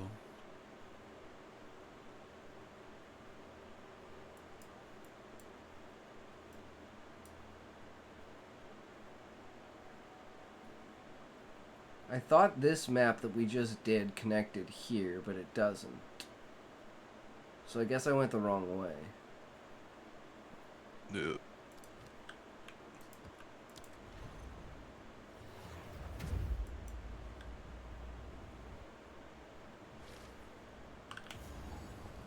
This map's new. You sure? I think so. You will never get that which you seek. Wasn't ready for that delirious to know that was coming. You know, You're delirious. a little bit. I know I am. And did not happen. Yeah, I'm squishy as hell. I could die at any moment. You're going the wrong way, but You're going the wrong way. I like to do the edge of the map first. There's no But point they're- running through the middle. Just wasting time. How do you know it's the edge of the map versus the middle of the map? You stick to the wall, obviously. But I was sticking to the wall. Well, you ran straight down the middle, buddy. Well, whatever wall I was sticking to a wall, okay? You're definitely that person who, whenever it says do not press this red button, you He's fucking like, press it 2 I'm gonna times. press it, guys, I'm sorry. Yeah, I had to do it, man. Just calling my name. Yeah. If I It was didn't do my looming family over me would've like been a hurt. fucking...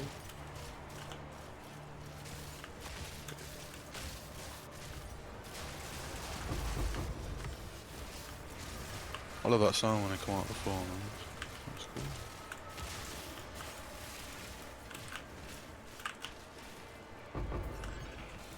Make sure you always open these, man. I had a divine come from a blue one. It's always worth opening.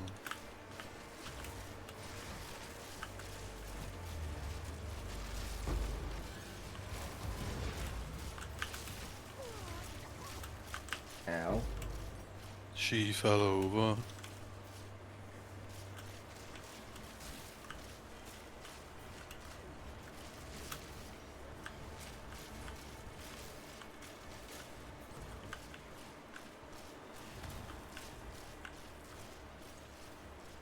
You see this? This is probably one of the best shrines, man. It makes you so powerful. What does it do? Do it, use your spark, it just like evaporates some. No, it doesn't.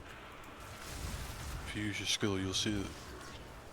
Like the little explosion at the end. Ah! Wow. I'll leave you for 2 seconds and you die. Holy shit. You need to do your resistances, man. I have like level 40 gear. Yeah, don't matter about the level, you just need good stuff on it. Shit, you could have a level 20 item and it could be crazy. You know?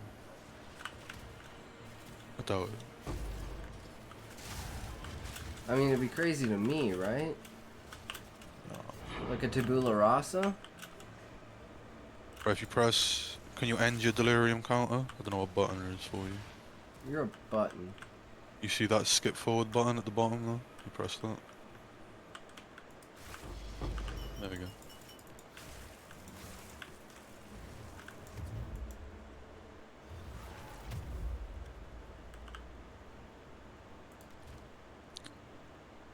Alright, give me a...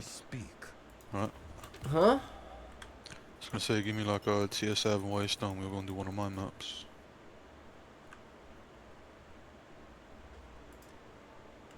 Do I even have a tier 7? I don't. Tier 6, tier 7. And... Tier 6.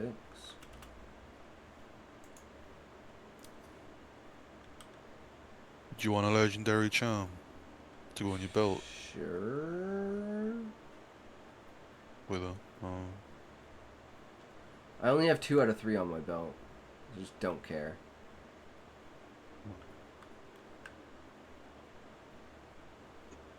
God damn it, Timmy. Where the fuck did Timmy put on, bro? Touching my shit Hey all the Shaw, time. how's it going, bro? Welcome, welcome, good sir. How are ya? Yeah, there's one.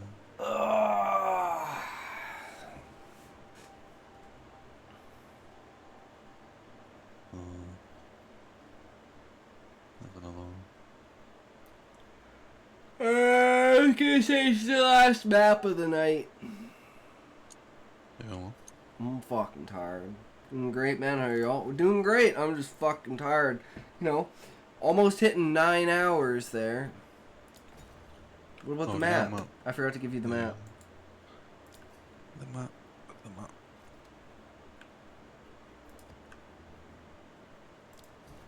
Alright, follow me.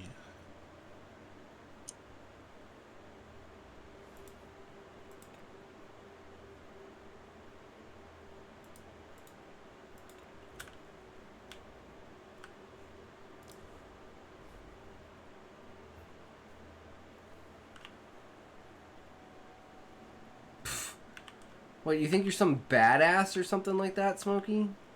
Having a hideout? You bought this, didn't you? No, maybe. You're investigating some really good time here, fam. Hiya, Smokey. Right, you're we gonna have ready? to stay close. Yeah. You're gonna have to make me power you lead on that. Hello, bro. I'm not sure how you say your name, bro, so... Shaw. Just call you Shaw? Right. Shaw. So, bro, you doing? Alright, this one got 59% quantity of items. Bro.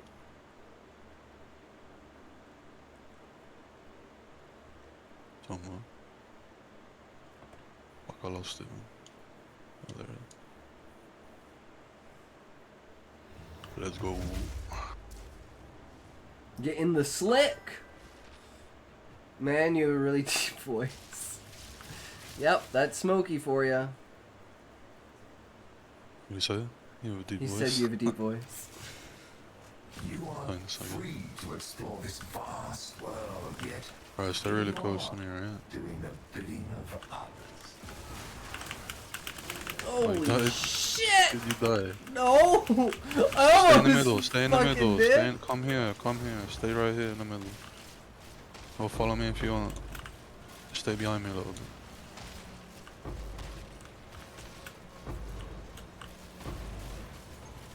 Follow me, follow me. Alright, follow me, follow me. This shit moves slow, bro. Mr. It's all over the fucking map. Listen to all that loot dropping, man.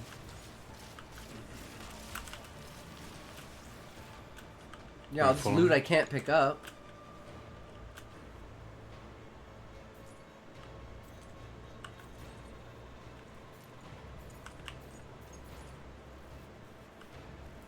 Alright, it's closing. Alright, pick up everything. I can't pick anything up. Why not? It's locked out. That's over.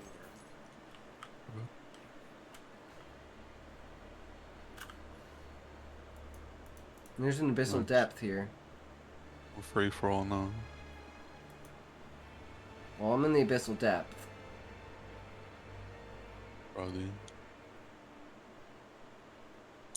Man talks in capital letters. Oh, I love that, Shaw. That is hilarious. thing or a bad thing?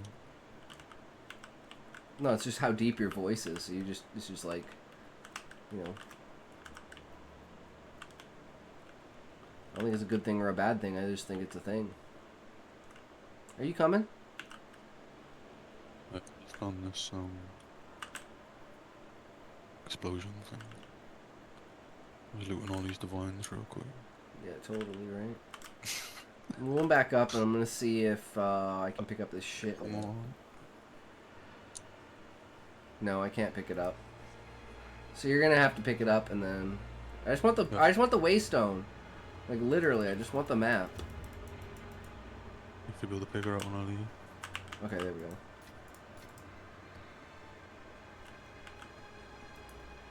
And then when I come back, it should be free for all.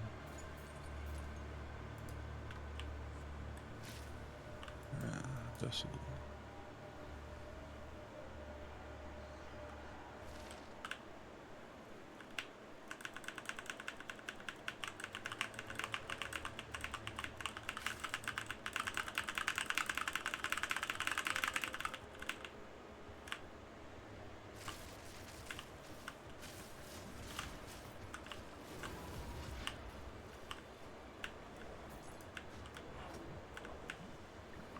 I left the trail of destruction for you to follow. I thought you're supposed to go to the edge of the map. No, ignoring the abyss, I'll just run free, man.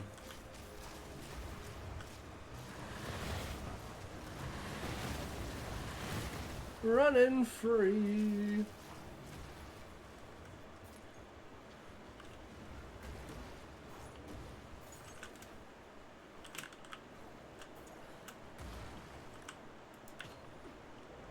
I'll have some stragglers for you.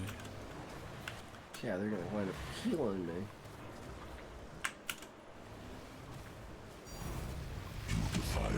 You're going over abyssal echoes.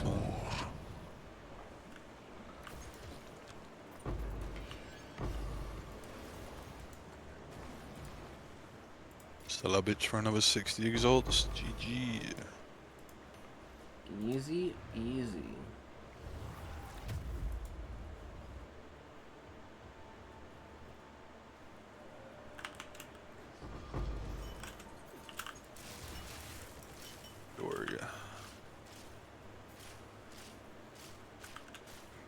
You want to try and invest in some 30% movement speed boots too. Be nice. Yeah, 100%. Movement speed is the name of the game.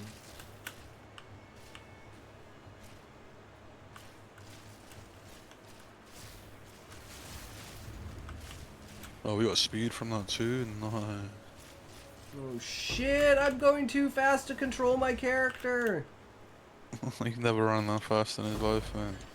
Holy shit, I don't know what I'm doing. I just keep going. When I get acceleration on my maps, I do my map in about 30 seconds. It's crazy. And that's like a tier 15 Delirious, tier 16.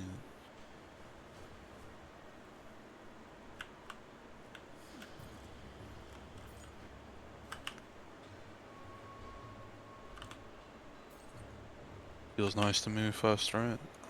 Feels fucking amazing.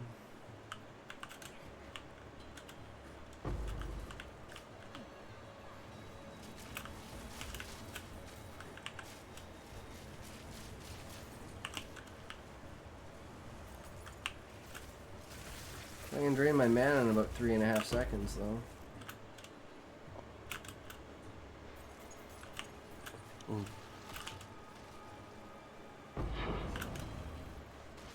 Well, you say you want to do one more map, alright?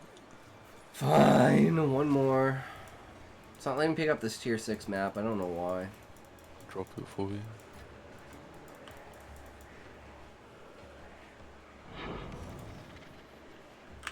These are the maps I'm using, like Delirious, tier 15. That's scary. Right? I think that's everything. So I teleported, bro. What the fuck? Says map completed. We done here? Yeah. That was a shit map, I ain't gonna lie. Yeah, we'll do one more.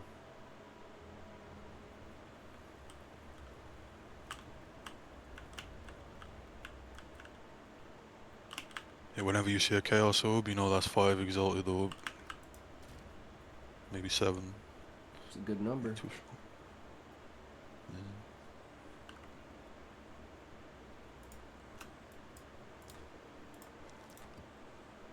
Yeah. I'm gonna have to give me a map again.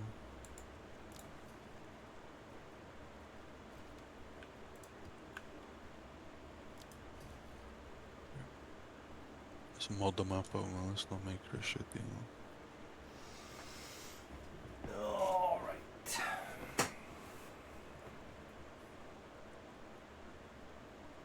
Chilled ground, that sucks so bad. Fucking hate crowd effects of any kind. They're so brutal and bad. We're running like 10 No one miles an hour. cares about ground effects. Ah, shit sucks. What level are you running? 74? Oh, 77.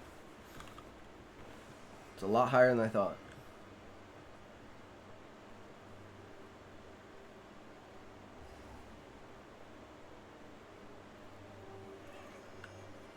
Yeah, you're really... Everything you have done. Try and stay close so you get XP, but like, try not to stay too close to the monsters.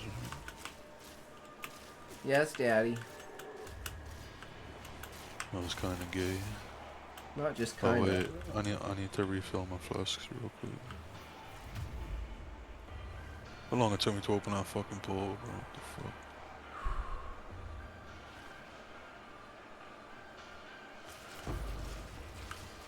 Oh, I hate chill ground. Fuck off. Bro, it's gonna take like 10 minutes to do this one, bro. You know. Give me my speed buff.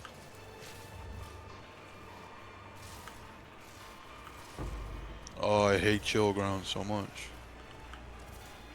Walk like 5 miles an hour, bro.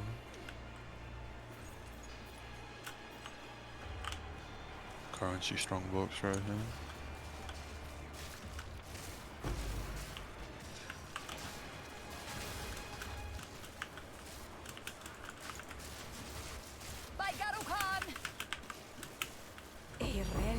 Divine heal for you. Take it. Holy shit. Don't say I don't give you nothing. That's true. You never do, but you just did, so I can't say that you can't, but I know that you don't. Next one I'm fucking stealing from you, piece of shit. Okay. You know they're just gonna sit in my stash, right? Pop it for exalts to like 200 exalts or something.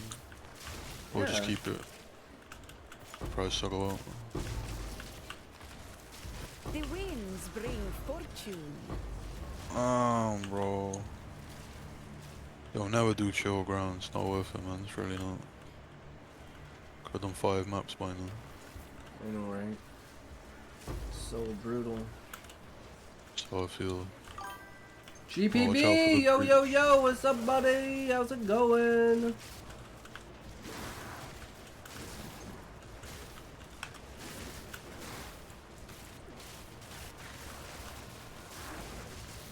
Out of mana. Oh, that's shitty breach, man. That's shit placement.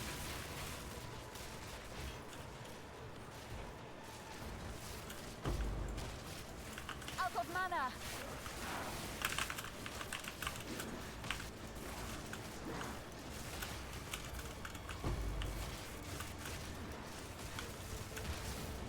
Out of mana.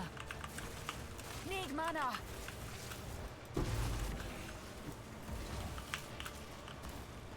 I'm just gonna run out of this breach, man.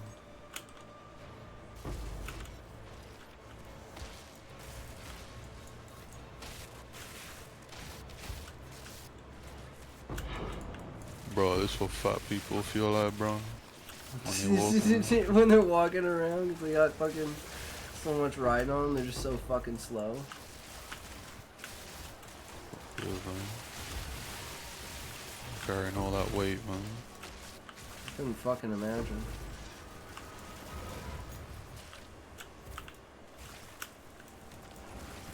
I'm carrying enough already. Oh my god. I mean, if you roll, it's not too bad, but it's still pretty bad.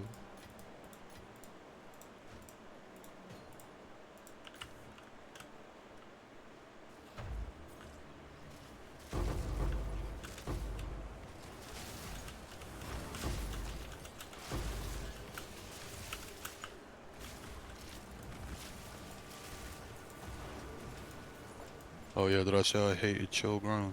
Fucking.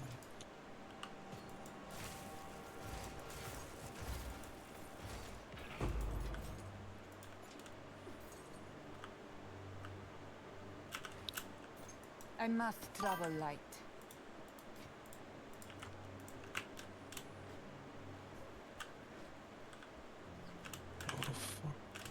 Bro, to run all the way around just to, oh my god. What a joke. May as well stay there, man. I'm going back low.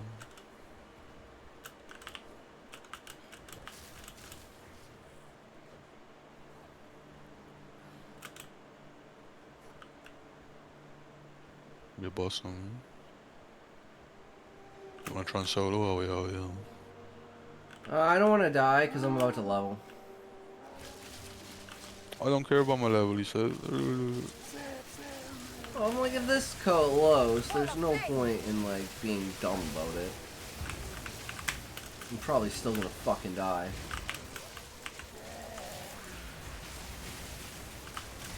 I'm really beefy as hell. Like the first boss you fucking fight, right? In the campaign. Yep. Watch this divine drop, right? I like it.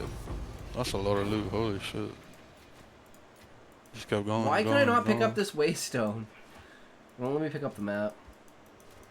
Where is it? I can't even see a waystone. Waystone tier 7. Still. Oh, there it is. Let's see.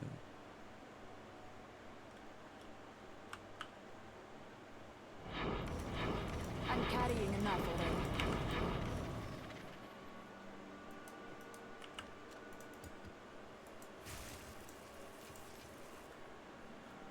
Alright, what a day. Or there still says we have 1 breach left. I ain't doing it with chill grounds. Not worth it. Okay. Okay. Alright. Oh, thanks for the carry. Maybe tomorrow I'll spend these 400 egg salts and I'll make a new character. You're doing a campaign on your own, motherfucker. Fuck that shit. That shit's stress. Fuck that. I'll probably just make a new build because I don't want to play Spark. I want to play something else. Just always play fucking Spark. Yes? Choose what you need. I will make use of this. Go. Oh.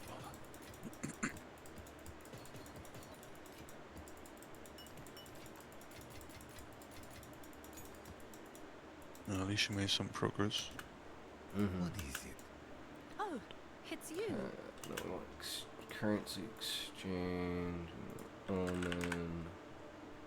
With that div you got, you could even pay for your ascendancies, because I ain't gonna do it for you. So, yeah. Why not? Because, no. All right, your Rather order not. is registered. Yes. Oh, it's you. Stress me out doing maps, then mind your ascendancy, bro.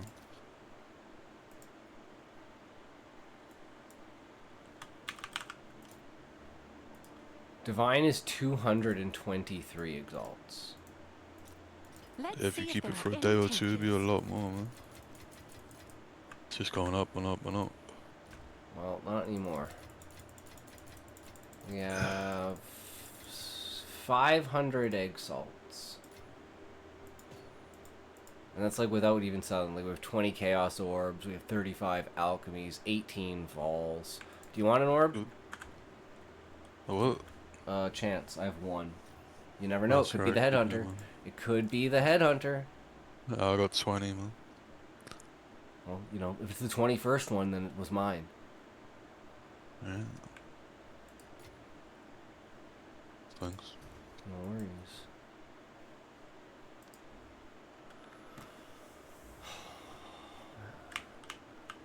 Okay. Tell your Chaos Orbs too, you're never gonna use them, man. Yeah, I know. How many Chaos Orbs you got? That's 20, and then 18 ball.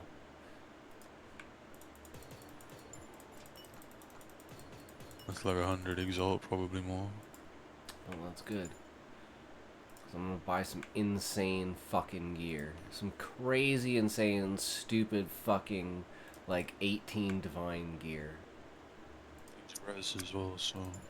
Yeah, and I'm gonna buy one piece, and I'm gonna be broke, and the piece is gonna be stupid. I'm gonna be like, why did I do that? And I'm gonna quit the game. Probably. Yeah. Alright, well, thanks for hanging out, guys. Thanks for coming by. You guys are fucking awesome. We had a great day today, you know, just doing our own things. Lots of reading today. We read like 45 fucking thousand words. It was insane, but it was a good time. So, remember, you guys are you. Stay you. And carry on. Anyways, remember, if you can't say fuck you to your friends, who can you say fuck you to? Fuck you! And I'm guessing since Muffin didn't come in, we're going straight to Muffin. So... Bro, I'll catch you in a bit, man. Alright, sounds good. Fuck you, Smokey. Peace! Alright, everyone, get your Wiios ready for Muffin!